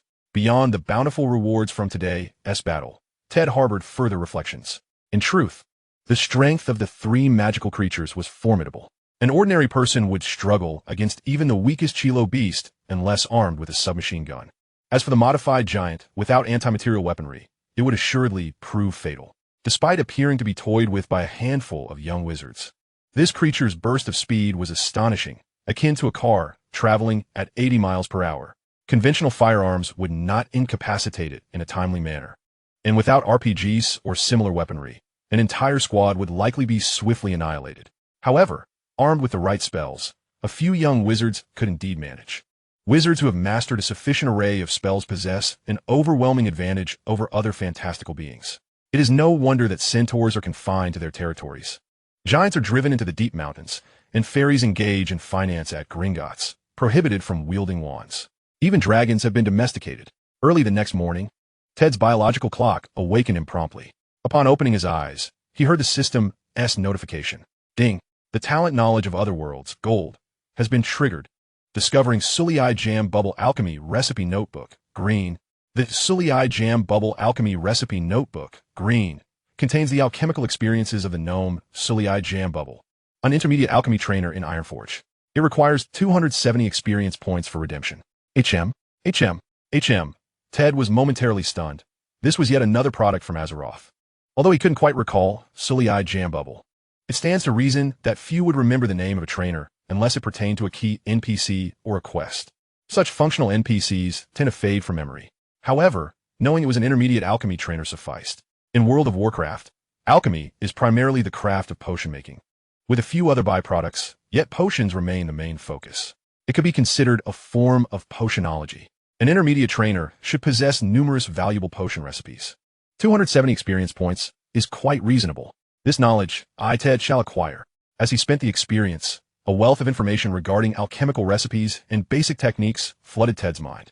He briefly perused the information. Invaluable. Not merely worth 270 experience. Even 500 or 1,000 would be justified. Ted organized his thoughts. Acquiring the following potion recipes. Recipe, Minor Healing Potion. Recipe, Elixir of Lion Strength. Recipe, Weak Troll Blood Potion. Recipe, Minor Agility Potion. Recipe, Defense Potion. Recipe, Blackmouth Oil. Recipe, Growth Potion. Recipe, Wisdom Potion. Recipe, Potion of Water Breathing. Recipe, Minor Magic Resistance Potion. Recipe, Healing Potion. Recipe, Lesser Mana Potion. Recipe, Antidote. Recipe, Lesser Troll Blood Potion. Recipe, Fire Oil. Recipe, Fire Protection Potion. Recipe, Lesser Invisibility Potion. Recipe, Swiftness Potion. Recipe, Super Defense Potion. Recipe, Elixir of Free Action. In total, there are 20 potion recipes, of which Fire Oil, Fire Protection Potion, Lesser Invisibility Potion, Swiftness Potion, Super Defense Potion, and Elixir of Free Action are classified as mid to high level. In the realm of magic, they would even be regarded as composite potions. Primarily, given that Azeroth is a place where minor skirmishes occur annually and apocalyptic events transpire every 5 years, most activities are geared towards combat. All 20 of these recipes hold immense practical value. The elixirs need no further mention. The Lioness Might potion augments the strength of the imbiber, while the Troll-S blood enhances regenerative abilities. As for the agility potion, must it even be stated? Defensive, anti-poison, anti-magic, and fire protection potions are all exceedingly useful. The sole quandary that remains is how to substitute the herbs from the original recipes with those currently available within the magical realm. Of course, the magical world has recently acquired several herbs that were previously exclusive to Azeroth. The reasoning behind this remains a mystery. Nevertheless, it certainly simplifies matters for Ted. It appears that he must invest more effort in potion making in the future. Speaking of which, mastering chemical experiments should significantly aid in the art of potion making, wouldn't it? Potion recipes often employ vague measurements like a drop or two or 1 or 2, which is hardly precise, I dare say. Why not use a pipette instead? Precision to the milligram is essential. Ted jogged along the shores of the Black Lake, while Ansu soared freely in the sky, occasionally teasing nearby birds with his presence, displaying his mischievous nature. Upon returning to his dormitory for a shower and changing into fresh attire, he joined Hermione in the Great Hall, where their companions had yet to arrive. Ted held an extracurricular book titled A Comprehensive Guide to Potion Advancement, while Hermione delved into a tome concerning transfiguration. The previous night's battle had left a profound impression on the young girl, marking her first realization of the tangible benefits of magic. Her zeal for learning had been thoroughly ignited. Before long, the Gryffindor quartet arrived, yawning and weary. Their excitement from the previous day, following a celebratory feast in the kitchen, had rendered them restless, as they regaled the little lions with tales throughout the night, each story more riveting than the last. Consequently, many Gryffindors were absent from breakfast that morning. Those who did arrive regarded Ted and his friends with eager eyes, as if they could hardly wait to embark on yet another grand adventure with them. Hannah from Hufflepuff approached, whispering, "Hey Ted, I heard you battled a massive troll last night. Did you nearly lose your life while defeating 3 of those beasts? Is it true that the corridor was drenched in blood?" Ted appeared utterly bewildered. Her words suggested he had just returned from Verdun, and surely the Battle of Moscow was not as catastrophic as she described. According to Hannah, he must now be left with naught but his head. "Who told you that?" Ted inquired. Hermione shot a glare at Ron and the others, a look of knowing on her face. "I heard it from Lee Jordan of Gryffindor. Many students in our house have caught wind of it," Hannah replied, her expression brimming with excitement as if a fairy tale were unfolding before her. Ted quickly reassured her. "No, it's not nearly as dire as you make it out to be. We employed a multitude of spells and barely managed to hold the line until the professors arrived." Ron, Jerry, and the others were continuously shaking their heads, remarking how Hannah's rendition was even more exaggerated than their own embellishments from the night before. Clearly, rumors had begun to proliferate uncontrollably. Ted recalled the words of the Weasley twins, "Just tell Lee Jordan, and the entire school will know." He was indeed the Hogwarts trumpet. It took considerable effort to dismiss several groups of curious students, not only first years, but also those from the second and third years, eager to join the fray. "Ron, did you really use the levitation charm?" one would ask. "Jerry, why are you copying homework?" another would query. Ron, his face flushed, retorted, "The wand movement for the levitation charm has 4 key points. Do you even know that? Loose, lively, and bouncy." Jerry chimed in, tilting his head. "Copying homework? That's just a student's prerogative. Does it even count as copying? It's called referencing. Do you understand?" In summary, the Great Hall was imbued with an atmosphere of joy. Ted had not anticipated that their little group would provide such entertainment for everyone. It seemed the school offered far too few diversions, leaving the children quite pent up. Chapter 48, Coach, I Want to Run. As the classes came to a close, Ted seized Neville by the arm and whispered, "Neville, do you wish to grow stronger?" Before Neville could respond, Ted began to feel uneasy. The moment bore an uncanny resemblance to a scene at a train station where a soldier might ask, "Brother, would you like a disc?" Ted shook his head, collecting his thoughts, and continued addressing the bewildered Neville. "Do you wish to stand up and protect your friends in times of crisis? If so, join me for a run." Well, that felt a bit reminiscent of One Piece. Ted found himself embarrassed to the core, as if his shoes might burst apart from the awkwardness. He hurried off before Neville could answer. Ted had been inspired by Neville's remarkable swordplay the previous night, which was nothing short of spectacular. Neville had truly showcased the potential of a Gryffindor swordmaster. When one considers Gryffindor, it is clear that each member possesses a talent for close combat magic. In the original text, Harry Potter had slain a basilisk at the tender age of 12. Ron had sacrificed himself in a game of wizardess chess, taking down a knight in a valiant effort before crashing a flying car into the Whomping Willow, undeniably a knight himself. Hermione had struck Malfoy, and Neville had cut down Nagini.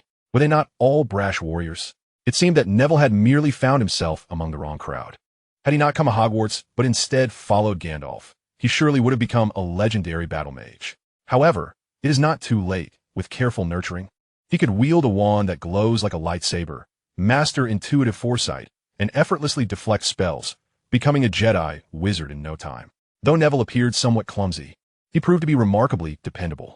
After pondering for an entire morning, he confessed to Ted his desire to grow stronger and protect his friends.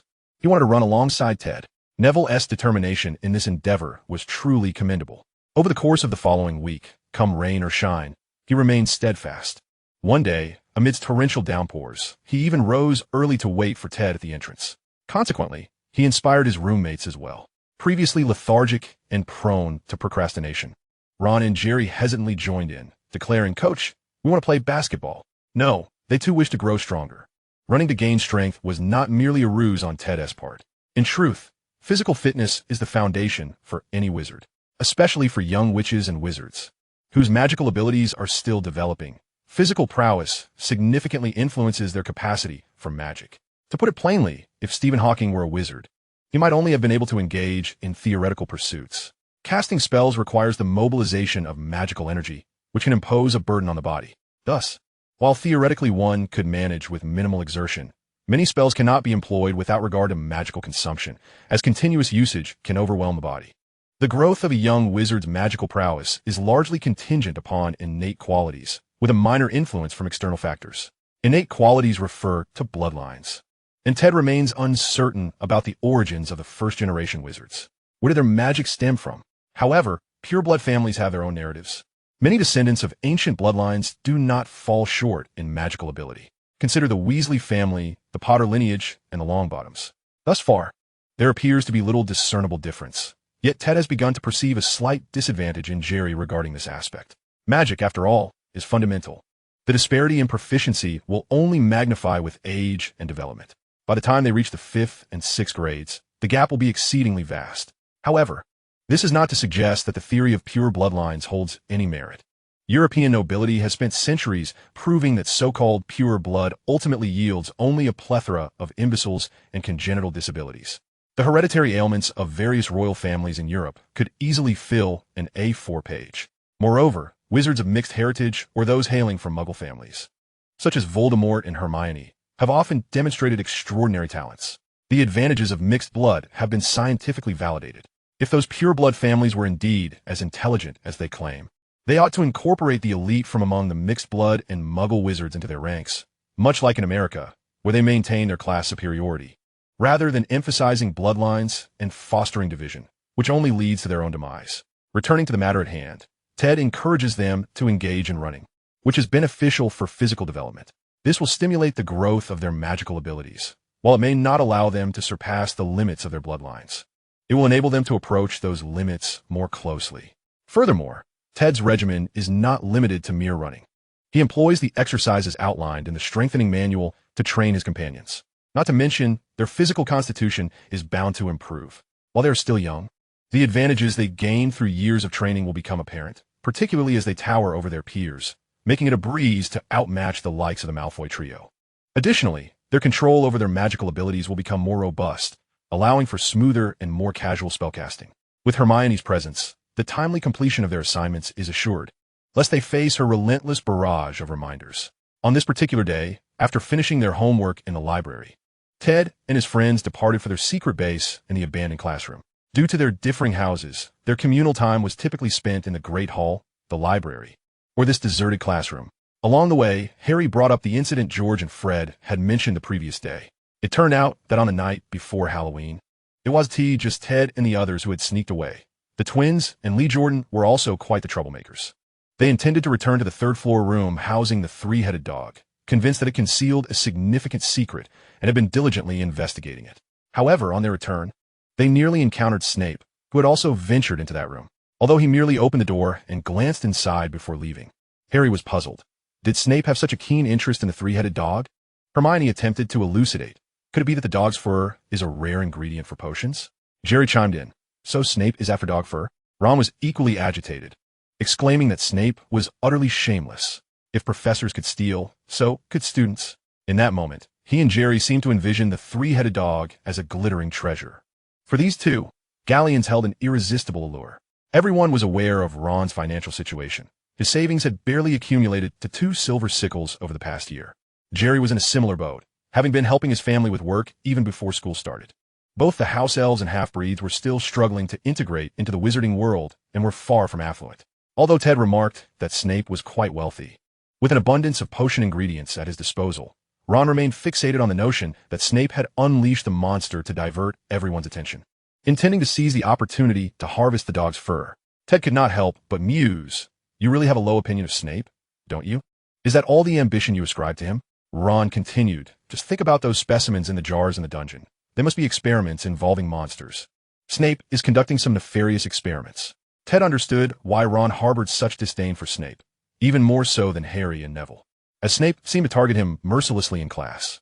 Next time, try not sitting at the same table as Harry. Perhaps Snape's ire is simply because he sees Lily's daughter seated with a fool. Also, I recall you're set to break that family heirloom one next year. So maybe refrain from swearing oaths. Who knows whether they might come true. In the abandoned classroom, Neville was wielding a wooden sword that Ted had transfigured. Ted was not only having him practice with a double-handed sword, but also with a one-handed sword, specifically in his left hand. Ideally, one would wield a wand in one hand and a sword in the other, or perhaps one day, if wands could transform into lightsabers. That would resolve the matter perfectly. Meanwhile, Jerry was engaged in a game of wizard chess with Ron, while Harry offered advice from the sidelines. However, the two of them combined were no match for Ron, resulting in the pieces continuously complaining and even refusing to obey commands. Ron's pieces were eager and ready for action. "Little Ronnie, let me in. I'll take it out with one strike." Those elder pieces were not to be trifled with. Ted and Hermione were engrossed in their books, taking notes. Ron triumphantly captured Jerry and Harry's king, stretching in satisfaction. "You all should practice more. Next time, I'll let you have an extra chariot." His humility earned him a middle finger from Jerry and an eye roll from Harry. The disdain of his adversaries was the highest form of flattery, and Ron beamed with satisfaction. However, he soon noticed Neville, drenched in sweat and diligently practicing, alongside Ted and Hermione, who were absorbed in their books. Suddenly, he felt overwhelmed. "I say, don't you all find it exhausting to read during your free time?" Hermione replied without lifting her gaze. "Studying and unraveling mysteries provide me with a profound sense of accomplishment." Ted elaborated, "It's akin to your victory in wizard's chess." Ron retorted, "If you had said that earlier, I would have understood. Why didn't you say so sooner?" With a blend of relaxation and intensity, Ted beckoned his friends. "All right, let's take a break. Come over. I have a secret to share." Neville wiped his brow and approached, while Harry and Ron gathered around. Ted whispered, "Did you know that every minute the Big Ben in London ticks away, the world experiences 60 seconds? Neville paused in astonishment. "Really?" The group exchanged glances between Neville and Ted, incredulous. "Wait, are you serious?" "Hearing you speak is like listening to nonsense." Chapter 49, Quidditch and Chaotic Magic. It remains unclear what butterfly effect led to Harry's disinterest in flying broomsticks and his lukewarm feelings towards Quidditch. This has been a lingering source of disappointment for Sirius. Regardless of whether Harry was selected as a Quidditch player in his first year, the Quidditch matches were set to proceed as scheduled. On the first Saturday of November, the Quidditch match commenced as anticipated. Typically, the Quidditch matches at Hogwarts are structured as follows. The 4 houses are divided into 2 groups, competing one match during the period from Halloween to Christmas, and then switching groups for another match from Christmas to Easter. After Easter, the finals of the academic year commence, featuring the top 2 teams from the first 4 matches. Typically, these matches are scheduled for Saturdays. Ted remarked, "Why are the matches held on Saturdays? I feel this infringes upon our holiday. Companies that conduct team-building activities on weekends are hardly commendable." In the realm of Quidditch, Gryffindor and Slytherin have consistently been formidable teams, usually facing off 3 times a year. The other teams, the Eagles and the Badgers, essentially serve as mere participants. This year's inaugural Quidditch match is an eye-catching clash between Gryffindor and Slytherin. The referee is Professor Hooch, the flying instructor, while the commentary is provided by Lee Jordan, the Hogwarts announcer, of Jamaican descent, with dark skin and a head full of dreadlocks. He exudes an aura as if his first spoken words were rap, and he moves with remarkable swiftness. The enthusiasm for Quidditch among students and professors is beyond the comprehension of Hermione and Ted. Early in the morning, while Ted was out jogging, students were already rising to claim their seats at the pitch. Were they planning to forego breakfast? Surely that cannot be the case. Were they purchasing iPhones? by the time it was nearing 9 o'clock. The Quidditch pitch was teeming with spectators, though stating it was a sea of people is somewhat of an exaggeration. With just over 200 students in the entire school, and 7th years away on internships, the audience barely numbered 200. Nonetheless, for Hogwarts, this was a significant turnout. The differing colors of the four houses' robes created a vivid spectacle in the stands. On the pitch, the Slytherin Quidditch players were notably robust, giving the impression that they were engaged in a game of aerial rugby rather than Quidditch. Gryffindor's team featured 3 girls. Their captain was Oliver Wood, accompanied by the Weasley twins. In the absence of Harry, the Seeker was an unfamiliar boy. Without the presence of the Chosen One, Professor Quirrell's spells were absent, sparing them the misunderstanding involving Snape's counter-curse and Hermione's singed robes. Ultimately, devoid of their heroic savior, Gryffindor suffered a crushing defeat at the hands of Slytherin, echoing the results of previous years. The Slytherin team's tactics were undeniably unscrupulous, resorting to malicious fouls, showing no mercy even to the girls. The outcome of the Quidditch match left the 3 houses disgruntled, all condemning Slytherin's shamelessness. Yet, Malfoy swaggered over with his 2 lackeys, boasting about Slytherin's triumph. "Oh, Gryffindor is just pathetic. Slytherin is incredibly brave, you know," he taunted, only to be ambushed by Jerry, who sent him sprawling. Ron immediately retaliated with a righteous punch to Malfoy's face. As Gryffindor and Slytherin descended from the pitch, the spectators ignited a second round of chaos below. The 2 factions resumed their brawl. However, the trio of Malfoy was ill-equipped to face the onslaught. Ultimately, Malfoy, disheveled and covered in dirt, fled with his companions in a pitiable retreat. The Gryffindor Lions refrained from tearing them apart, despite their tough exterior. Although the disheartening loss in Quidditch struck many Gryffindors hard, even Professor McGonagall felt the weight of it for several days. Yet, Ted remained unfazed, continuing with his studies and daily life. After solidifying his knowledge of interdimensional concepts for the month, he achieved another level up. He is now a level 3 wizard and a level 1 mind sorcerer. While ascending from level 1 to level 2 requires only 1,000 experience points, progressing from level 2 to level 3 demands 20,000 experience points. Currently, he has 1,686 experience points remaining in his pool. He allocated his reward of 1 attribute point to intelligence, while 1 skill point was dedicated to magical prowess, elevating his magic level to 4, 1 wand. With wand in hand, Ted's magical capacity reached the level of 5, a threshold that most adult wizards seldom achieve. The abundance of magic within him instilled a sense of boundless potential. This is, of course, attributable to the fact that the spells he currently employs are of a lower tier, thus requiring minimal energy expenditure. The recuperation of magical energy compensates for a significant portion of the consumed power, allowing for prolonged spellcasting. This also facilitates more frequent practice and refinement of his spells, enabling him to level them up. Indeed, focusing on upgrading spells and practicing them dozens, if not hundreds of times daily, has proven quite straightforward. Several of Ted's spells have already reached level 2, particularly those related to combat, such as Frost Armor, Ice Arrow, and Iron Body Charm. After all, these are the only spells he has mastered. Recently, he has been delving into arcane spells from the Dalaran Battle Mages and has begun to see some progress.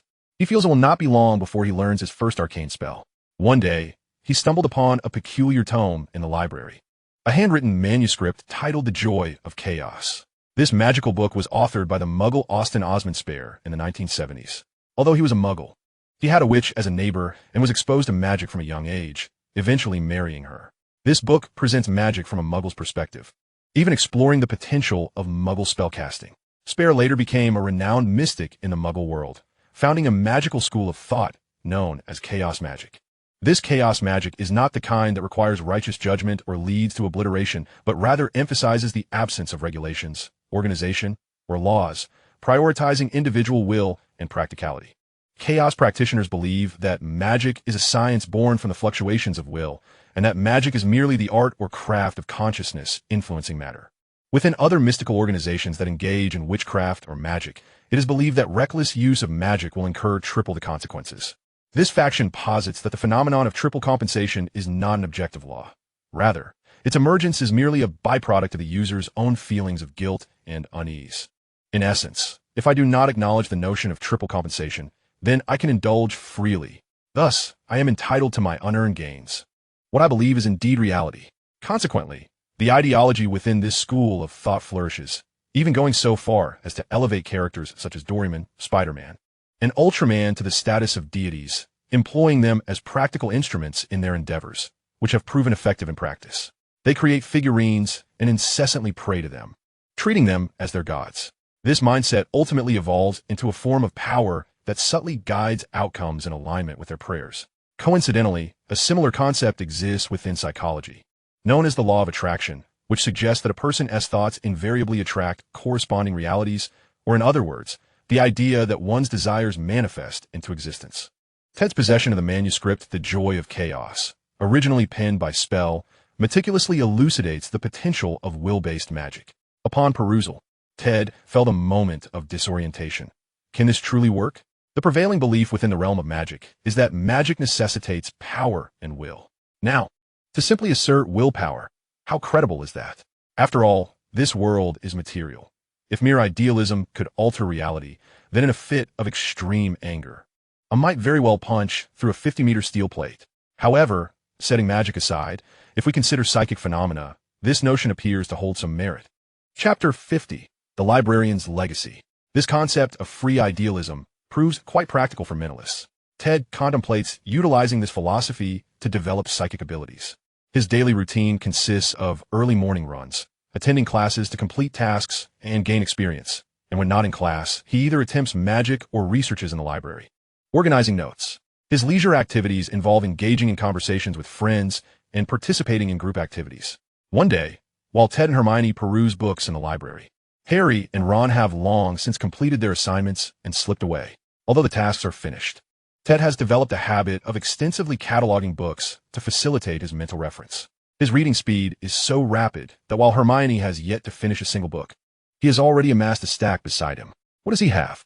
Identification of magical woods and care for tree guardians, discussing magical woods and wand materials, as well as how to procure wood without harming the tree guardian.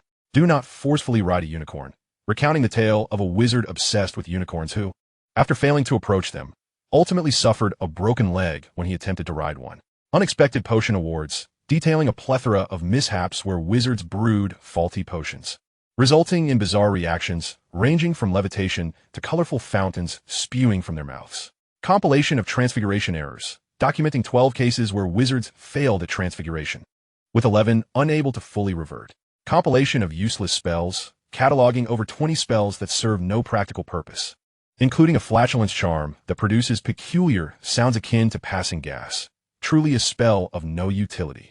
Postpartum care for werewolves, which claims that 2 werewolves can conceive during a full moon, giving birth to controllable werewolves capable of transforming at will. The question remains, who discovered this? Ted closes the book. There's an excess of useless knowledge. At that moment, Hermione approaches Ted and whispers, "Follow me. I've discovered something peculiar." Oh. Ted follows Hermione through rows of towering, deep brown bookshelves until they arrive at a secluded wall. Inscribed on the wall is a slogan: "Maintain the proper etiquette in a library." Helminster. Hermione quietly remarks, "I inquired with Mrs. Pants." Helminster was the librarian over a century ago. "Do you suspect there is something amiss with this slogan?" Ted asks.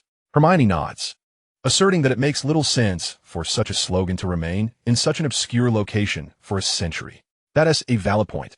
I shall investigate. Ted brandishes his wand, and the slogan instantly emits a soft blue glow, though not every letter illuminates. Understand.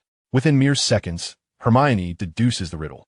She points her wand at certain letters, forming the word quiet. Subsequently, numerous small letters appear on the wall beneath the slogan. Ted receives a system reward of 55 experience points, indicating the successful resolution of the riddle. Within moments, he has committed all the content to memory. It appears to be a spell. Let us depart and examine it further. In an abandoned classroom, Ted transcribes what he has memorized. It is a spell of moderate difficulty but significant effect, one he has never encountered before. It was originally crafted by the librarian, who could not tolerate students shouting in the library. Hence, he invented this silencing charm. Upon its application, all sound within the spell's range is utterly extinguished. Be it speech or any other noise, it is rendered impossible. Within the area of effect, silence reigns supreme. Upon learning that Ted and Hermione were engrossed in their studies at the library, Harry and the others were rather vexed, having solved a riddle themselves.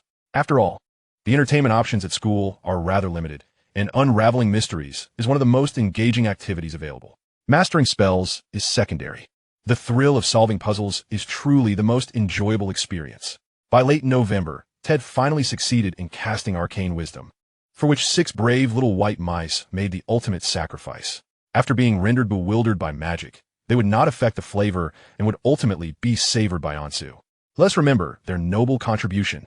The arcane wisdom spell bestows a buff of 2 intelligence to its recipient, lasting 30 minutes. This spell can be utilized by others and boasts almost no cooldown period. When paired with Ravenclaw's wisdom, blue, the buff totals 4 intelligence and 1 spirit, transforming even a fool into a genius. Indeed, after receiving dual buffs, Ted's intelligence attribute soared to 11 points, double that of an ordinary person, leaving him wondering why his mind was racing so swiftly. It was as if he had transitioned into a quad-core, dual-channel, expanded memory mode. His learning efficiency surged dramatically.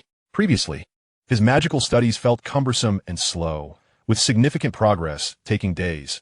Now, after just a few minutes of contemplation, he felt a wealth of insights. Ted even believed that within a few hours, he could devise the casting pattern for Frost Nova. This smoothness and power could induce a state of flow, making Ted feel that studying magic was an exquisite experience, a true delight. At this juncture, Ted could finally exhale.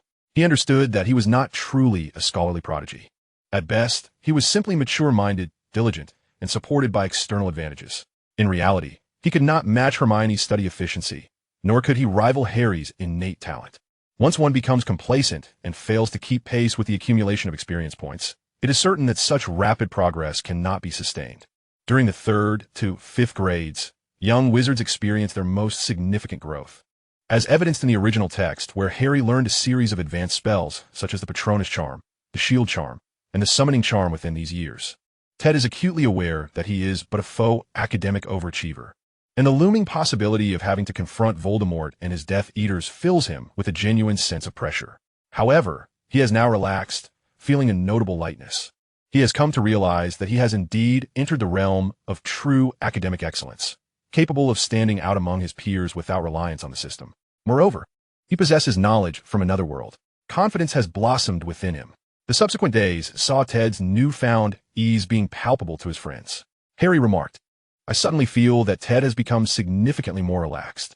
He used to seem so tense, as if ready to spring into action at any moment." Ron added, "Exactly. It seemed like he wanted to stretch every second to squeeze in more studying. It was exhausting just to watch." Hermione observed, though his schedule remains unchanged, his mindset has undeniably lightened considerably. Ted was surprised to discover that, unbeknownst to him, he had inadvertently placed pressure on his friends. "I'm sorry for causing you concern," he thought. Having previously been unable to comprehend the situation, he now felt at ease. Neville patted Ted on the shoulder without uttering a word, while Jerry chimed in with a smile, "It's nothing. I was equally anxious when the school year began, worried I might make a mistake and be expelled.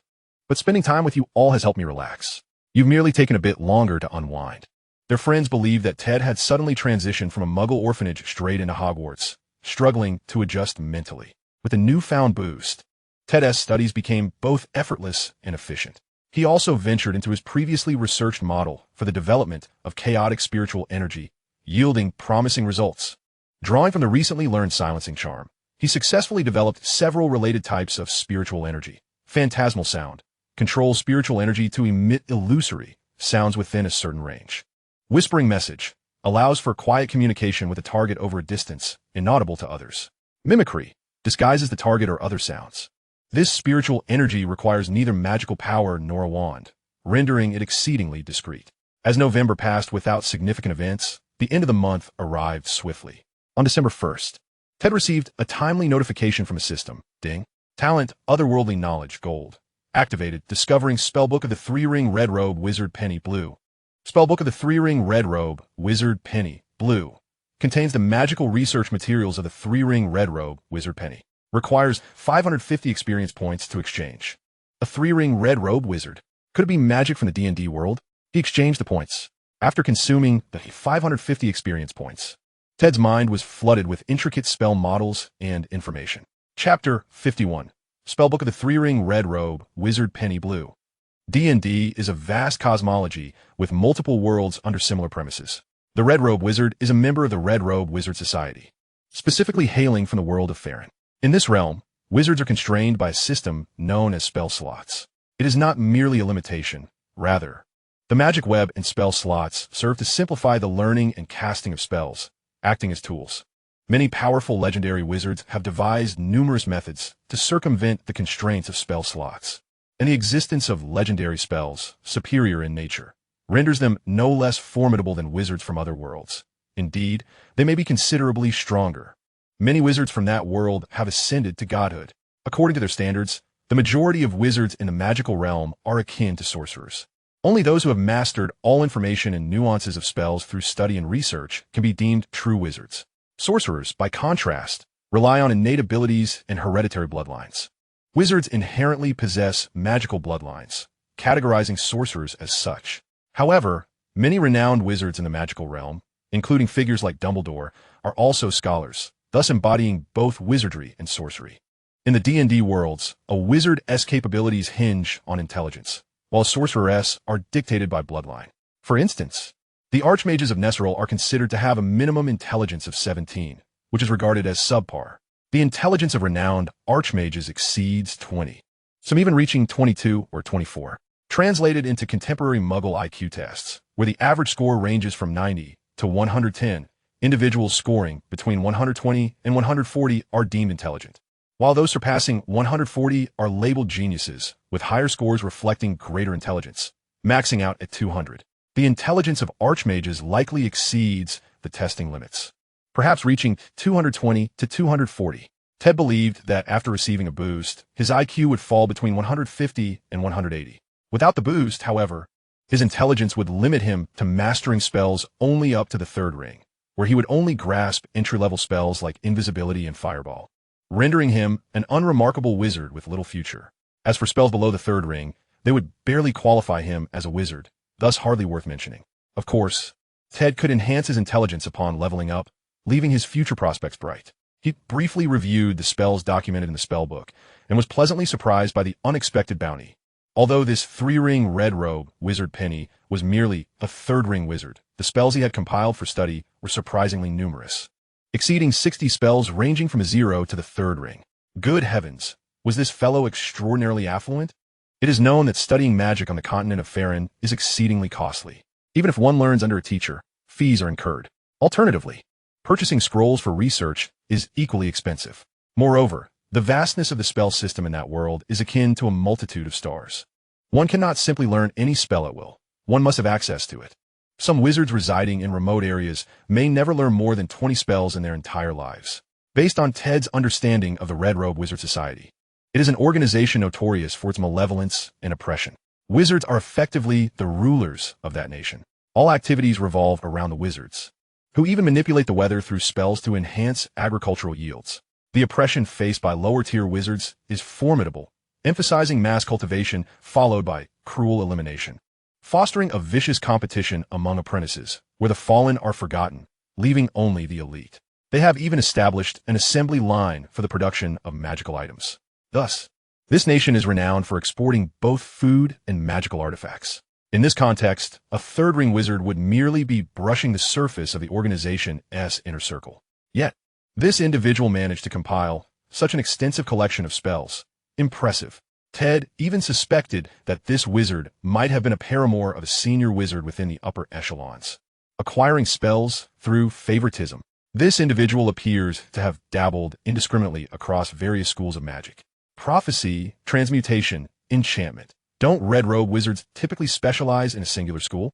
One of the 3rd ring spells was even one Ted had never heard of before, called Animal Cuteness. Animal Cuteness temporarily transforms a single animal or magical beast into a smaller, cuter version of itself. What extraordinary spell is this? The complexity of this multifaceted incantation clearly demonstrates the formidable prowess of the wizard. A prepared sorcerer is invincible, for an infinite array of spells invariably provides the appropriate solution to any dilemma. The true test of a wizard lies in how one prepares their spells within the constraints of spell slots to address potential scenarios. Those who fill all their slots with fireball are unlikely to survive beyond 3 chapters. Ted felt a surge of excitement. This was a treasure trove of novel magic gained from 400 experience points. Although converting the spell slot model from the realms of Faerun to the casting methods of this world would undoubtedly be a challenge, it nonetheless represented a considerable fortune. In his magical history class, Ted had encountered no fewer than 10 zero-level spells in the spellbook of the Archmage. Overwhelmed with choices, he pondered where to begin. Hermione nudged him with her elbow. "What's the matter with you? You've been daydreaming and neglecting your notes." Ted cleared his throat. "I was just thinking about some magical matters and lost my focus."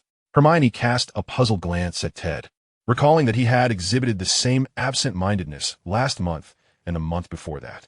"It seems like you have a pattern every month," Hermione remarked, still mulling over the question the next morning at breakfast. The boys who had just returned from their run were playfully teasing each other. Neville whispered, "I can't shake the feeling that Hermione's pursed lips and stern expression are oddly familiar." Ron nodded vigorously. "You're right, Neville.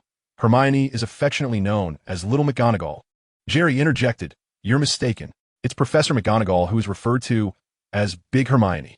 Hermione's eyes blazed with indignation as she placed her hands on her hips. "You three," Neville protested, "I'm not involved." Just then, the delivery owl arrived punctually, accompanied by the chaotic flapping of wings overhead. If fortune were unkind, a feather might even fall upon them.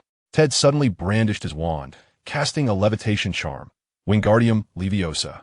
His incantation flowed effortlessly, so swift that Ron hardly caught the words. Before long, their old owl Errol was floating a foot above a bowl of steaming cream corn soup. Errol had served the Weasley family for over 20 years, delivering messages even before their eldest son Bill was born. Now, however, the poor creature seemed quite weary. Without Ted's timely intervention, it would have plunged headfirst into the bubbling soup. Ted quipped, "I certainly don't wish to partake in a bowl of Scottish round-faced fat chicken soup."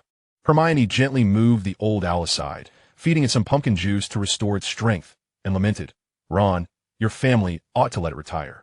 I genuinely fear that one day, due to inclement weather, you may never see it again." Ron rolled his eyes. "Easier said than done. We lack the funds for that." With so many children in the Weasley household and Mrs. Weasley being a full-time homemaker, the family's only income relied on Mr. Weasley, placing them under considerable economic strain. Ron unfurled a letter to read, shrugging. "Looks like I'll have to stay at school during the Christmas holiday. Mom and Dad are heading to Egypt to visit Bill, and I, along with George and the others, will be staying behind." Although Christmas was still 20 days away, the Weasley couple had already arranged their itinerary.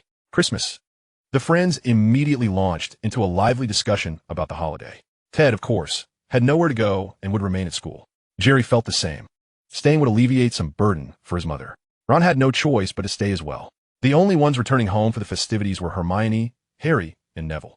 In the West, Christmas is as grand an occasion as our spring festival, and it is customary to celebrate with family. This year marked their first time living at school, and their families must surely miss them. As they parted ways after breakfast, Hermione cautiously suggested to Ted, "Actually, you could come to my house for Christmas. You know Dad is quite fond of you. He's been wanting to find an opportunity to thank you." She feigned nonchalance, concerned about hurting Ted's pride. "Thank you, Hermione. I truly appreciate your kindness, but I would prefer to spend Christmas at school this year to experience the holiday in the magical realm. Besides, I'll have Ron, Jerry, and the others with me. There's no need to worry about me." "Thank you, Hermione. All right, just remember to write to me often." Indeed. Chapter 52, Zero-Level Spells and Staying at School for the Holidays. The study of magic certainly progresses from the simple to the complex, particularly given the notable differences between the D&D spell system and the magical world. Hence, Ted deemed it prudent to begin with zero-level spells. In the spellbook of the third-level Red Robe Wizard, the zero-level spells include Mage Hand, Mending, Light, Adhesive, Arcane Mark, Prestidigitation, Detect Magic, Read Magic, Message, and Ray of Frost. For instance, Ted had already developed a similar ability akin to Message through his psychic training, rendering it unnecessary. The Adhesive spell has an equivalent in the magical realm known as the Permanent Adhesive Charm, which boasts even more impressive effects. With mastery over the arcane, skilled wizards can bind two objects together for decades, or even centuries, as if they were naturally fused, making it nearly impossible to separate them with ordinary magic. Mending also has a more potent counterpart. The zero-level Mending spell can only repair minor damages, whereas the Mending spell can even restore shattered items to their original form. As for the remaining spells, they possess unique effects that one may not readily find equivalents for in the magical realm. Mage Hand conjures an invisible hand of magical force, with its effectiveness determined by the caster's proficiency in magical strength. It is an incredibly practical, essential spell for any wizard. Light can render a small area completely dark, impervious to illumination.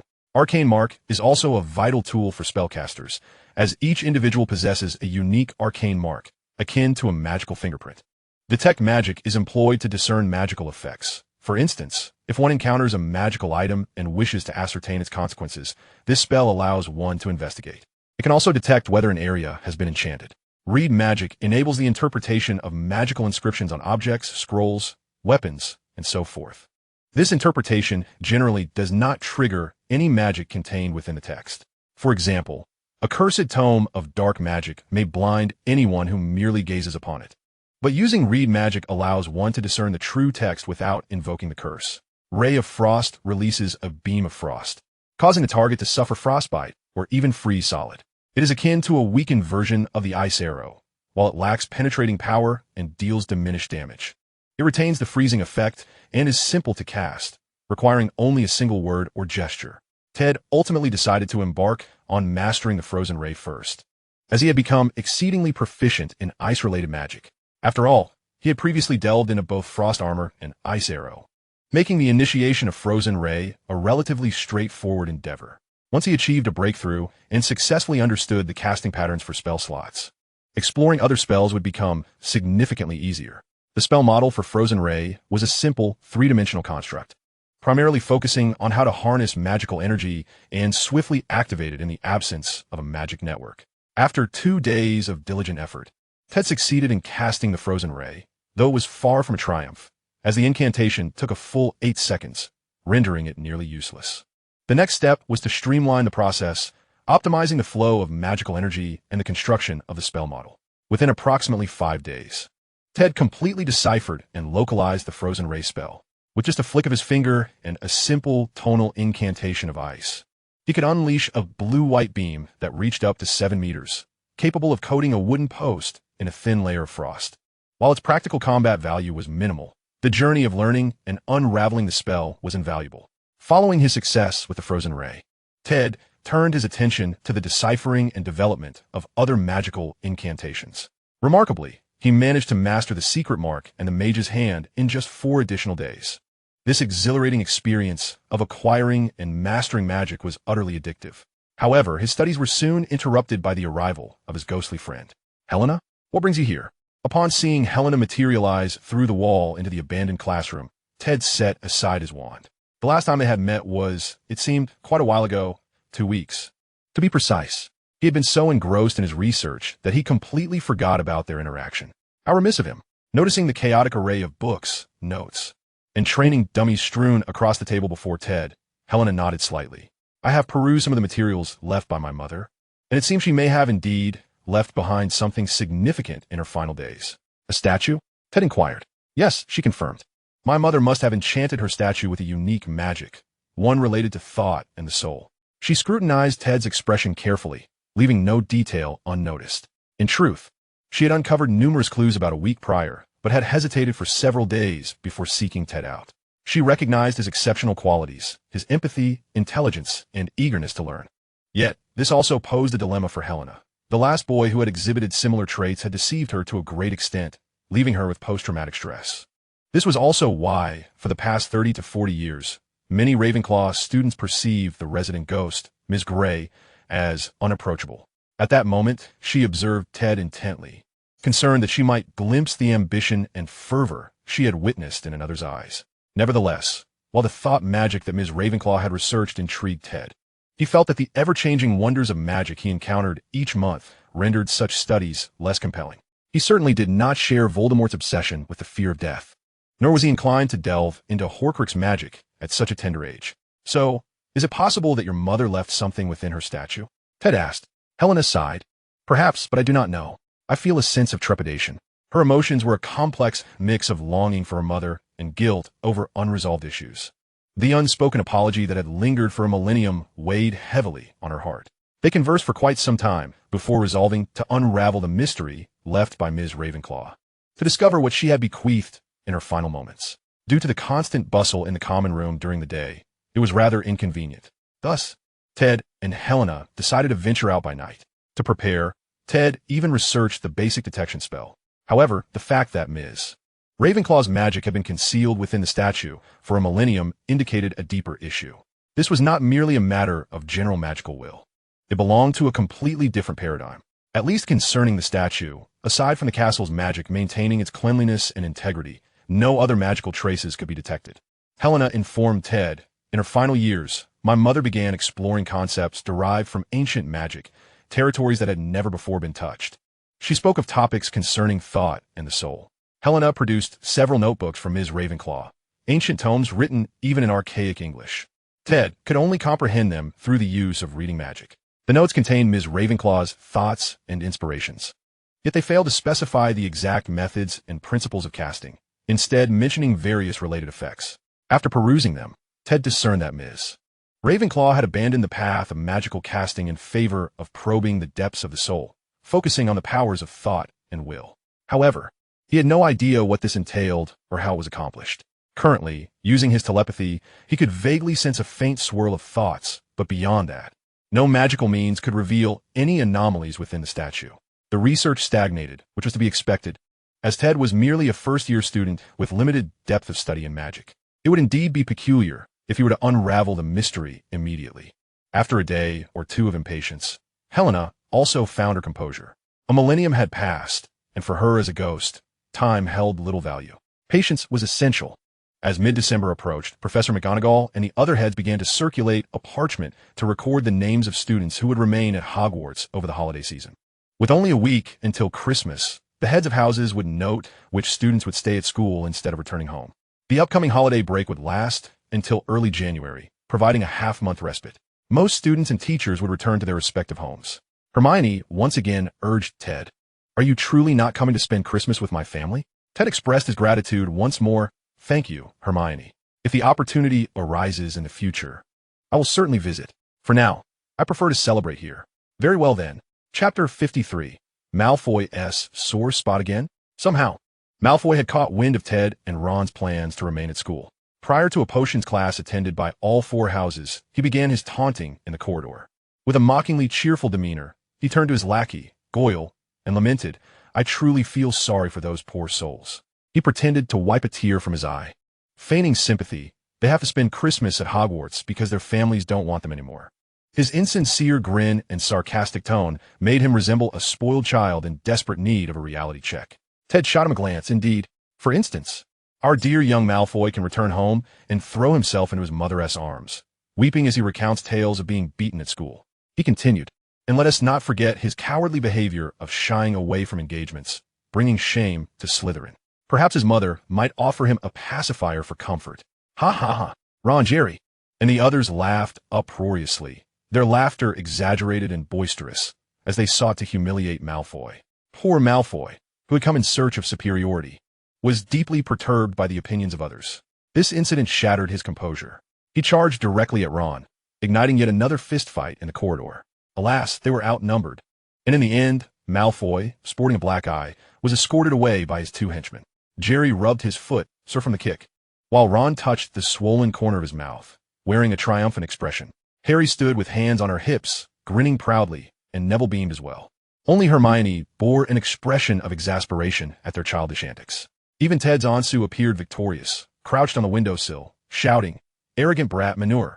All right, it was Ted who had taught that. Ron and the others felt that the term manure aptly described Malfoy, deciding to refer to him as such henceforth. Sometimes, Ted would forget that his current body was merely 12 years old. It was only after such collective escapades that he felt the exuberance of youth. Delightful indeed. Of course, the fighting was enjoyable. With a physique of 5 at such a young age, he had already attained an adult's strength, particularly excelling at targeting Malfoy's two tall and bulky sidekicks. Ted sorted through his books, chuckling, though his two henchmen are rather large and clumsy, resembling two hairless gorillas. He should not continuously provoke our group of 5. Is it possible that our Lord Manure is, in fact, a masochist? What is a masochist? Ron seized upon this intriguing point, immediately inquiring, while the others turned their attention to him.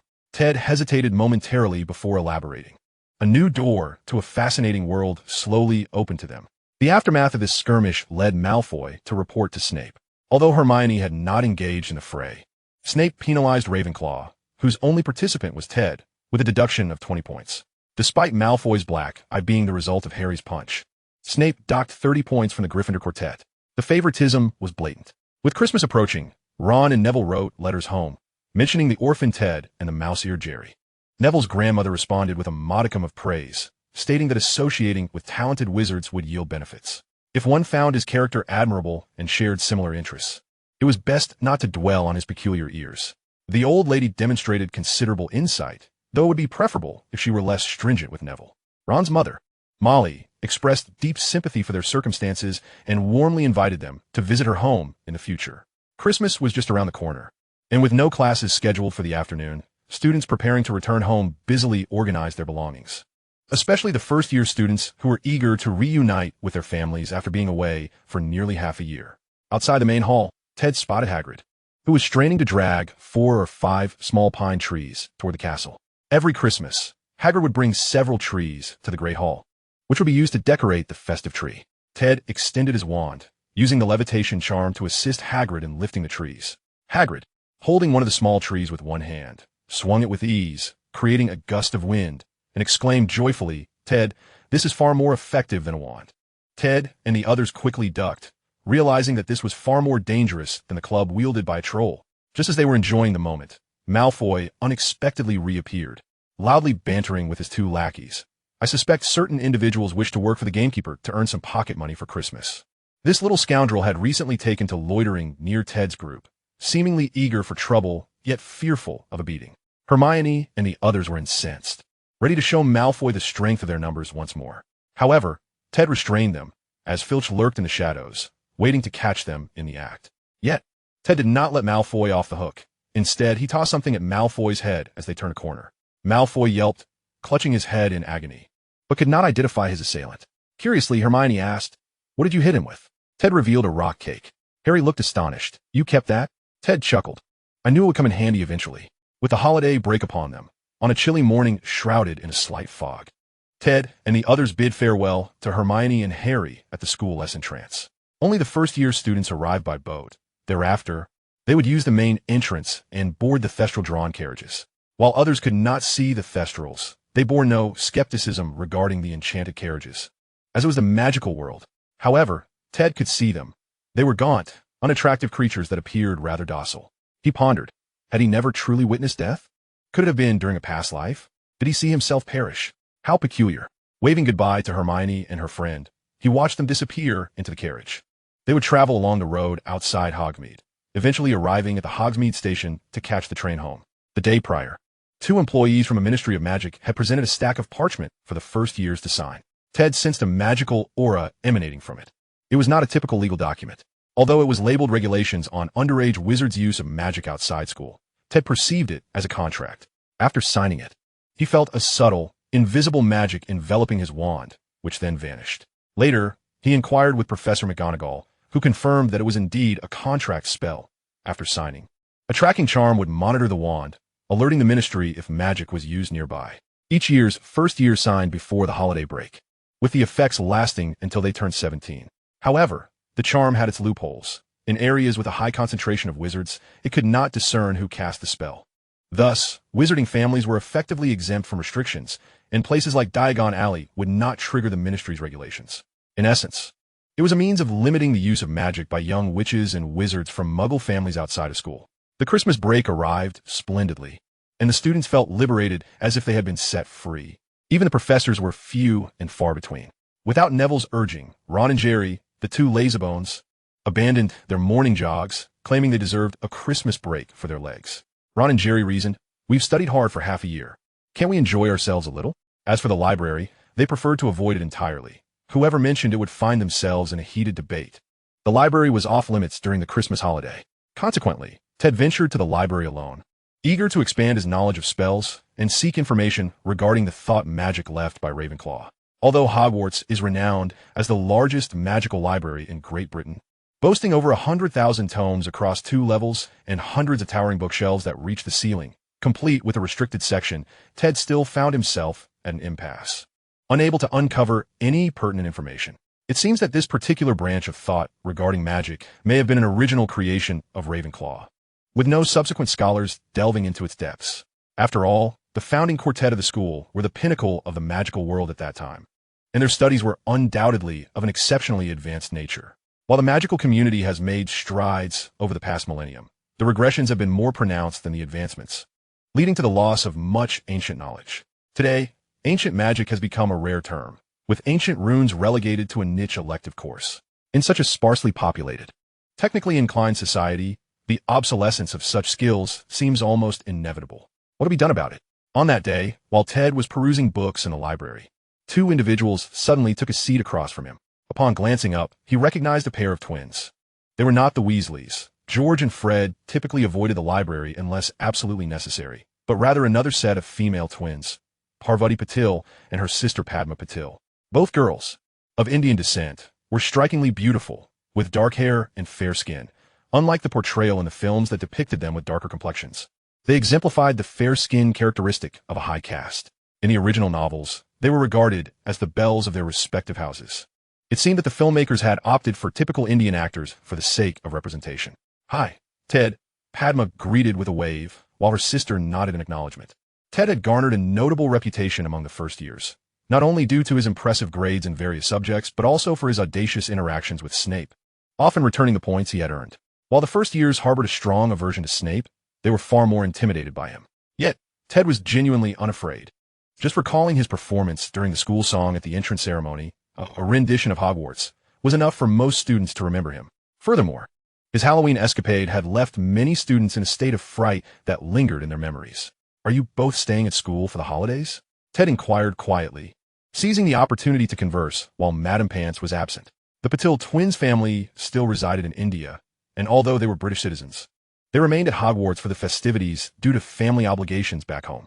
The trio engaged in pleasant conversation, with Ted asking about the magical community in India. Chapter 54, The Magic of Ravenclaw. Within the entire magical realm, 11 schools of magic are widely recognized. For instance, the three prominent institutions in Europe often engage in competitions, such as the Triwizard Tournament, maintaining frequent contact. Additionally, there is a school in Russia known as Cold of Storts. However, it is anticipated that Russia will soon transition to a state of upheaval. Although the magical world aspires to separate itself from the Muggle realm, true segregation proves elusive. The global population of wizards is merely in the hundreds of thousands, dispersed across various nations, making the formation of a cohesive society a daunting task. In the British magical community, there's a noticeable absence of production-focused endeavors. Typically, food and raw materials are imported through specialized channels from the Muggles, with connections extending even to the Muggle Prime Minister. Besides the Russian institution, there is Ilvermorny in the United States, which served as the backdrop for Fantastic Beasts. It is rumored that a Slytherin wand became a great tree within that school. Then there is the Magical Institute in Japan. Ted imagined it to be akin to a Inyang dormitory, specializing in teaching onmyoji and sorcerers. Are there priestesses? He was unsure. The entirety of Africa is home to a single magical school, Wakanda, which boasts the highest enrollment, being the sole wizarding academy on the continent. Not to be confused with Wakanda, there's also a school in Brazil called Castelo Bruxo, nestled within the tropical rainforest. It is said that they excel in herbology and magical creatures. As for the remaining three institutions, little is known, as they maintain minimal interaction with the outside world, likely adhering to principles of seclusion, such as the one situated in the Himalayas, Kamataj. Well, joking aside, should such an institution truly exist, it would be a tragic scenario. In ancient regions like China and India, there undoubtedly exist mysterious organizations that teach magic under various names. However, based on Ted's understanding of China, it is likely that they are divided into numerous sections. Similarly, India has its own divisions, some of which are quite legendary, such as the Shakti sect. They advocate for the enhancement of power through certain practices, with larger groups being preferable and more bizarre in their choices. Thus, the prevalence of creatures like giant lizards and crocodiles need not be elaborated upon. One can simply infer. In such ancient regions, many traditions are transmitted through apprenticeship. In Europe, however, the apprenticeship system has nearly vanished in recent years. How could individual teaching rival the collective expertise of an entire school? The sole advantage is the one-on-one attention, but this often results in significant specialization issues. Through his conversations with the Patil twins, Ted gleaned much about the magical philosophies of India, particularly regarding will, magic, and faith. The Eastern magical system diverges almost entirely from its European counterpart, especially in matters of faith. The complexity of Indian beliefs is astounding. If China is already a tangled web of various beliefs, India is even more perplexing, with an intricate network that is difficult to disentangle. Yet, they concede that deities did not initially exist. However, as more individuals began to believe, gods were born. Deities are thus crafted by humanity. Consequently, many of their gods possess genuine efficacy, with individuals capable of channeling divine power. This leads to a perplexing contemplation. If I were to believe in the Church of Flying Pasta, might a deity of flying pasta truly manifest, ensuring that my noodles do not turn to mush? This notion bears resemblance to the philosophy of chaos, as they can invoke figures such as Doraemon and Ultraman. The theory of self-created deities bears striking similarities to that of India. However, Ted's foundation remains too tenuous, having encountered too many fundamental concepts, leading to a sense of bewilderment.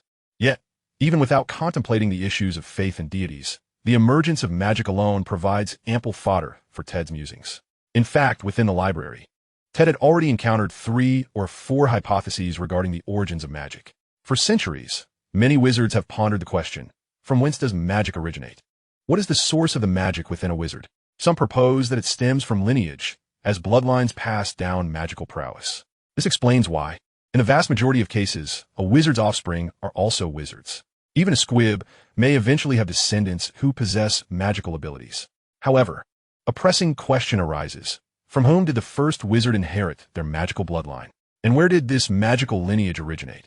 Could it be that, akin to the lizard faction, specifically, the faction of sexual prowess, such power derives from humanoid magical beings? It is certainly not outside the realm of possibility. However, wizards are not devoid of pride. Such speculations are truly unutterable. Some assert that magical energy emanates from the will of the wizard, birthed from the very essence of their intent. Others posit that it is rooted in the soul, contending that a wizard's soul diverges significantly from that of a muggle. There are also those who claim it arises from nature itself, representing a benign mutation. A few even suggest that it is derived from the power of the stars. Indeed, certain astrologers and seers among wizards hold this belief, as the celestial bodies undeniably wield tremendous magical influence. From the origins of magical energy flows the question of the genesis of spells. Were they invented by wizards or merely discovered?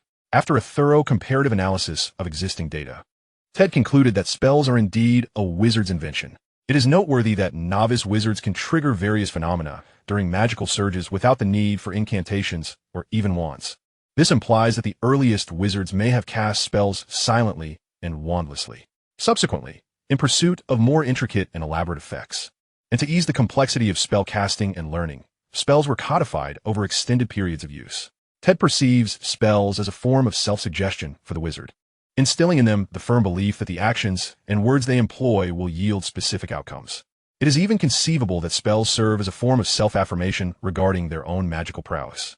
This line of thought evoked memories of Helena's prior remarks about her mother, who, in her final years, indeed relinquished the practice of ancient runic magic in favor of exploring unconventional forms of sorcery. While runic magic still exists, it has become exceedingly rare, necessitating profound expertise in ancient scripts. Although it possesses certain advantages, its learning curve renders it largely valueless in comparison. Thus, over the past century, few have continued its study and transmission. Even the discipline of ancient runes is primarily pursued by alchemists, who find them useful in their craft. As for ancient magic, its very designation implies a contrast with modern magic, much of which has been lost to time. It is said that both the foundational principles and the methods of casting differ drastically from contemporary magic, and the power and effects of such spells are astonishingly formidable. Such power is seldom disseminated widely due to the potential for upheaval and chaos it may incite. Presently, Hogwarts refrains from teaching not only the dark arts, but even many spells that possess lethal capabilities. The Ministry of Magic strictly forbids non-Auror personnel from mastering excessively potent magic, as it poses a threat to their dominion. Reflecting upon the reasons behind the firearms ban in certain nations and observing the annual toll of gun violence elsewhere elucidates this concern. During the era of Ravenclaw, around the 10th century, ancient magic had likely not yet ceased its transmission. At the very least, the 4 great founders would have had some exposure to it. What extraordinary force could have compelled Lady Ravenclaw to abandon her studies of ancient magic? Ted bid farewell to the twin sisters and returned to his dormitory, lost in thought, feeling as though something remained just beyond his grasp. Since assuming the role of a mind wizard and mastering psychic abilities, he had not experienced such a sense of uncertainty for quite some time. He calmed his mind and began to meditate, striving to prevent negative emotions from clouding his thoughts. Now, during the Christmas holiday, with his roommates having returned home, only Ted and Ansu remained, enveloped in an unusual tranquility. Gradually, his consciousness began to expand outward, soon connecting with the common room. There stood the same statue, and within it lingered a faint, almost ethereal thought. His psychic abilities allowed him to perceive thoughts. Whether they belonged to students' pets, wandering ghosts, or even the enchanted portraits, although the sensations varied greatly. The thoughts of pets were simple, yet lively, while those of ghosts were ephemeral and scattered. In truth, ghosts found it challenging to focus, often drifting into daydreams for days on end. Portraits, however, conveyed a different essence. If one were to liken a person to a vibrant oil painting with a complex composition, then a simple-minded pet might be represented as a rudimentary watercolor. Ghosts would resemble a meticulously detailed yet blurred sketch, while portraits could be likened to simplistic line drawings, recognizable but lacking in artistry. What, then, could be the thoughts encapsulated within the statue of Ravenclaw? They appeared as a coalesced three-dimensional image. A 3D realm cannot exist without Tifa, just as Hogwarts cannot exist without magic. Oh, how he lost his train of thought. Nevertheless, this line of introspection bore fruit for Ted.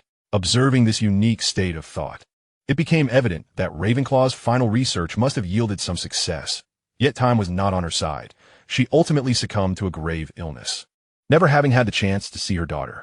Perhaps it was a consequence of her magical experiments gone awry. Throughout history, countless wizards have met their demise through the pursuit of magic, especially when venturing into uncharted territories previously untouched by others. Given that this was a coalesced three-dimensional image, might it be possible to unfold it back to its original form? Chapter 55. Ravenclaw's longing. Dumbledore was in a state of alarm. Helena, think carefully about the moments you shared with Lady Ravenclaw. Reflect on whether she ever mentioned anything pertinent. Ted urged Helena. Thoughts, consolidated thoughts. Helena's eyes became vacant, lost in contemplation. For a ghost with little sense of time, this reverie lasted 2 or 3 hours. By the time Ted returned from dinner, Helena was still floating in her thoughts. As the night wore on, Ted could no longer hold out, deciding to postpone the discussion until the next day. He intended to suggest that she rest and ponder at her own pace, but before he could utter a word, she was interrupted. I think I might have remembered something. My mother, she seemed to have said something akin to that. She spoke, her expression a blend of excitement, sorrow, and nostalgia. She approached the statue and softly called out, Mother? Mother! Mother! I have returned. Open the door for me. It is Helena. Suddenly, Ted sensed a surge of magical energy emanating from the statue. He quickly cast a detection spell and, indeed, beheld a burgeoning blue luminescence upon the statue. To his astonishment, Ravenclaw's statue blinked and then spoke. Helena, my daughter, is it truly you? The voice was gentle and clear, evoking the essence of a wise and elegant lady. Tears, as luminous as pearls, cascaded down Helena's face as she reached out with both hands, yearning to embrace her mother. Yet, she could only pass through the statue. She had been a ghost for nearly a millennium. Mother, Mother, I am so sorry, she choked out. Do not weep, Helena. Do not weep. My poor daughter. The statue regarded Helena. I was already in a dire state back then. I feared I might not see you again, and I worried you would struggle to carry on. It was my fault. I should not have sent Barrow to find you. His mind had already been ravaged by dark magic at that time. Please do not blame me. Helena, do not blame me. She implored her daughter. No, it is my fault.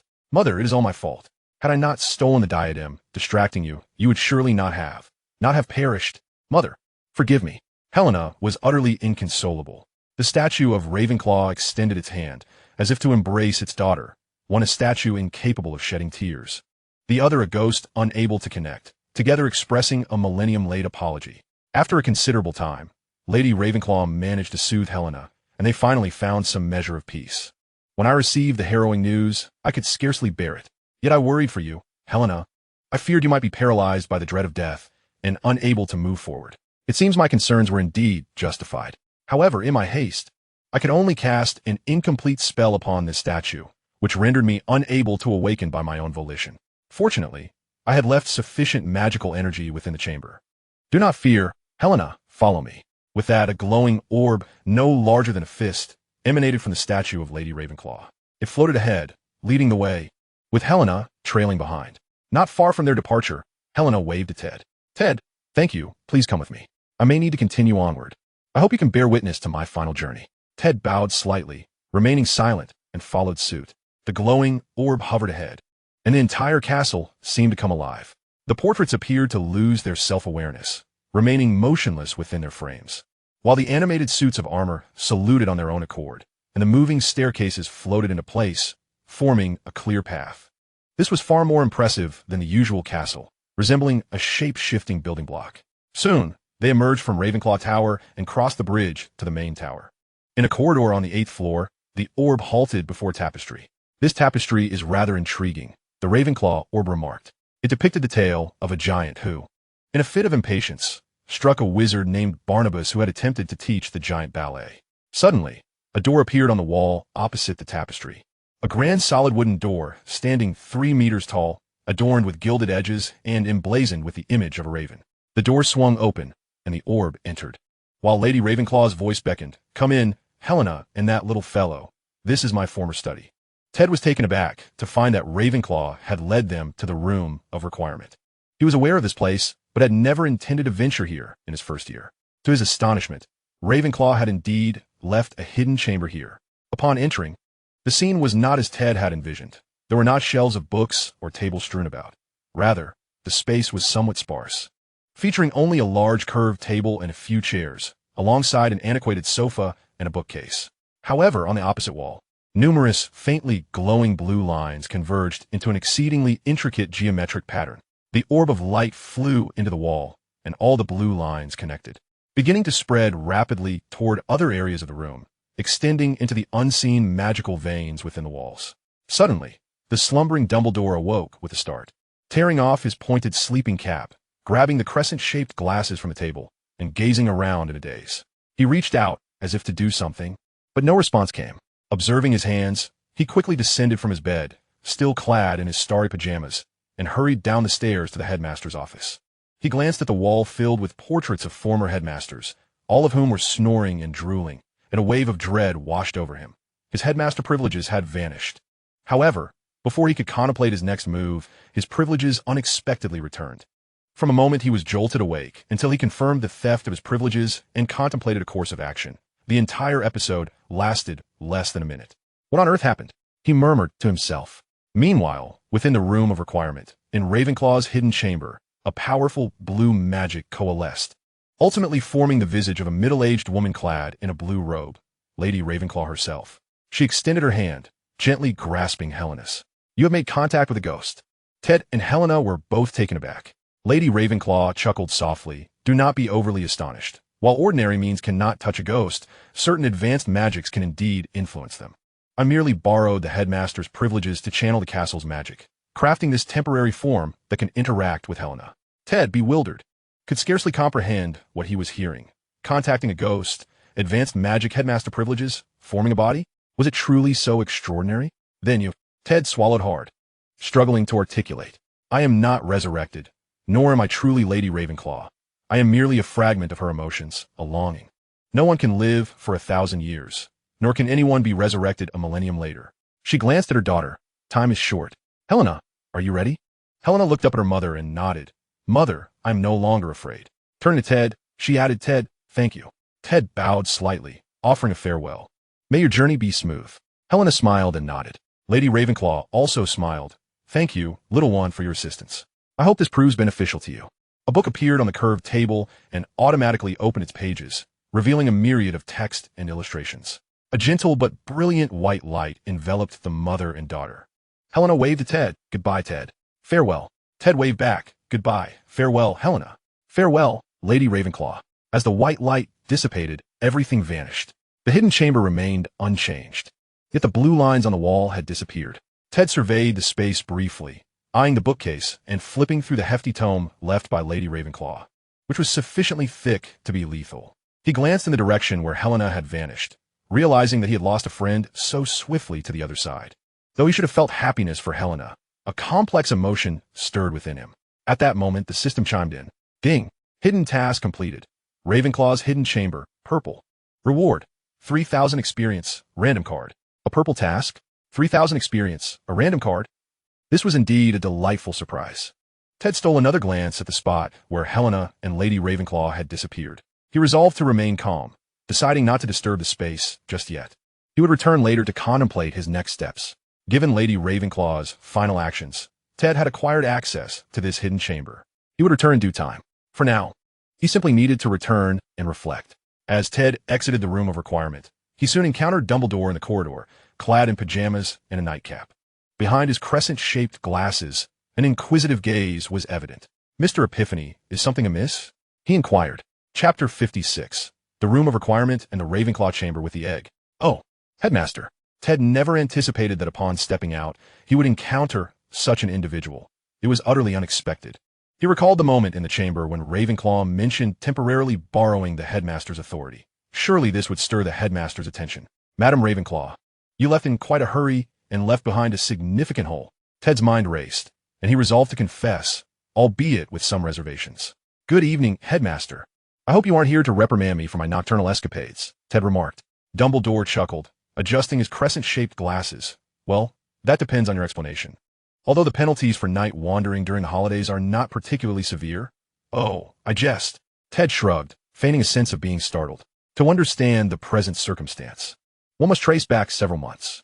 Since he had resolved to be forthright, he felt compelled to share everything. Ted recounted how it all began, nearly from the creation of the universe itself, where fragments of the Great Way scattered to ancient Celtic lands, and a boy named Merlin stumbled upon them. Thus, through music and the Lady Grey, known as Helena, he found a friend. By a stroke of serendipity, during a session of pre-sleep meditation, his spirit detached from his body, revealing something unusual within the statue of Madame Ravenclaw in their common room.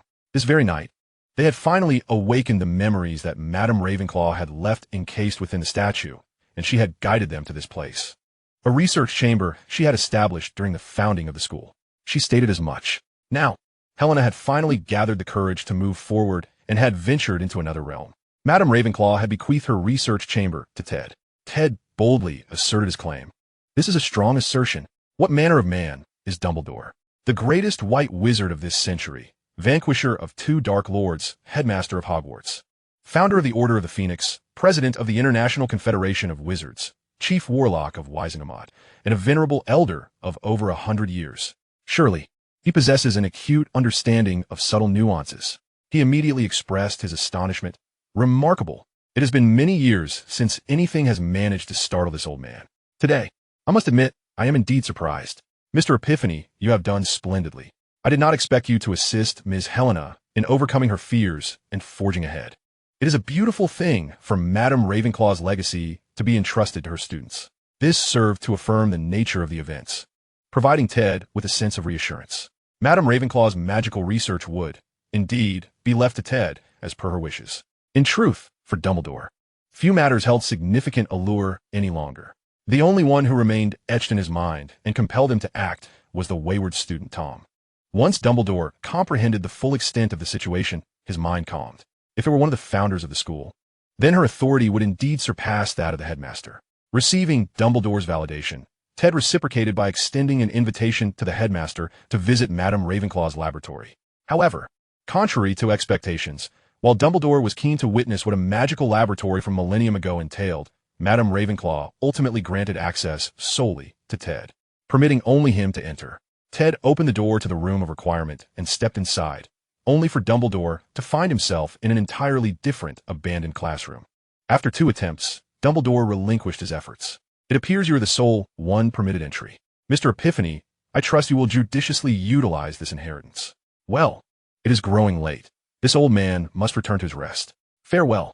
Upon returning to the dormitory, Ted found himself unable to sleep for an extended period, reluctant to use his mental powers to quell his racing thoughts. Helena's transcendence, Madame Ravenclaw's legacy, Dumbledore's disposition, so many events from that day swirled in his mind, hindering his slumber. Although mental abilities could suppress the turmoil within, Ted felt that occasionally indulging his thoughts could provide a unique experience. I almost forgot there was also card drawing. He slapped his forehead in realization. Fortunately, he was alone in the dormitory, with only Ansu startled by the sound, causing no disturbance to others. Rushing to the washroom, he washed his hands and face. This was a purple tier card draw. After all, it deserved his utmost seriousness. System, claim the rewards. In his mind's eye, 3 cards materialized, each adorned with a purple frame, a delightful sight to behold. The first card depicted an exquisitely designed cloak, silver gray in hue, with feather-like embellishments on the hood, even equipped with a mask that revealed only the eyes. Shadow of Morsablair, purple. Item card, crafted by the subterranean drow elves. This magical cloak enables the wearer to utilize a high-level invisibility spell at intervals, while also granting the ability to obscure one's presence from precognitive abilities. Duration, 30 minutes. Cooldown, 3 hours. The high-level invisibility spell is remarkably powerful, rendering one undetectable through ordinary means. Even if one were to attack, they would remain concealed. The shadow concealment allows one to remain motionless in the shadows, transforming into an indistinguishable mass of darkness. The interference with precognition prevents divination or prophetic abilities from discerning one's past footprints or future possibilities, thus averting being outmaneuvered. The second card illustrated a demon with an eastern flair, its robe flung open, a claw inscribed with numerous incantations reaching into the back of a diminutive figure. Sealing technique, corpse demon sealing, purple. Spell card. This spell seals the souls of both the caster and the enemy within the belly of the Grim Reaper. Usage, 11 times. Note, ignores the enemy's strength, focusing solely on the strength of the soul. The third card depicted a large egg, adorned with numerous spikes and reddish-brown spots. Rhea's last egg, purple. Item card, capable of hatching into a young, Azerothian red dragon. Note, hatching requires numerous steps and magical materials, presenting a considerable challenge. The first card is akin to an otherworldly high-level invisibility cloak. The second card, however, is a definite no-go. If it were a sealing wave or something of that nature, perhaps it would suffice, but this corpse demon sealing is a last resort move. As for the third card, an Azerothian dragon, although hatching may prove troublesome, the potential rewards are immense. Even if it cannot be hatched, it serves as a top-tier potion ingredient. You shall be mine.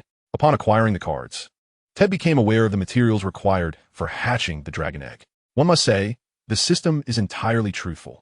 After perusing a lengthy list of materials, each with names suggesting their extraordinary nature, he let out a cry. Geneva, refund. The following day, Ted stealthily ventured once more into the room of requirement, exploring Madame Ravenclaw's chamber. There were numerous magical tomes and research notes left by Madame Ravenclaw, even her personal diary. Ted was fortunate to gain a glimpse into the research directions pursued by Madame Ravenclaw. Before delving into the realm of magical studies, Ted first sought to comprehend the hierarchy of wizards, primarily to correlate it with the levels of his own system. During this period, he frequently sought opportune moments to assess various classmates and professors. As long as the atmosphere was lively, the art of divination would not provoke significant offense in the subjects being evaluated. Consequently, he amassed a wealth of data, resulting in a clearer understanding of the information provided by the system. Firstly, there exists the classification of professional levels. Fifth-year students typically range from 3rd to 5th level wizards, depending on individual talent and effort.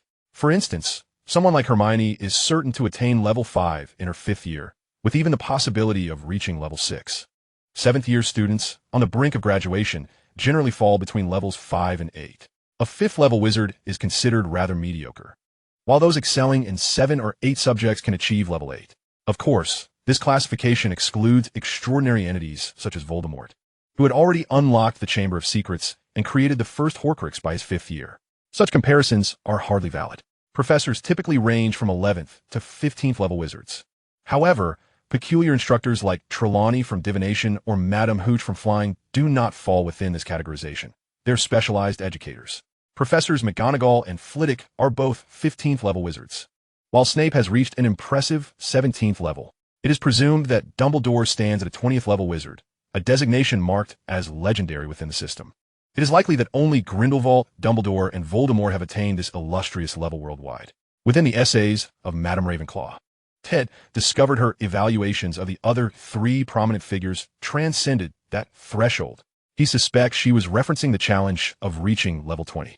As for the special insights mentioned in her essays regarding pursuing one's own magical path, they likely pertain to the unique revelations granted after crossing into the legendary domain, a realm distinctly one's own in the field of magic. Chapter 57, A Social Gathering. Having discussed levels, let us now address attributes. The average score for an ordinary adult is 5 points. Lower year students in the school typically possess only 3 to 4 points in strength, agility, and sensitivity, while their intelligence fluctuates between 4 and 6 points. Hermione, being exceptionally gifted, boasts a remarkable score of 7. It is noteworthy that she is merely 12 years old and has the potential for further growth. Next, we consider skill levels. Achieving an outstanding score in the 5th year OWL's examination is classified as level 3, while excelling in the 7th year Newts corresponds to level 4. Level 8 is considered the mark of a master, exemplified by Professor Flitwick's charms and Snape's potions and dark arts. Ascending to level 9 represents the pinnacle for ordinary wizards. However, to attain legendary status, one must surpass level 9.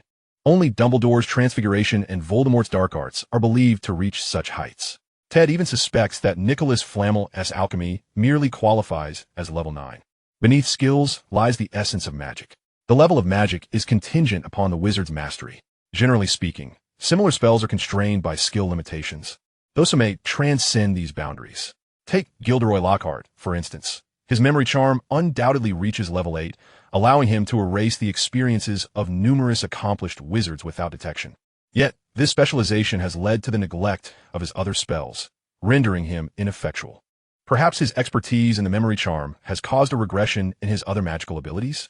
Ted is now certain that the 4 prominent figures have undoubtedly crossed the threshold of level 20, which enabled them to unite in founding this millennia-old school of magic. Upon entering the legendary realm, their research into magic transcended the ordinary spells of this or that incantation, evolving into a more profound and essential path. What specifically lies within this domain remains unknown. Madame Ravenclaw primarily focused her studies on 3 areas. The first is the exploration of ancient magical scripts. Hogwarts was established around the year 990 AD, by which time Ravenclaw had already ascended to legendary status. However, prior to her elevation, her primary research encompassed ancient magical texts and witchcraft. During that era, ancient scripts were still a widely utilized form of magical writing. It resembles the unification of script and standards in the Qin dynasty, where small seal script was invented, yet large seal script remained in circulation. While the mainstream favored small seal script, scholars with deeper roots still recognized large seal script. Ancient magical scripts functioned similarly to the large seal script of that time. Yet, in contemporary times, only experts in related fields can decipher small seal script, and even fewer can comprehend large seal script. The current magical community's approach to ancient scripts resembles a rudimentary illustration. Few would dare to employ it for spellcasting after years of study. They might produce a simplified version of the Lumos spell, dissuading further investigation. However, during her time, Ravenclaw dedicated herself to the study of ancient scripts, leaving behind a comprehensive collection of related materials and research notes. For Ted, this trove is a veritable treasure. Through his replication of her complete set of textbooks, Ted received a system notification indicating level 1 in ancient magical scripts. It marks his entry into the realm of magical studies. As his research into ancient scripts deepened and he genuinely grasped its intrinsic mysteries, the master-level wizard Madame Ravenclaw encountered witchcraft during a serendipitous event. More accurately, it should be termed wish magic. From a fundamental perspective, all magic cast by wizards is a form of witchcraft. Yet, due to various constraints, wizards are often unable to manifest their magic freely. While researching ancient materials from before our era, Ravenclaw discovered that the earliest wizards lacked spells, wands, or even magic itself. Their spellcasting was less constrained.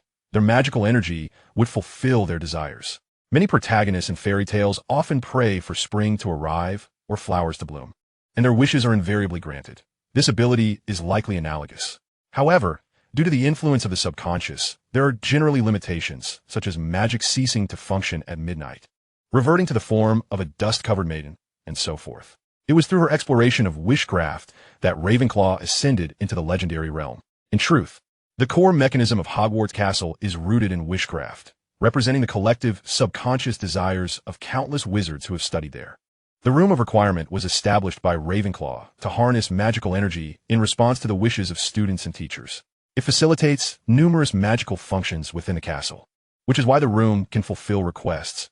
It connects to various parts of the castle. It serves as the castle's second core, with the first being the headmaster's office. The Room of Requirement governs application, akin to the castle's software, while the headmaster's office oversees permissions, functioning as the castle's backend. In her final years, Madame Ravenclaw's research delved into profoundly soul-stirring subjects. She ultimately suffered significant repercussions from her studies, leading to her untimely demise. In her diary, she described her research in the following manner. How are human thoughts born? From where do they originate? Is it possible to extract them and allow them to exist independently? And where do humans themselves come from? In regards to the study of thoughts, it is evident that Ravenclaw has made significant advancements. In her final moments, she managed to detach her longing for her daughter, leading to the events that preceded. Furthermore, Ravenclaw has delved deeply into the question of human origins. Ted even discovered some horrifying clues in her diary. Helena Ravenclaw, the biological daughter of Mrs. Ravenclaw, may not have a father. She is a life created by Mrs. Ravenclaw within her own body. This is the dual application of wish magic and soul magic, a spell capable of creating life. Upon arriving at such a conjecture, Ted felt a chill run down his spine.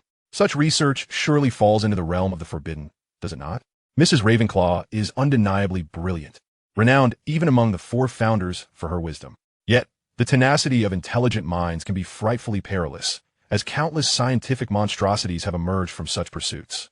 Ted took a considerable time to set aside these complex emotions. Regardless, only the magical script magic would suit him now or in the near future, so it was best not to dwell on it too much. Ted, what's wrong? You've been so hurried and absent-minded these past few days. Jerry and Ron observed with concern. Ted withdrew his thoughts, deciding to temporarily forget about Mrs. Ravenclaw's legacy and focus on the present. It's nothing, just a bit sleep-deprived. By the way, Christmas is the day after tomorrow, and I have gift prepared for you, Ted replied with a smile. Rest assured, there will be something for you, Ron proclaimed, patting Ted's shoulder, hoping that the large box of milk candies his mother had made would please him. The financially constrained youth could hardly bear the strain. Although he had been preoccupied with Mrs. Ravenclaw's allure, Ted still managed to prepare gifts for his friends, with Ansu flying back and forth tirelessly, nearly exhausting herself. Christmas arrived, and Ted awoke to gaze out the window, only to be disappointed by the lack of snow. Though the Scottish Islands are relatively far north, it was not as cold as his previous home in northeast China. It is normal for Christmas not to have snow, albeit it does diminish the festive atmosphere. Just as Ted was about to rise and see what gifts he had received, he received a system notification. Ding. Holiday task activated. Sworn to feast, Green. As it is your first Christmas at Hogwarts, can you truly let it pass so uneventfully? Surely not. Objective: don a Christmas hat, fake beard, and carry a large bundle. Then make a round of the 4 common rooms to showcase their Christmas treats. Reward: 250 experience points. Card: chasing Snowball, Green. Some live on while others have already met their social demise. Are you back? Was Halloween not enough fun for you? Your classmates might end up with PTSD. Disguising yourself as Santa to scrounge food and drink in others' common rooms? This is a social death feast. And 250 experience points? Is that a taunt? System, just tell me whether you're going or not. Ted, wear the Christmas hat and beard. Chapter 58. Make it happen. Celebrate the occasion. Ted received a social death task, only to find that he needed to prepare the task items himself. Unbelievable. Even capitalists wouldn't exploit you like this. Ted began to get out of bed to prepare his Santa outfit when he suddenly noticed numerous gift boxes of varying sizes piled at the foot of his bed. The system's interruption nearly made him forget about his Christmas gifts. He picked one up and discovered it was a Christmas gift from Molly Weasley. Previously, Ron had written home about Ted and Jerry's situation, and Molly had expressed her sympathy, welcoming them both to visit any time. To his surprise, she had even prepared gifts for Christmas. Upon opening it, he found a white striped sweater adorned with a large letter T on the chest. He tried it on, finding it a perfect fit and wonderfully warm. He would definitely thank Mrs. Weasley. Later, he learned that Mrs. Weasley had also sent Jerry a sweater with a yellow stripe and age letter, along with a large box of homemade fudge for Harry and Neville. According to Harry's later feedback, it was quite delightful. Coincidentally, the gift Ron gave to Ted was indeed his mother's homemade fudge. Oh, and Hermione did not receive a gift from Mrs. Weasley. Ted, on the other hand, gifted Ron a box of assorted Muggle candies, featuring over 20 varieties, from gummy bears to fruit-flavored hard candies. He was certain Ron had never tasted them. Additionally, he gave George and Fred a book of Muggle jokes. The twins really count as one person. Ted unwrapped the gifts one by one, filling his bed with them. In total, he received a book from Neville titled The Legendary Wizards of the 16th Century, chronicling the stories of several wizards. Coincidentally, the book Ted gifted to Neville was also a book, but it was his handwritten Braveheart. The protagonist is a blacksmith named Wallace, who rises against tyranny after his wife is persecuted to death by a lord, ultimately sacrificing himself heroically. Ted wrote a note on the title page, with something to protect. One becomes brave. The film Braveheart would not premiere for another 4 years, assuming this world holds such a movie. Unbeknownst to him, Neville cried tears of joy upon reading the book. His grandmother, Lady Augusta, inquired about his distress, only to see the handwritten book. She remarked, "I must thank this child in person when the opportunity arises." Hermione's Christmas gift was a magically enhanced, self-refilling ink pen. Ted chuckled as he held the royal blue pen. No wonder Hermione had been secretly tinkering with something before the holidays. It was all about enchanting the pen. Just before the break, they had signed a Ministry of Magic's regulation on the prohibition of holiday misuse of magic. After signing, their wands are under surveillance.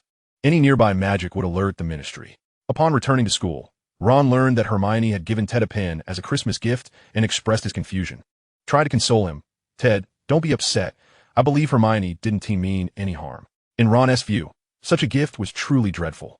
Hermione immediately grew angry. "Don't say that. That pen is wonderful. Ted doesn't like sweets." In reality, the gifts Hermione bestowed upon their other friends were predominantly candy. A large box of chocolate frogs for Harry, licorice wands for Ron, chocolate cauldron cakes for Neville, and super bubblegum for Jerry. Meanwhile, Ted gifted Hermione a small notebook containing his invented spells of arcane wisdom. What could be more fitting as a gift for Hermione than something that could enhance her wisdom? Harry's gift was a book titled The Compendium of Curses, purportedly a tome from the Black family, once cherished by her godfather Sirius for learning how to counter Snape. Ted gifted Harry a magical clock that he had purchased for £3, a brass-cased, spring-driven alarm clock that he had imbued with a small charm, enabling it to scurry about and evade capture when it rang. This was in response to Ted's understanding that Harry had a tendency to oversleep. Jerry presented a hefty cloak, reputedly hand-sewn by his mother. Meanwhile, Ted's offering consisted of a colossal box of Italian cheese, nearly as large as a human head. Additionally, Ted received a gift from Mr. Slughorn, a book titled Potions Made Easy. He also acquired a volume of Wizarding Adventure Tales from Old Tom at the Leaky Cauldron. The fact that those he had spent time with remembered him and exchanged gifts illustrated Ted's commendable character. In return, Ted bestowed upon Mr. Slughorn a potion for scabies that he had brewed himself, along with a letter expressing gratitude for the 2 months of instruction that had laid a solid foundation for his potion-making skills. Without that guidance, he feared he would have been ruthlessly bullied by Snape.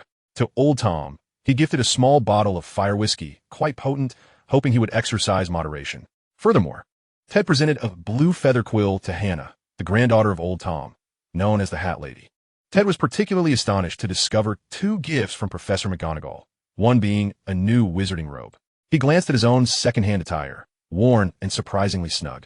Despite having purchased it in a larger size just months prior, he had indeed grown rather quickly. Professor McGonagall's gifts were both thoughtful and considerate. Additionally, there was a book entitled Quidditch, a technical analysis. Ted pondered that perhaps Professor McGonagall, having observed his decent flying skills, wished to foster his interest in Quidditch. However, he feared he might disappoint her, considering that without the chosen one, Gryffindor's Quidditch team stood little chance against the unscrupulous Slytherins. Fortunately, Ted had not forgotten the favor of Professor McGonagall rescuing him from the orphanage, especially since he had completed missions for her on 2 occasions. Thus, he prepared a gift for her, a cream-colored woolen scarf. He had even contemplated gifting her a cardboard box, thinking she might find it particularly delightful. However, fearing she might transform him into an animal and confine him in the Forbidden Forest, he refrained. Ted also gifted their headmaster a single silver monocle he had unearthed from a Muggle thrift shop. Surprisingly, he even offered a gift to Snape, though he was uncertain of the latter's appreciation for it. Moreover, Ted, through Aunt Sue, remitted £50 to the orphanage, a significant blow to his pocket money. Ted mused, can't a few nuggets of gold be left in Lady Ravenclaw's inheritance? After attending to the gifts, it was nearly 9 o'clock, and Ted hurriedly sought his Christmas outfit. If one wished to acquire everyday items at Hogwarts, one could not go wrong consulting the house elves. Upon arriving in the kitchen, he inquired, which gentleman could assist me in procuring a few items? As he stepped inside, 5 or 6 house elves turned to him, and before he could finish his sentence, he was surrounded by 7 or 8 eager elves. Me, pick me. I can fetch anything for you, Mr. Epiphany. Anything. I can bring you double. Ted was taken aback by his popularity. No need to rush. It's nothing peculiar. I merely wish to dress as Santa Claus to bring some festive cheer to the castle. I need a suit, a hat, and a beard. After all, it is Christmas. He suddenly slapped his forehead, exclaiming, "Oh, I almost forgot. Here are your Christmas gifts. They are assorted candies I purchased from the Muggle world. Please do try them." Upon hearing that Ted had prepared Christmas gifts, especially candies from the Muggle world, the house elves' eyes began to glisten with excitement. "Oh, don't cry. Let's taste the candies first, shall we? Please, I beg you. Ted pleaded. Soon, the castle kitchen was filled with joyous laughter, and Ted acquired his Christmas ensemble. Although it was somewhat mismatched, he could rely on his transfiguration skills. Thus, before the midday Christmas feast commenced, the remaining students at Hogwarts discovered beneath the grandest Christmas tree in the Great Hall an elderly figure wearing a red hat with white trim, a large white beard, and a red coat with white borders, with a shiny black raven perched upon his shoulder. The Muggle-born little wizard immediately called out, Santa Claus. The concept of Santa Claus had evolved from modern European folktales, and the little wizards of the magical realm were blissfully unaware of this. They did not even know who Jesus was. Thus, their curiosity was palpable. However, Ron, Jerry, and others recognized Ted through Ansu. They exchanged glances with Ron asking, "What is Ted up to?" To which Jerry replied, "I have no idea." Meanwhile, Ted had already picked up a guitar and began to strum a festive tune to enliven the atmosphere. Jingle bells, jingle all the way, he sang, nearly veering off into a rendition of Merry Christmas, Mr. Lawrence. As he concluded the simple melody, the students encircling him erupted into thunderous applause. Ted showcased his former busking talents with another song, this time a lively rabbit dance. Chapter 59. Do you think I still have a chance? The Rabbit Dance, accurately titled The Penguin's Game, in English known as Penguin's Game, was a disco hit that had inexplicably surged in popularity in the Celestial Empire, and many had danced to it during their school days. However, at this time, it had probably yet to be released. But who cared? What mattered was that he was here first. Left, right. Go, turn around. Go. Ted had specially cast a transfiguration spell on a music box, recording the accompanying melody. At that moment, he was strumming, dancing, and singing, accompanied by Ansu in a delightful performance that transformed the Hogwarts Great Hall into a concert venue. The music seemed to possess a magical quality, and even before the chorus finished, some students found themselves inexplicably moving to the rhythm. The students erupted in excitement, shouting, Ted, Ted, Ted. Ted waved his hands. Sit down. Everyone, just the basics. He then smiled, producing his card, Mystical Dance Flute Green, and began to play. This item had been in his possession for quite some time, and it was finally time to unleash its power. With the music box playing the rabbit dance, Ted began to play his flute. Dear friends, shall we revel together? As the enchanting melody filled the air, all those nearby found themselves irresistibly swept into the dance. Although some realized something was amiss and attempted to halt their movements, they soon found that as soon as they relaxed, their bodies would begin to sway. What kind of magic is this? Why will my feet obey me? And stop. Hands, stop. How embarrassing. Yet, when they witnessed everyone around them dancing, the sense of shame dissipated entirely. Instead, a peculiar sensation of exhilaration emerged. It seemed that dancing in public was not such a dreadful affair after all. Look, everyone is dancing. Once one embraces this notion, one discovers that dancing can be quite invigorating. It evokes the feeling of being a flamboyant figure in the village square. After all, when everyone is dancing, collective embarrassment transforms into a shared experience. With a heart that beats in rhythm, where in the world is there not a kindred spirit? Upon revealing his ability to perform in various common rooms, Ted received an avalanche of invitations from countless students. Even those few Slytherins who remained at school awkwardly extended their welcome to Ted, inviting him to their common room to sample their signature treats. The Weasley Quartet, who stayed behind, were astonished by Ted's popularity that transcended house boundaries. Your friend is quite remarkable, exclaimed Peggy Weasley, patting her three brothers on the shoulder. I thought his limit was singing the school song at the sorting ceremony, but I had no idea he possessed such extraordinary talents. George glanced at Fred and remarked, No wonder we want him in our gang. Ron added, I had heard Hermione say Ted was a good musician, but I thought she was jesting.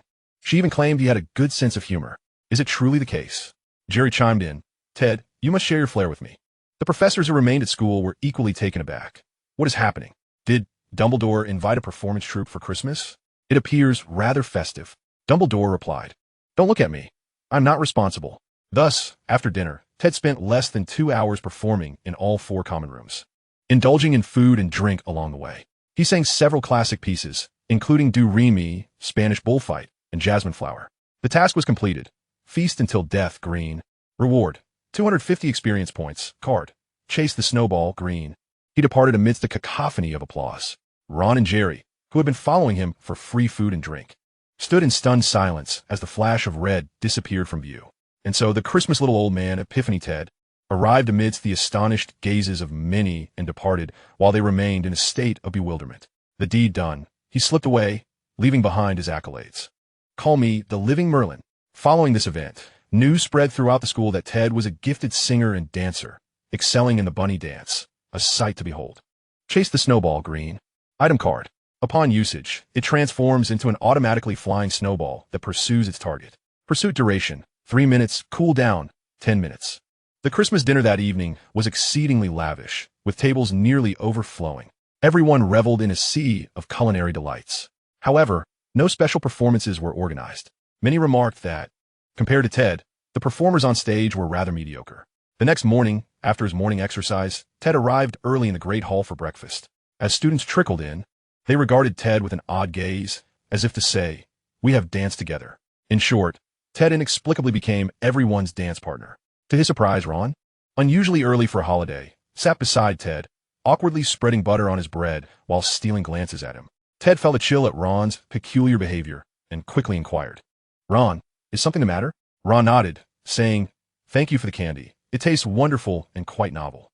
I've never had anything like it." Ted acknowledged this, sensing that Ron had more to express, so he remained silent. Yesterday, your singing was lovely," Ron continued. "Thank you for the compliment. What is it? Do you think I might have a chance to learn how to sing?" Ron looked at Ted with hopeful eyes, sparkling with anticipation. Ted paused, realizing that Ron had risen early not for exercise, but to learn singing. How should I respond to that? If I say there's no opportunity, will you invite me to climb a mountain? Ted pondered. After much deliberation, he replied, "Ron, do not underestimate the art of singing. Remember, a minute on stage requires 60 minutes of practice off stage. By the way, have you considered rap?" Ron was utterly perplexed. What seconds? What do you mean by rap? And thus, a young man's artistic dream of music met its untimely end on a mundane morning. Truth be told, Ron did not particularly care for singing or music. He simply craved the limelight and was envious of Ted's adoration from everyone. Consequently, his musical aspirations quickly faded from his mind. The day after Christmas, Ron arose early in pursuit of his musical dream. Meanwhile, Jerry was also busy. Last night, he had finally made a resolution. "Jerry, you cannot continue in this state of decline. You are a mature mouse now. It is time to learn to roam the night independently."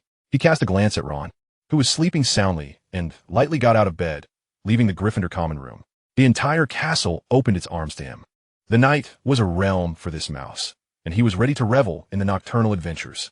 He had long envied Harry for his ability to wander at will with the invisibility cloak. Now that it was vacation, Filch was less vigilant.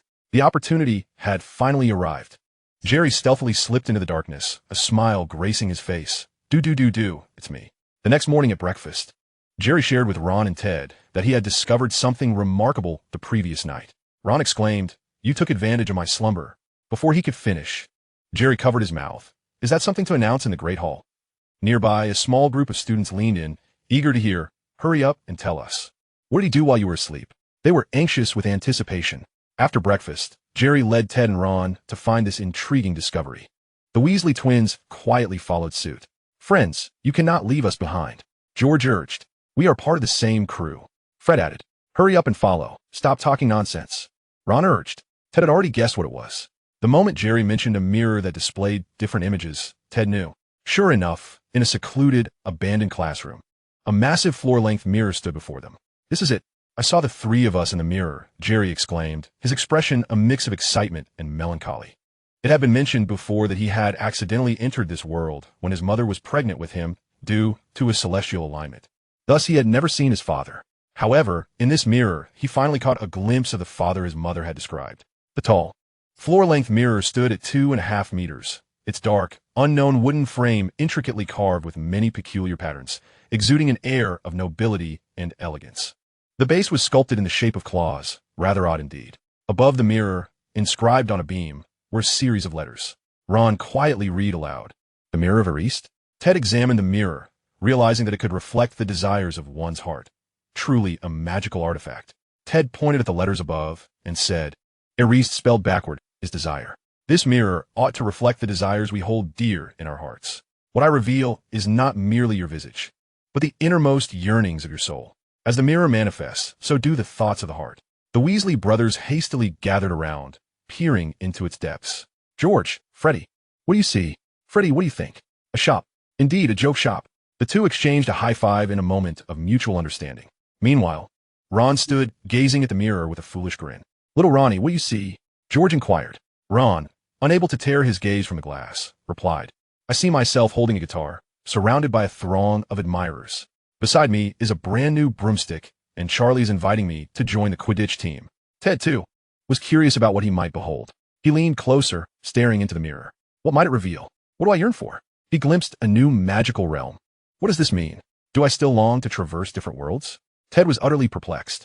Noticing Ted's odd expression, Fred asked, Ted, what do you see? Ted spoke of his vision, a magical world filled with bizarre creatures he had never encountered before. The group expressed their astonishment, puzzled by Ted's peculiar desires.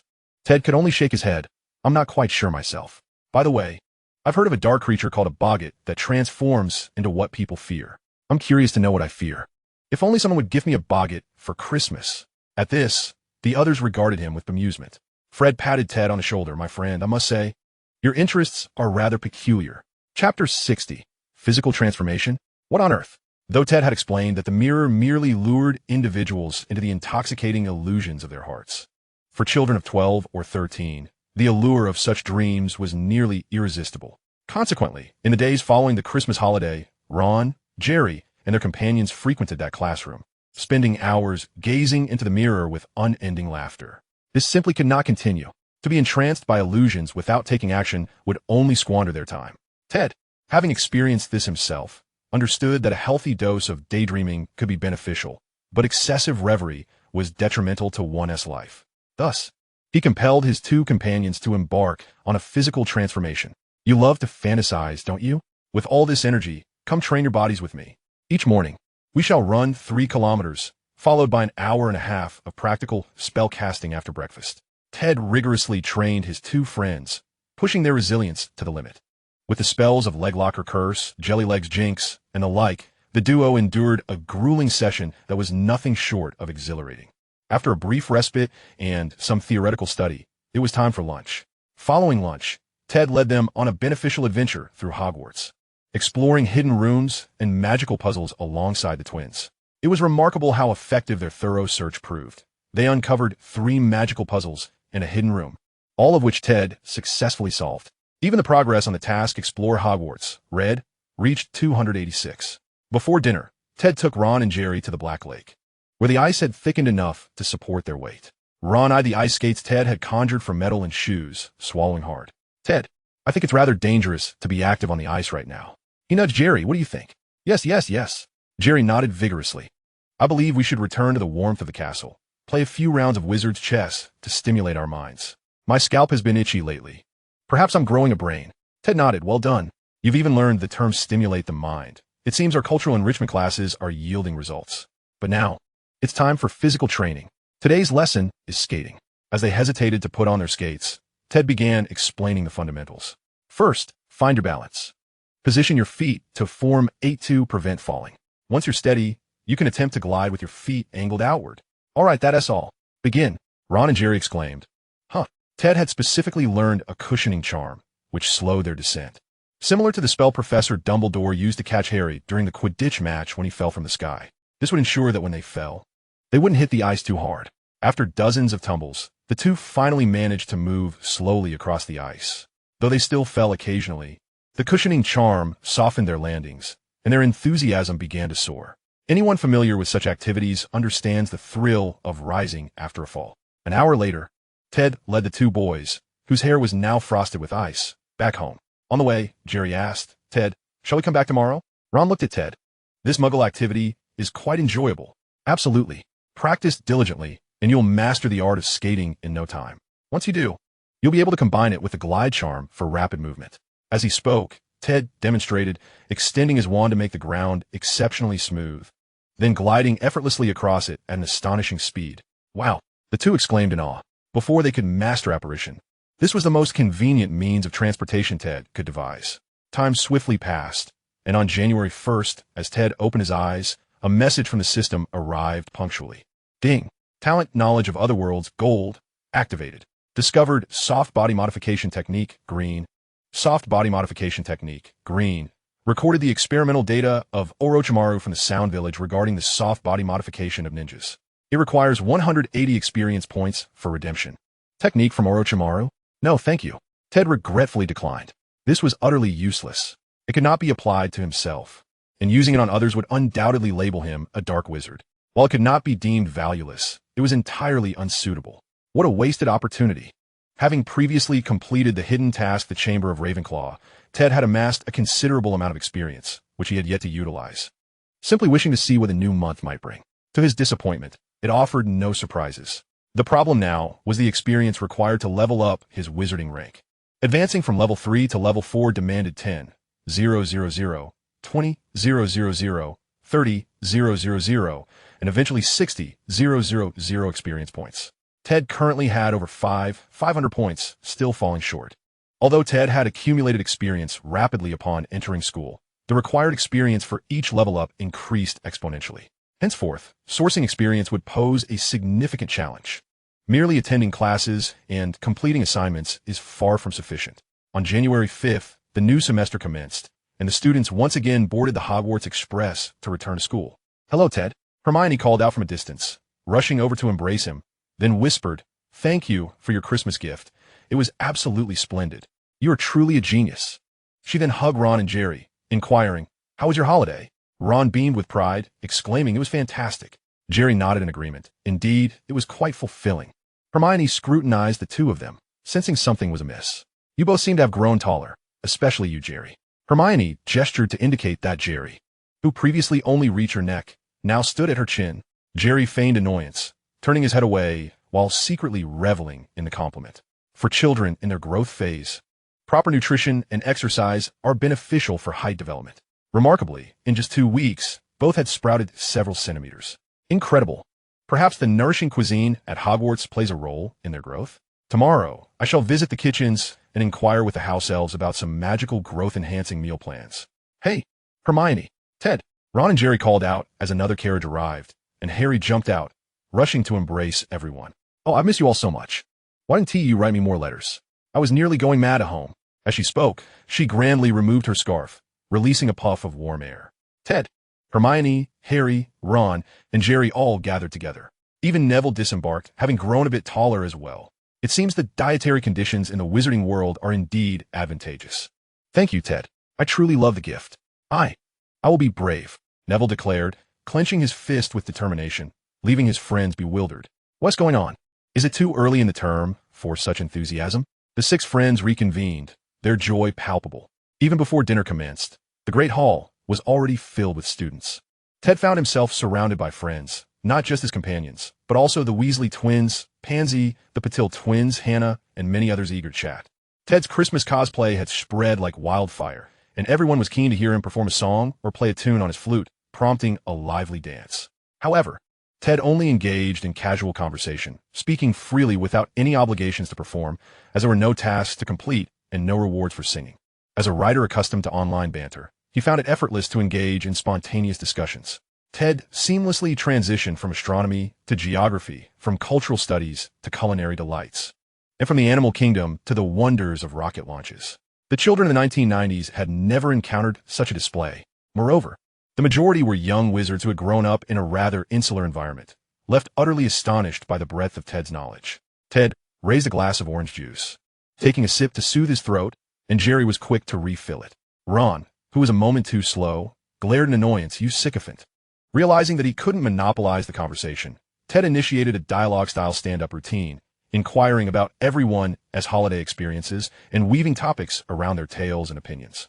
The enthusiasm was palpable, raising the temperature in the hall by several degrees. When discussing her Christmas, Hermione mentioned that due to Ted's insights on the dietary cultures of China and medieval Europe, she had taken an interest in reading a book on the customs of various nations over the break. At the mention of reading, the energy in the room diminished. Ted inquired, "What peculiar customs did you discover?" With great excitement, Hermione recounted, "I found some rather strange traditions. For instance, in Ireland, they have a ritual of throwing bread against a wall to wish for good fortune." The group fell silent, bewildered. Throwing bread for blessings. What on earth? In Siberia, despite the cold, they leap into icy lakes while clutching logs to display their bravery for the new year. A chorus of gasps erupted as several shivering young wizards wrapped their arms around themselves. In Denmark, they leap over chairs until exhaustion sets in, whereas in Romania, conversations are had with livestock. Ted found these bizarre customs quite amusing, and he was not alone, as many were laughing uproariously. Then Hermione added, and in China, they celebrate the new year by igniting massive quantities of fireworks. Ted's expression froze, momentarily unsure how to respond. If he were to dismiss it as nonsense, he couldn't deny the truth in her statement. Yet, agreeing with it felt utterly absurd. Chapter 61, Publicly Defying Voldemort. Following the conclusion of the opening feast, everyone gathered in the abandoned classroom of their secret base. Friends who had returned home for the holidays shared their experiences and reflections. Harry expressed special gratitude for the Muggle contact lenses Hermione gifted her for Christmas. At that moment, Ron, Neville, and Jerry realized that Harry was not wearing glasses. Harry proudly opened her palm to reveal a small red box, declaring, "These are the contact lenses Hermione gave me. When I wear them, you can't see my glasses." Impressive, right? Is it a pair of glasses? Jerry asked, reaching out to touch the box. Harry, exasperated, replied, "This is the contact lens case." Ron looked puzzled. "No way. A contact lens case? But I can clearly see it." Hermione, Ted, and Harry exchanged bewildered glances. Later, Ron and Jerry shared their own holiday experiences. Ron lamented, "Next time Ted stays at school, even if it means wandering the streets, I would never choose to remain here. This is my vacation." Even the prisoners of Azkaban weren't as exhausted as I am. Jerry chimed in. Snape and Professor McGonagall combined don't hold a candle to Ted's intensity. Ted rolled his eyes. "Look at that. You've even mastered addition and subtraction. This is all thanks to my tutoring sessions." "Indeed," Ron continued. "I was so worn out that I would fall asleep the moment my head hit the pillow." Jerry nodded in agreement. "There were times I nearly dozed off on the way back to the common room. Ice skating was exhilarating, but it truly wore me out." "Ice skating? You learned to ice skate?" Hermione asked, astonished. "Ice skating? What is that?" Harry queried, her face a picture of confusion. The group exchanged glances, realizing that a mere holiday had created a regrettable chasm between them. He didn't know what contact lenses were, and she had no idea what ice skating entailed. Upon learning what ice skating was, Harry was filled with enthusiasm, bouncing in her seat, unable to sit still, eager to rush out and skate to her heart's content. "Just watch. I will surely learn it with ease. I can already imagine myself gliding swiftly across the ice." Hermione could only fervently advise, "Not now. It's dark outside. Tomorrow, we will go, all right?" With a long sigh, Harry conceded, "All right then, tomorrow it is. But you must promise not to back out." Ted interjected wisely. "Tomorrow leads to tomorrow. And how many tomorrows are there? If we keep postponing to tomorrow, we shall squander our lives. Do not misappropriate my ancient poetry. It was meant to encourage your studies." Ted admonished. Suddenly, Ron exclaimed, "I've got it." He devised a way to divert Harry's attention. "During our Christmas holiday, we stumbled upon something marvelous." He exchanged knowing glances with Ted and Jerry. Upon mentioning something marvelous, they understood Ron's implication. Ted nodded, and Jerry winked in agreement. Thus, the group of 6 stealthily ventured to the room housing the Mirror of Erist before curfew. Previously concerned that the two might become entranced by its illusions and waste time, Ted had arranged several tutoring sessions during the holiday. Now, however, the entire group was collectively squandering time. It was undeniable that this mirror possessed an irresistible allure for young witches and wizards. Very few could withstand its temptation. Only the Weasley twins refrained, as they held aspirations for reality, no matter how dim the prospects seemed. The others, Ron, Jerry, Harry, and Neville, were utterly captivated, seated in a row, fixated on the mirror. Hermione fared slightly better. She beheld herself as an exceptional student, elected as the head girl, standing beside Ted, the head boy. This time, Ted did not intervene. Unlike Ron and Jerry, Harry and Neville displayed a weaker resistance to the mirror, for what they saw within were their heroic parents who had perished. In such circumstances, Ted, as a friend, found it impossible to counsel or dissuade them. However, he sensed a faint, subtle magic enveloping the room once Harry and Neville entered, suggesting that someone would indeed guide them back to reality and prompt them to muster the courage to abandon their fantasies and prepare for battle. Dumbledore was well acquainted with this phenomenon. After the new term commenced, they spent their days ice skating and their nights wandering and gazing into the mirror. It is worth mentioning that Harry, despite her aversion to Quidditch, demonstrated remarkable athleticism on her first attempt at ice skating. She wobbled, but soon glided clumsily across the ice, far surpassing Ron in skill. However, on the third evening, while sneaking into the abandoned classroom to dream before the mirror, the Gryffindors were caught red-handed by Dumbledore. Yet, he did not penalize them. As a venerable elder, he was well suited to impart wisdom. He emphasized the illusory gratification the mirror provided, lamenting how many had squandered their time before it and even succumbed to madness as a result. He urged them to embrace reality boldly and create their own genuine happiness, before announcing his intention to remove the mirror and place it in a more appropriate location. The following morning at breakfast, Harry recounted the incident to Ted and Hermione, who had not been involved. She asked Dumbledore what he saw in the mirror, to which he replied that he beheld numerous pairs of woolen socks, remarking that while gifts from others were often books, he secretly wished for a few pairs of socks. Ted quipped, "Socks is it? Next Christmas, I shall send Dumbledore a pair of black stockings in Snape's name." After a brief holiday, the young witches and wizards required several days to fully transition back to their academic routines. However, for Hermione, this was unnecessary. She had continued her studies during the break, and aside from the prohibition on using magic, it was as though she had never left school. Therefore, when they collectively gathered in the library to complete their assignments, she effortlessly exceeded the professor's 5-inch requirement, producing an 8-inch paper instead. Her diligent approach was wholeheartedly supported by Harry and Ron, as it allowed them to copy her work without the risk of excessive similarity. Nonetheless, Ted cautioned her not to be too rigid. "You constantly set yourself as a benchmark, engaging in an obsessive pursuit of academic excellence. It's making me a bit anxious. At this rate, you'll drive me to develop a distaste for studying. Why not take a moment to relax? I recently discovered a rather amusing magazine that possesses an absurd comedic quality. Allow me to recommend it to you." Thus, Hermione encountered contradictions. A magazine that widened her eyes in disbelief. "What on earth is this?" she muttered, her eyes narrowing as she perused its contents. "This is utterly ridiculous." After several minutes of reading, she felt a headache coming on. The content appeared bizarrely nonsensical, prompting her to exclaim multiple times, unable to articulate her frustration. You could say it fabricates stories, engages in deceit, and conjures fanciful imaginings, yet one cannot be entirely certain. After all, the magazine's assertions were extensive, yet one could hardly deem them credible, as they relied solely on verbal claims. "Look at this," Hermione exclaimed, her indignation evident. "If one consumes white essence purified with moonlit water, they shall behold the sights of the next full moon." This sounded like utter nonsense. She had never heard of white essence possessing such properties. Hermione perceived the entire magazine as fabricated, yet was powerless to disprove it, which only fueled her irritation. Ted, stifling laughter at the success of his diversion, attempted to placate the aggrieved Miss Granger. "Do not be upset, Hermione. I believe at least the editor possesses some storytelling talent. Consider the general principles, ritual processes, precautions, and potential anomalies. They are described with remarkable vividness, almost convincingly so. And this creature, the bent-nosed, snoring beast, may very well be an undiscovered magical entity from another realm." However, Hermione was entirely unimpressed by Ted's attempts at appeasement. "No, I believe that unverified claims cannot be accepted as truth, let alone published in a magazine." All right, you are absolutely correct," Ted replied, suppressing his amusement. "By the way, let me share with you some musings of Muggles. Some experts and scholars are far more amusing than this editor. For instance, they have proposed a rather alarming hypothesis. Could it be possible that there exists a chronic toxin in the air which takes 70 to 120 years to prove fatal? After all, very few people live to be 200. Upon hearing this, Hermione's brain nearly overheated, and it seemed her head might even start smoking from frustration. The other friends were equally ensnared by Ted's hypothesis.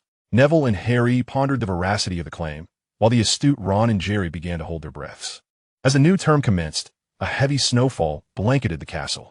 The surrounding mountains, forests, and lakes were draped in a pristine white. The ancient castle stood at the cliff's edge by the lake, resembling a silent elder.